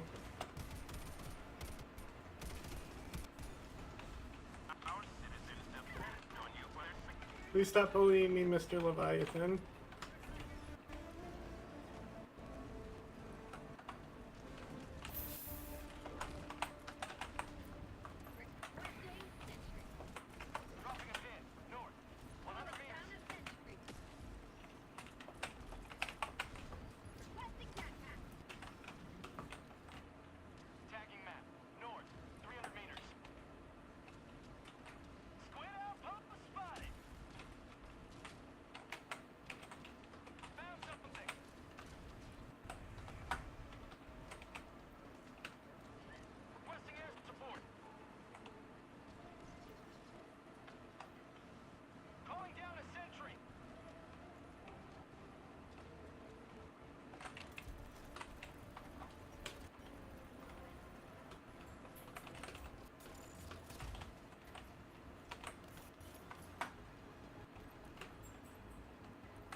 kind of fast this motherfucker is.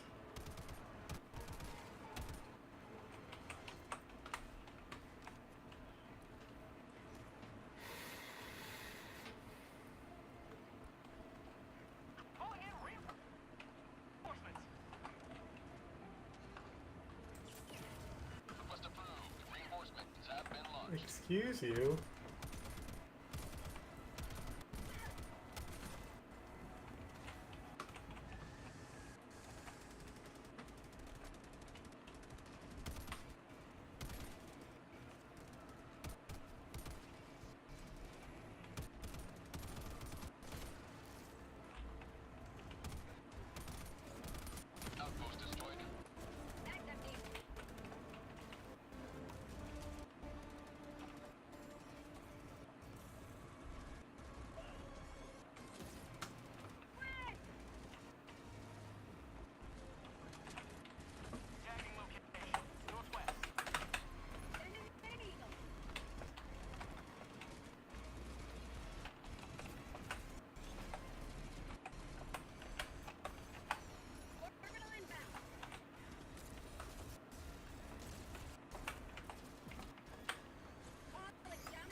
If I had a bomb, oh my god.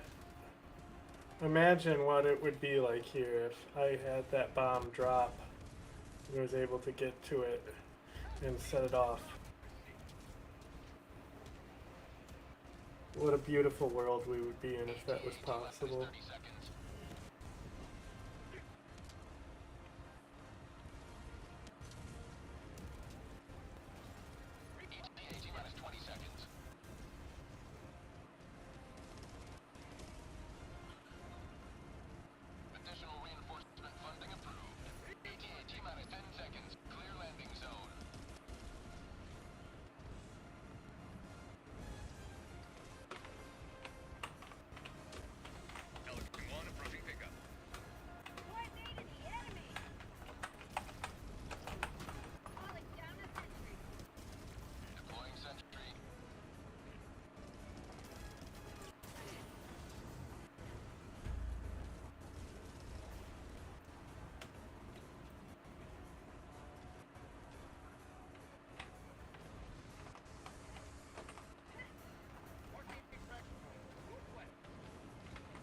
Countdown initiated. Stand by for takeoff. Extraction complete. Pelican 1 beginning ascent.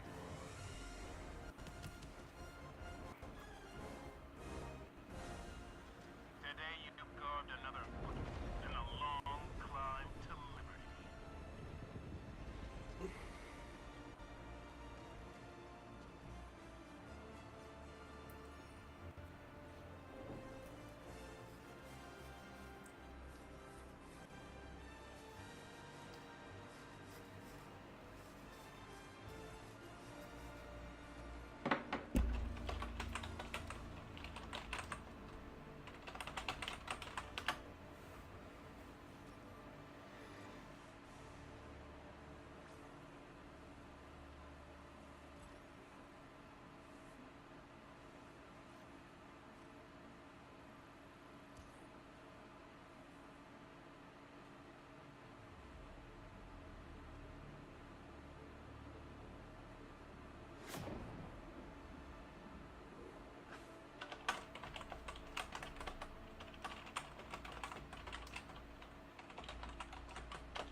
That's fucking hysterical.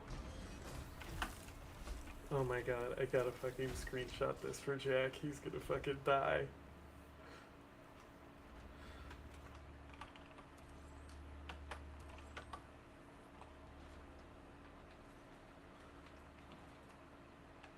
Is there a way to view the entire log?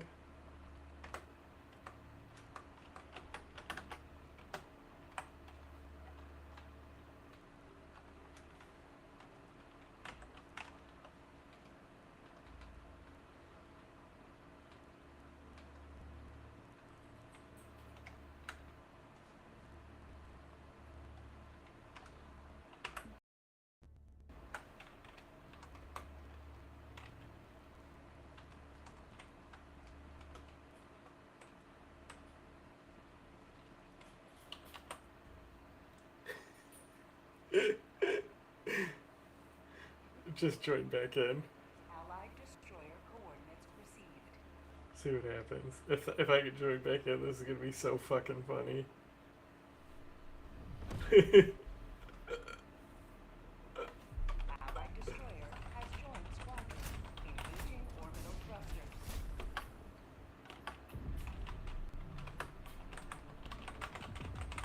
Orbit synchronized. He's definitely kicking me because he's not picking his gear. Maybe he's not.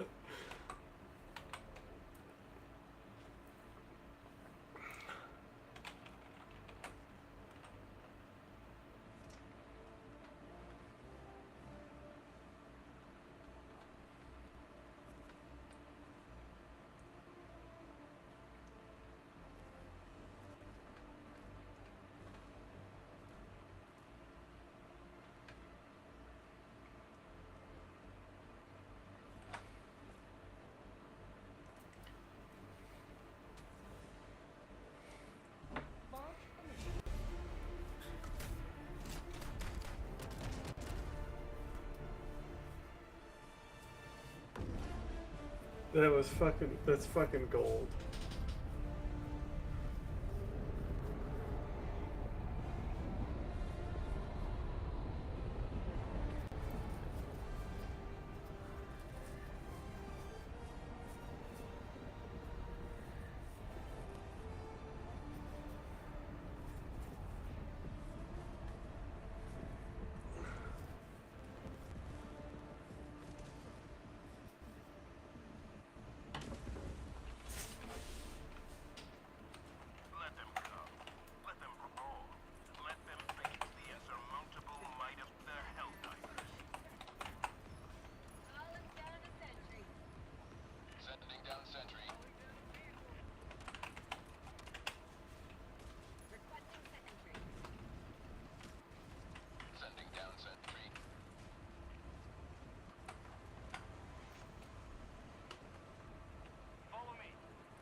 Thank God that wasn't a sewer I just almost accidentally jumped in.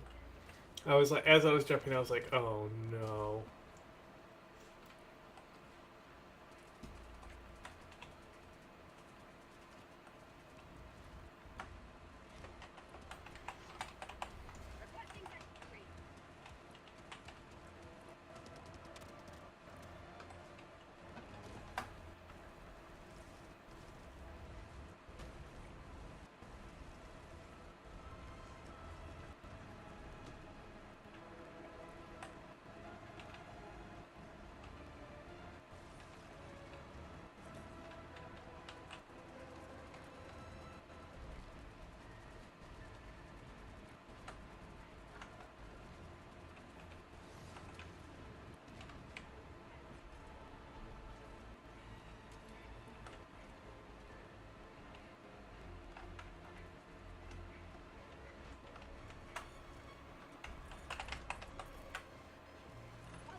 Another one of these weird edge pieces.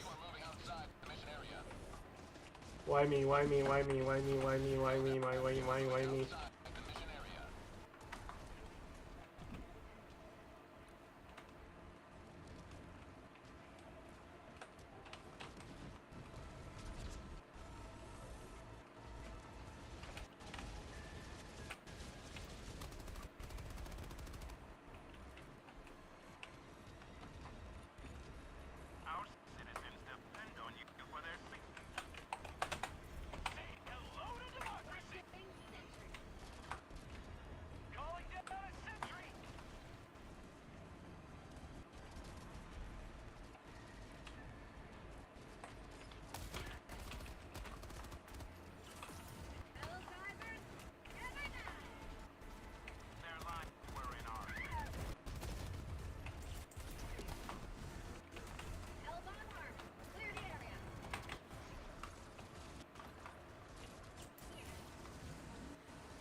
Excuse me, pardon me, please.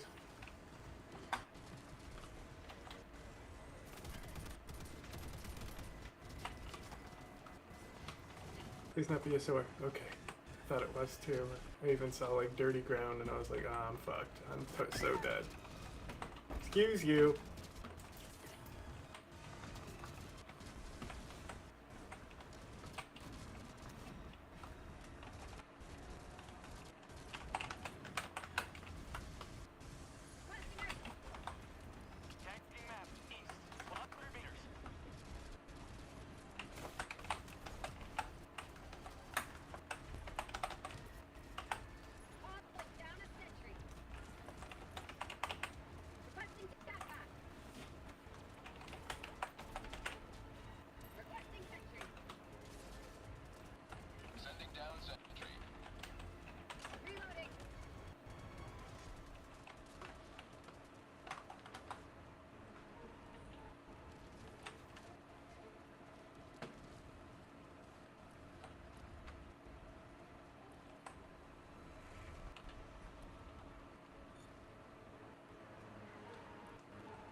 That's how it's done. You see that bomb?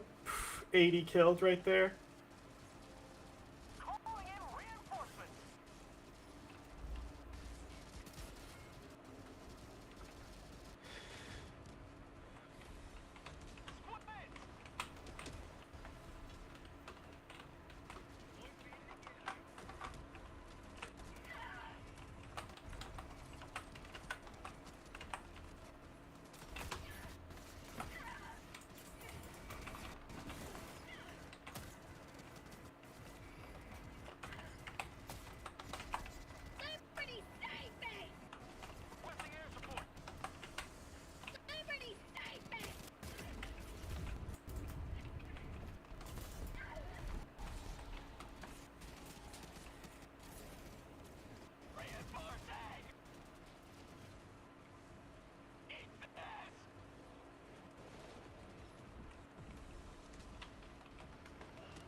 Ouch.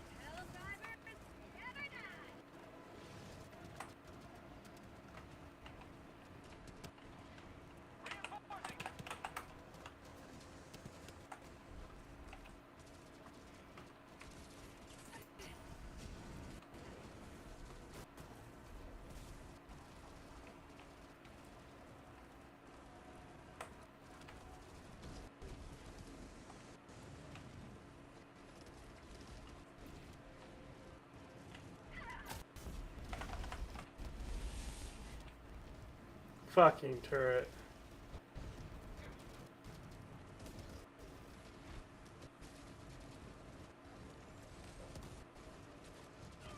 You're fucked. You're fucked.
You've been kicked from the game.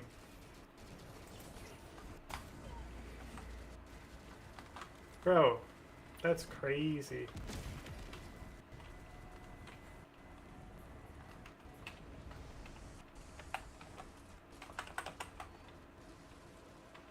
Watch me still win by myself.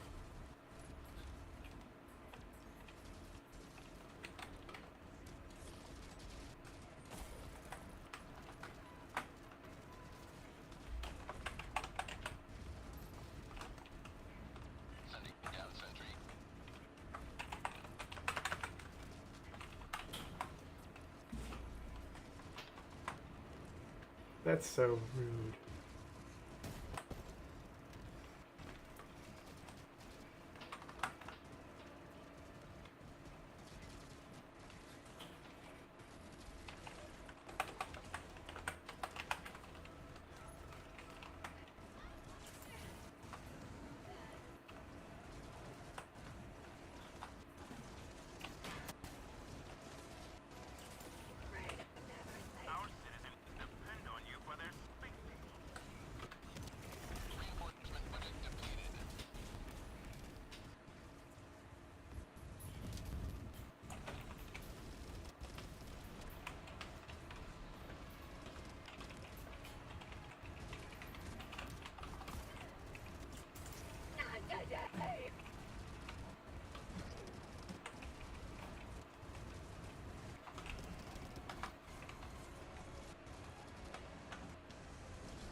Nice job, Marines.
Oh no, don't crush me, don't crush me!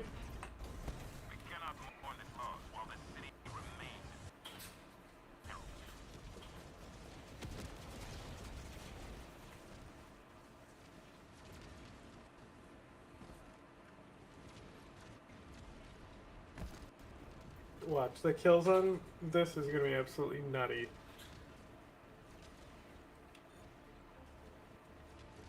Roger. Pelican 1 will re-attempt to pick up at...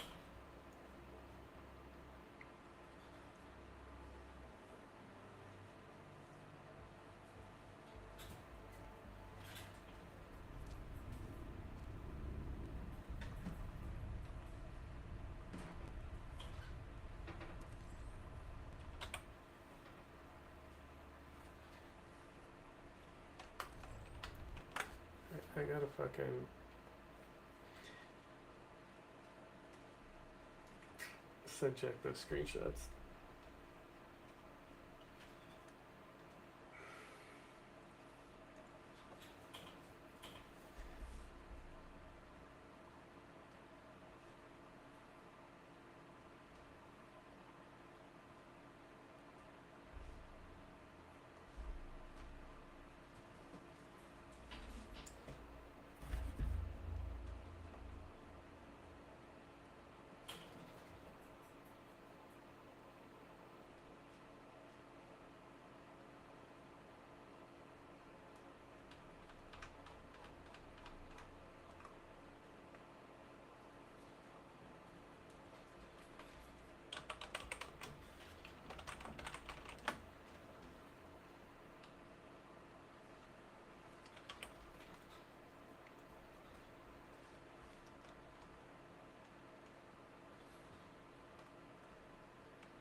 Reflex Ekmar 2.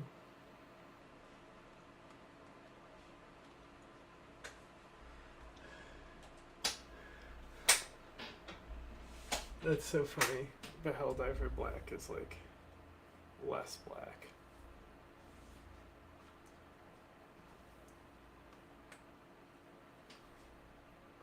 Oh shit, I forgot to put my screenshot back up. Don't need this, get this out of here. Boop. Boop. Boop, boop, boop. Boop. And then this one, this one, this one, this one, this one.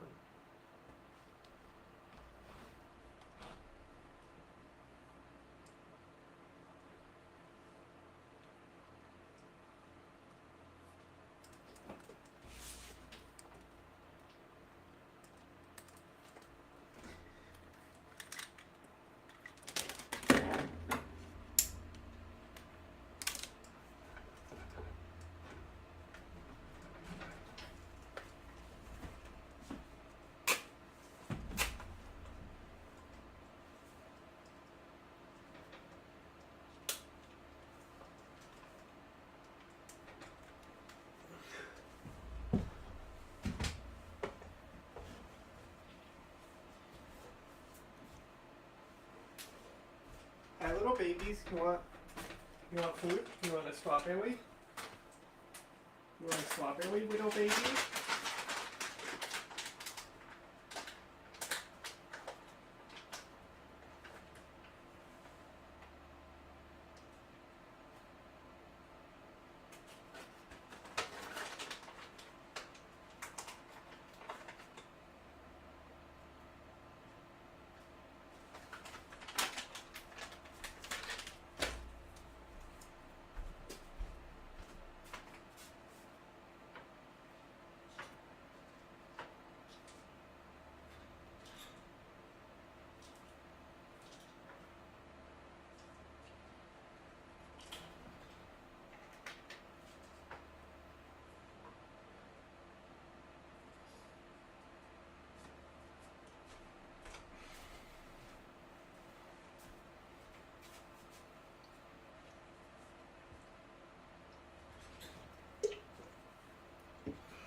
I kind of want to brush my teeth real quick.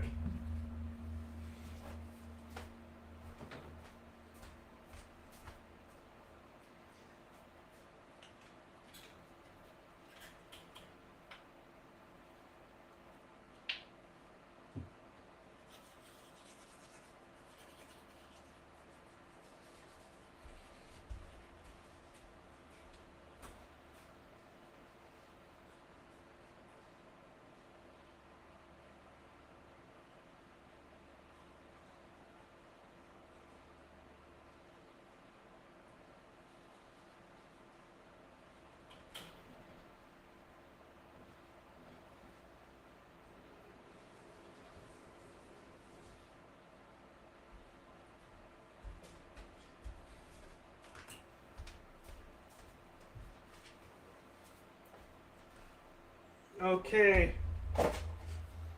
Let's go for Super Pakistan.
This operation is complete. You have served democracy well.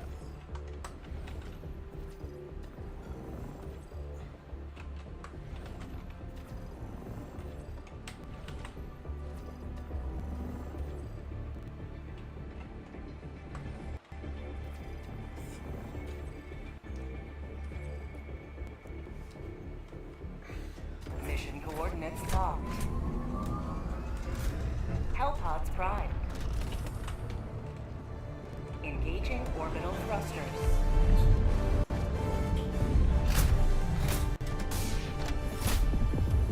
Orbit synchronized.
Hellpod launch initiated.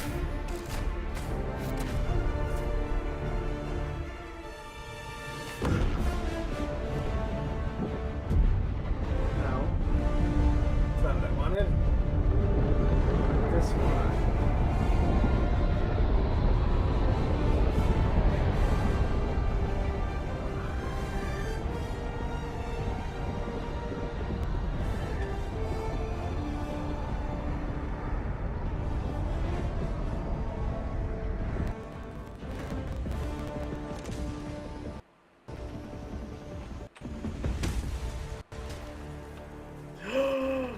Go now, and fear the shadow of I night, cannot believe that nor just tyranny, happened. for justice is your cause.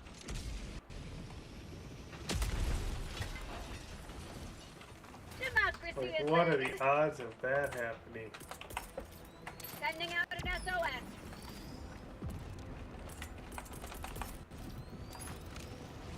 Sending down sentry.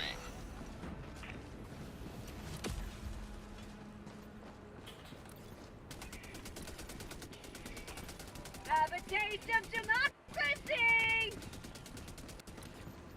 Shit, I didn't equip that shotgun I wanted to try.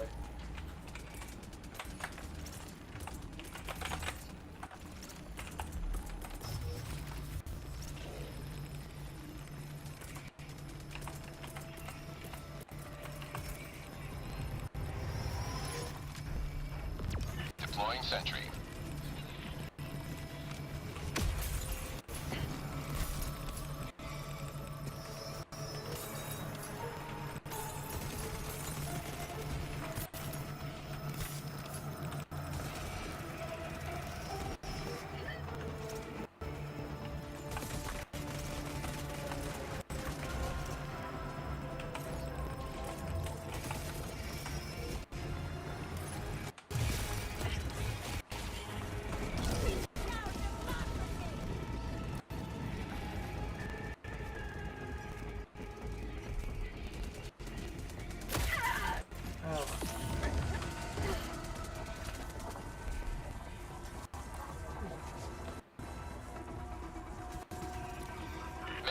10 minutes remaining.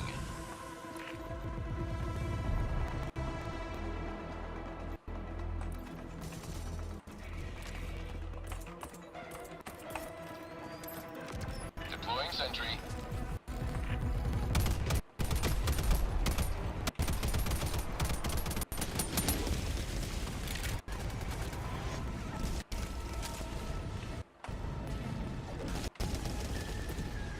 Follow me! Tactical asset near your location.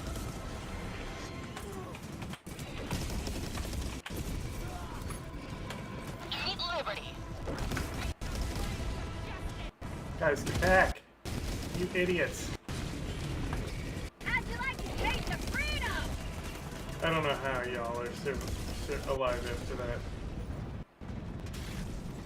What's up? You can come through. Follow me! Stalwart, I'll take it.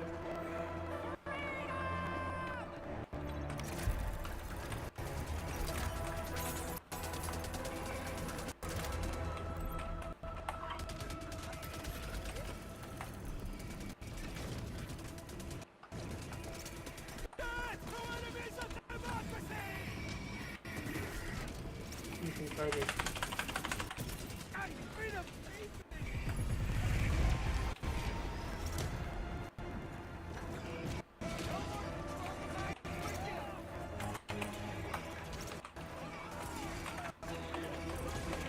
You must not allow their lives Orbital were in barrage ours. incoming. Stand clear.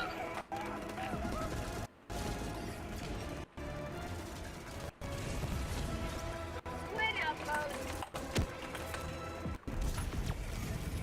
That's called democracy!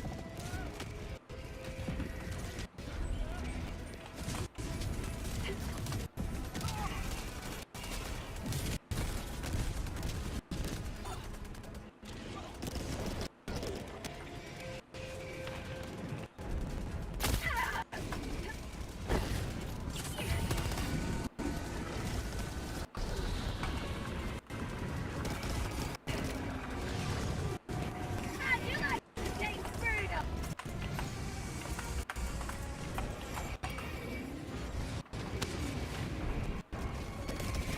Democracy's on its way. Freedom triumphs over tyranny once more. The extraction shuttle awaits your request. My life for Super Earth! Deploying equipment package.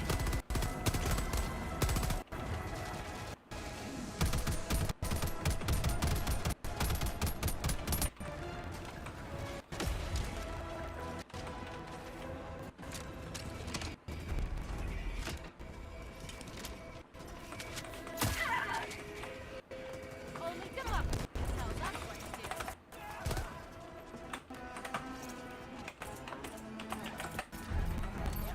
Deploying sentry.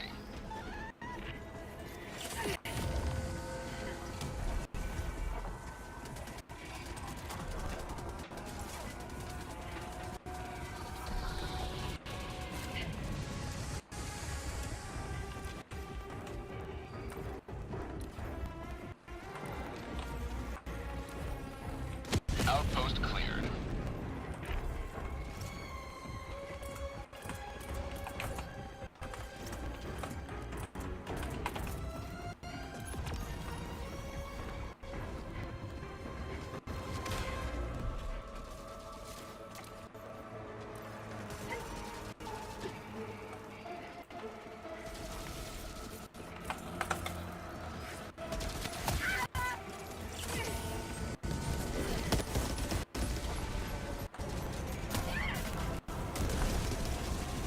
Twin outpost!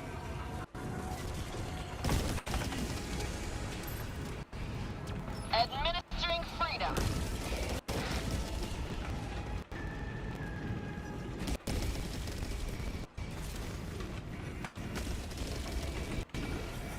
Now that's what I call liberty.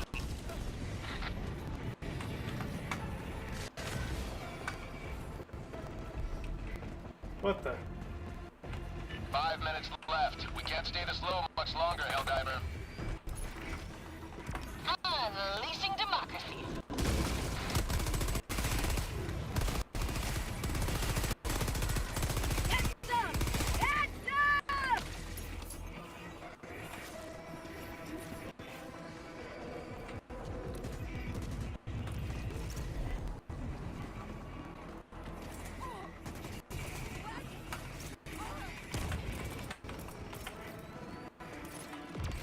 Deploying sentry.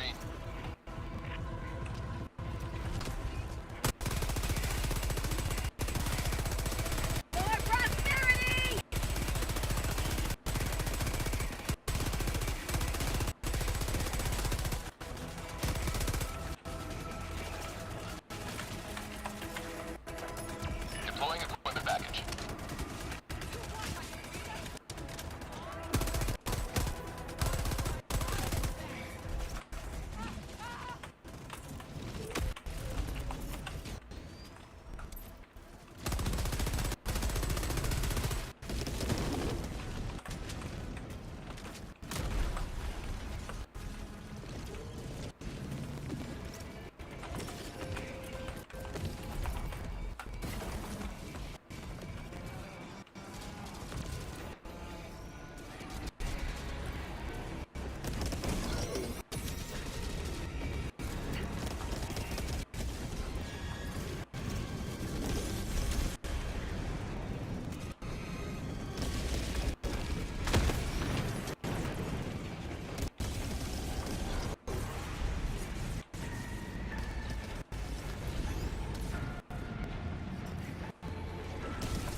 Go. Shit, no hair. What MIC? I don't know. You tell me. I don't know shit. Fucker. Request approved. Deploying reinforcements. No, don't spawn me next to the laser.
Sending down sentry. 1 minute left. Destroyer preparing to leave. Follow me!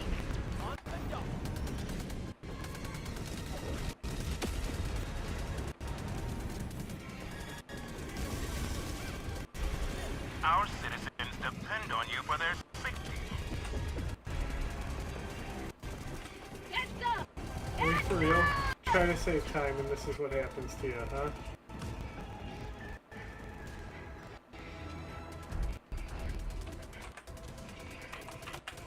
Fuck. Pelican 1 returning to extraction point. Please ensure you're inside the extraction radius.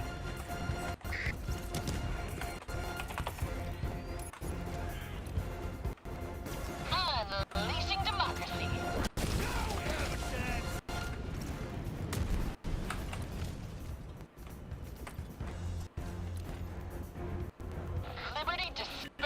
Reinforcement budget depleted.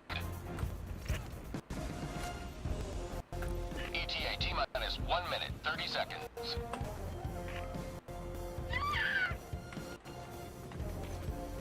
Follow me!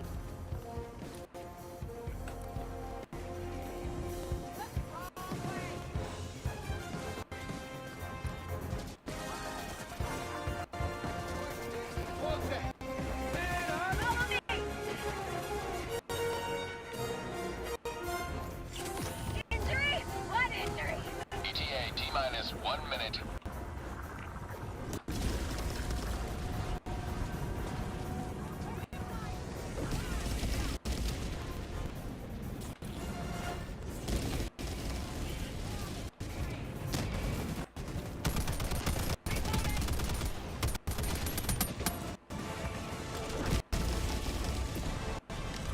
Nice. Eagles coming in. Eagles, those eagle fucking stripes coming in handy at the last minute here.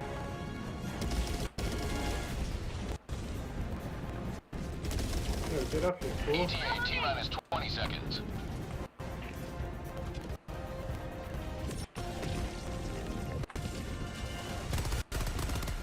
ETA T-minus 10 seconds. Get out of the way.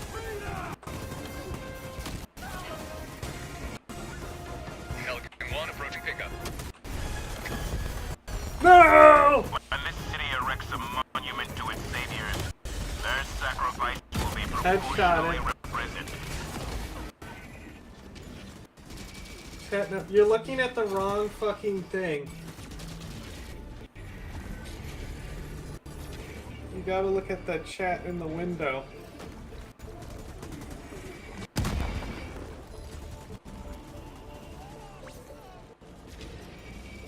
It was so funny. 92! Let's go!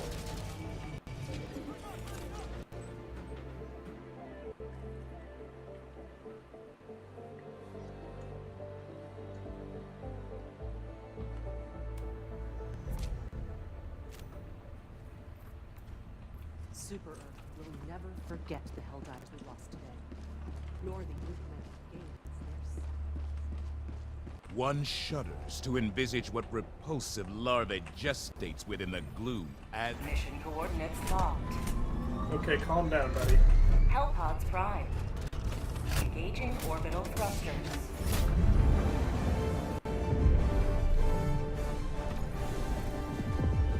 Orbit synchronized.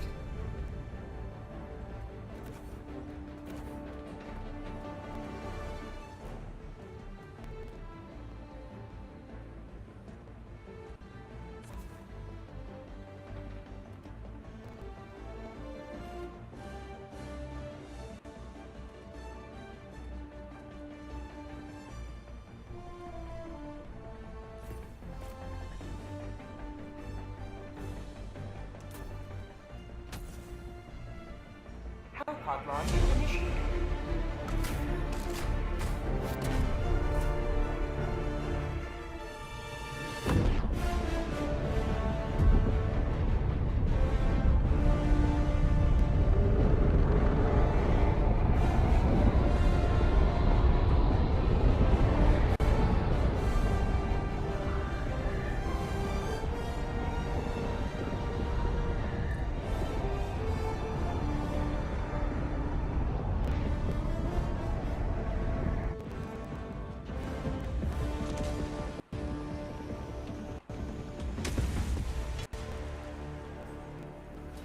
All the galaxy looks to you for salvation. Let nothing stand in the way of liberty. Sending down equipment package.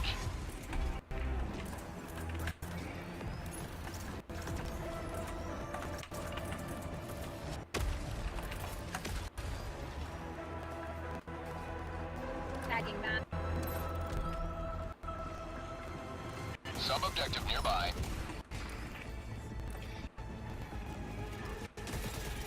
Fuck, I didn't take that shotgun.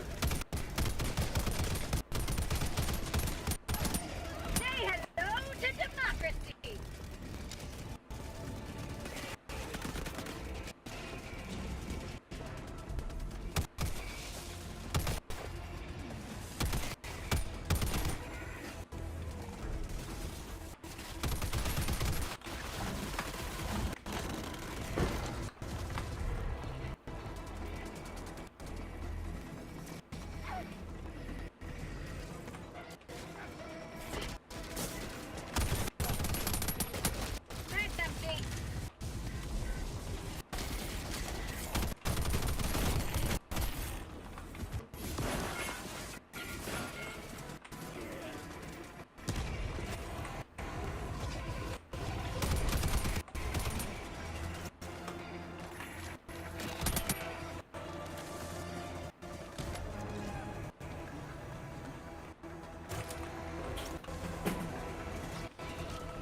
What's wrong, bud?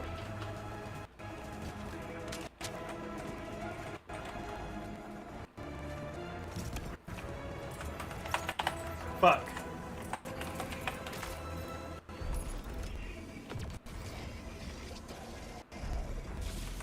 Mission is progressing. Have a taste of democracy!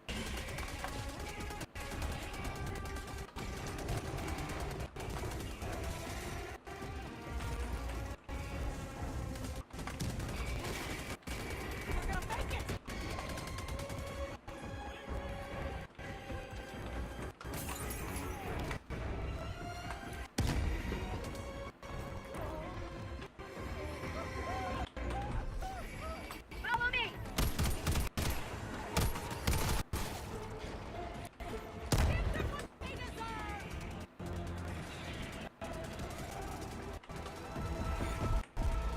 Our citizens depend on you for their safety.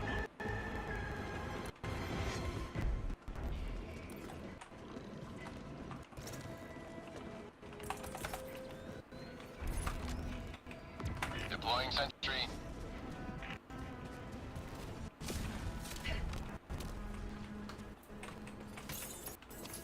Our way of life is why we fight.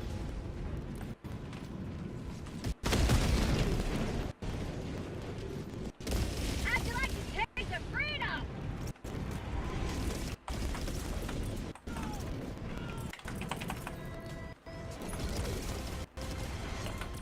Coming in hot. Deploying sentry. Have a taste of democracy!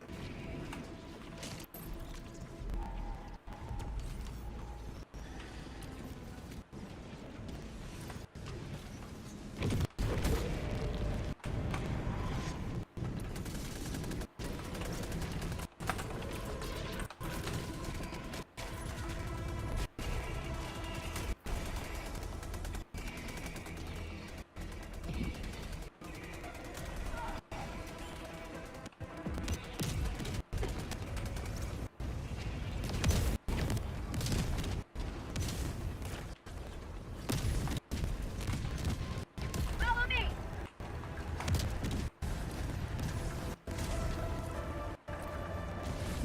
Yeah, follow me, guys. You'll help shield me from the Leviathan.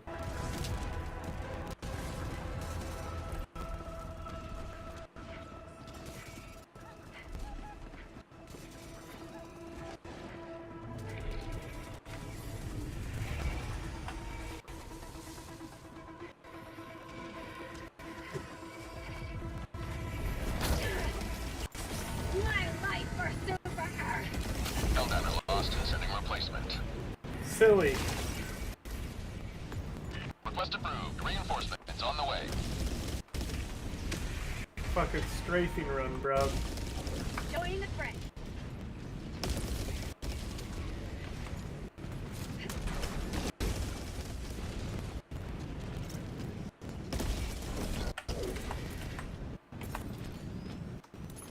Outpost destroyed.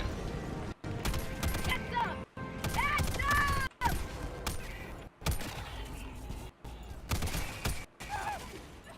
You must not allow our civilians to perish.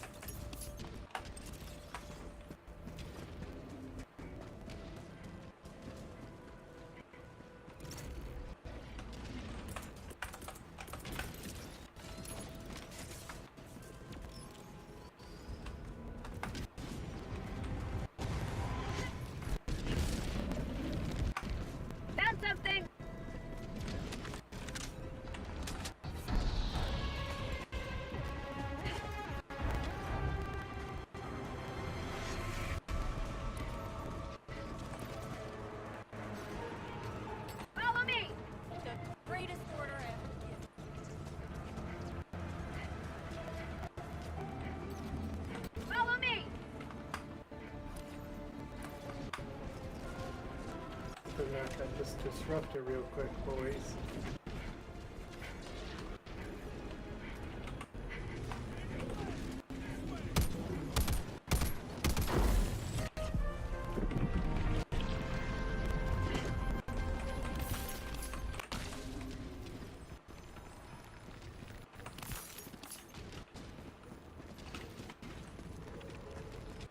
Helldivers are here to lead us to victory.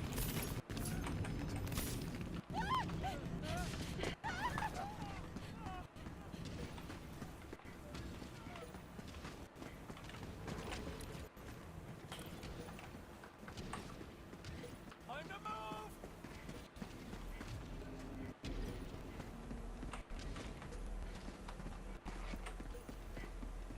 Where's the pod? There she is. Well, on super credits. Of course, it's a rare sample on this difficulty.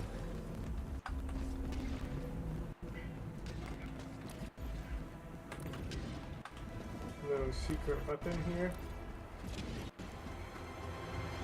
Whatever, we don't need it. Fuck on. Definitely gotta go get these fucking coats.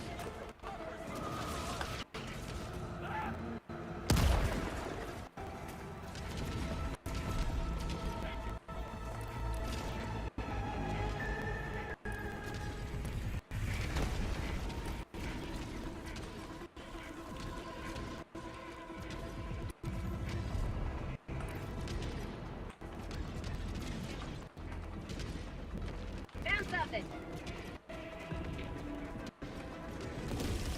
Whatever's going on over there sounds fucked up. Uh-oh.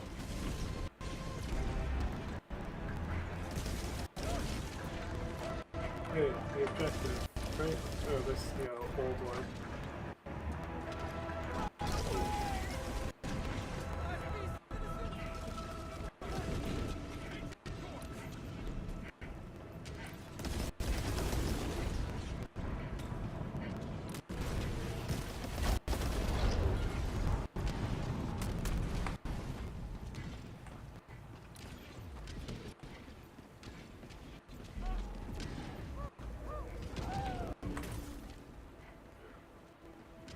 That was a close one.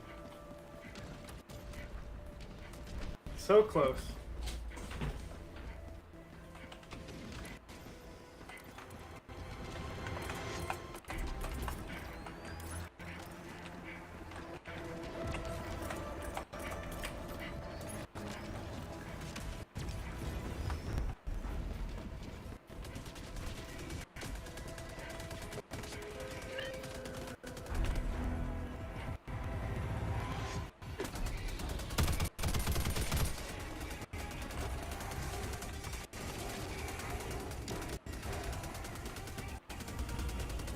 Damn. What's she keeping in there?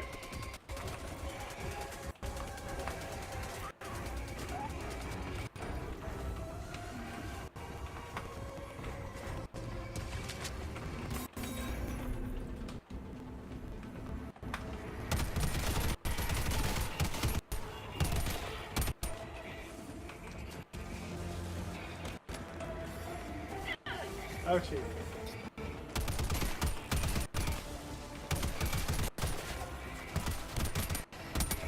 That's empty.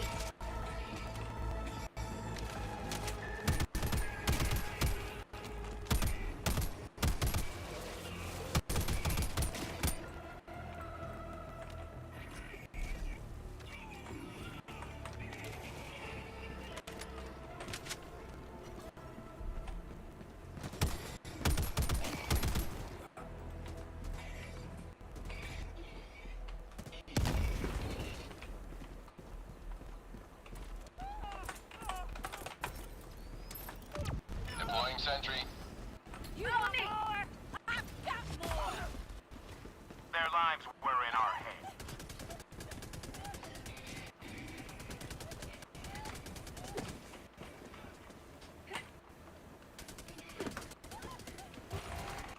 You will never destroy our way of life!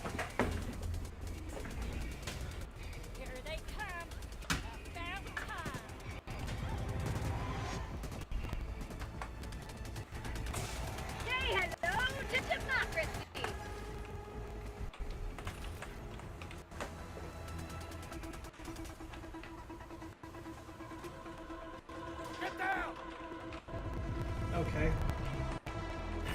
Progress logged.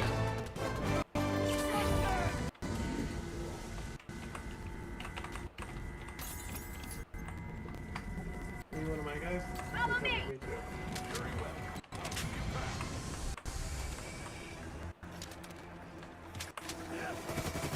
Watch out!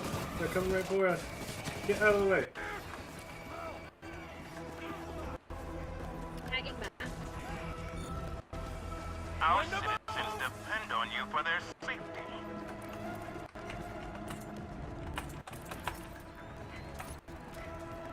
Sending down sentry.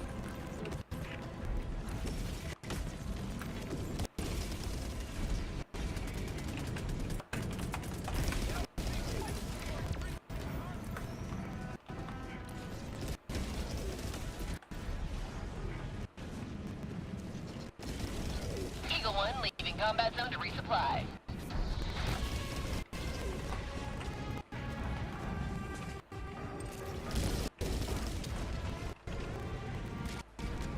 That's called democracy.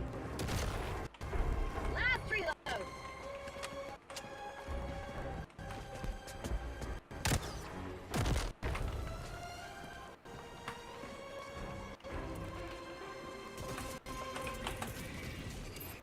Sending down equipment package.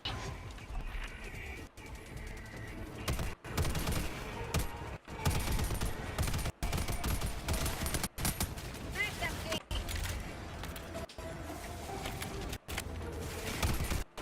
Have a taste of democracy.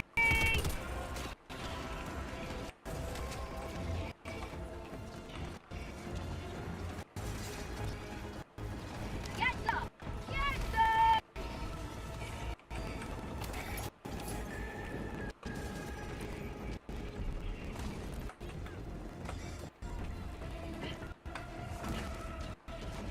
Oh, sick. They spawned right next to each other.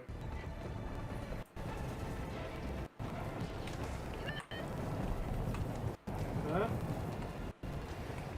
Or did they? That's weird.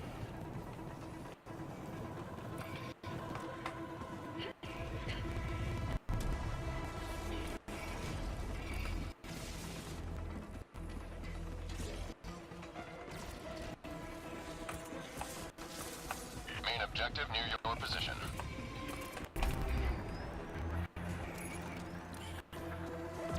Deploying sentry.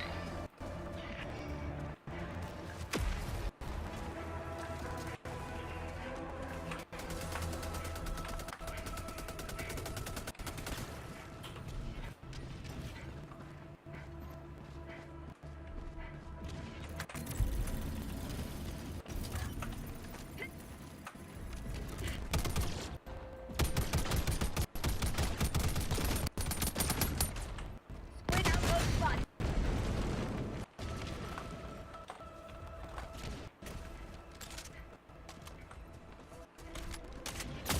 Diver lost. Sending replacement. Bullshit!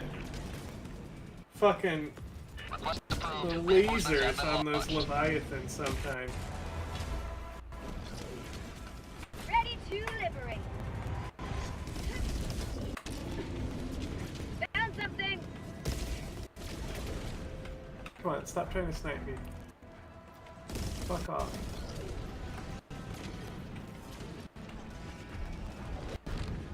No, don't come over here.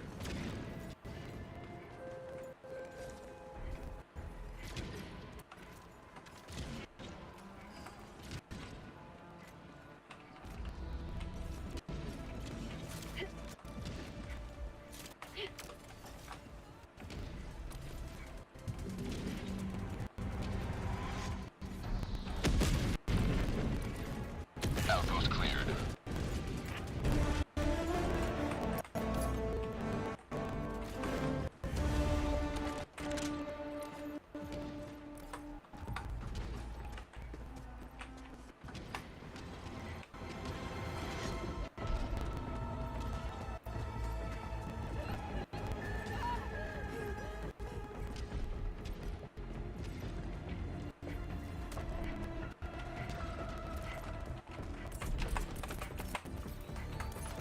Here comes another one of these D-bags.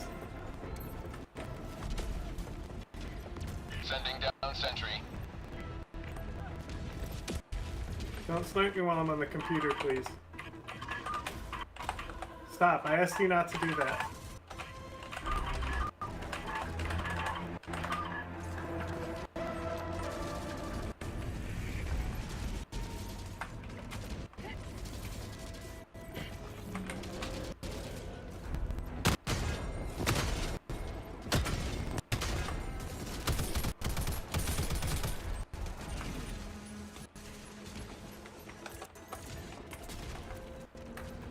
Marine, stay with me. Keep me safe from the Leviathan. Take a shot or two. Say hello to democracy!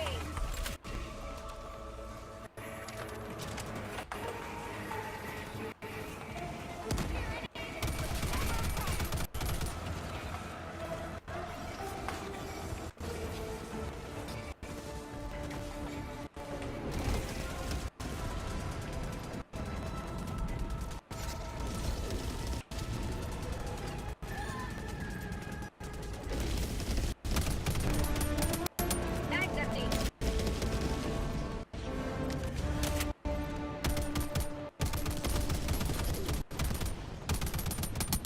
Bag's empty.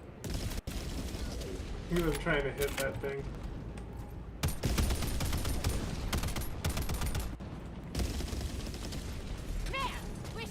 Hey, got hit. Stop it! That's childish. Deploying sentry.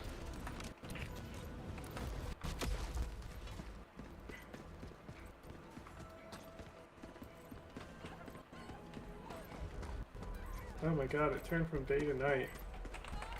That's crazy. I didn't know it could do that.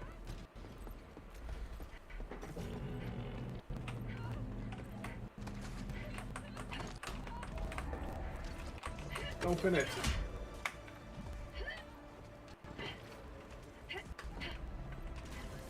Man, something sniped that over there. Oh, it's that turret probably. Is there Marines over here? Found something. Mission at 20 minutes remaining.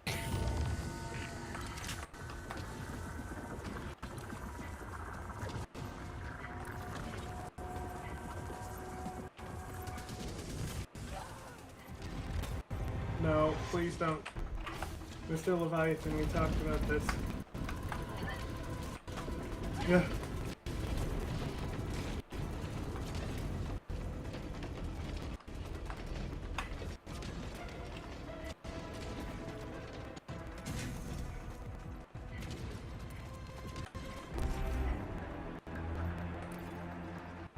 Found something.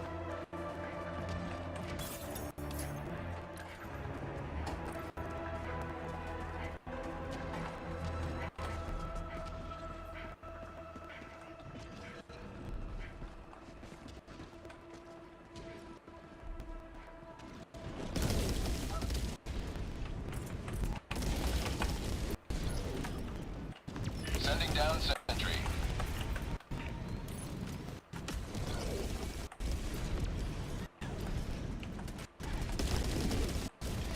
Man, wish I could ship like that. Follow me.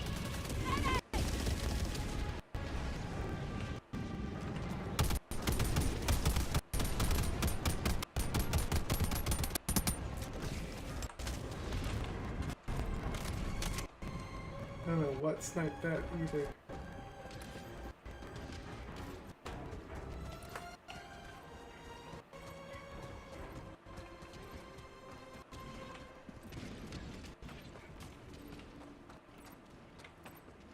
A Marine. Negative. Follow me.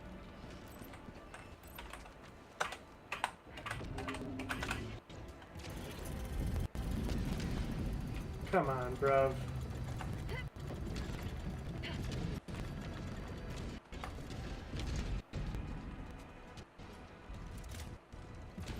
No, we don't need two of you. Is that the one I'm going for? That's definitely the closest one, right?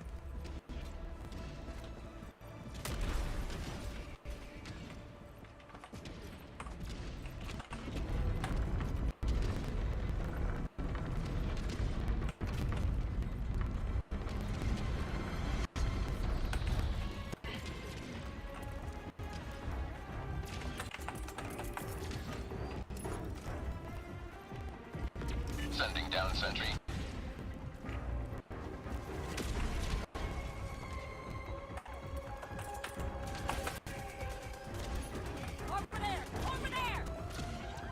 Deploying equipment package. Was there another Marine? What happened to him?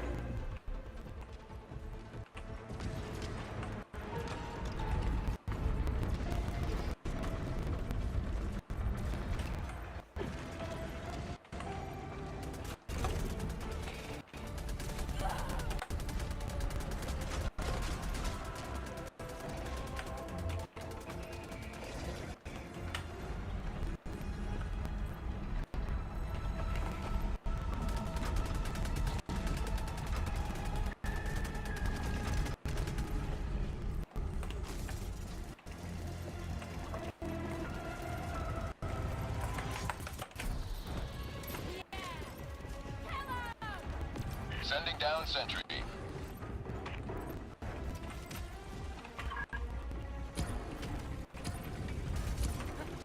Just like in the movies.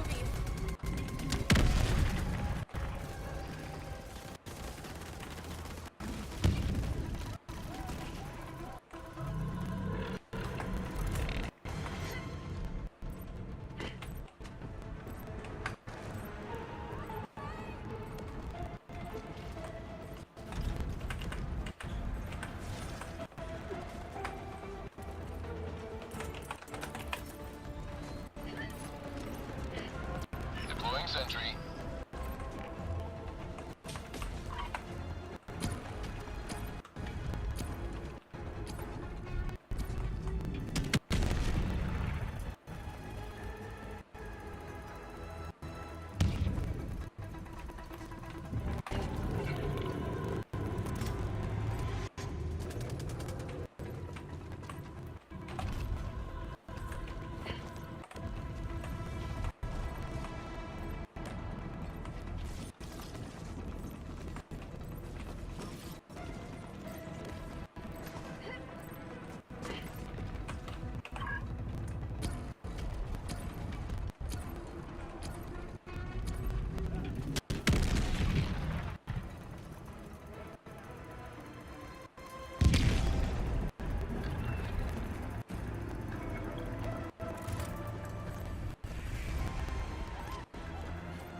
Wait, Liberty! Quit standing around! Go, go, go!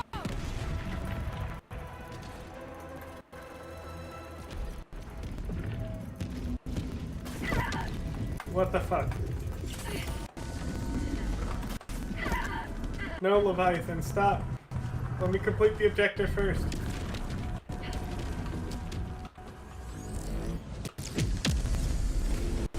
Another triumph for managed democracy. May liberty guide your safe extraction. I've been seeing flying saucers landing over here non-stop. Think that's a bad thing?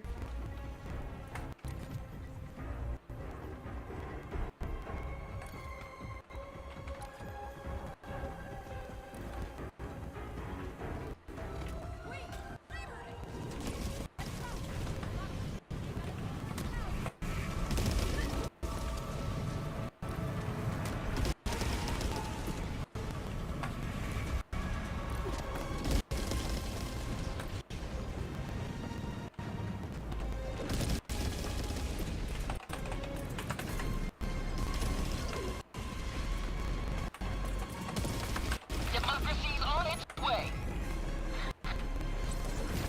Orbital barrage incoming. Stand clear. Sending down sentry.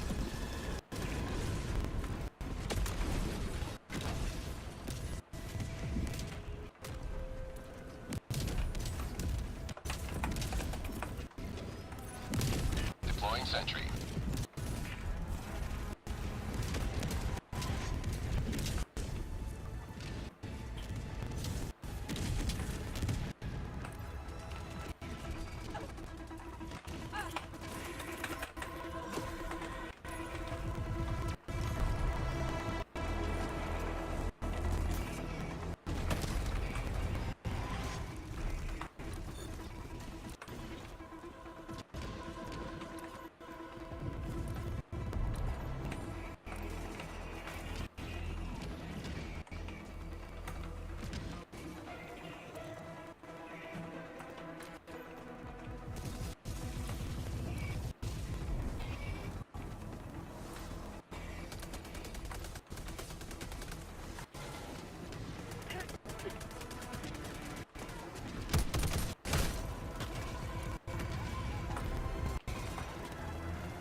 Okay, Leviathan, please don't snipe me while I type in the code.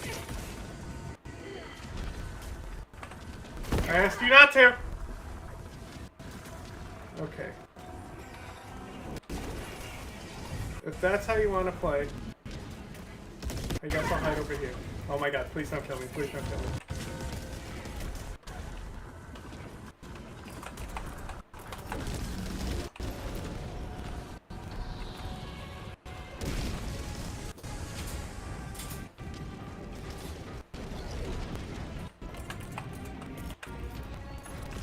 Deploying sentry.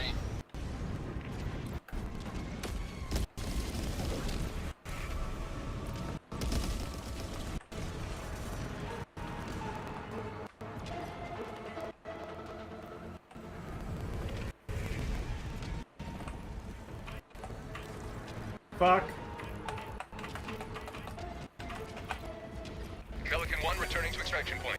Please ensure you're inside the extraction radius.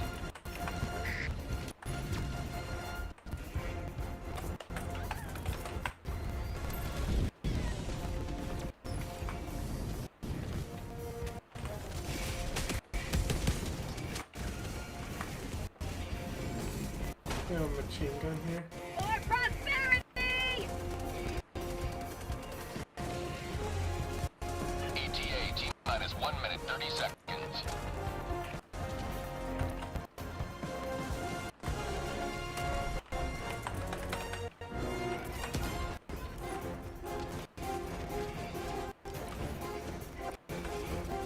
Leviathan, you stay out of here.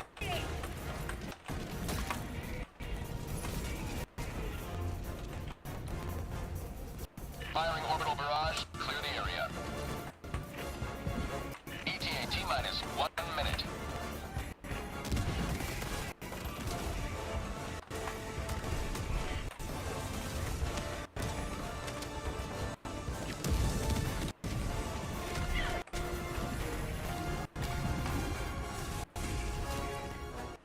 I just see the Leviathan get hit.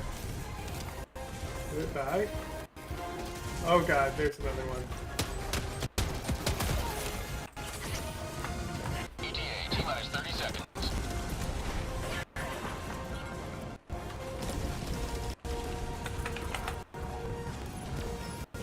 ETA T-minus 20 seconds.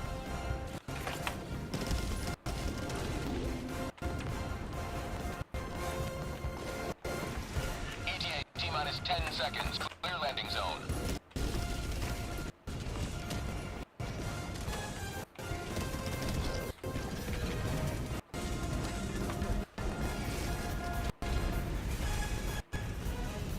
Oh, Leviathan did die.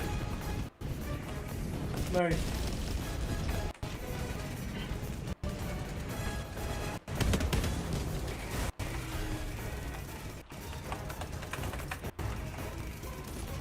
For prosperity!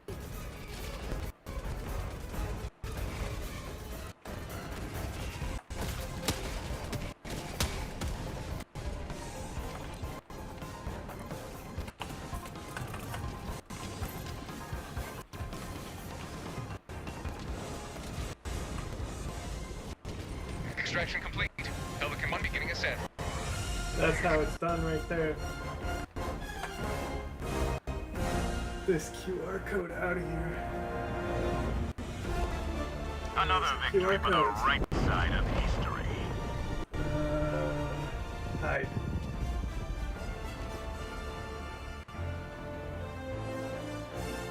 What a pain in the ass that mission was.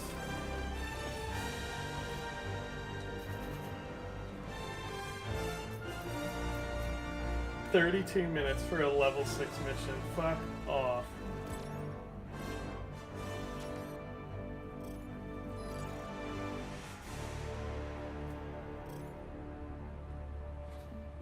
All because of this Leviathan were super cheeky there. That's crazy. That's like actually like bad. That's like inefficient. Look it, it's went up a whole % since I've been able to do nothing to contribute. That's like, you know, potentially 5 to 6 regular games right there.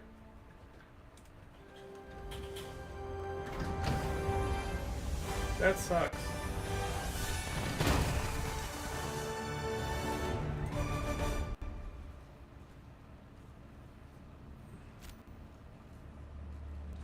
Crazy, I still have common samples that I can pick up. Many sacrifices were made today. Damn right. Never forget.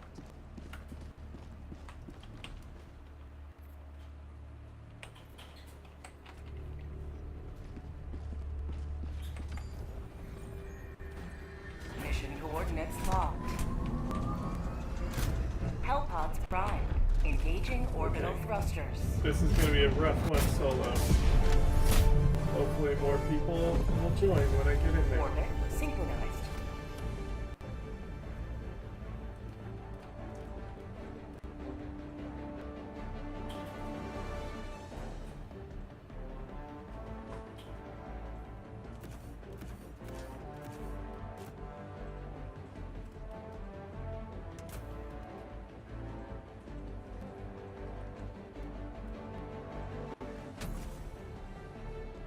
Launch. Hopefully there's a machine gun.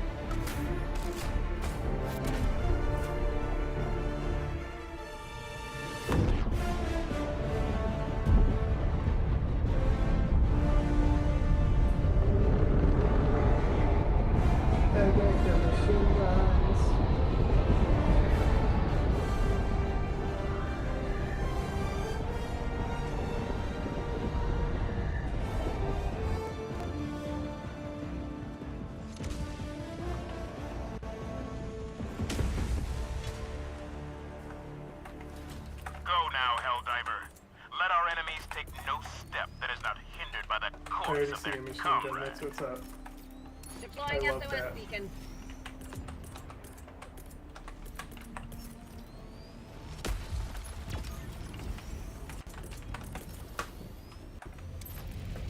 Deploying equipment package. Sending down sentry. Marines. Follow me.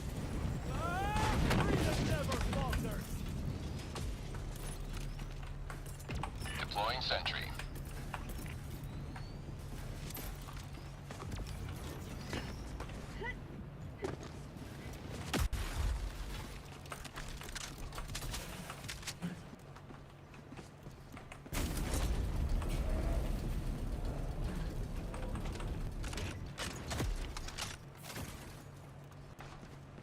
Move your feet! Lose your seat.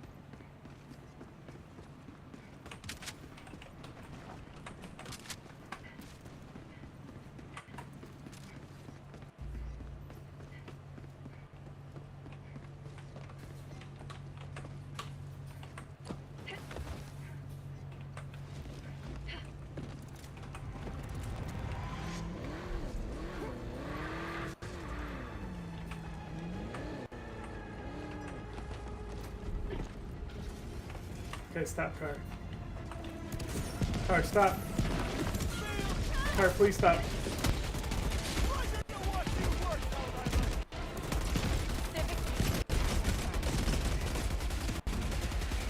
Say hello to democracy!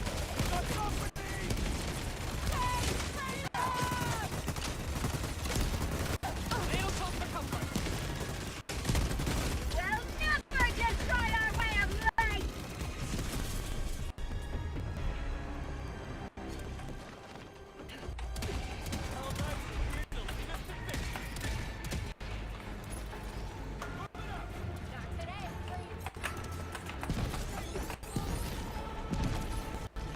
Sending down sentry.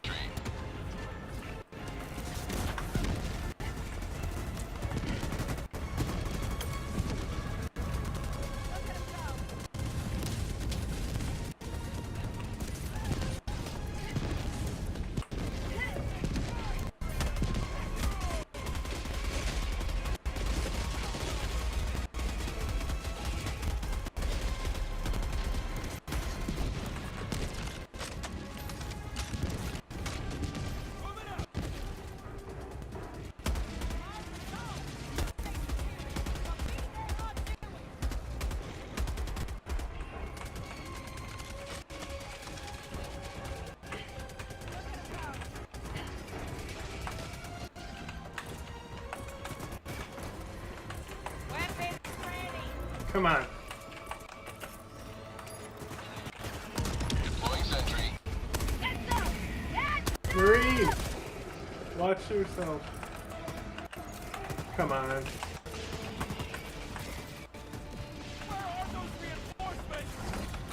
Deploying sentry.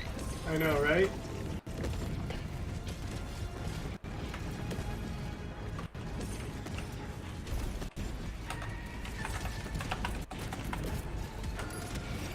Sending down sentry.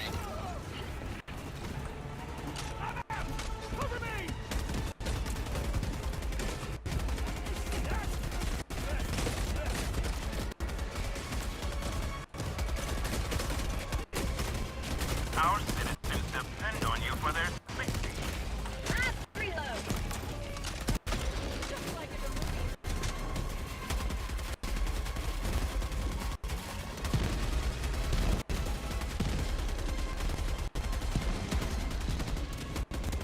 Freedom forever! Out of ammo.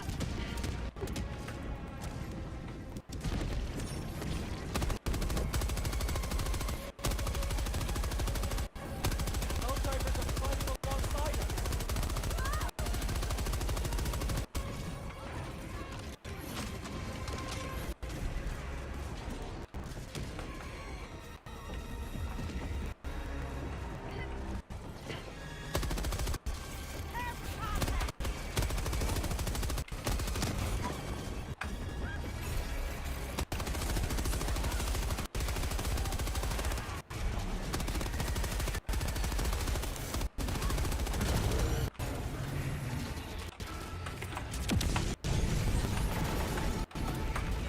Come on, pop.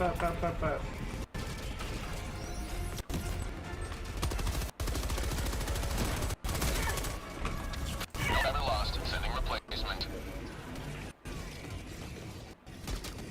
Request approved. Reinforcements on the way.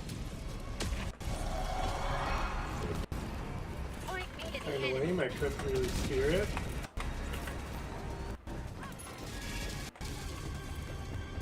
Sending down sentry.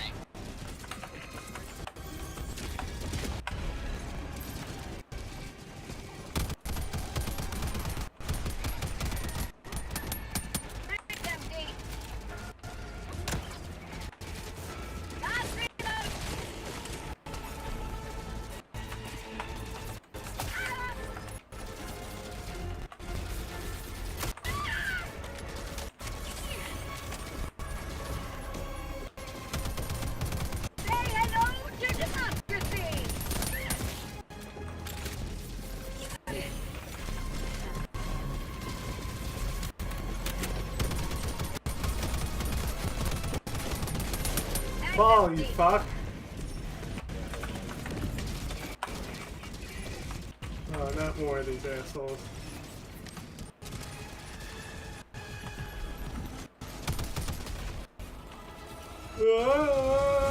Helldiver lost. Sending replacement.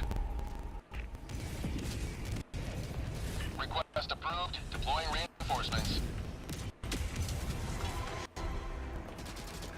Democracy has landed.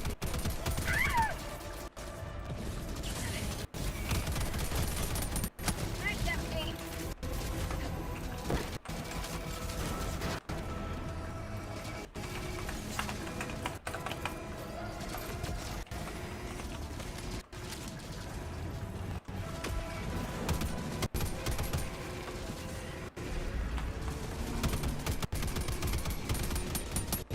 Stop shooting my stuff.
Sending down sentry.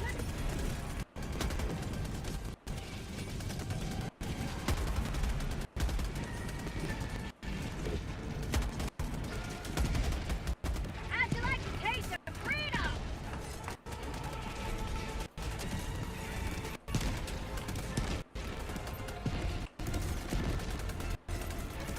Have a taste of democracy!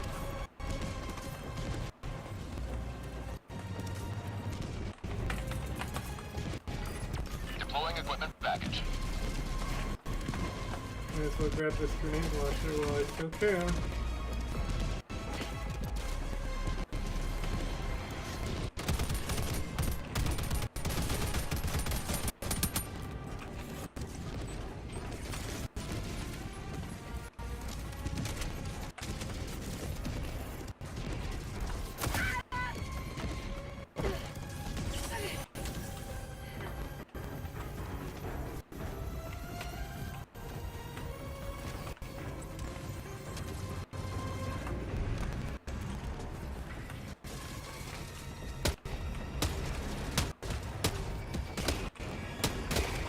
Say hello to democracy!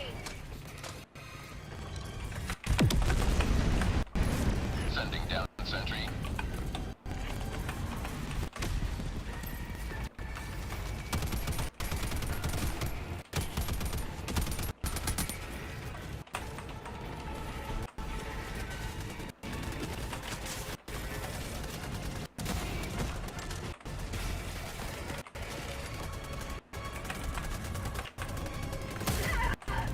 Please don't kill me, please don't kill me. Not today!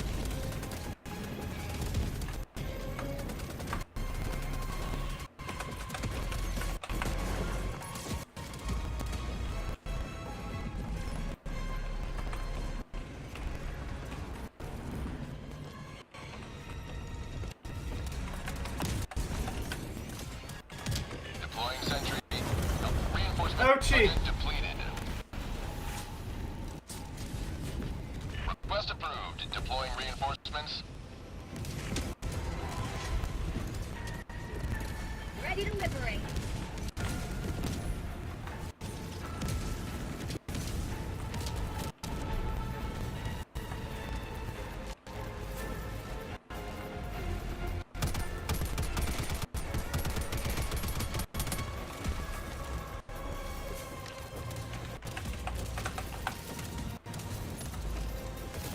Deploying sentry.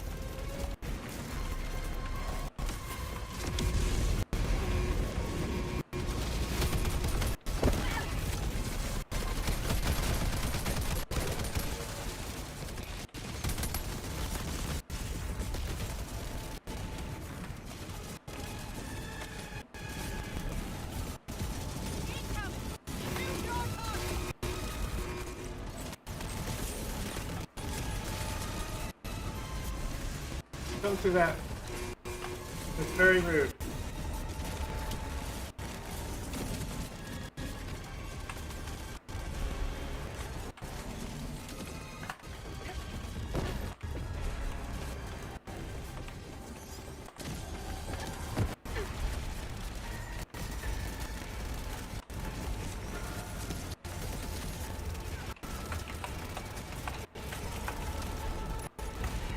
Deploying sentry.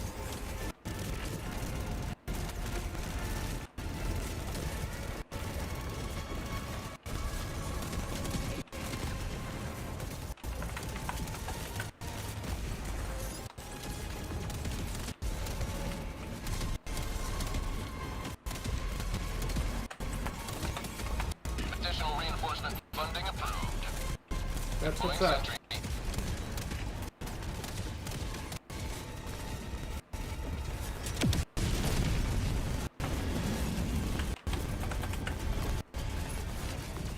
Sending down sentry.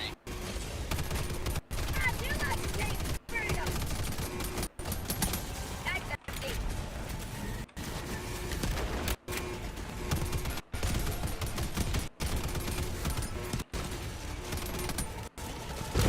Held out at lost. Sending No! It was so close. I can't believe it. Reinforcements have been launched. extraction point. Please ensure Look you're at the inside missile is extraction literally radius. on its way up. This is Pelican 1, requesting all Helldivers to enter the extraction radius. Okay, here I come. Pelican 1, landing in progress.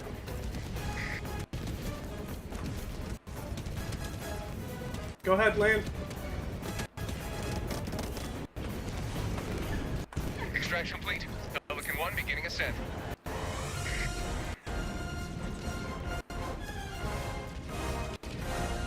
You have escaped, Dad, and earned us the That was opportunity such to bullshit. repeat this defeat.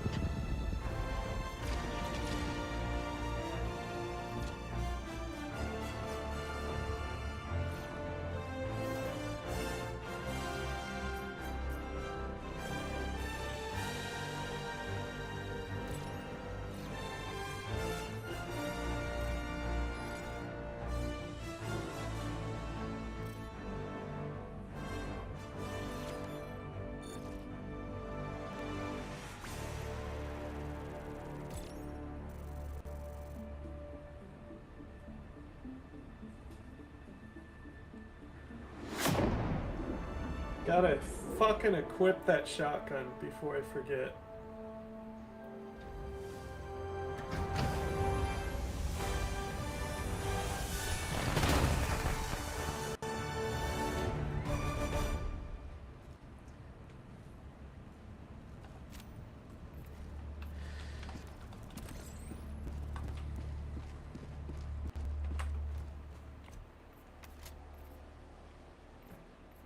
Fuck off, regular reflex sight. Although I think the holographic sight is a little better on this. Just customization, clearly.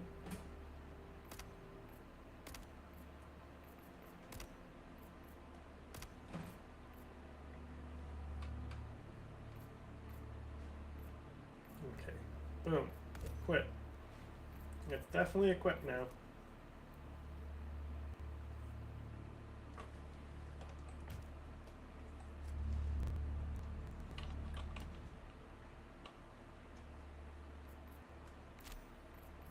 Allied destroyer coordinates received.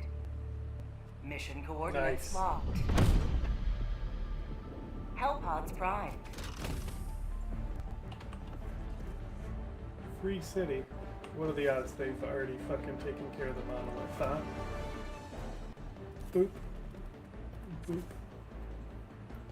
Boop. Boop. Boop. Actually, no. Boop.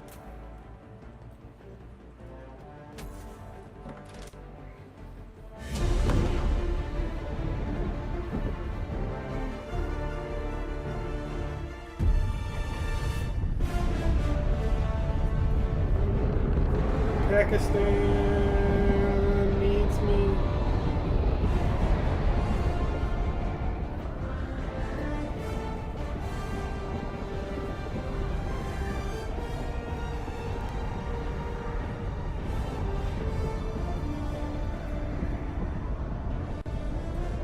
Allied destroyer joining squadron, deploying Helldiver to combat zone. Our citizens depend on you for their safety. Let our enemies choke upon their territorial ambitions. Requesting TACPAC. Requesting sentry.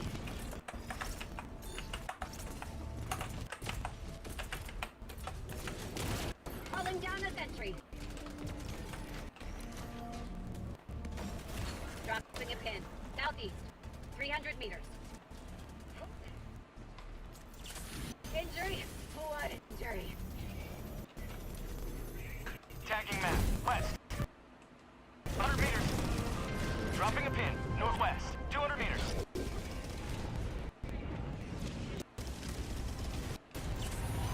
Feels good.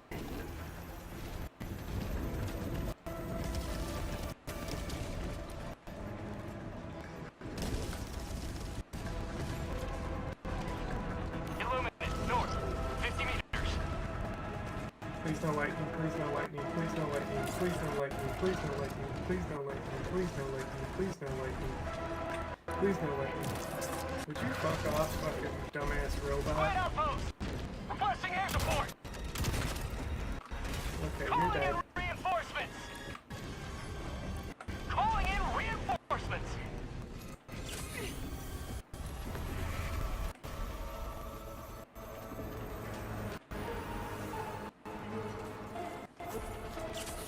My life for super! Sending in an eagle! Clear the area! Objective critical stratagem available.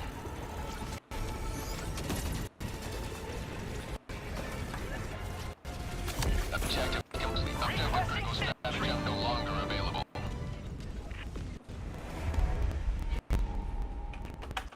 Okay, you know what it's time for. Dropping a pin. North. 200 meters. What injury? I'm proud to give my life for Super Pakistan.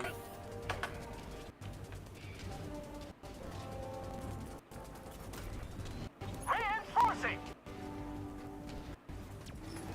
Reinforcing!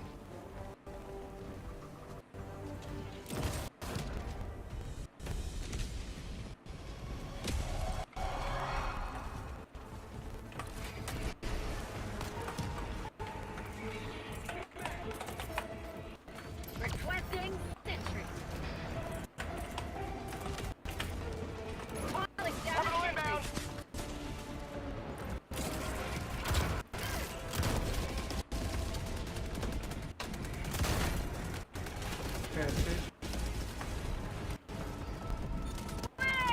Their lives were in our hands.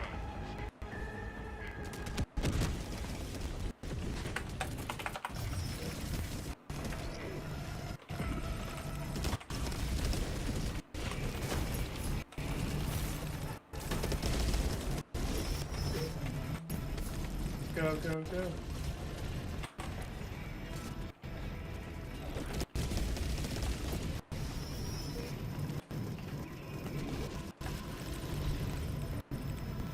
Huh.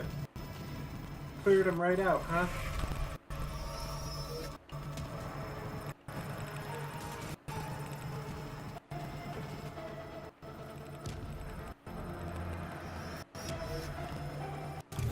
Requesting orbital!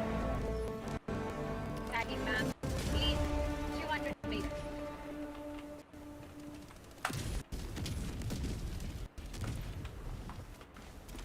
Outpost is destroyed. Requesting sentry.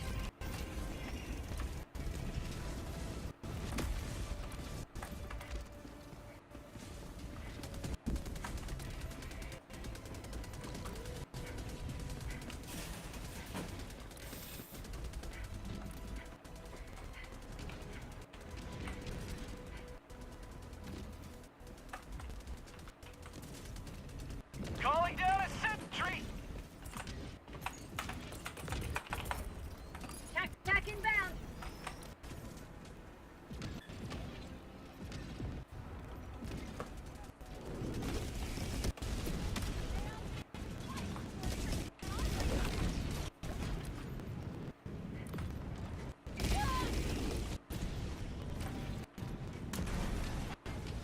Supplies.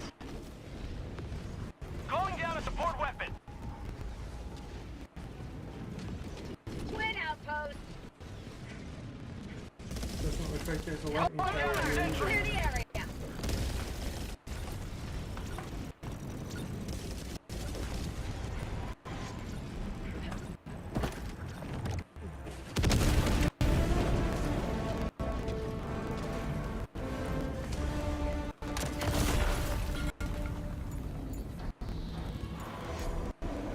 Calling in reinforcement. Orbital inbound. Support.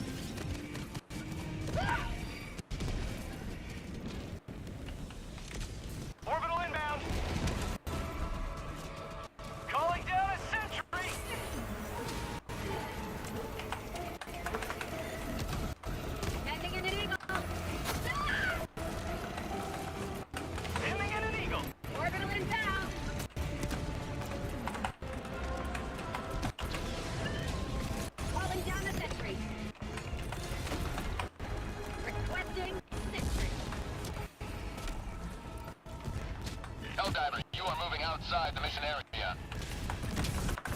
Requesting sentry.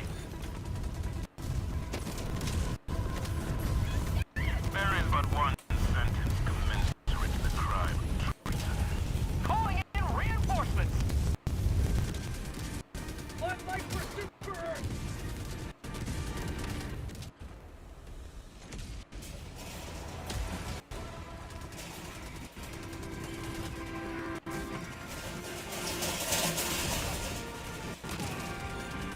Their lives were in our hands.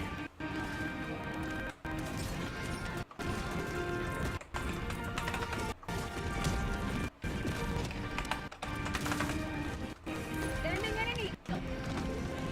Heavy, still fast. Close.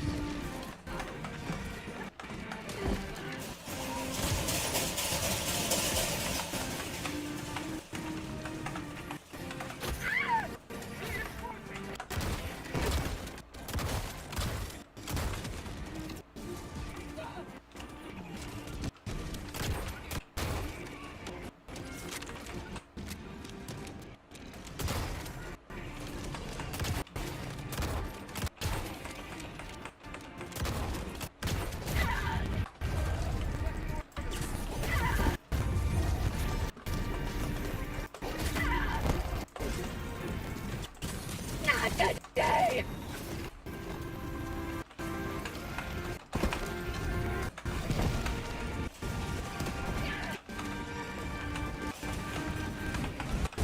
Freedom market on. Thank you. You may proceed to extraction. Half reinforcement budget remaining.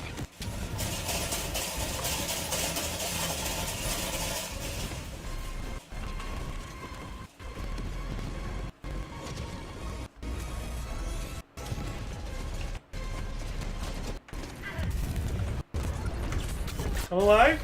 Heavy. Bullshit. Northwest. 50 meters. Calling in I thought I reinforcements. was dead, so I stopped moving.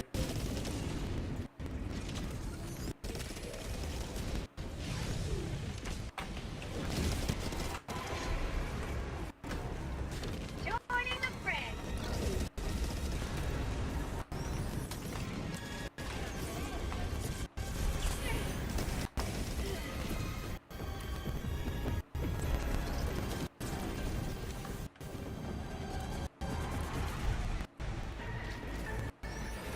Tagging map. West. 200 meters.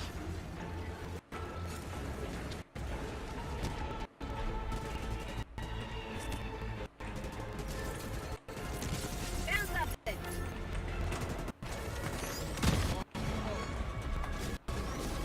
Nice, Marine. Ouch. Reinforcing.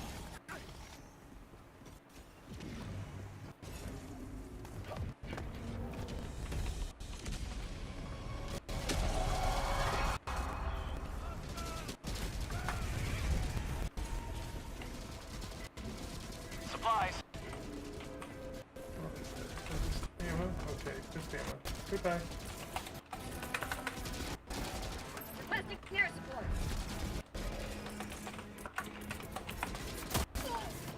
Requesting orbital.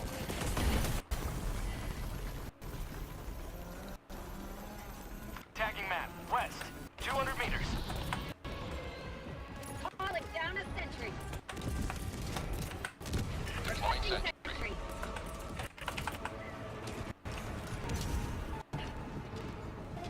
Requesting jackpot. Illuminate. North.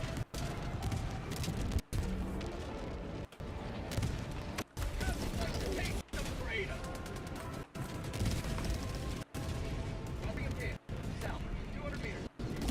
Tagging map. Southwest, 200 meters. What's down here? What do we got here?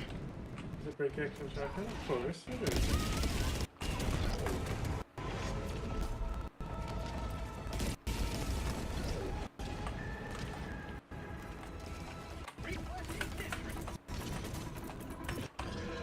Requesting vehicle.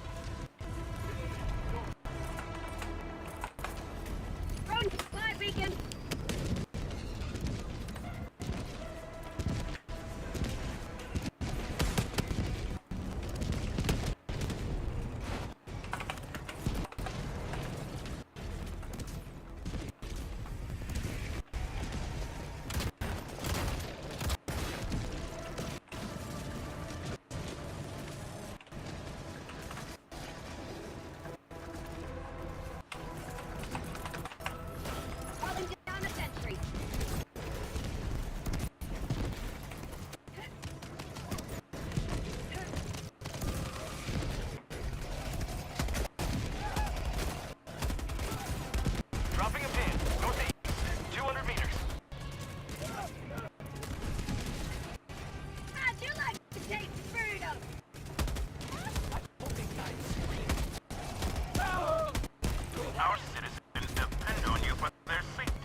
Requesting sentry. Extraction shuttle inbound.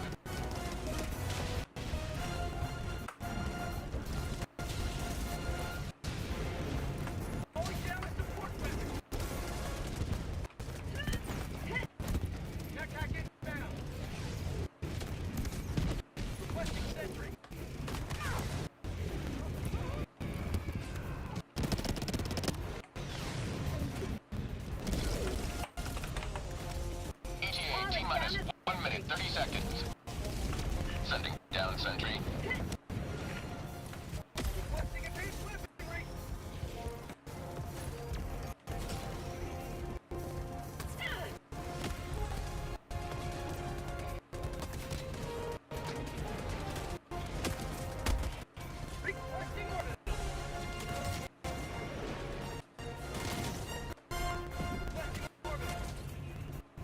ETA T-minus 1 minute.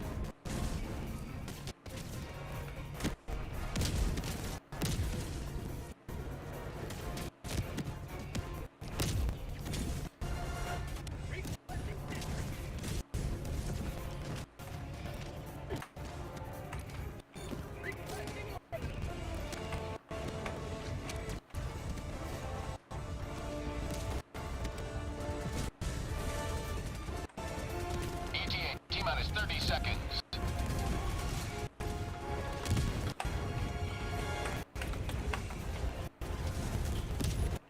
ETA T-minus 20 seconds.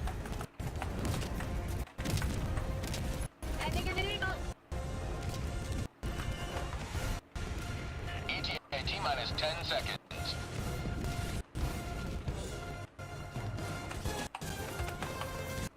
Requesting sentry. Sending down sentry.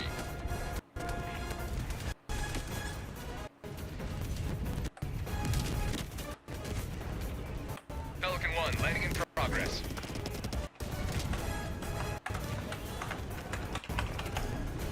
Backpack inbound. Countdown initiated. Stand by for takeoff. Reinforcement budget depleted. Eagle 1 rearming. Be back shortly. L-bomb arm. Clear the area. L-bomb arm. Clear the area. Extraction complete. Pelican 1 beginning ascent.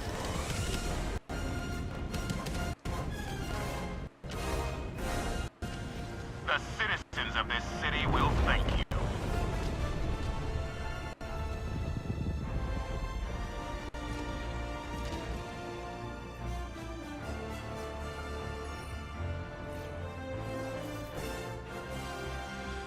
Let's go.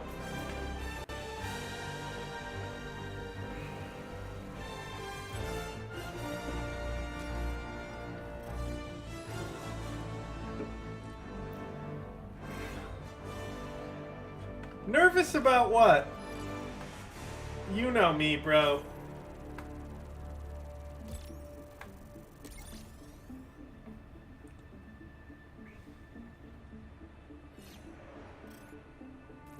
Bro, we are so close.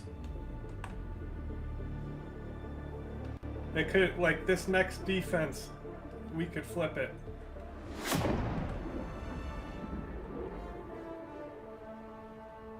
It's like 2 games away, bruv. What are they gonna do? Maybe we'll start retaking other cities.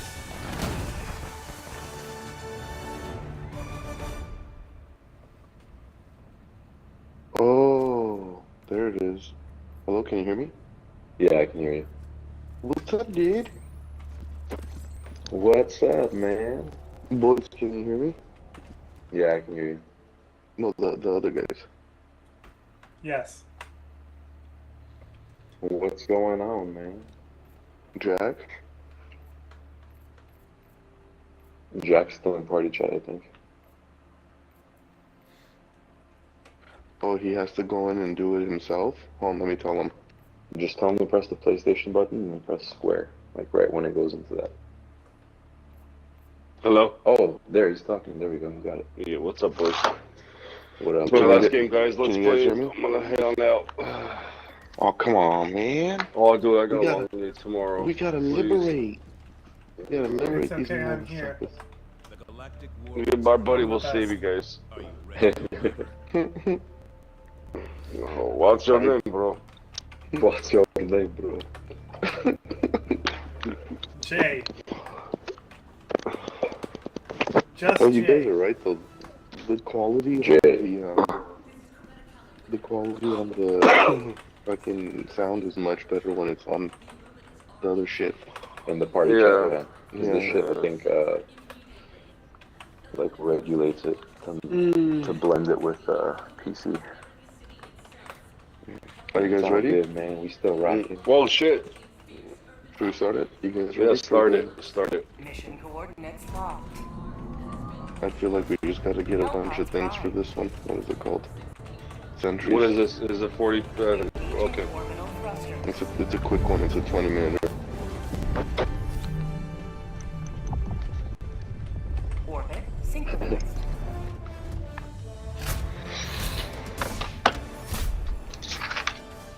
Nej, avslå min chagger. Oh, hold on, guys. Bara ta ett sekund, Chase. Streaming this on. Don't say anything racist or bad about Super Pakistan. Varför vi alltså? Oh, why did I fucking say? I'm an idiot. I'm a fucking dumbass. That was the subtlety of that. Yeah, sorry, I didn't even know what was happening until after I read it, and I was like, ew. How to shut the front door. Okay, Gatling Sentry. Right? We need that. Rockets. Autocannon. Should I go mortar or fucking exosuit? I'm gonna go with the mortar.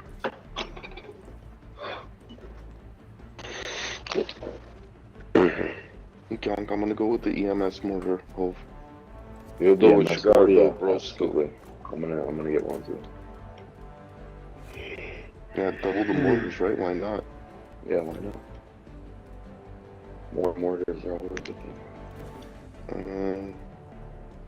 What do we want for a booster? Allows hell divers to recover faster after being slowed by an attack such as acid. Does not mitigate area effects.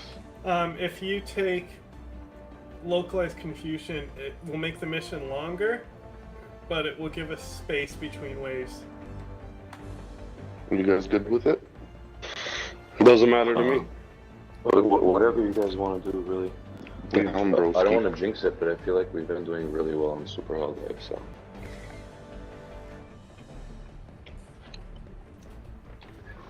Jay, you're the one that's popping those Leviathans, right? What? Huh? You're the one that's been popping the Leviathans, right? No. I blow myself up. We've been demolishing those Leviathans. I don't know, dude. I'm the blow themselves up guy. No, that's why you got the bomb squad armor on, huh? Jack, press ready. Oh shit, my bad. We were just looking at reels on the phone, right?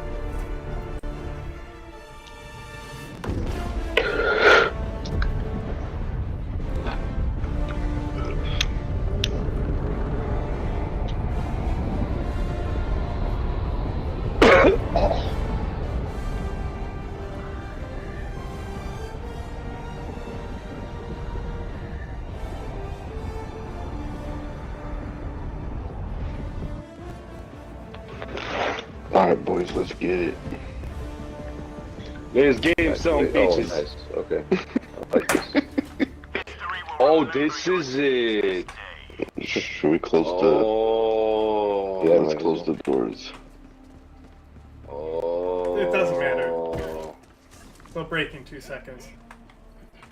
It's more of a symbolic thing, you know? We'll close that Call one. in cars though, using because every there's asset free super aptly. HMGs.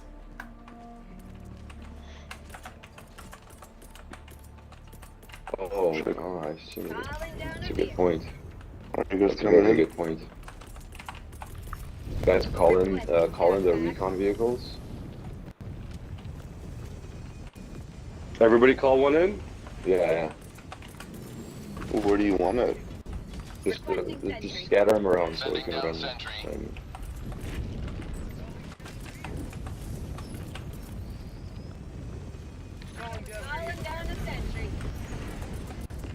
I don't know why I got the machine gun on this. I forgot which mission we were doing. Requesting sentry.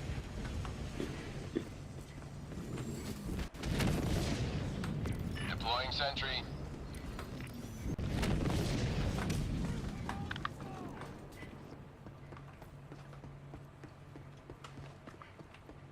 I think they patched the Leviathans sniping the generators. They did. That was so annoying. Stopped pretty bad. The interloper can still bomb it if you're standing near it. It will target you and hit them. Is it interloper the giant, like the spider? Calling down a sentry. Requesting orbital. Yeah, the bomber.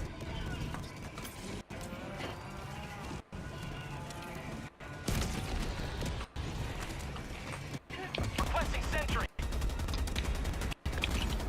Oh fuck! I forgot my thing. Requesting advanced weaponry. Reloading.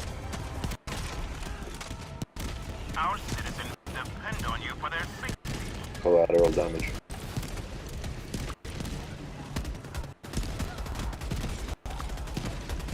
Calling down a sentry.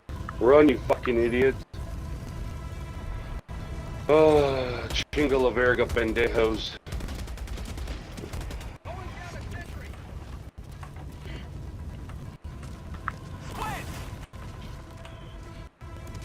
Wait. Oh wait, no, wait, I marked that. Oh, fucking mortar's gonna keep shooting here. Oh.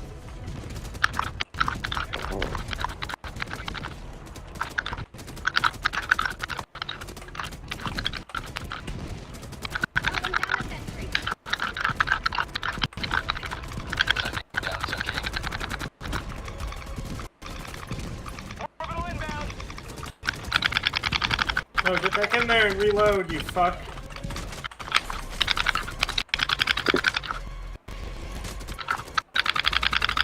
Reload!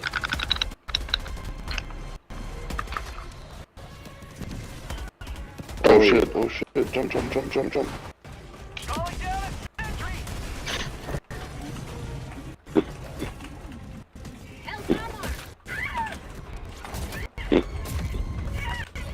Oi! Where did you die? Oh, okay. Calling in reinforcements. Very nice. About 50 has landed.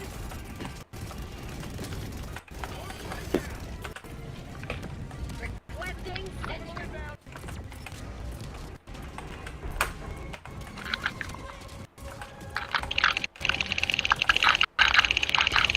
Calling down a sentry. Burn, you fools.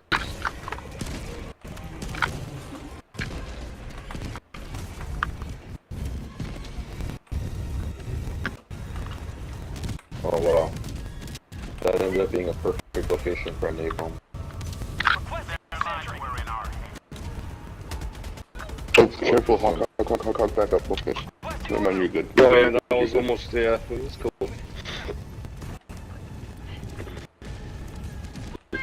Did my mortar get popped? Yeah. Calling down supplies.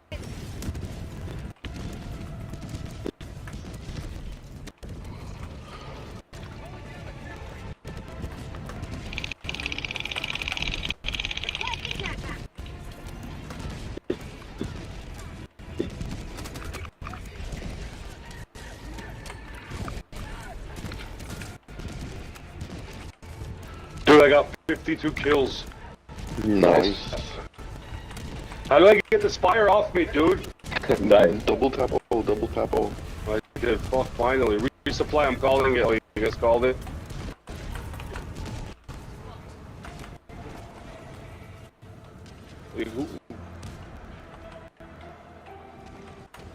Fucking killing it. Orbital is down. Is this empty? Oh, jump out of the way. Oh, got me. Nice. What's up, I'm not quite sure where you died. No, I didn't have anything.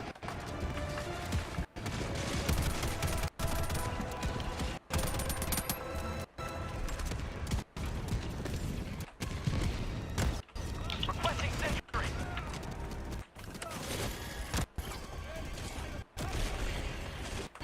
Calling down a sentry.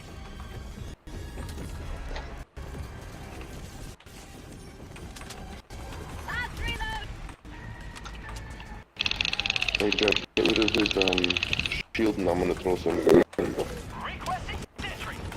Supplies. Calling down a sentry. Wait for it. Oh. I'm running like 2 rockets.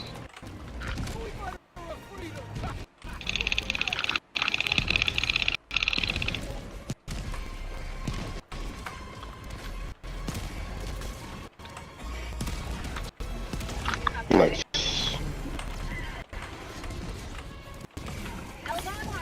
Clear the area.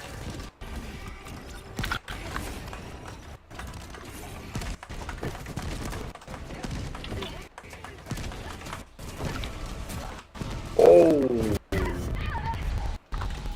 Where did you die? Where did you die? Okay. I'm sending you right on top of your phone there. Well, it's definitely a lot quieter there than it was a couple seconds ago.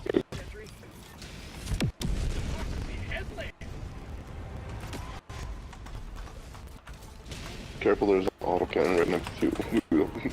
Calling down a sentry. Alright. Nice.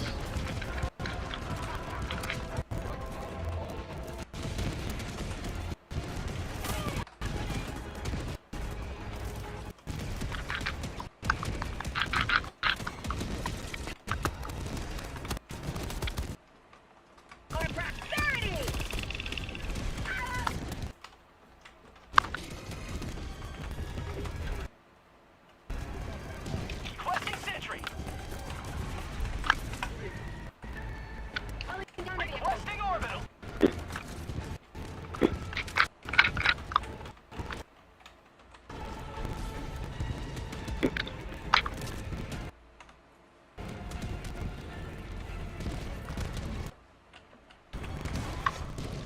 Flash mob. Marking location south. Yeah. Calling down a sentry.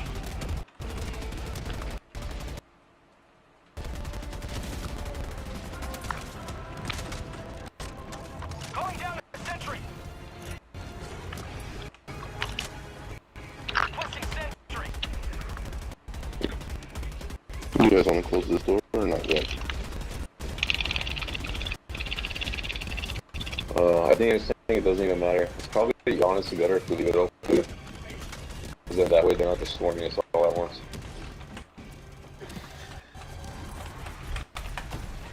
Requesting orbital. Requesting orbital. Oh, dude, that's funny. You got 2 napalm barrages at the same time. They're about to get fucking murdered. Calling down a sentry. Requesting sentry. Requesting orbital.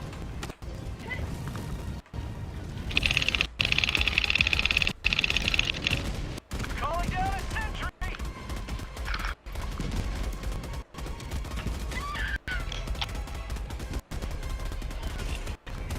Requesting sentry.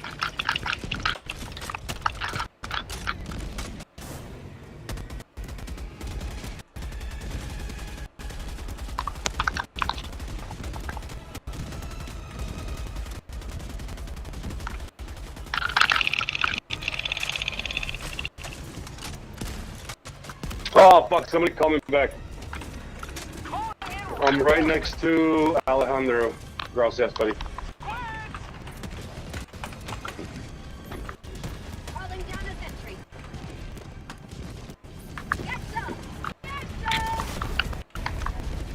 crap!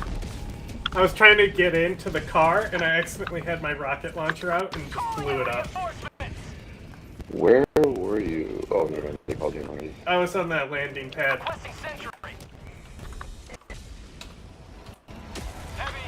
Southeast, 50 meters. Ready to liberate.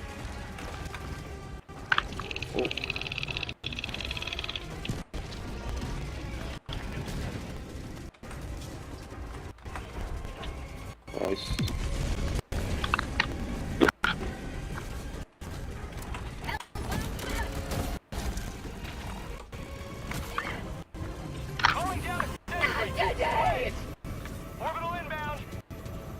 Oh shit, sorry, I didn't realize you're out there. I got a napalm coming in there. Get back, get back, get back, get back.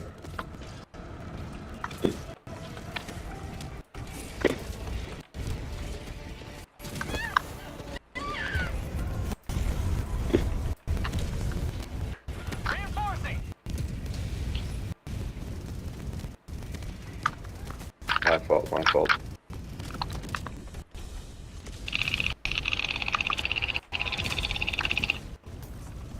Point me to the enemy. Requesting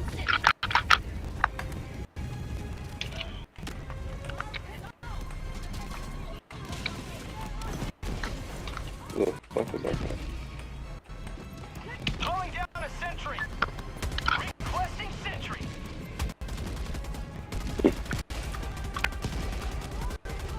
Calling down a sentry.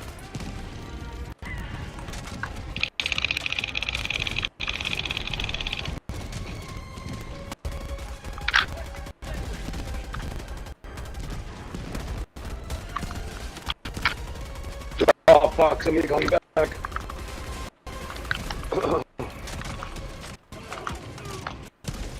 Freedom never sleeps.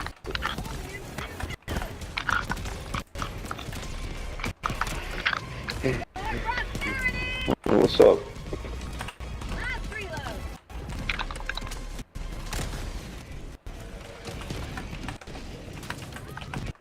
Calling down a sentry. Requesting sentry. Heavy, west, close. Heavy, throwing grenade. Yeah, that was a little nerve-wracking.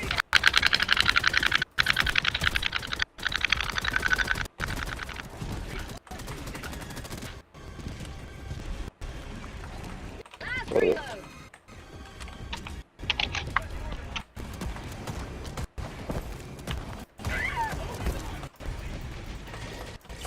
Injury?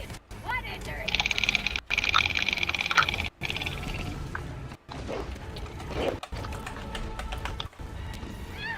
Firing orbital barrage. Clear the area. Wowzer. Calling down a support weapon. Calling down a sentry. Never die.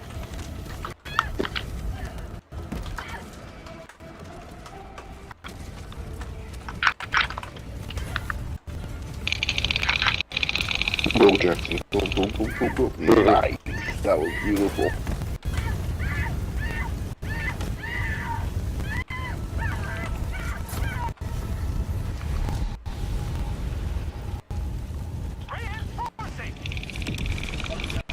Oh, fucking guy got me. It's a shit. Thank you.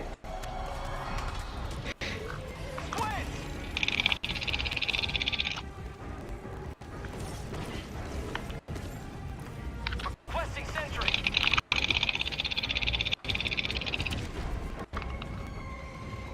Requesting sentry. Where the fuck did that shit go? Oh my god. Calling down a sentry. Oh fuck, somebody call me back, por favor. Oh. Elbow mark. Clear the area.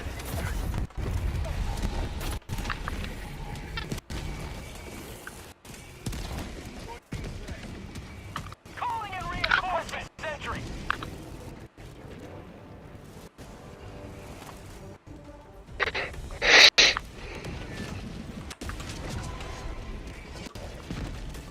Ready to liberate.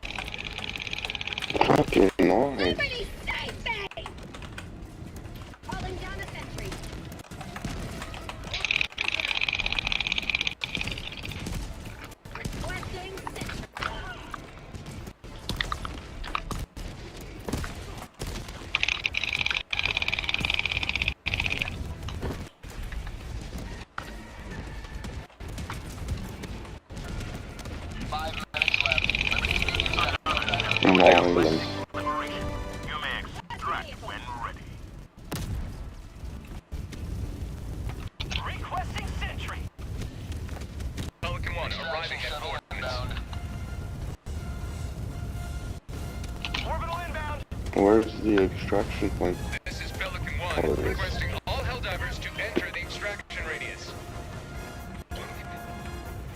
This is Pelican 1 preparing for touchdown. Oh, do another freaking. What? Oh.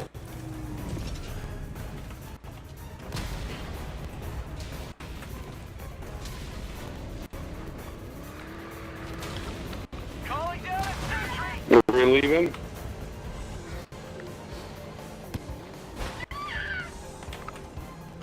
You guys ready?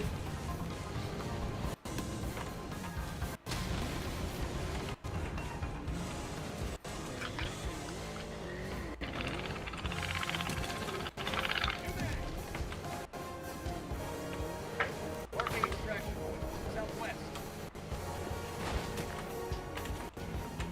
Well, you know what I was doing? I called in my second rocket launcher. So I would shoot it one, put it down, go grab the other one, we'll shoot him, put it down. By the time, yeah, bro, it was helping a lot. You ready, guys? Let's do it. I'm in. Pelican 1 preparing to depart. Launch in 20 seconds. Fucking guy. It's funny. Extraction complete. Pelican 1 beginning ascent. Well done, Jonathan. Well done. This city will soon be a shining beacon of freedom once more. Was that the third mission?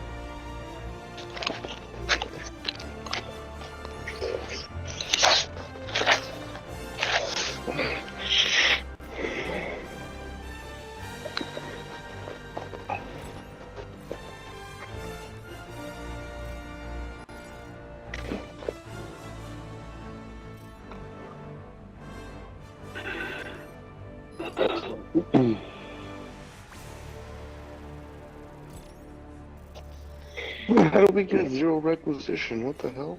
We killed so many civilians. It's not my fault. They're freaking running into the fire. Yeah, there's Marines. They keep respawning. The Seaf boys. And girls. Shash.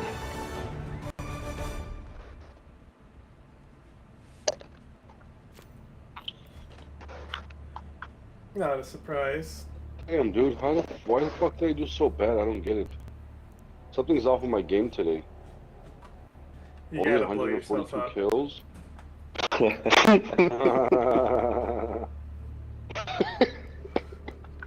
Welcome back. Oh, You got shots hit 389. complete 411 6 secondary kills. objectives for the person. Oh wow, your purifiers level 13 already. Very nice. Oh, nice. Alright, gents, it was a pleasure diving with Prosperity you. just came under Head on attack. out.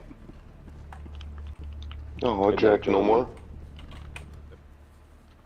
Okay. Good night, Hawkchan. Have a good night, brother. Oh, he just dipped out. Okay, man.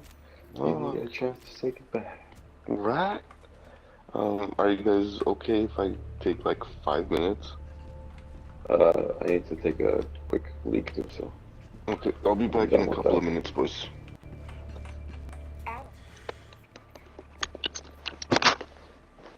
We got a coin in here.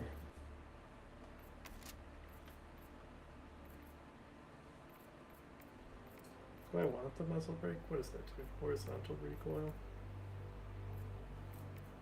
I don't know. I really like flash hiders. They work out for me. Oh, yeah. Shit.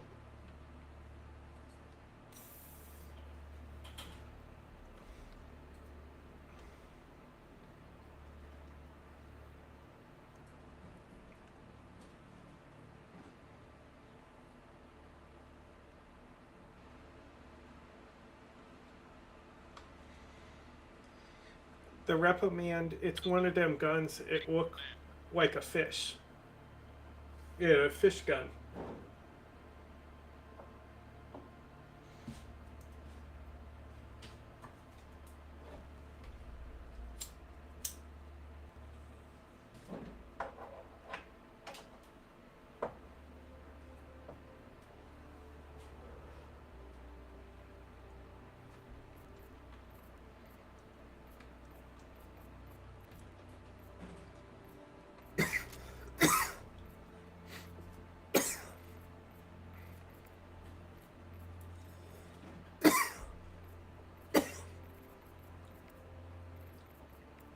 Oh, they were saying it's just a different shade of yellow, but come on, it's like a whole different camo pattern.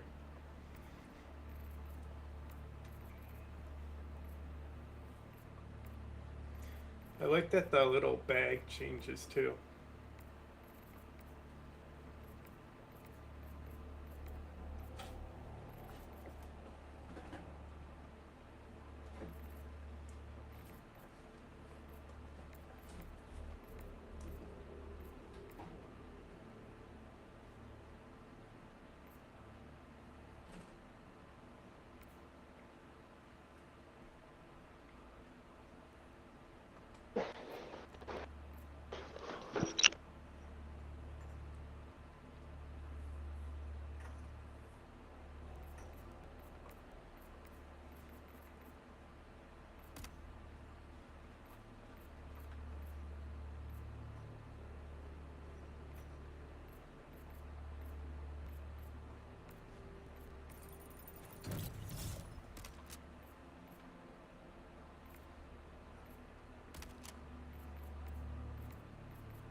Here, there's a straight line up in the air.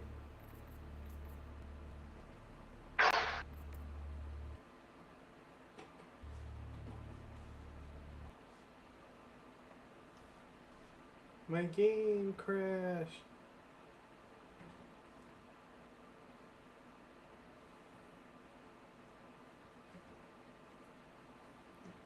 Oh my goodness.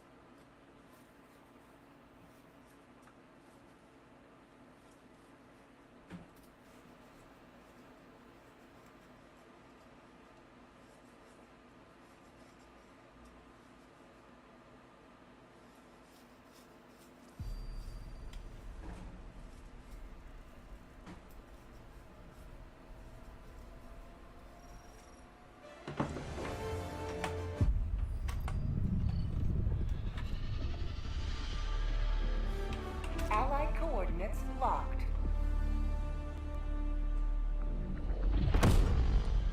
Allied destroyer has joined squadron.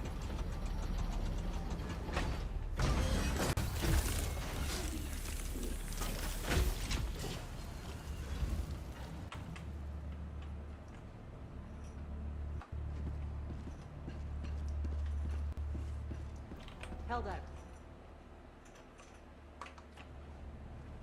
That's me.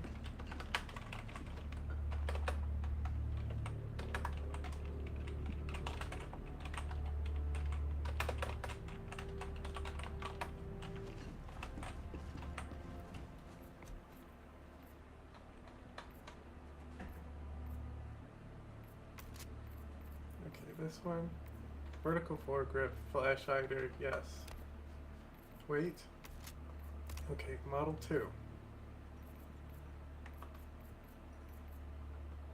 Angled with laser sight.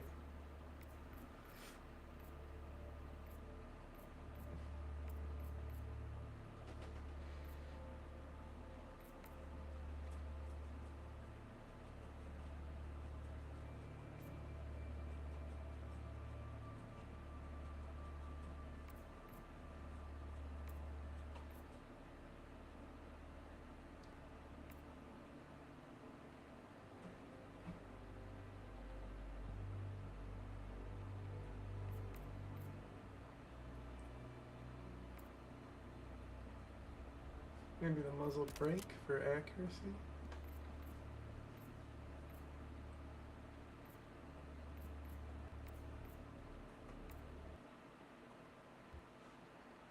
What the fuck?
Allied destroyer coordinates received.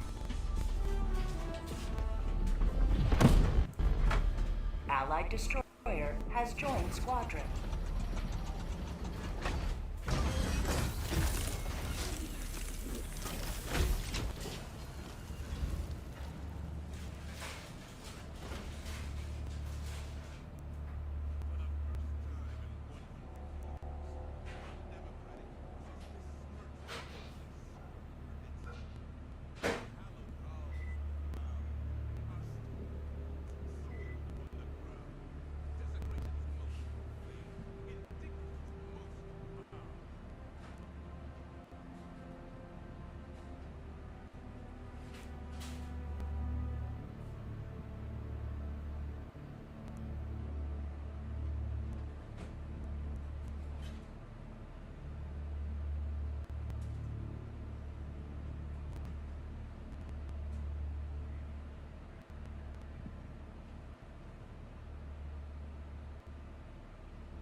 Inshallah, we have a bright future. We have here students who are going to make Pakistan a great nuclear nation.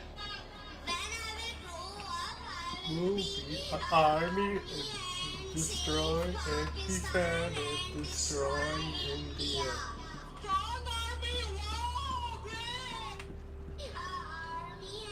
I need to like set up these sound bites.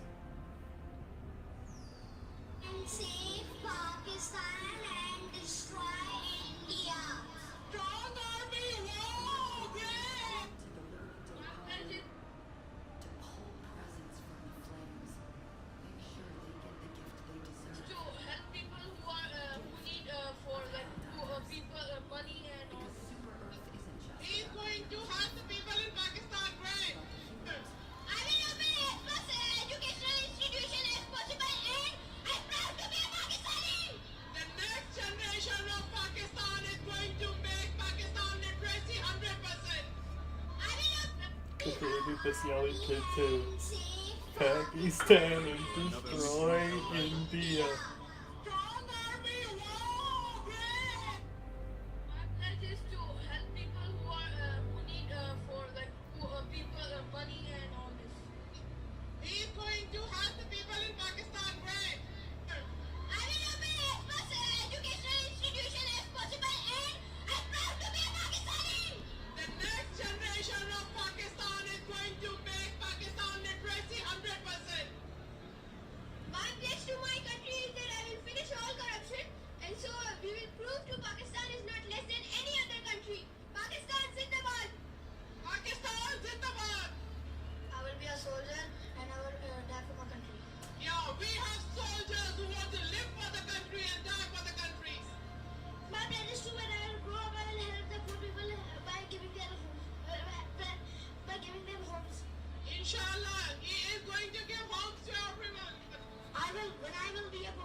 Okay, now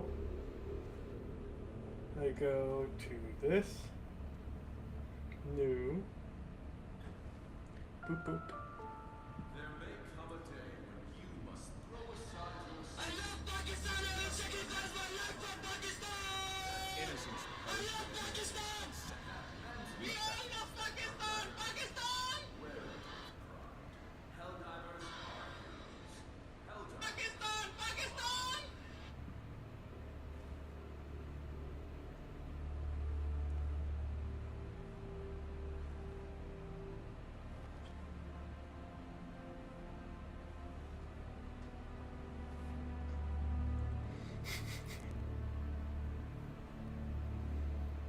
Okay, create new. Next.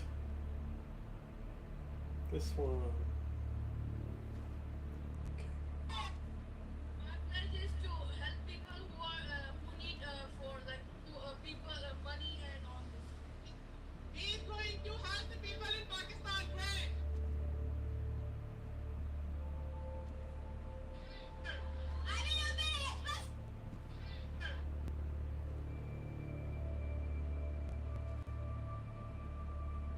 Helldivers, the Super Destroyer is ready for your next mission.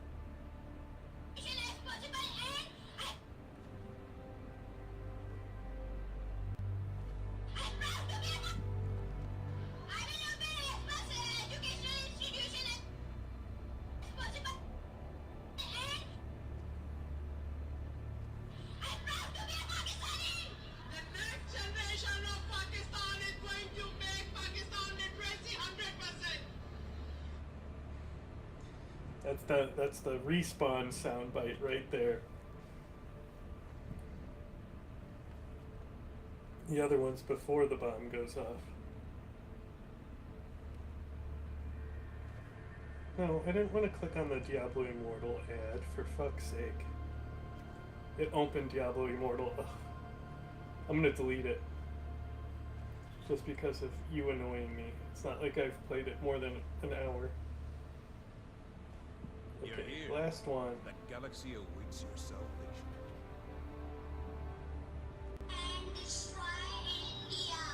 Strong army, whoa, great!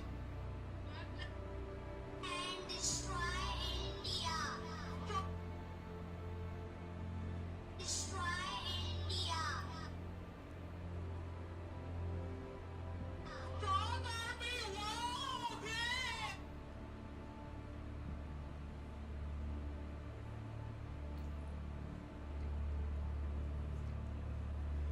Okay, boop boop boop. Boom. Now if I go to my photos,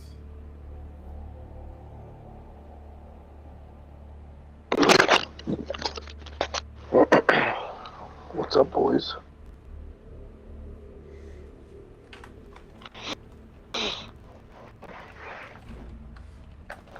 my game keeps crashing. Where's Helldiver? Take us to the fight. I'm gonna look at my things one more time, okay? And if it crashes, I'm not gonna touch them again.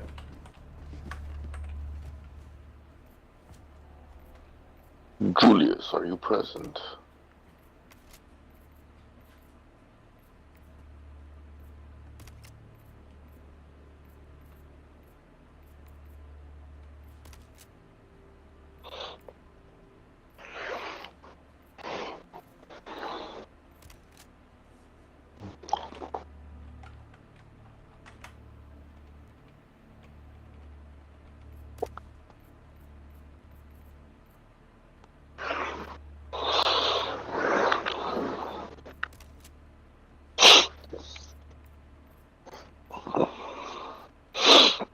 Incredible, my mic was on mute this whole time. Oh. Oh. Are you guys ready? I think he's changing up his loadout real quick. Oh, got it. He's saying every time he's changing his loadout, No, I'm good. his game's crashing on him. Oh, you're good? Okay. It didn't crash this time. Okay. It's meant to be. Okay, what's the plan? What are we doing? Where do we just Select an recently Super get Pakistan. attacked? Super Pakistan? Is it right Yeah, here? Super Prosperity Pakistan. City? No, it's over Equality. Equality? Equality on Yep. sea? Yep. Okay, we're almost liberated it fully, right? Liberty rings true this You guys want to take down the overship? 99.9. Alright, we'll be a part of the final scraps of this chapter. Do the blitz. We'll get it done and liberate it. Mission coordinates locked. Hellpods prime. I think the ships. It's just the ships that keep coming down. Yeah. Or is this the one that there's 5 of them and we just gotta kill This them? is just the blitz. You just destroy ships that are on the ground. Oh, okay. I like this one. Here? What about here? Right here? What about here? Anywhere you like. It's a tiny map anyway. Oh, that's true. Go.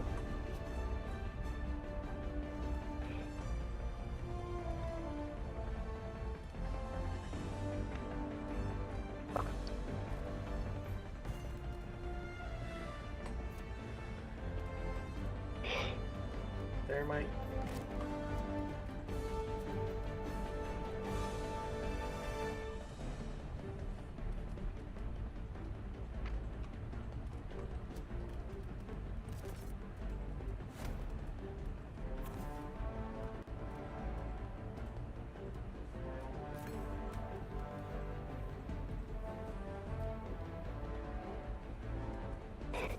Mm-hmm.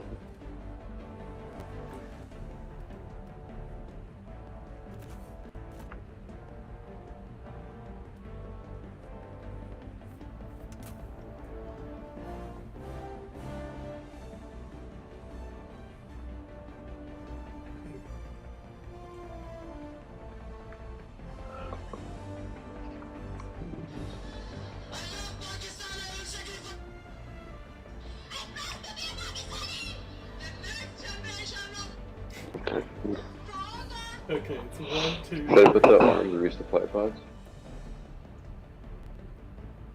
Or the vitality enhancement?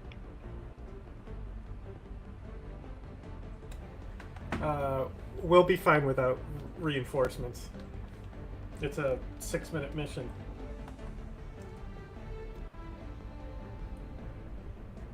I mean, I am gonna blow myself up. So if you want to account for that. We need all the limb support we can get like this.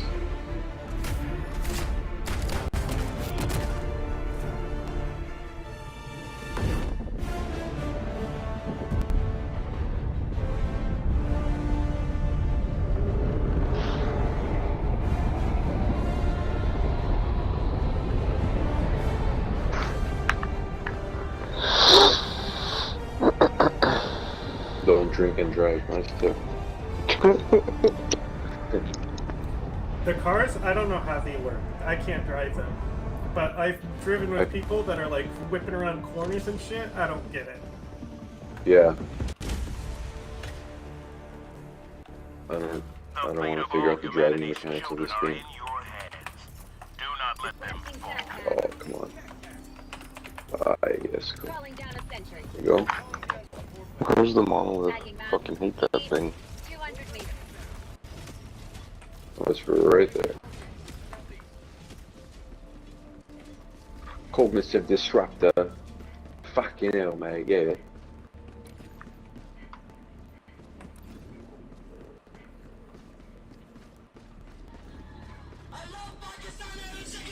Marking location.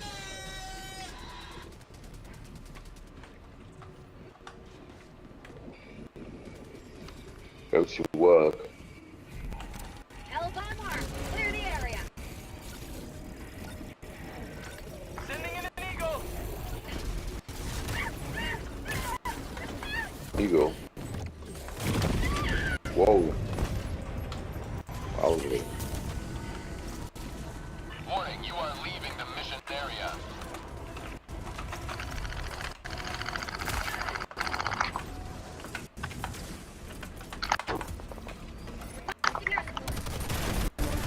Very nice. Oh, oh. Oh.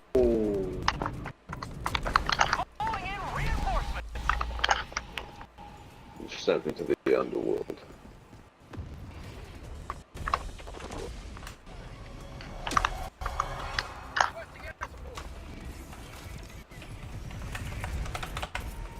Requesting sentry. Outpost destroyed. Excellent. Mission at 10 minutes remaining. Firing orbital laser.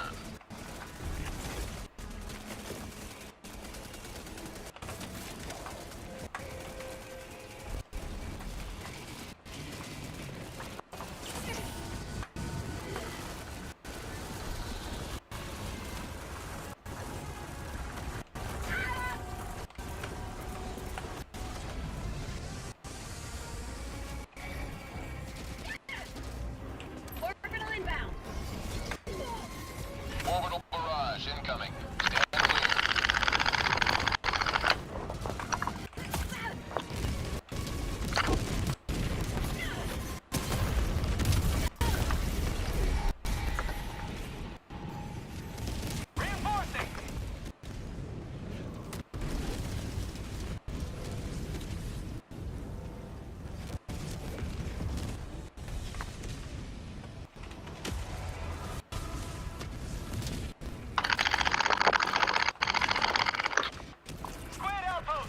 Oh shit, that's not good.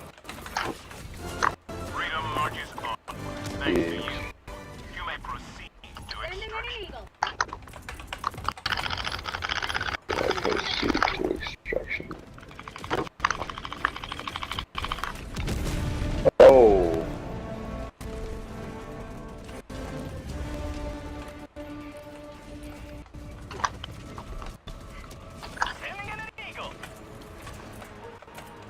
Oh no, oh no, oh no, oh no, oh no, oh no. Oh no.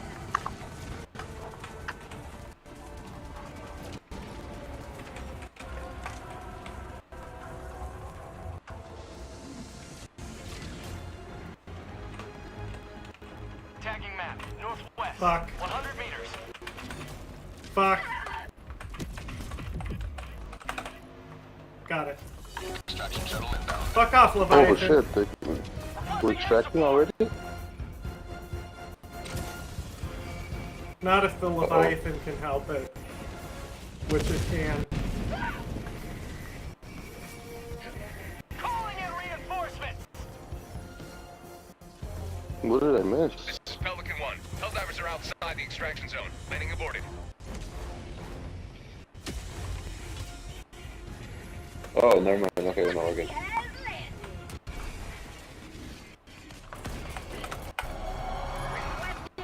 Oh, I killed him. Do we have time? How much time do we have? Oh, 7 Bro, minutes. you got Good. 2 minutes. Wait, 2 where are we minutes? calling 7 it? minutes. 7. Pelican 1 returning to extraction point. Please ensure you're inside the extraction radius. Can someone call me in? Hold on, I got one more. Calling in reinforcements. Half reinforcement budget remaining.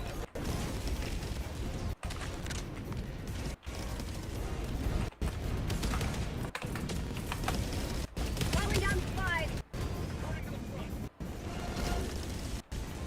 ETA T-minus 1 minute 30 seconds.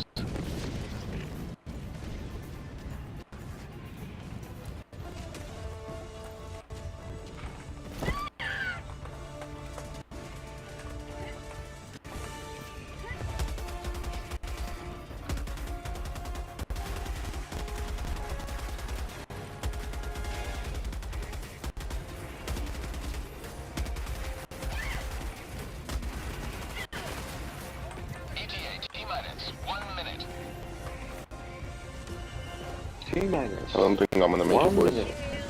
You'll make it. I won't get Trying until not you're to. here. Thanks, guys. I'm trying to get this LiDAR station. Calling down a sentry. Very nice.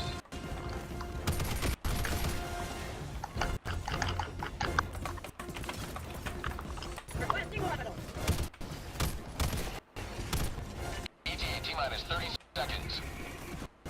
Come on. I think did I finish the LiDAR station? Yeah, I finished it. Okay, yeah, he's on the way. Should I do this thing? If you want. We'll complete it anyway. After this mission, we'll have the 100%. So just come to extraction. Yeah, because we'll switch to prosperity I after have this. visual on the extraction zone. Okay. Sorry boys, I'm coming almost there. Pelican 1, landing in progress.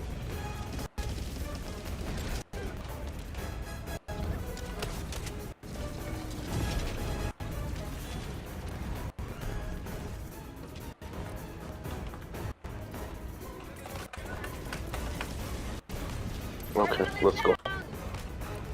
Let's go, let's go. Y'all ready? Yeah. Pelican 1, prepare to depart. Shuttle launch in 20 seconds. Extraction complete. Pelican 1 beginning ascent. Oh, I might actually be getting off right now, boys. It's about 2 a.m. Boom! Perfect. It's an early morning myself.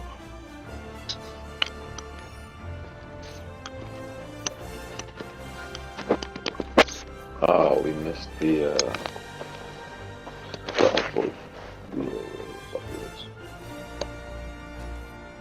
blast. Because we got requisition this time, damn, last time I still don't believe we got 0. It's crazy. I don't think there was any things in this level, NPCs. I mean, aside from enemies, obviously. Ooh, congrats on level 100, man. Is it? Oh, very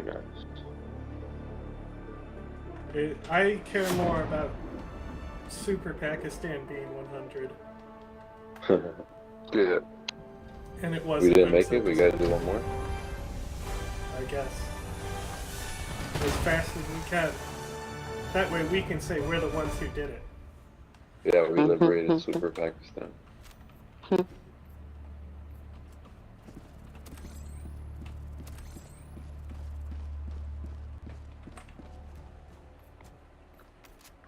Alrighty. Next one.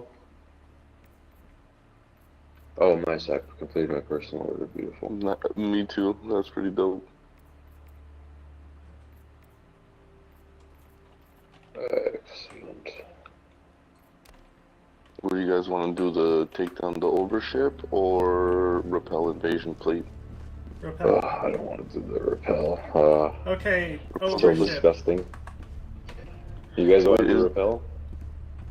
I'll do anything. Repel's just quicker, unless you think you'll fail. Signs of disloyalty. Is repel the one that the ships just keep landing? Yeah. Yeah, and you get overwhelmed. No, let's do it. I'm down. Fuck it. Hellpods prime. So I'm gonna get like mortars and shit. Engaging orbital thruster.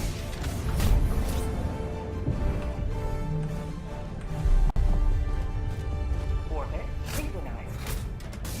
Or should I just get like 500 kgs and stuff? Yeah, I think I'll get a couple Eagle stratagems. Well, this one's the one that we want. What do we want? I guess just a lot of stratagems that you're gonna throw on place. We have napalm too, which is. I think I'm gonna get that. The big ass one. Which one was it? The 380 mm HE barrage. I feel like that'll be useful here. I think the rocket pods they were saying is better. Because the 380 is a huge ass explosion. Oh yeah, that is a lot. We end up You're fucking right. ourselves up too sometimes. It's the cooldown that hurts it. Yeah, it's very long.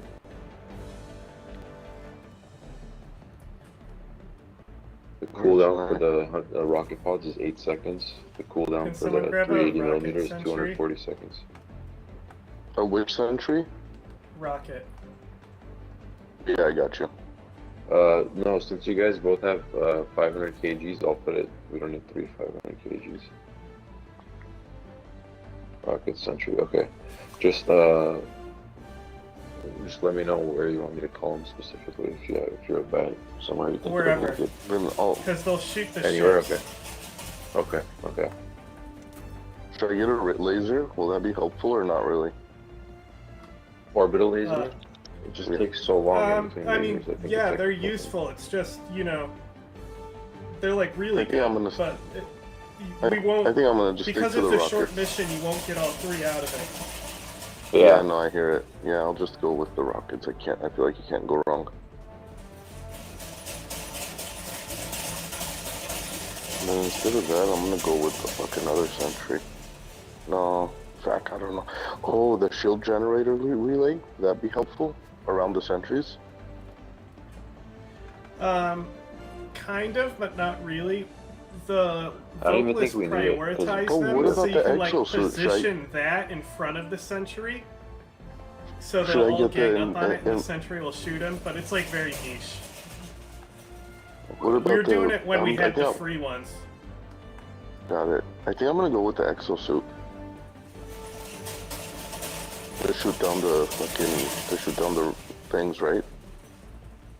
Yeah, I think the one with rockets can, because you can shoot it without hitting it in the port, but I'm not positive.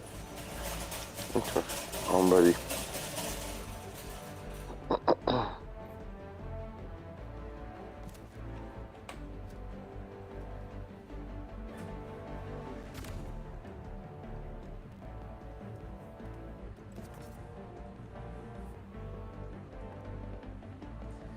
If they weren't capping our reinforcements for this one, like we have 2 less for everyone, I would be taking a hell bomb, but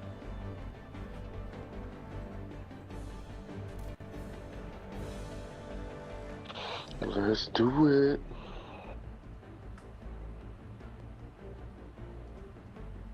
Hope John, are you ready?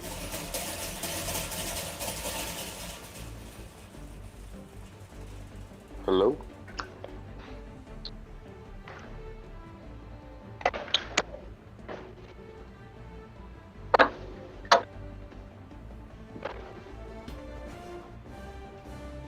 Hope?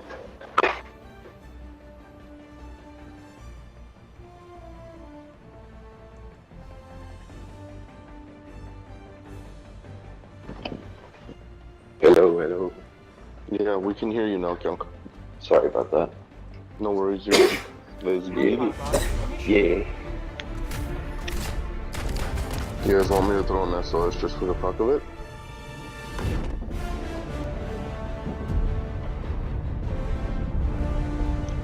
Wouldn't hurt. Sorry if I have that little scout zone going off my. Don't mind me.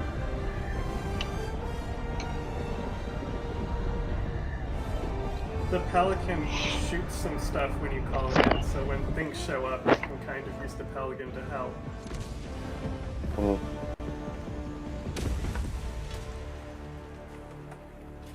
Let them come.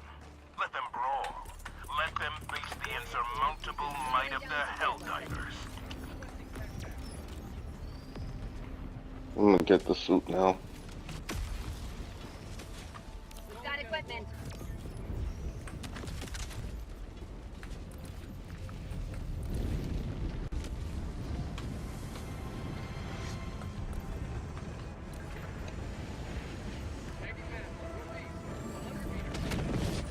Squid!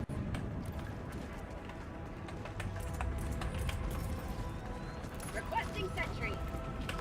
Deploying sentry. Calling down the sentry.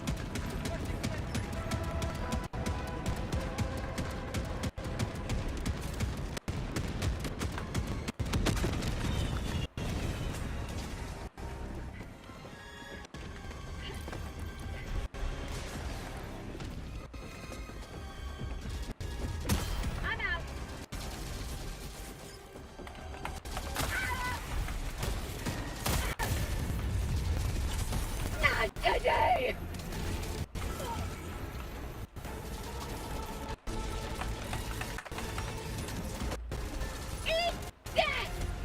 Watch out.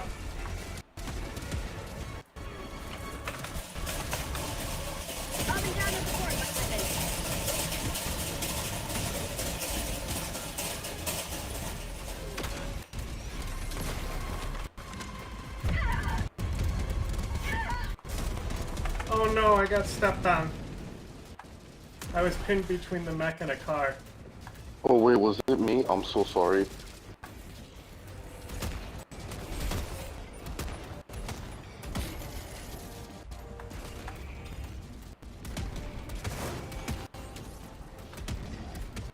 Hold, can you revive him?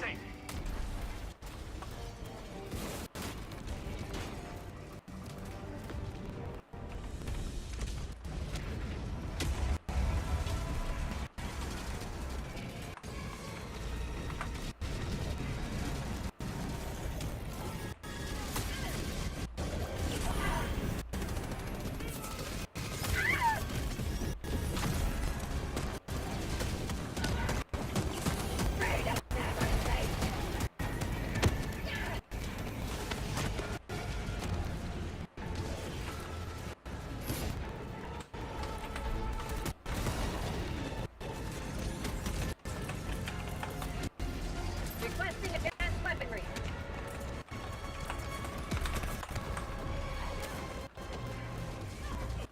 Requesting air support.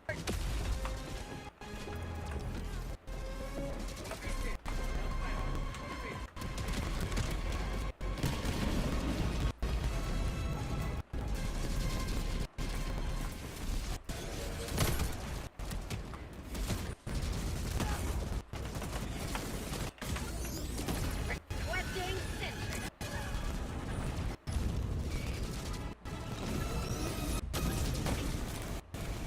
Calling down a sentry!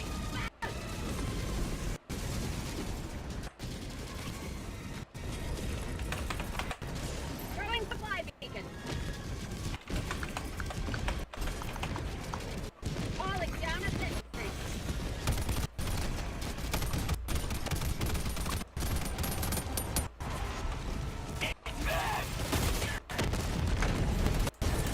Injury! What injury?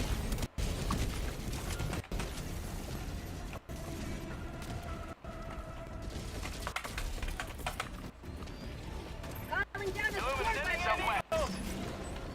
Nice.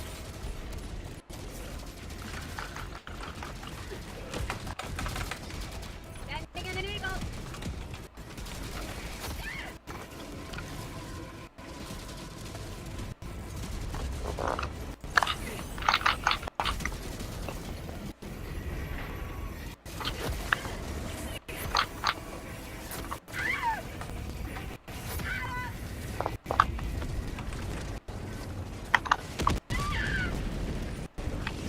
Requesting orbital.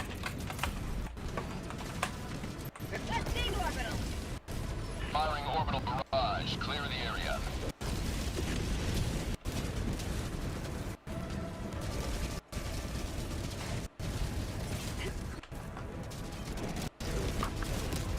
Requesting sentry.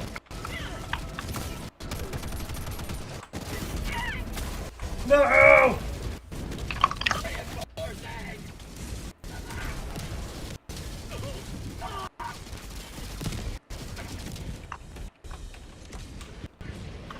Ah, they're everywhere. My life for super urgent.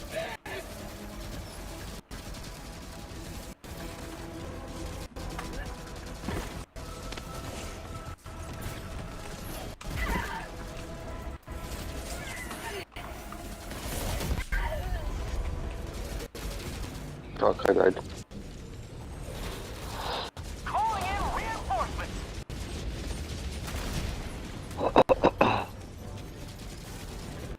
Request approved. Deploying reinforcements. Reporting to Sending the in an front. eagle. Requesting advanced weaponry. Requesting sentry. Calling down a sentry.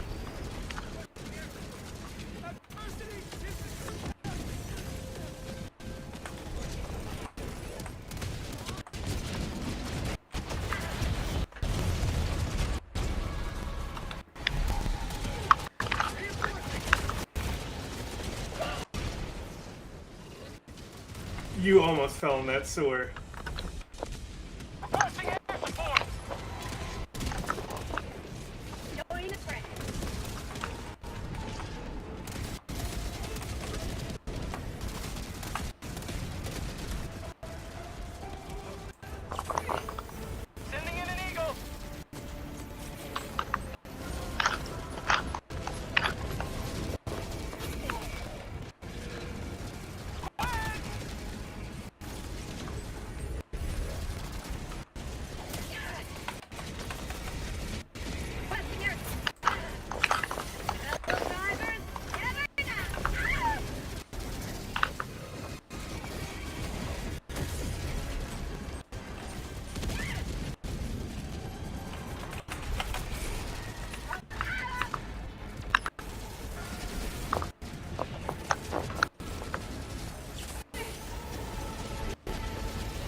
Damn it.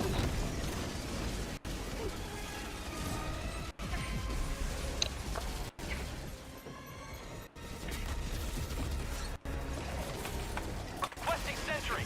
Requesting sentry. Reinforcing. Have reinforcement budget remaining. Request approved. Reinforcements have been launched.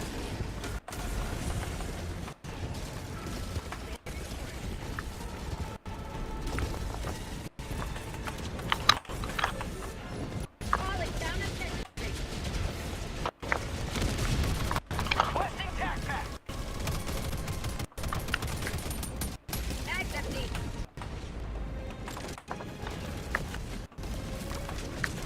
Aiming at an eagle.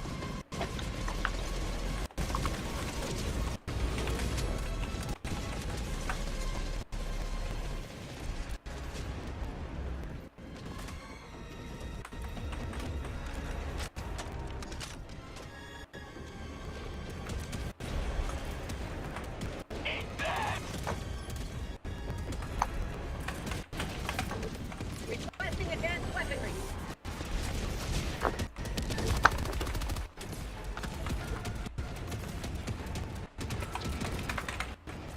Sending in an eagle.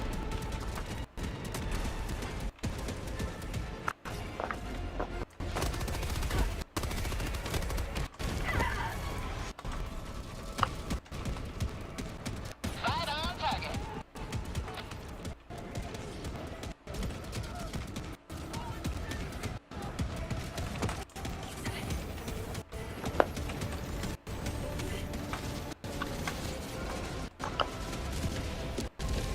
I'm out.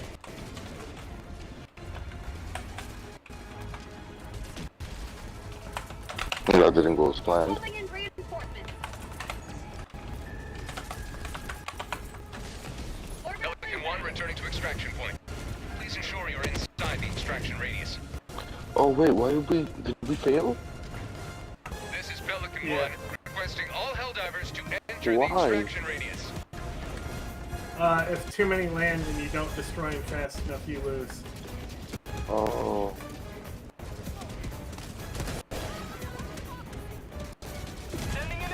That's dumb. I didn't know about that.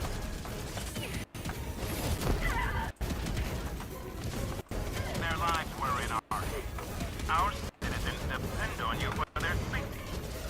Oh, dude, that's dumb.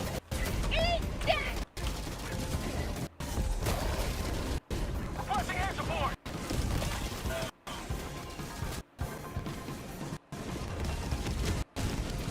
Reinforcement budget running low.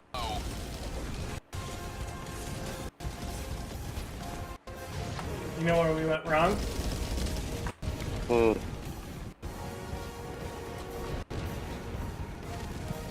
didn't bring the hell bomb. I brought the launchers thinking tons of launchers all over the map would help us, but what would have really helped us is a hell bomb. Pelican 1 preparing to depart. Dude, that's a bomber. I thought we were doing great. Extraction complete. Pelican 1 beginning ascent.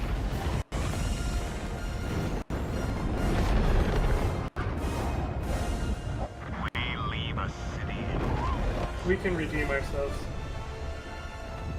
It'll probably still be 100%, but we get to see it hit 100% knowing that we did not help it get there at the final mission. Yeah. We dropped the ball.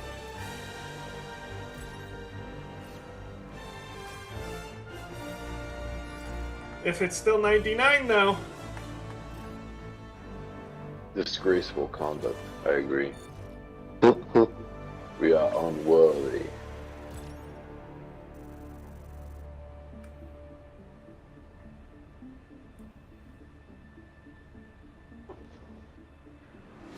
Those Leviathans come in at the worst time too.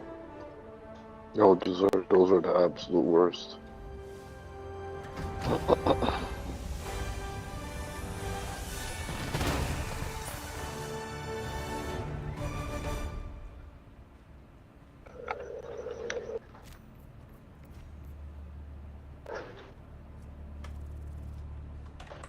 Why are we all? Oh, I guess we're all extracted. Priority alert. The Fort Union system. Oh, a bunch of updates.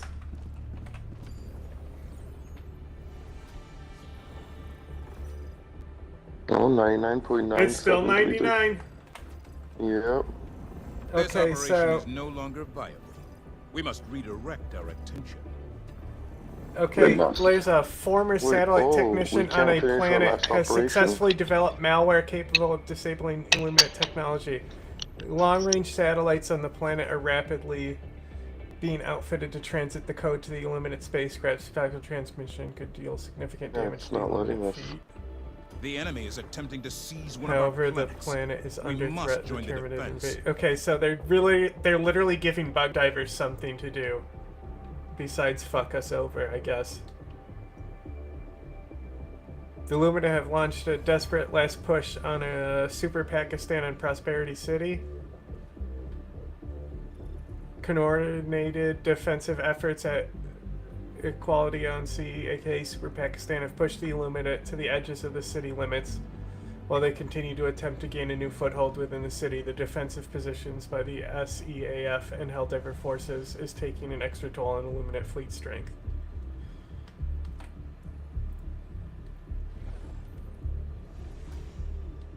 So all that has to happen, how's Fort Union look?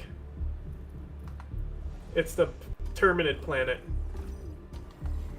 Oh, my Because bad. all it says is in 24 hours. If it's still holding, then basically we damage the fleet. Okay, go in there.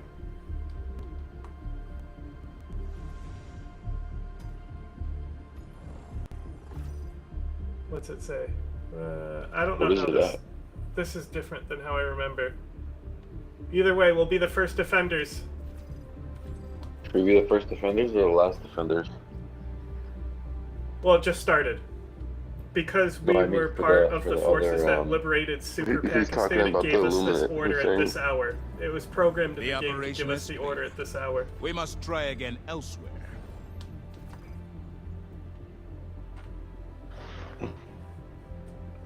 It's up to you guys. Which one do you want to do? I think I got one more in me. So. Yeah, same here. I haven't played the bugs in a long time. Do you guys want to just try to finish up that? Like, is there a reason it's not letting us do the operation? I think in Super Helldive, when you fail a mission, it doesn't let Yeah, you if you like, fail it just, the mission in the set, it starts you. Oh, gotcha. Oh, so we can't even, so you won't even contribute anymore to the 99%. You just click somebody. Ready for another mission, Helldiver? Instead of Prosperity, I don't know who you clicked. Wait, what happened? Where did we go? I accidentally click pressed on the the wrong button. Engaging orbital thrusters. Sorry, guys.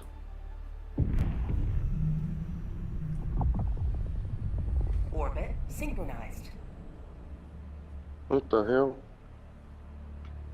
What I'm the just hell? looking at my ship. I think it broke. Oh, wait, we're on your ship. Okay, there you go. I was like, why? I'm just on a loading screen. Let's go to Super Pakistan. Is your ship fully upgraded, like all of the modules and everything? Well, currently, Oh, wow. I'm just looking at a loading screen. Oh, we're in your ship?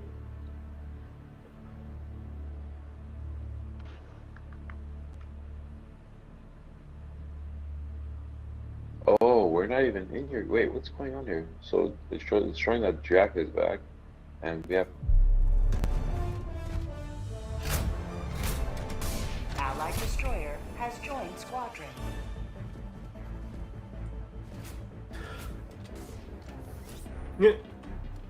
Whatever happened.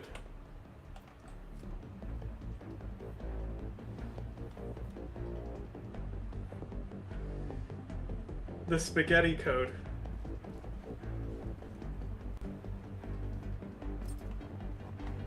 They got like Allied destroyer has spaghetti joined code, so squadron. things break when you do stuff. Engaging orbital thrusters. Should I get on the help pod?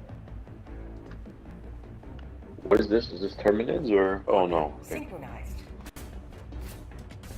Super Pakistan?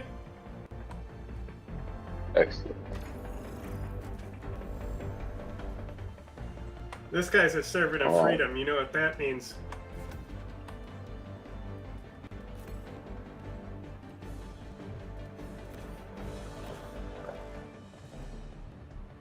What is up with my mic?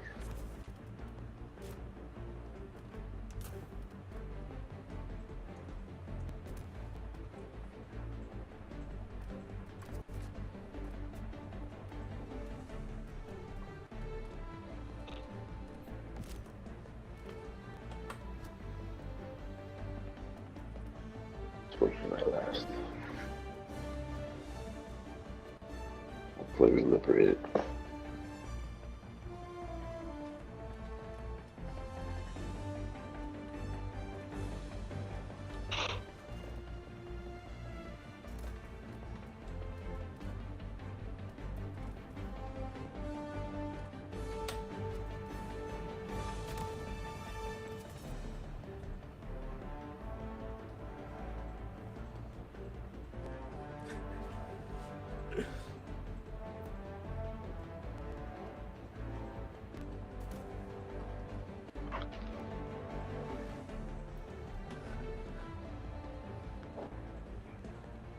Hellpod launch initiated.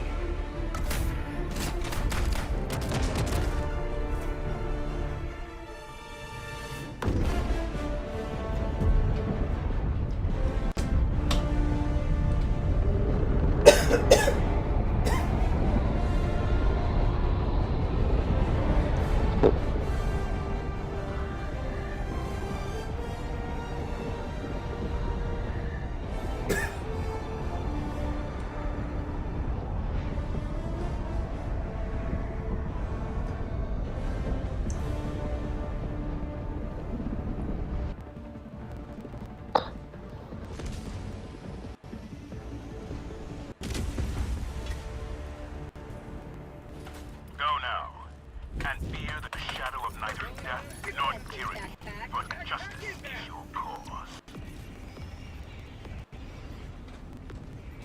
Dropping a pin. Gain. 200 meters.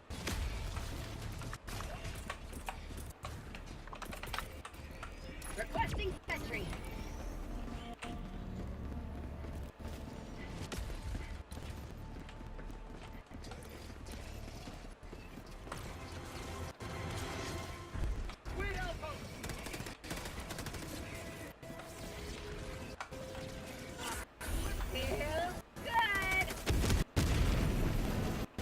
Beautiful. Fucking beautiful. Amazing. Oh. Bro, what are you doing, man? Stop on that guy. Reinforcing.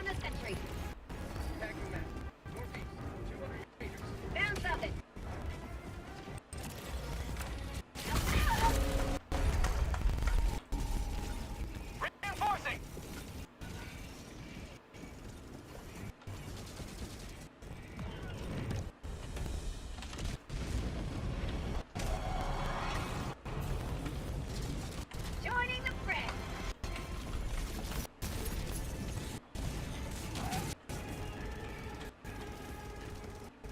Illuminate. Northeast. Hold on, hold on.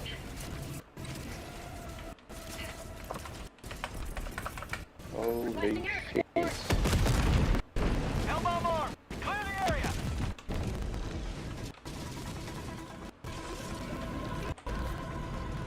Hellbomb.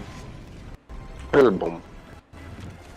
Brother, stop mantling and pick up the sample. Thank you.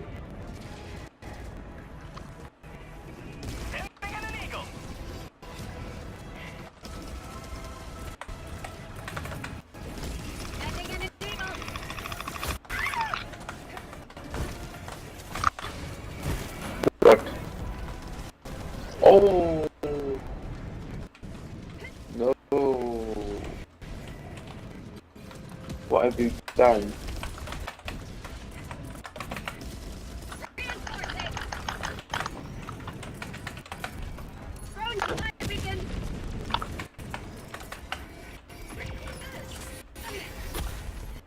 Oh.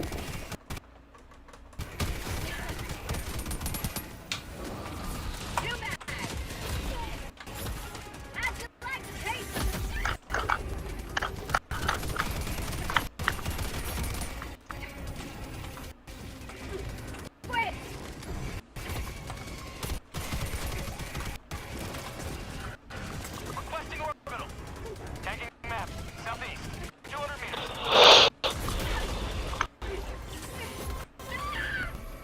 Calling down a sentry.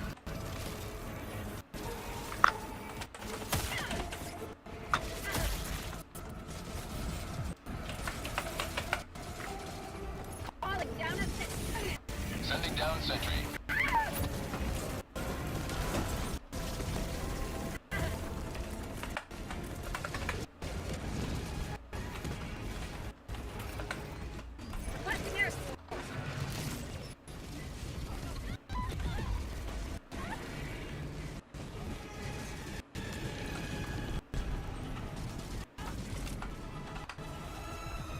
Nailed him.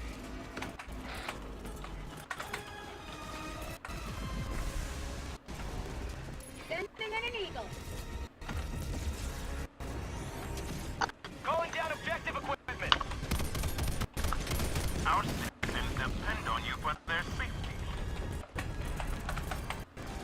Requesting Package acquired. Dropping package. Affirmative.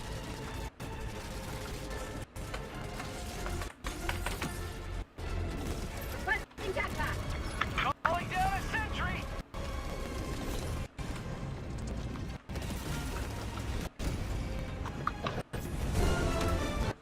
Affirmative. Dropping a pin. West. 300 meters.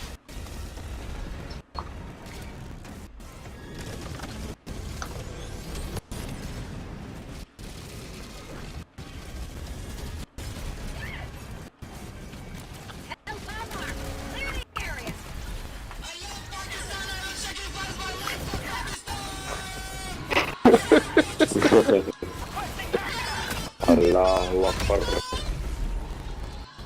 That's funny. Pakistan.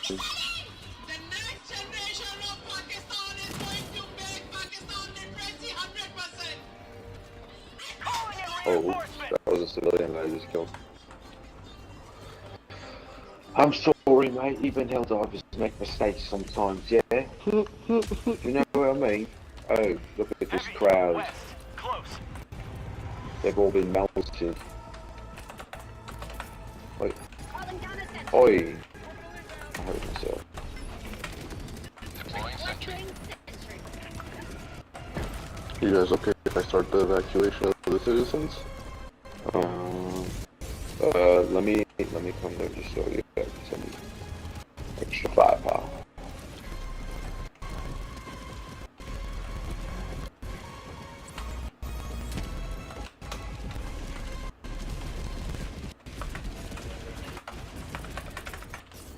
Requesting air support.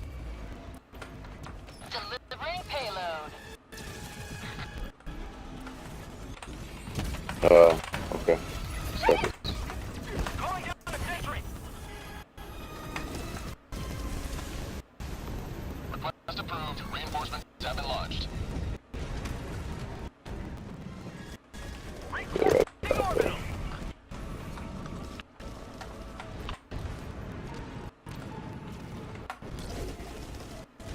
See.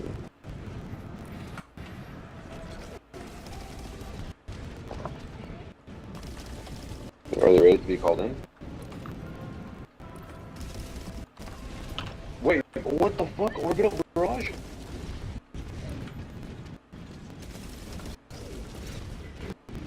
Why did we call it in right there? I don't know who called that, but hide. That's not viewed. Okay, that's fine, whatever. At least we didn't start calling the citizens.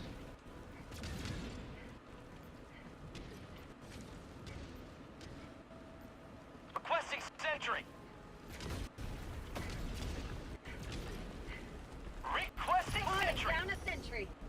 Sending down sentry. Alright. Oh no, we can't call them in right now. Oh. Didn't see anything. Oh shit. Flash mob.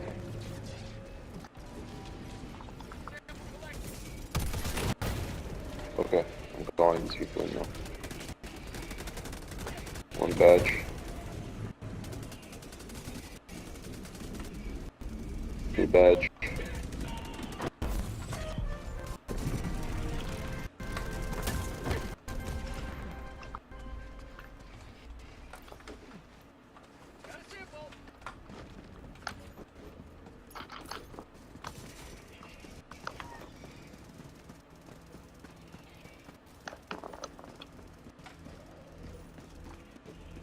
Square outpost.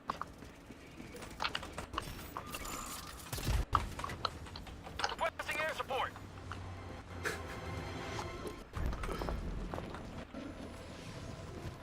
Oh, whoa. Requesting orbital. Hold on. Oh my goodness. Oh my goodness.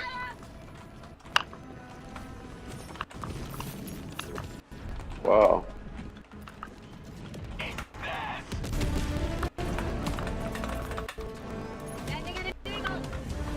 Oh, guys, I'm stuck. What the fuck?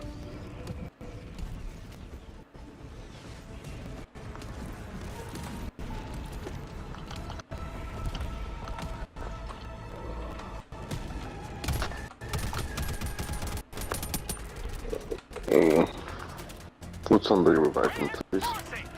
Thank you. Oh my goodness. Calling in reinforcements.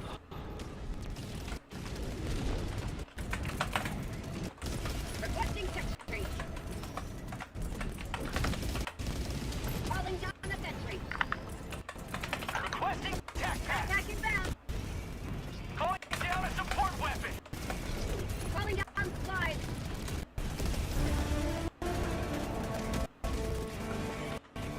Tagging map. Southwest. On my position.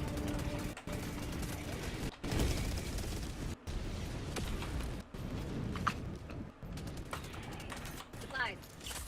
Feels good. Dropping a pin. South. Far.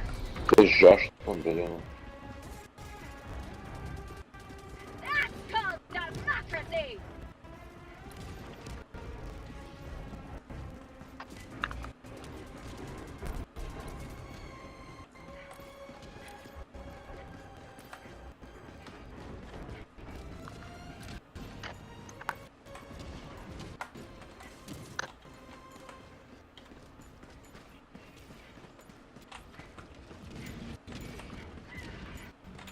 fucker.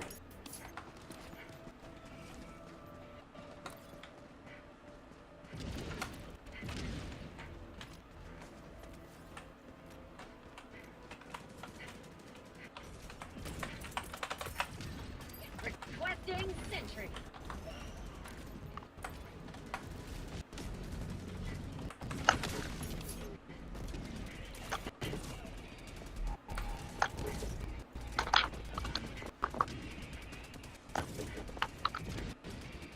Thank you.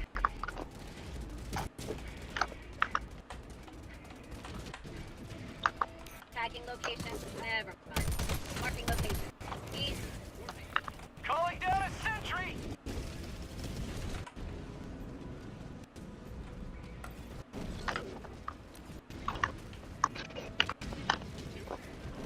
Requesting sentry.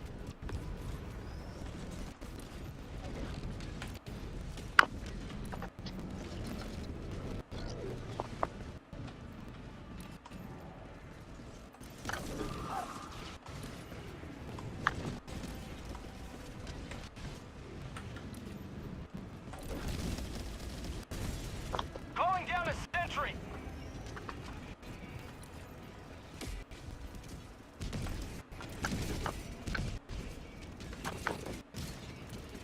Illuminate west. Calling down a sentry.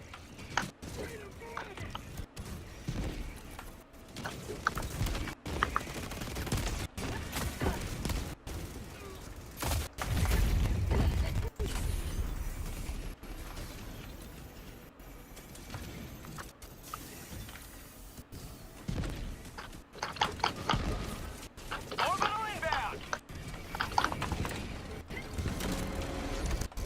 Dropping item.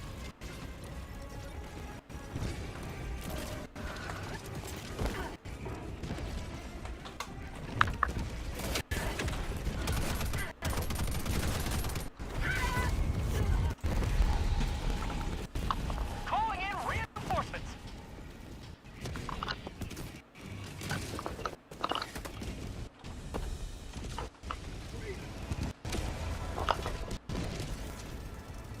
Join the fray.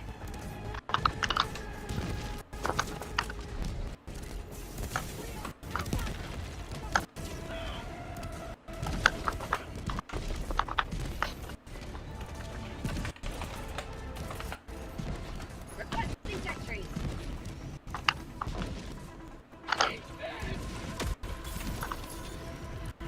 Their lives were in our Oh my goodness, bro. That thing just sniped me. I got Oh, sniped as well by it. Wow. Who is this? Deploying reinforcements.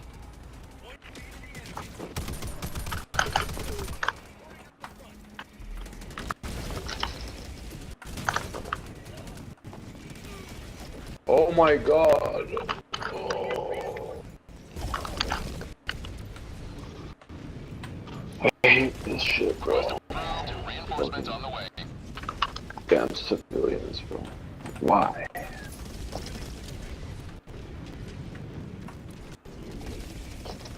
They chose their path when they became citizens of Super Earth, bro. Calling down a sentry. requesting sentry. Just calling these people in at this point. Requesting jetpack. You know, that fucker.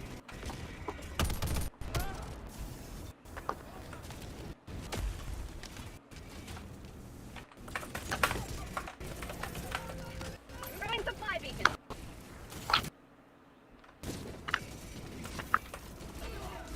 Oh. Sending down equipment package.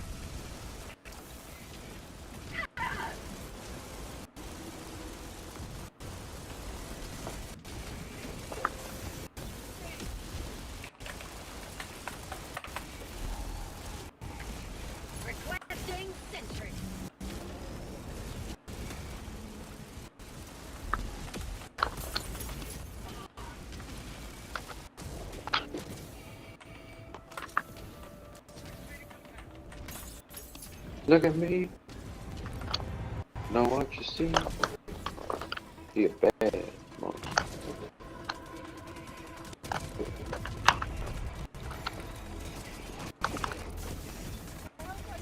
Well, that's not good.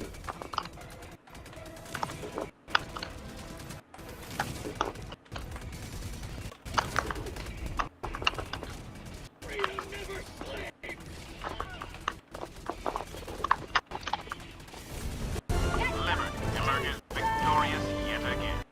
Extract when ready. Should we just extract so we can try to get 100%? Or you guys want to hit some more objectives? It's all done. I'm down for anything. Oh, it's all done? Alright, let's get out of here. Oh, very nice. Tagging map. Northwest. Far. Tagging map. Northwest. 300 meters.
Extraction shuttle inbound.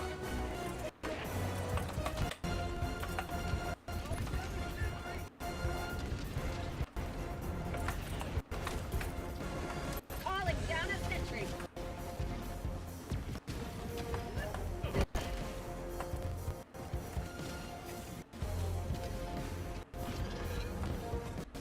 The Leviathan shot my car and it just flipped into the air and did a huge stunt and then landed straight and I continued driving. Yeah, that's funny.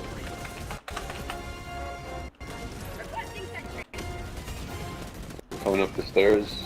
Please don't make me turn me into meat.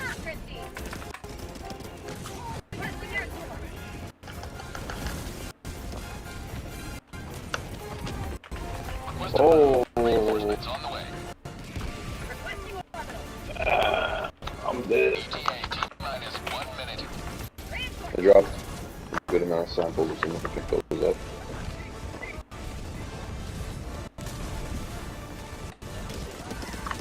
Oh, what got me? Something killed me.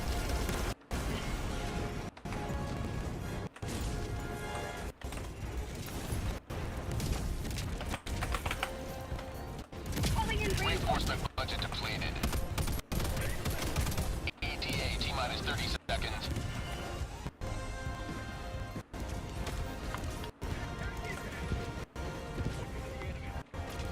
ETA T-minus 20 seconds.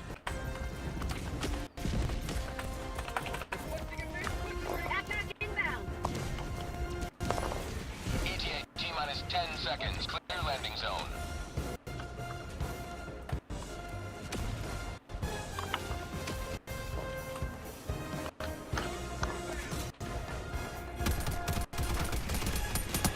Pelican 1 arriving at coordinates.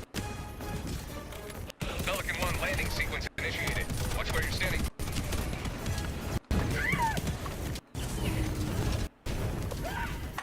Oh no!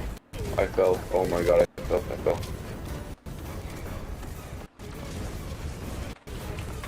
Alright, get on. Calling down a sentry. Pelican 1 preparing to depart. Shuttle launch in 20 seconds. Extraction complete. Pelican 1 beginning ascent. Excellent work. Easy. You leave a more free city than you found.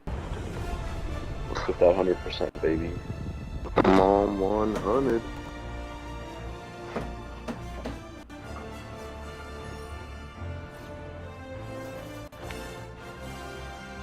Fucking animals. Fucking animals.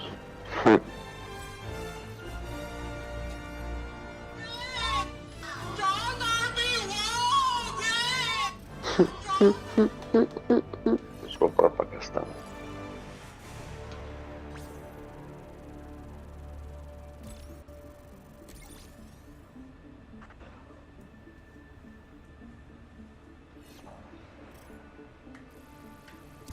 Oh, what? It's down? Are we at Prosperity or Super Pakistan?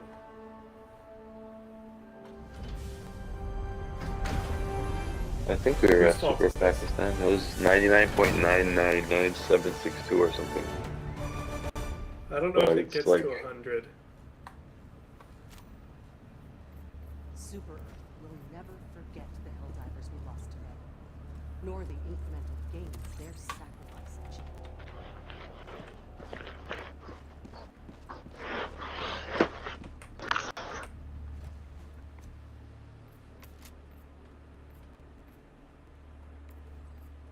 I almost got level 20.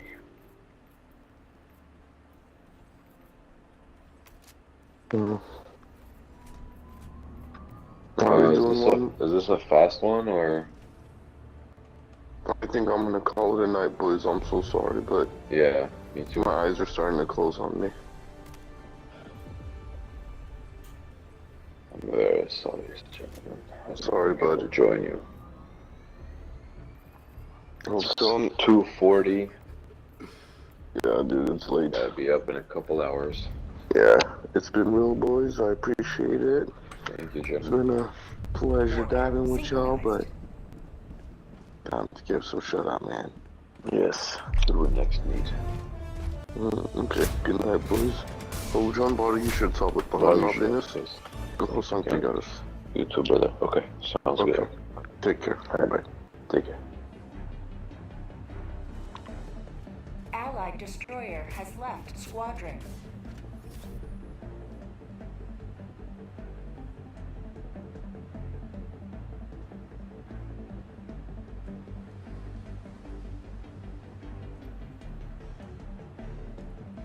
Allied destroyer has left squadron.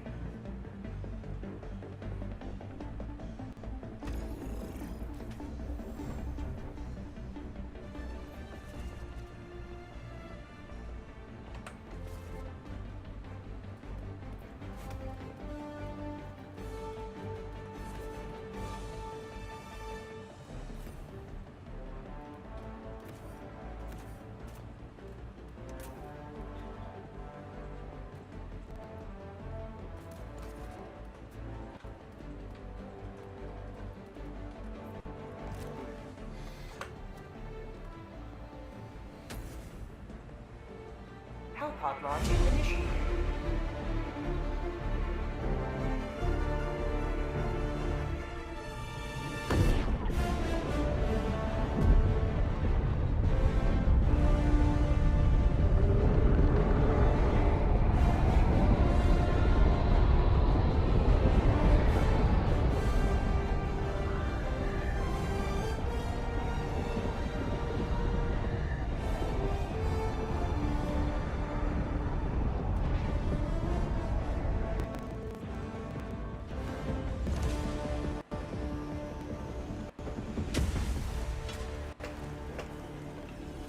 Today the light of liberty will grace the skies of this world once more. Sending in an eagle.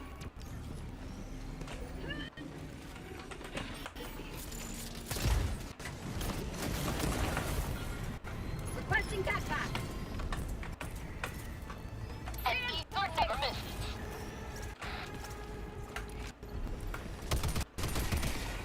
Quest approved. Reinforcements have been launched.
area. Orbital inbound. Mission at 10 minutes remaining. Calling down supplies. Calling down a sentry. Deploying sentry.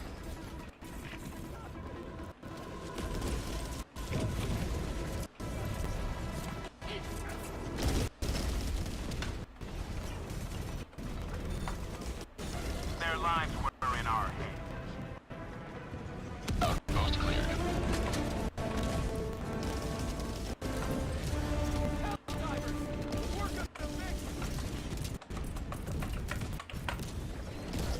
Requesting air support.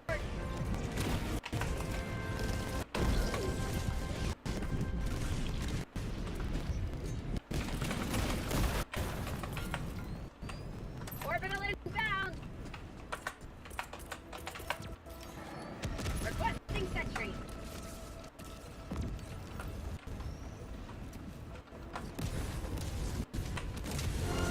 Freedom triumphs over tyranny once more. The extraction shuttle awaits your request.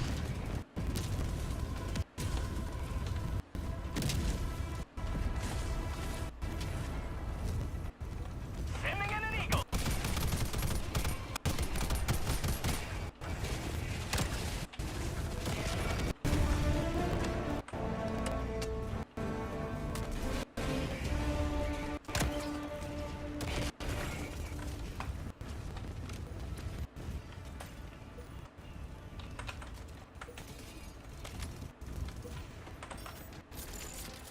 Requesting orbital.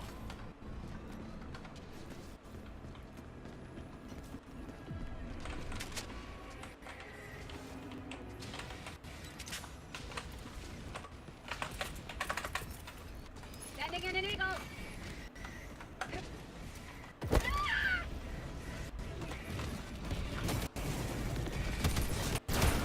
Requesting air support.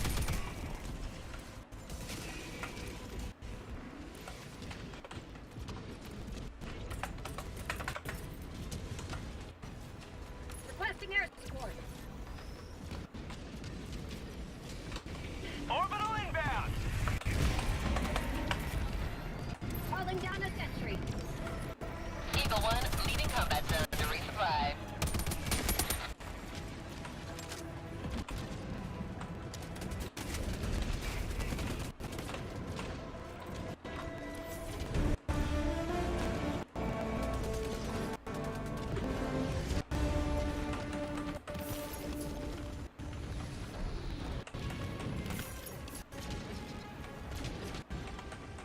Data sample.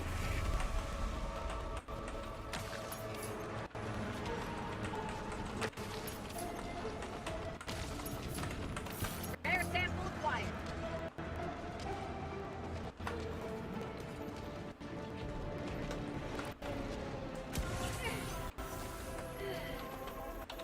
Last reload.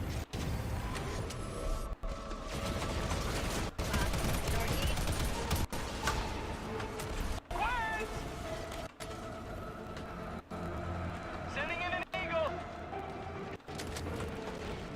Warning, you are leaving the mission area. Requesting sentry.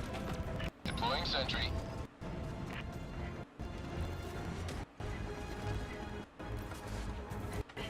Warning, you are leaving the mission area.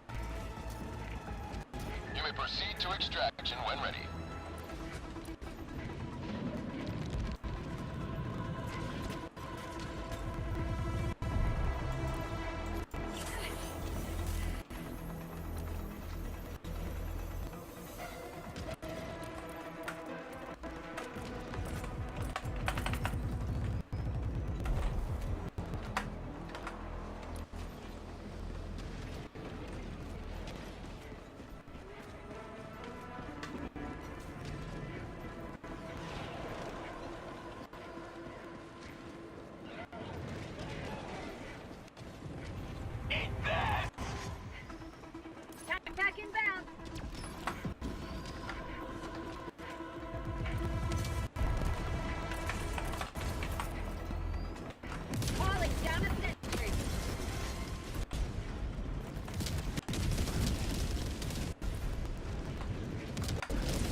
can't stay this low much longer, Helldiver.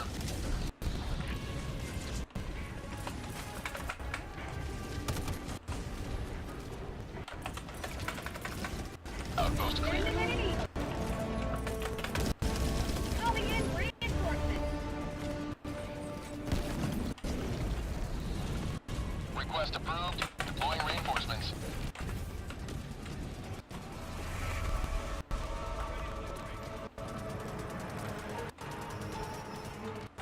Tagging location.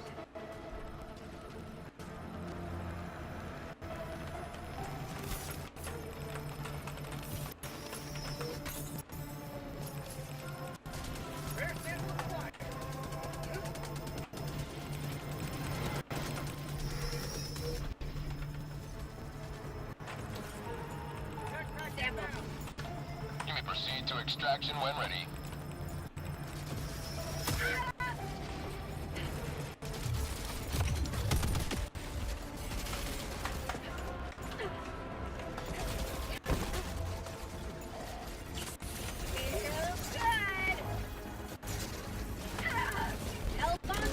Clear the area.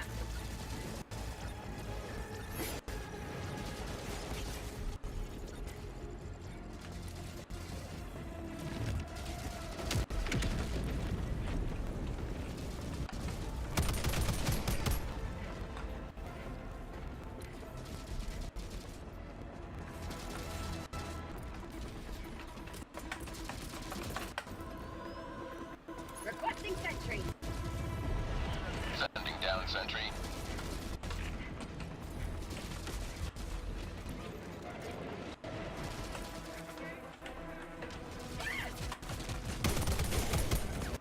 Calling an extraction! Extraction shuttle inbound. Got a sample. Requesting orbital.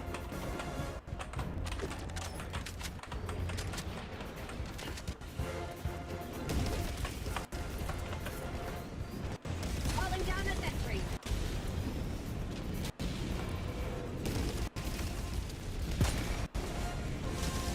ETA, T-minus 1 minute and 30 seconds. Bag's empty.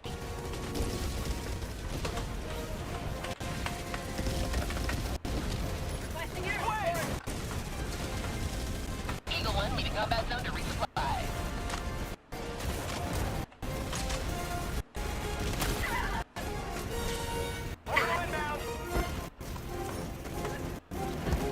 ETA, T-minus 1 minute.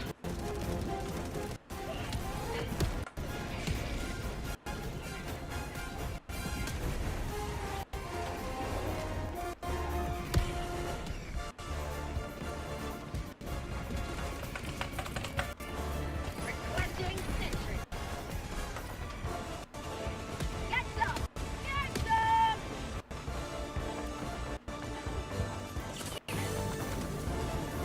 ETA, T-minus 30 seconds.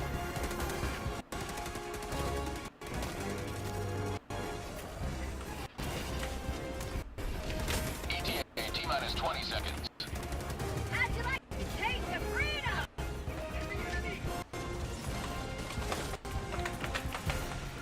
ETA, T-minus 10 seconds. Clear landing zone.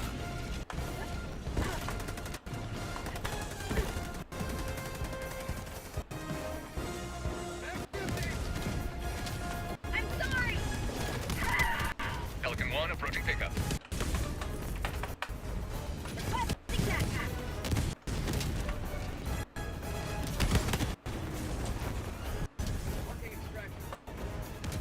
Countdown initiated. Stand by for takeoff. Reinforcement budget depleted. L-bomb arm.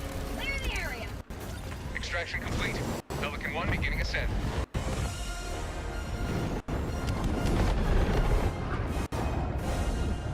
You will forever be remembered as heroes of this metropolis.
nothing sweeter than victory in the name of freedom.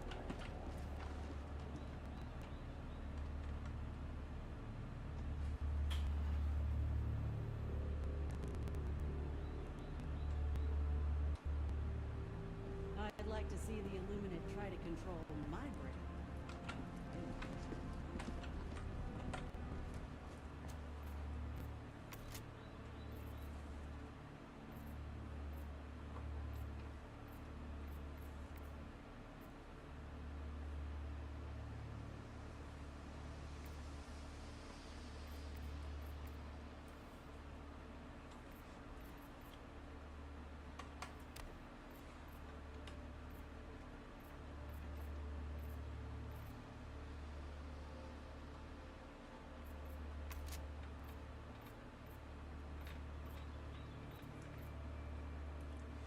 Damn, no capacity upgrade for this motherfucker.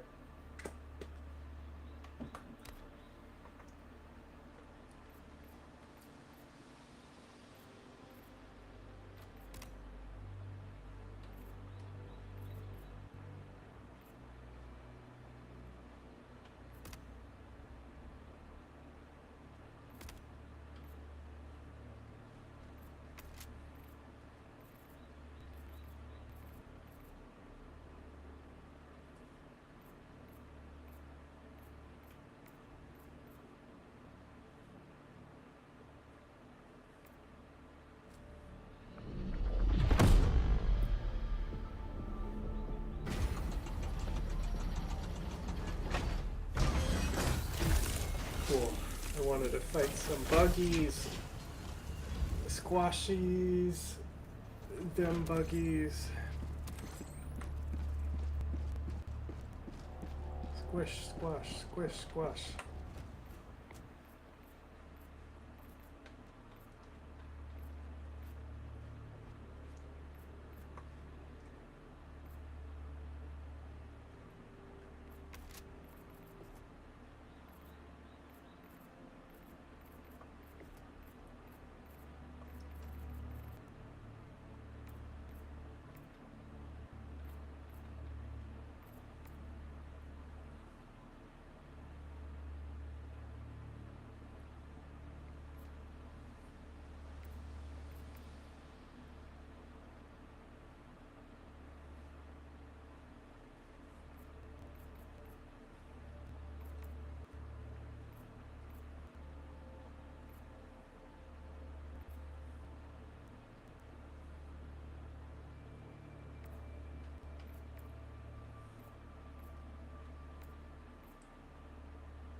They really don't want you customizing weapons, huh? Especially that lib pen. Shuts the game right down. It goes, were you trying to elaborate a penetrator build?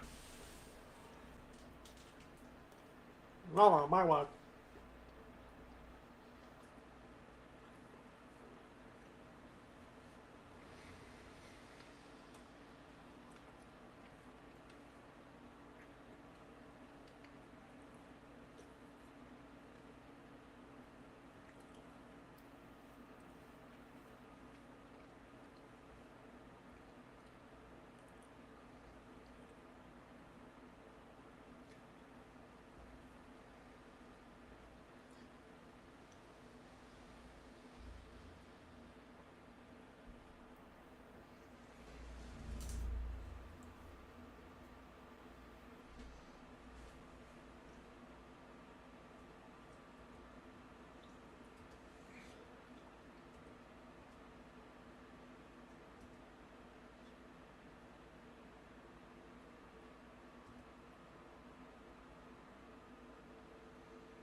launch.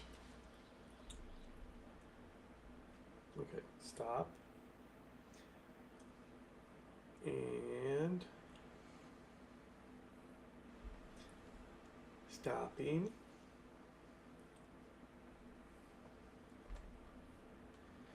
Maybe I will get this charger.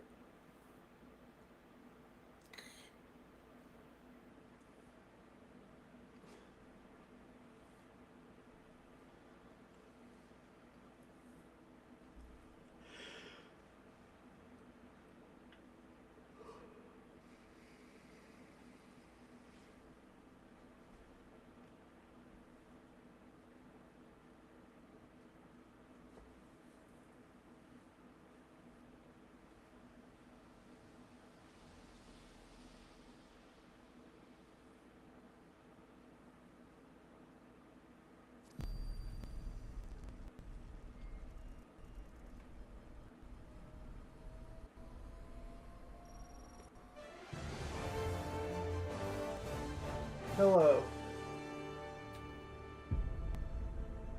General. Super Earth.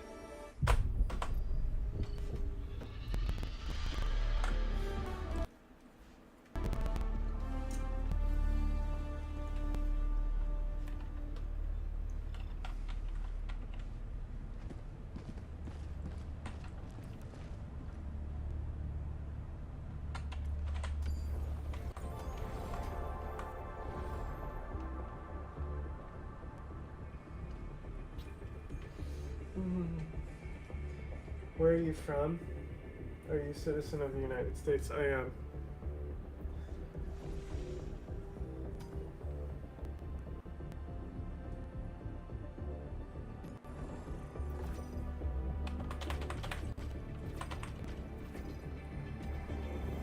Resources for freedom's expansion. Initiating FTL jump to the Fort Union system.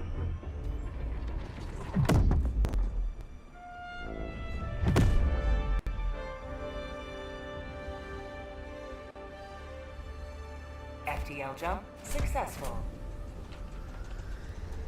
Mission coordinates locked. Hell pods primed.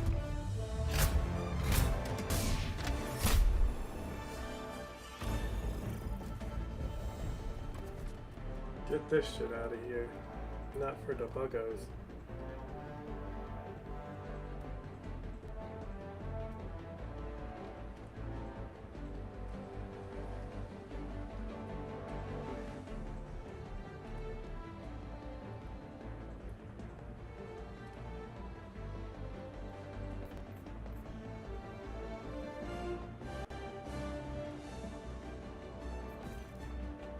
Maybe I'll take Quispa and Allied destroyer Fire. has joined squadron. Engaging orbital thrusters.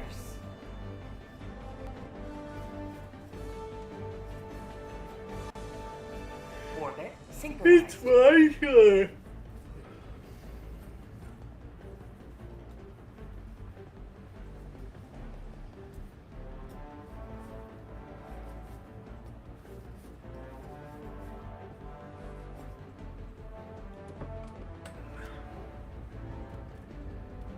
Okay.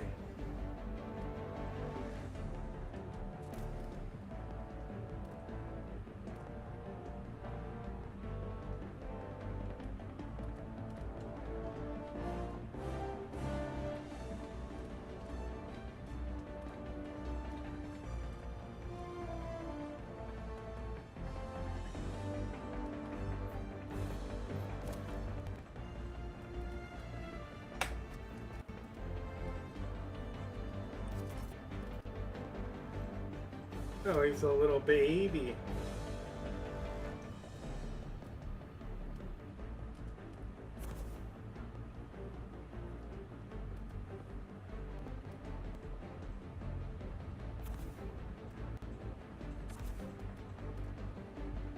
And then what do I want for buggies? To fight buggos. I want The laser beam. I like the laser beams. And vitality.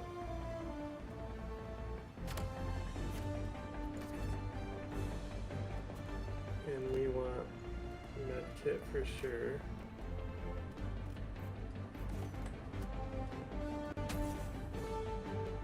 Launch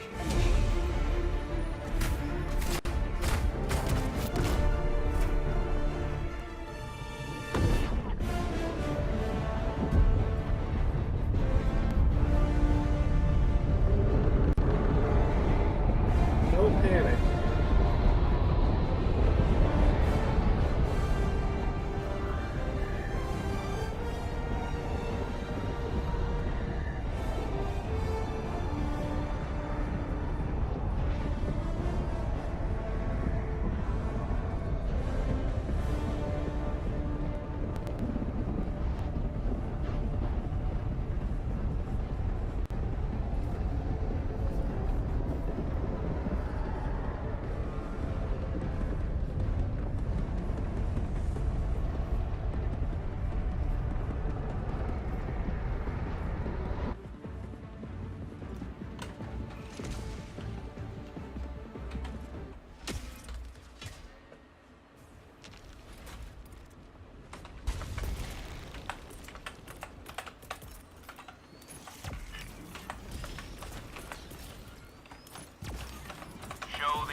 Tracking location.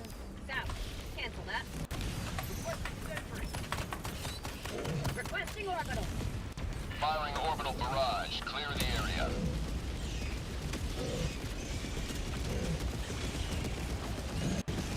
Orbital inbound.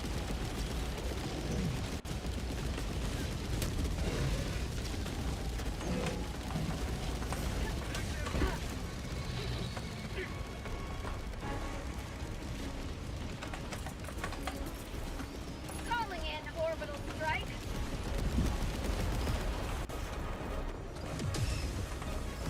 Get some! Get some!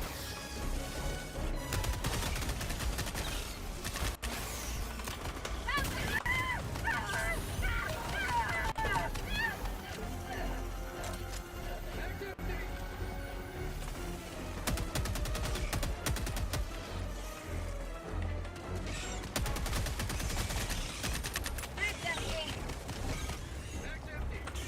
How'd you like to taste freedom?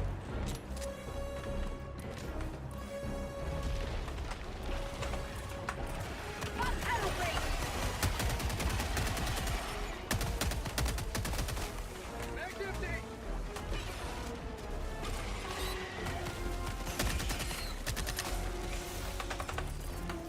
Requesting orbital strike.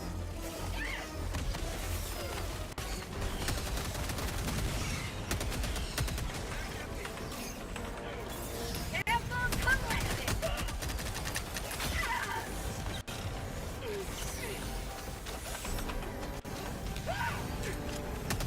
Have a taste of Helldiver, you are living outside the mission area.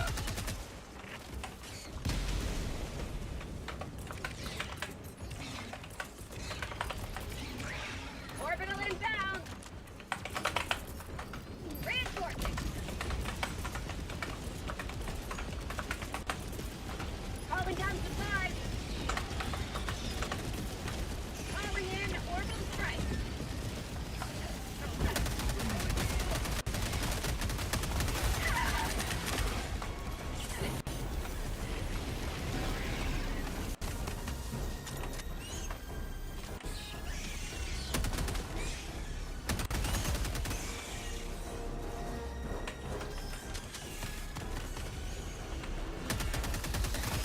Pop pedal brake.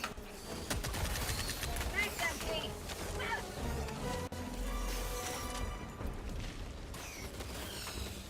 Get some! Get some!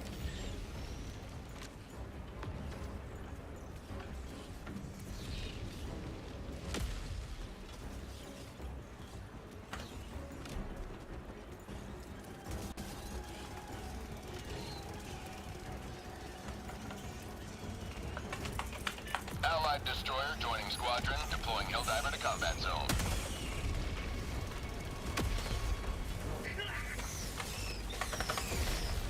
Requesting orbital strike. We've got equipment. Squad lost. Deploying full replacement. Request approved. Reinforcements on the way. Joining the fray. You have accomplished liberty. Extracted your discretion. Orbital strike.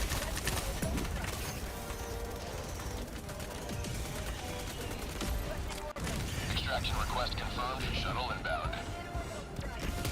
Pelican 1 arriving at coordinates.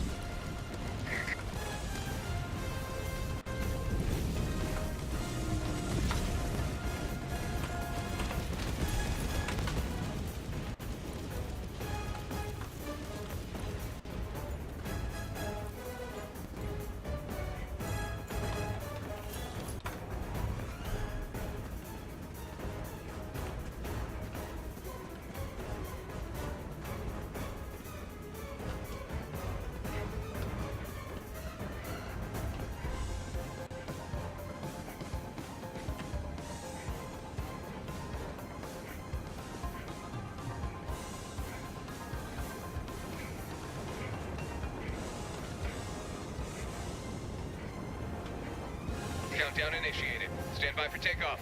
Extraction complete. Pelican 1 beginning ascent.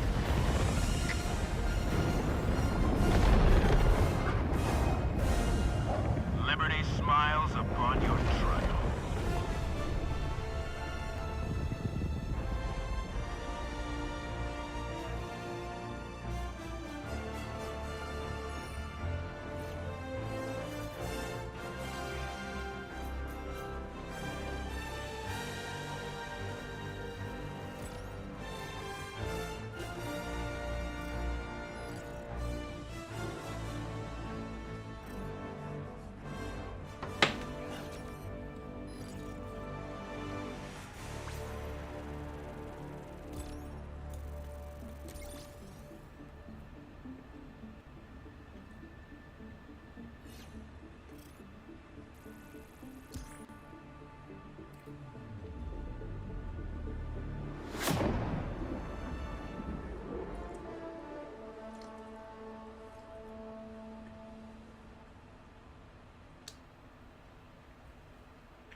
Big gun.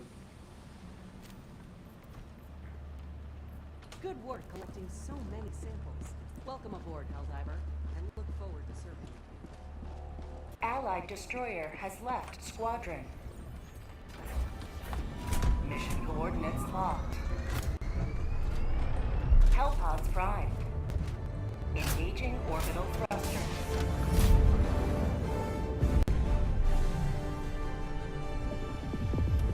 Orbit synchronized. Rainstorms.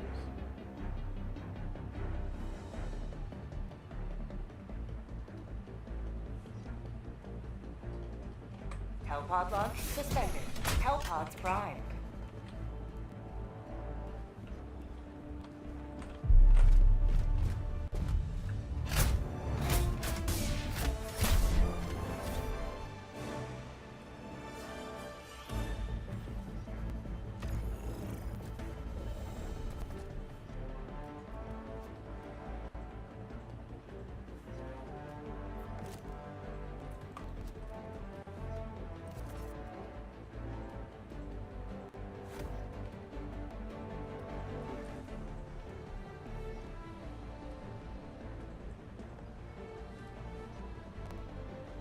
Bug.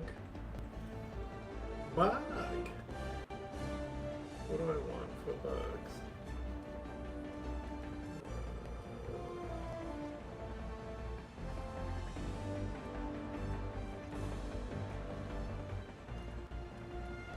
Definitely want this.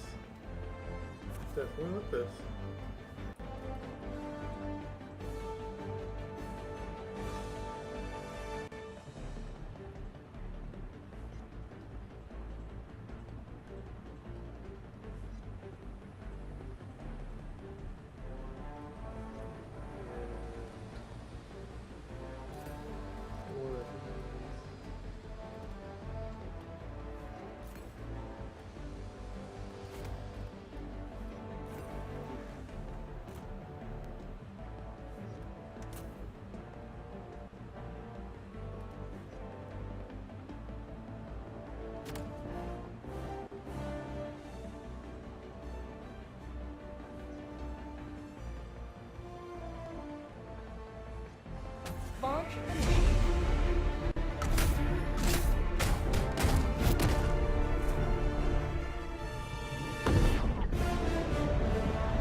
goodness.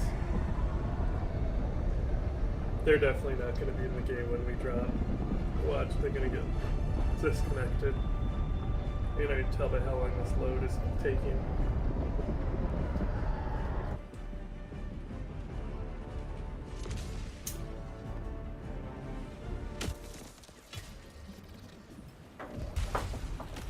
You are the stakes upon which liberties invaders will be skewered. Calling in a hell bomb.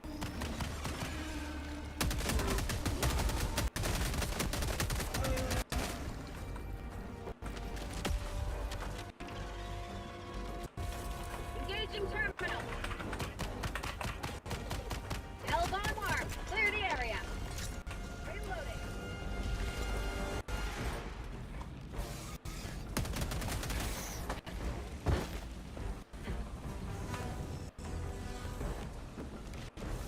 Objective completed.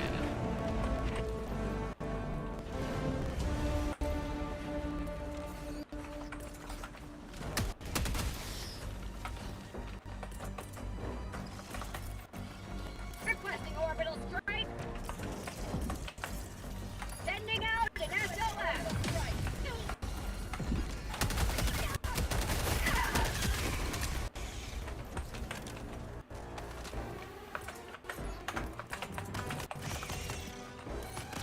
Deploying equipment package.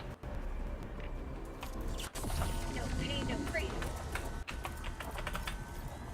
Freedom requires firepower.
Squad lost. Deploying full replacement. Request approved. Reinforcements have been launched. Point me to the enemy.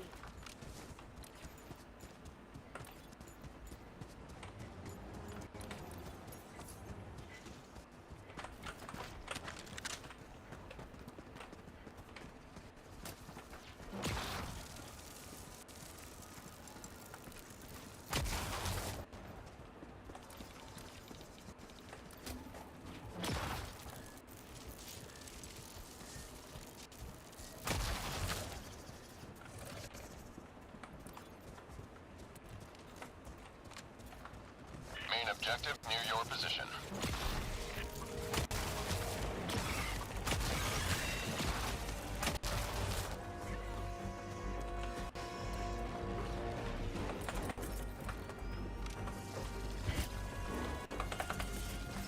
Calling in orbital strike. Orbital strike incoming.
Gas strike incoming.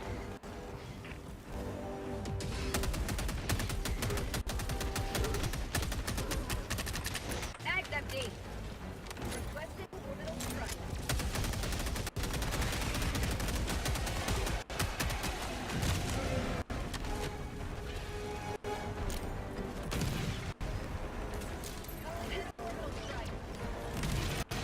How about a nice cup of liver tea?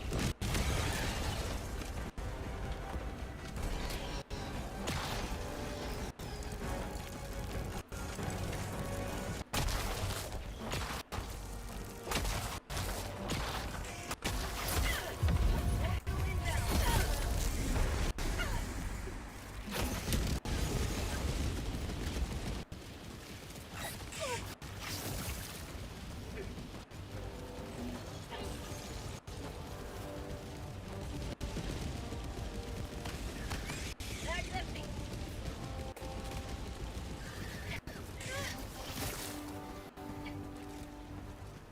Bag's empty.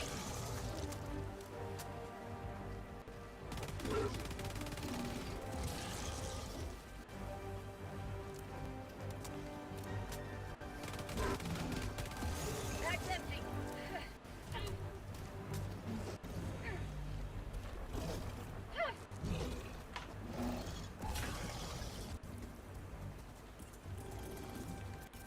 Calling in reinforcements.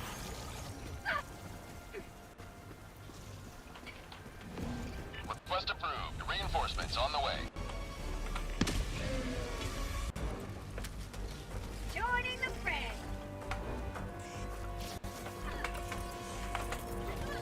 Drone supply beacon.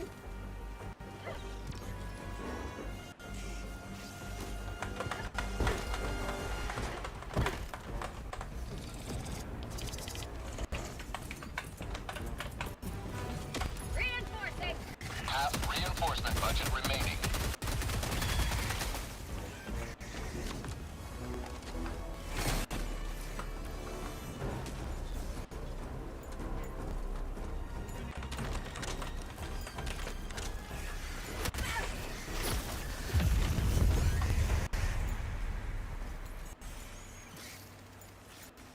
Reinforcing!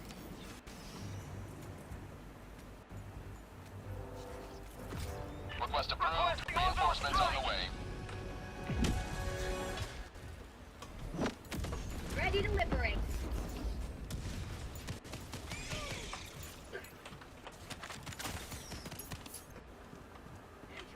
What injury?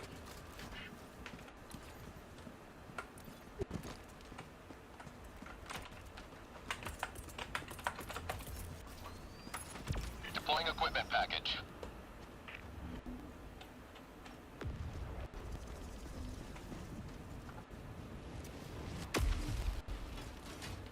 We've got equipment.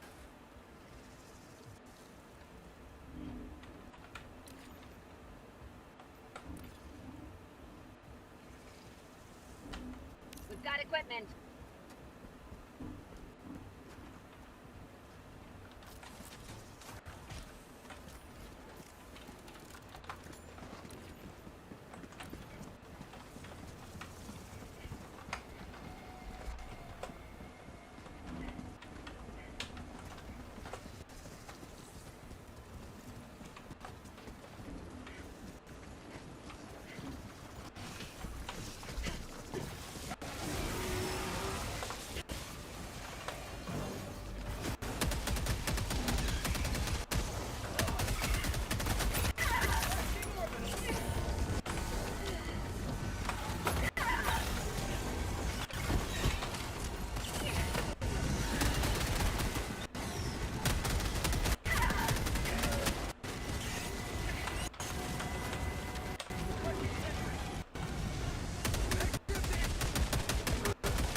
Request approved. Reinforcements have been launched. Democracy has landed.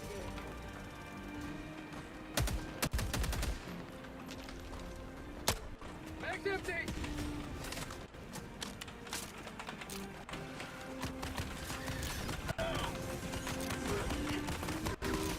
Fire in the hole!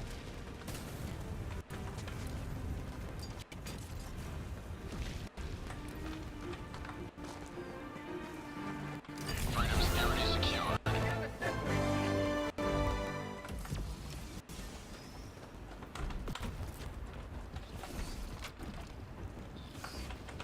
New mag!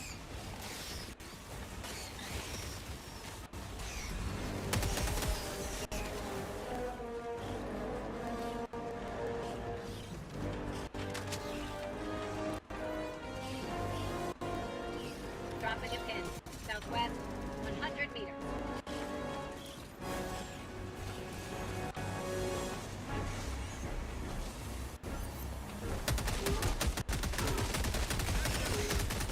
Get some! Get some! New mag! Rare sample acquired.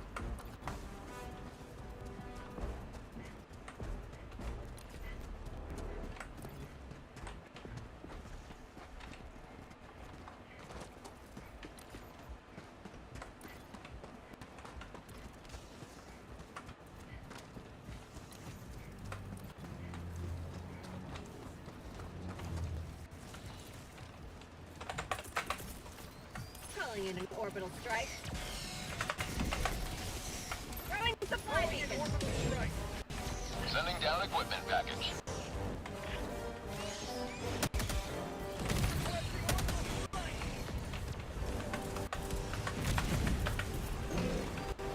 Requesting advanced weaponry.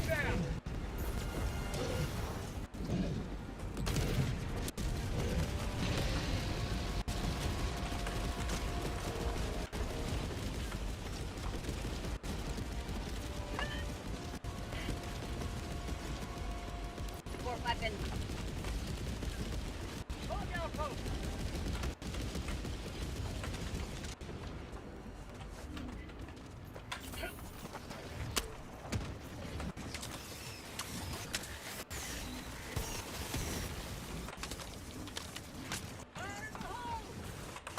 Rare sample acquired.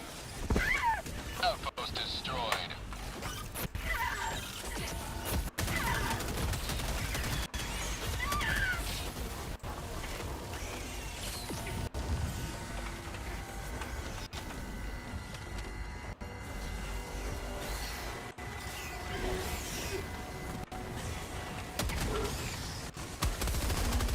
For prosperity!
There's something here.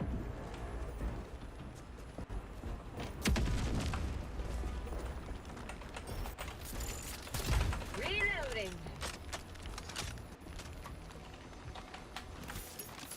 New mag.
20 minutes remaining.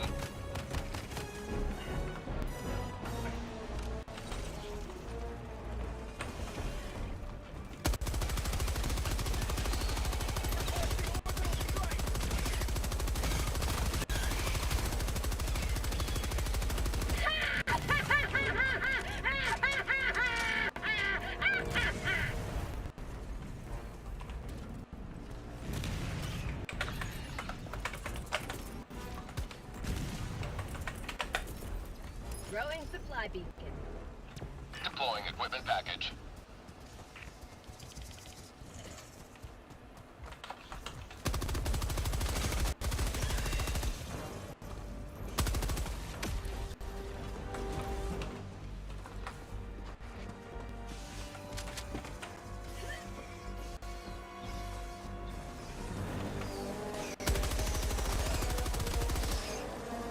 Main objective near your position.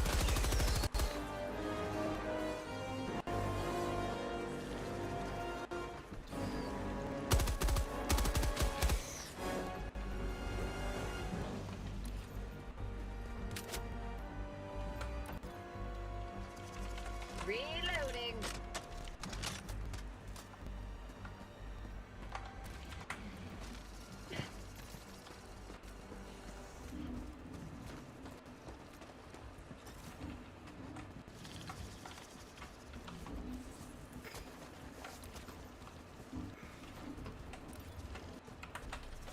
Tagging location. Enemy patrol. North.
Objective critical stratagem available.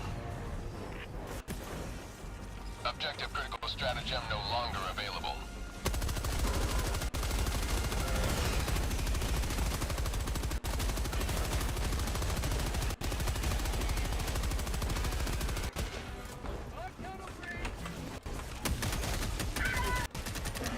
Bag's empty. New bag.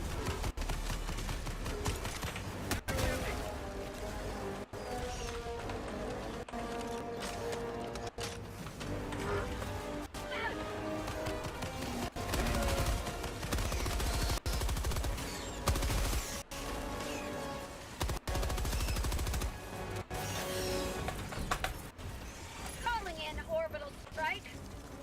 Gas strike incoming.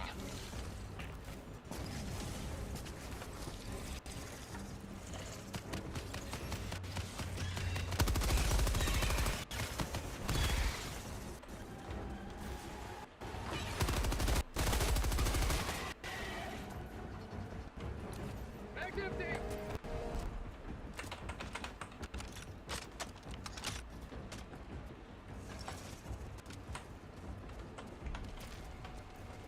Objective critical stratagem available.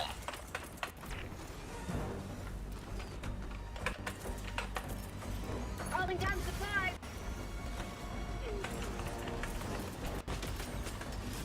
Sending down equipment package. Calling down a support weapon. Liberty, save me! Supplies.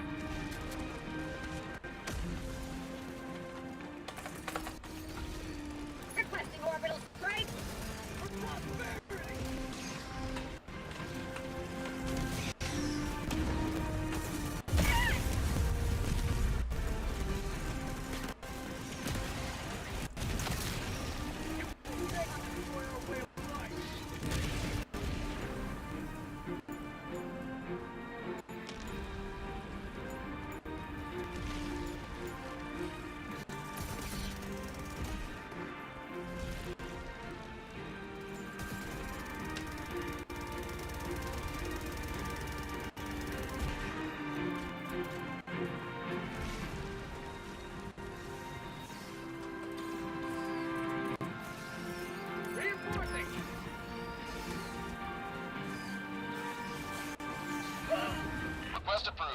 Deploying reinforcements.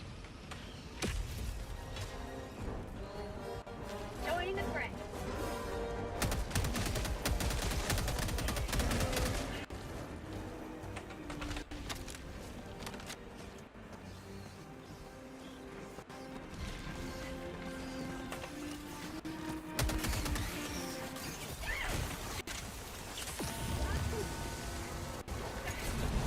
Another triumph for managed democracy.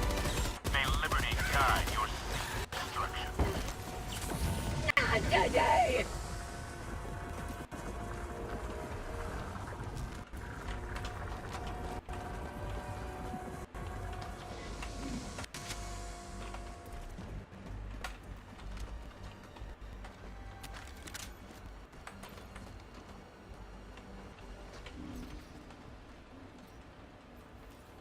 Dropping item.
Proceed to extraction when ready.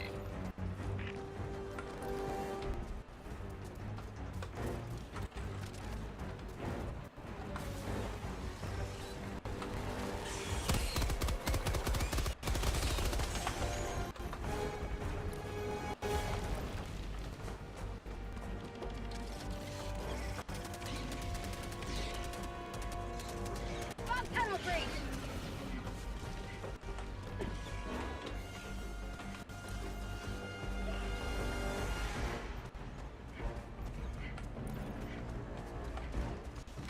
Marking location. South. Tactical asset nearby.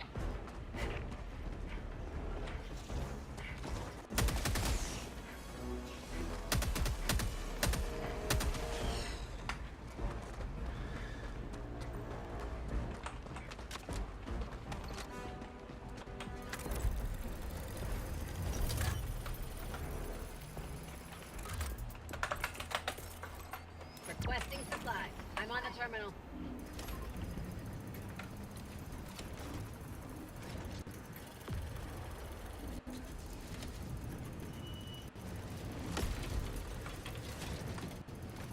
Tagging location northwest. A little shot of liberty.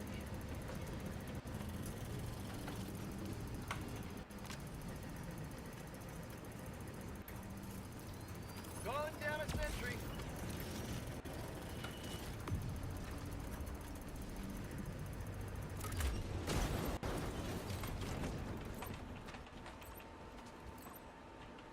I'm on it. Mission at 10 minutes remaining.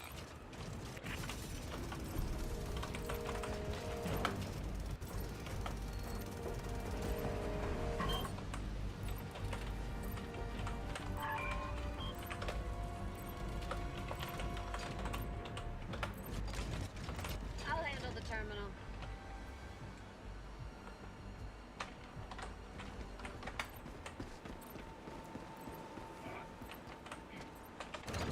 I've got this one.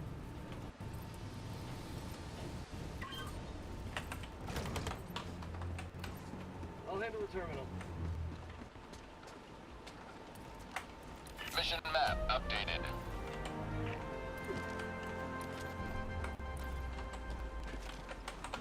Reloading.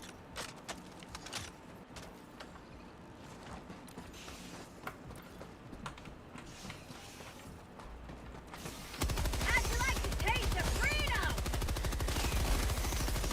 Calling in orbital strike.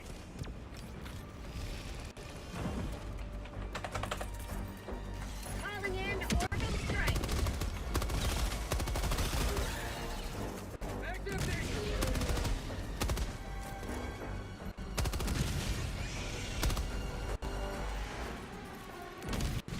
Requesting orbital strike.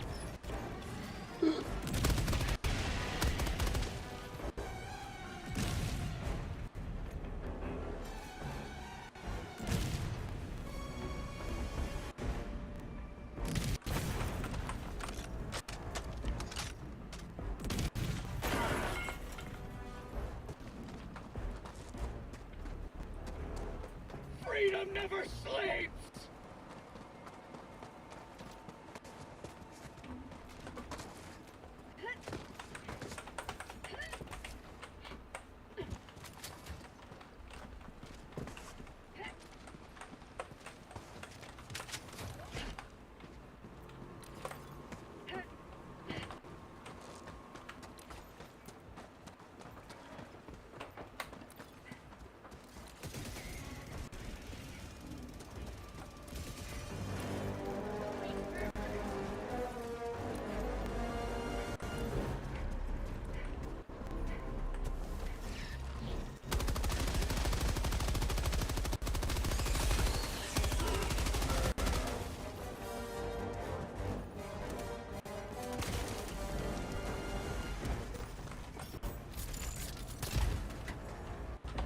High value item.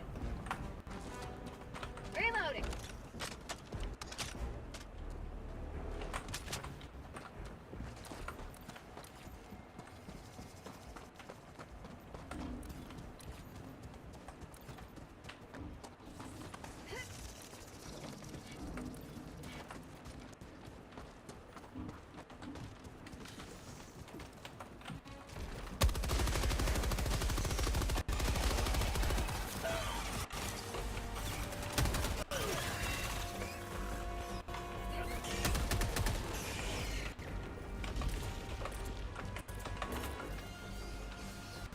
Requesting orbital strike. Calling down a sentry.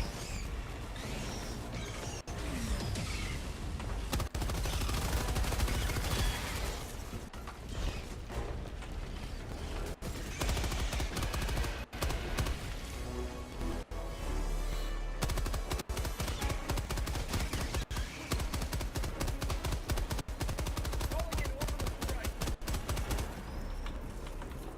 Reloading. Requesting orbital strike. You got him. You're dead, Jim.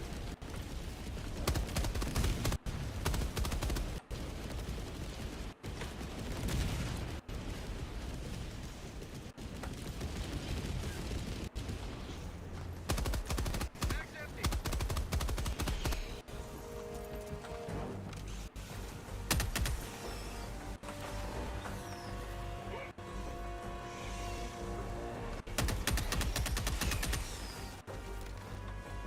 New mag.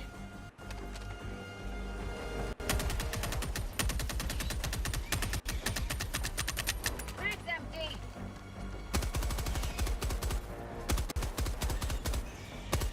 Have a taste of democracy. New mag. 5 minutes remaining. I repeat, 5 minutes remaining.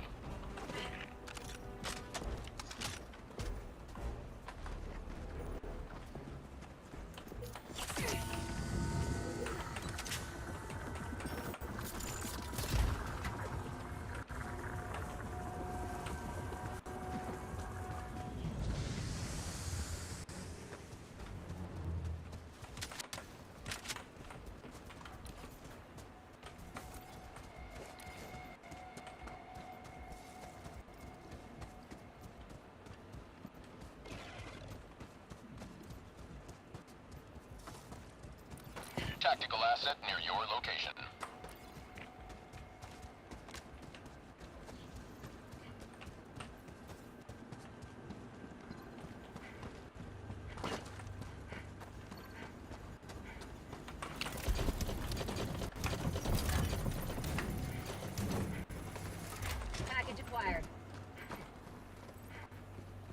Dropping package.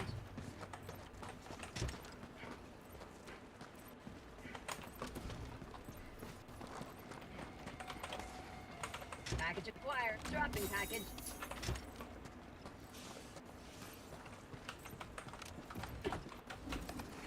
Enemy patrol.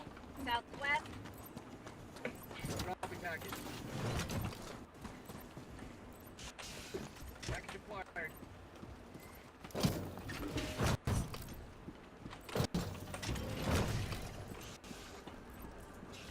Dropping package. Package acquired.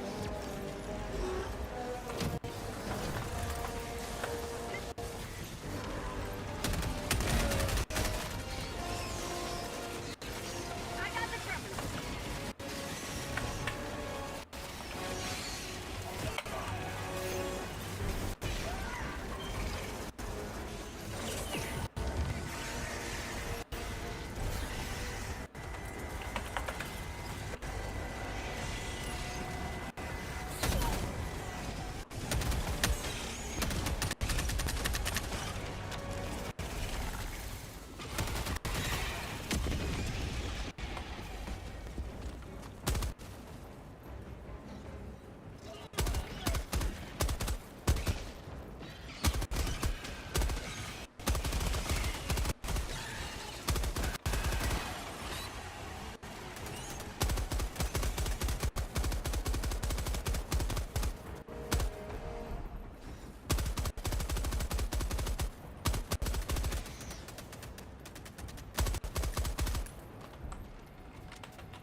Package acquired.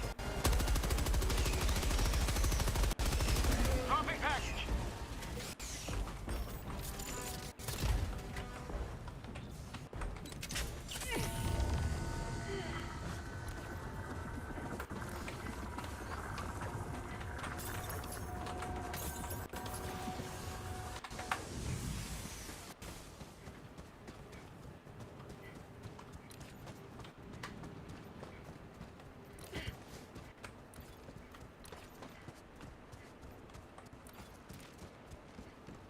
One minute remains. Destroyer departure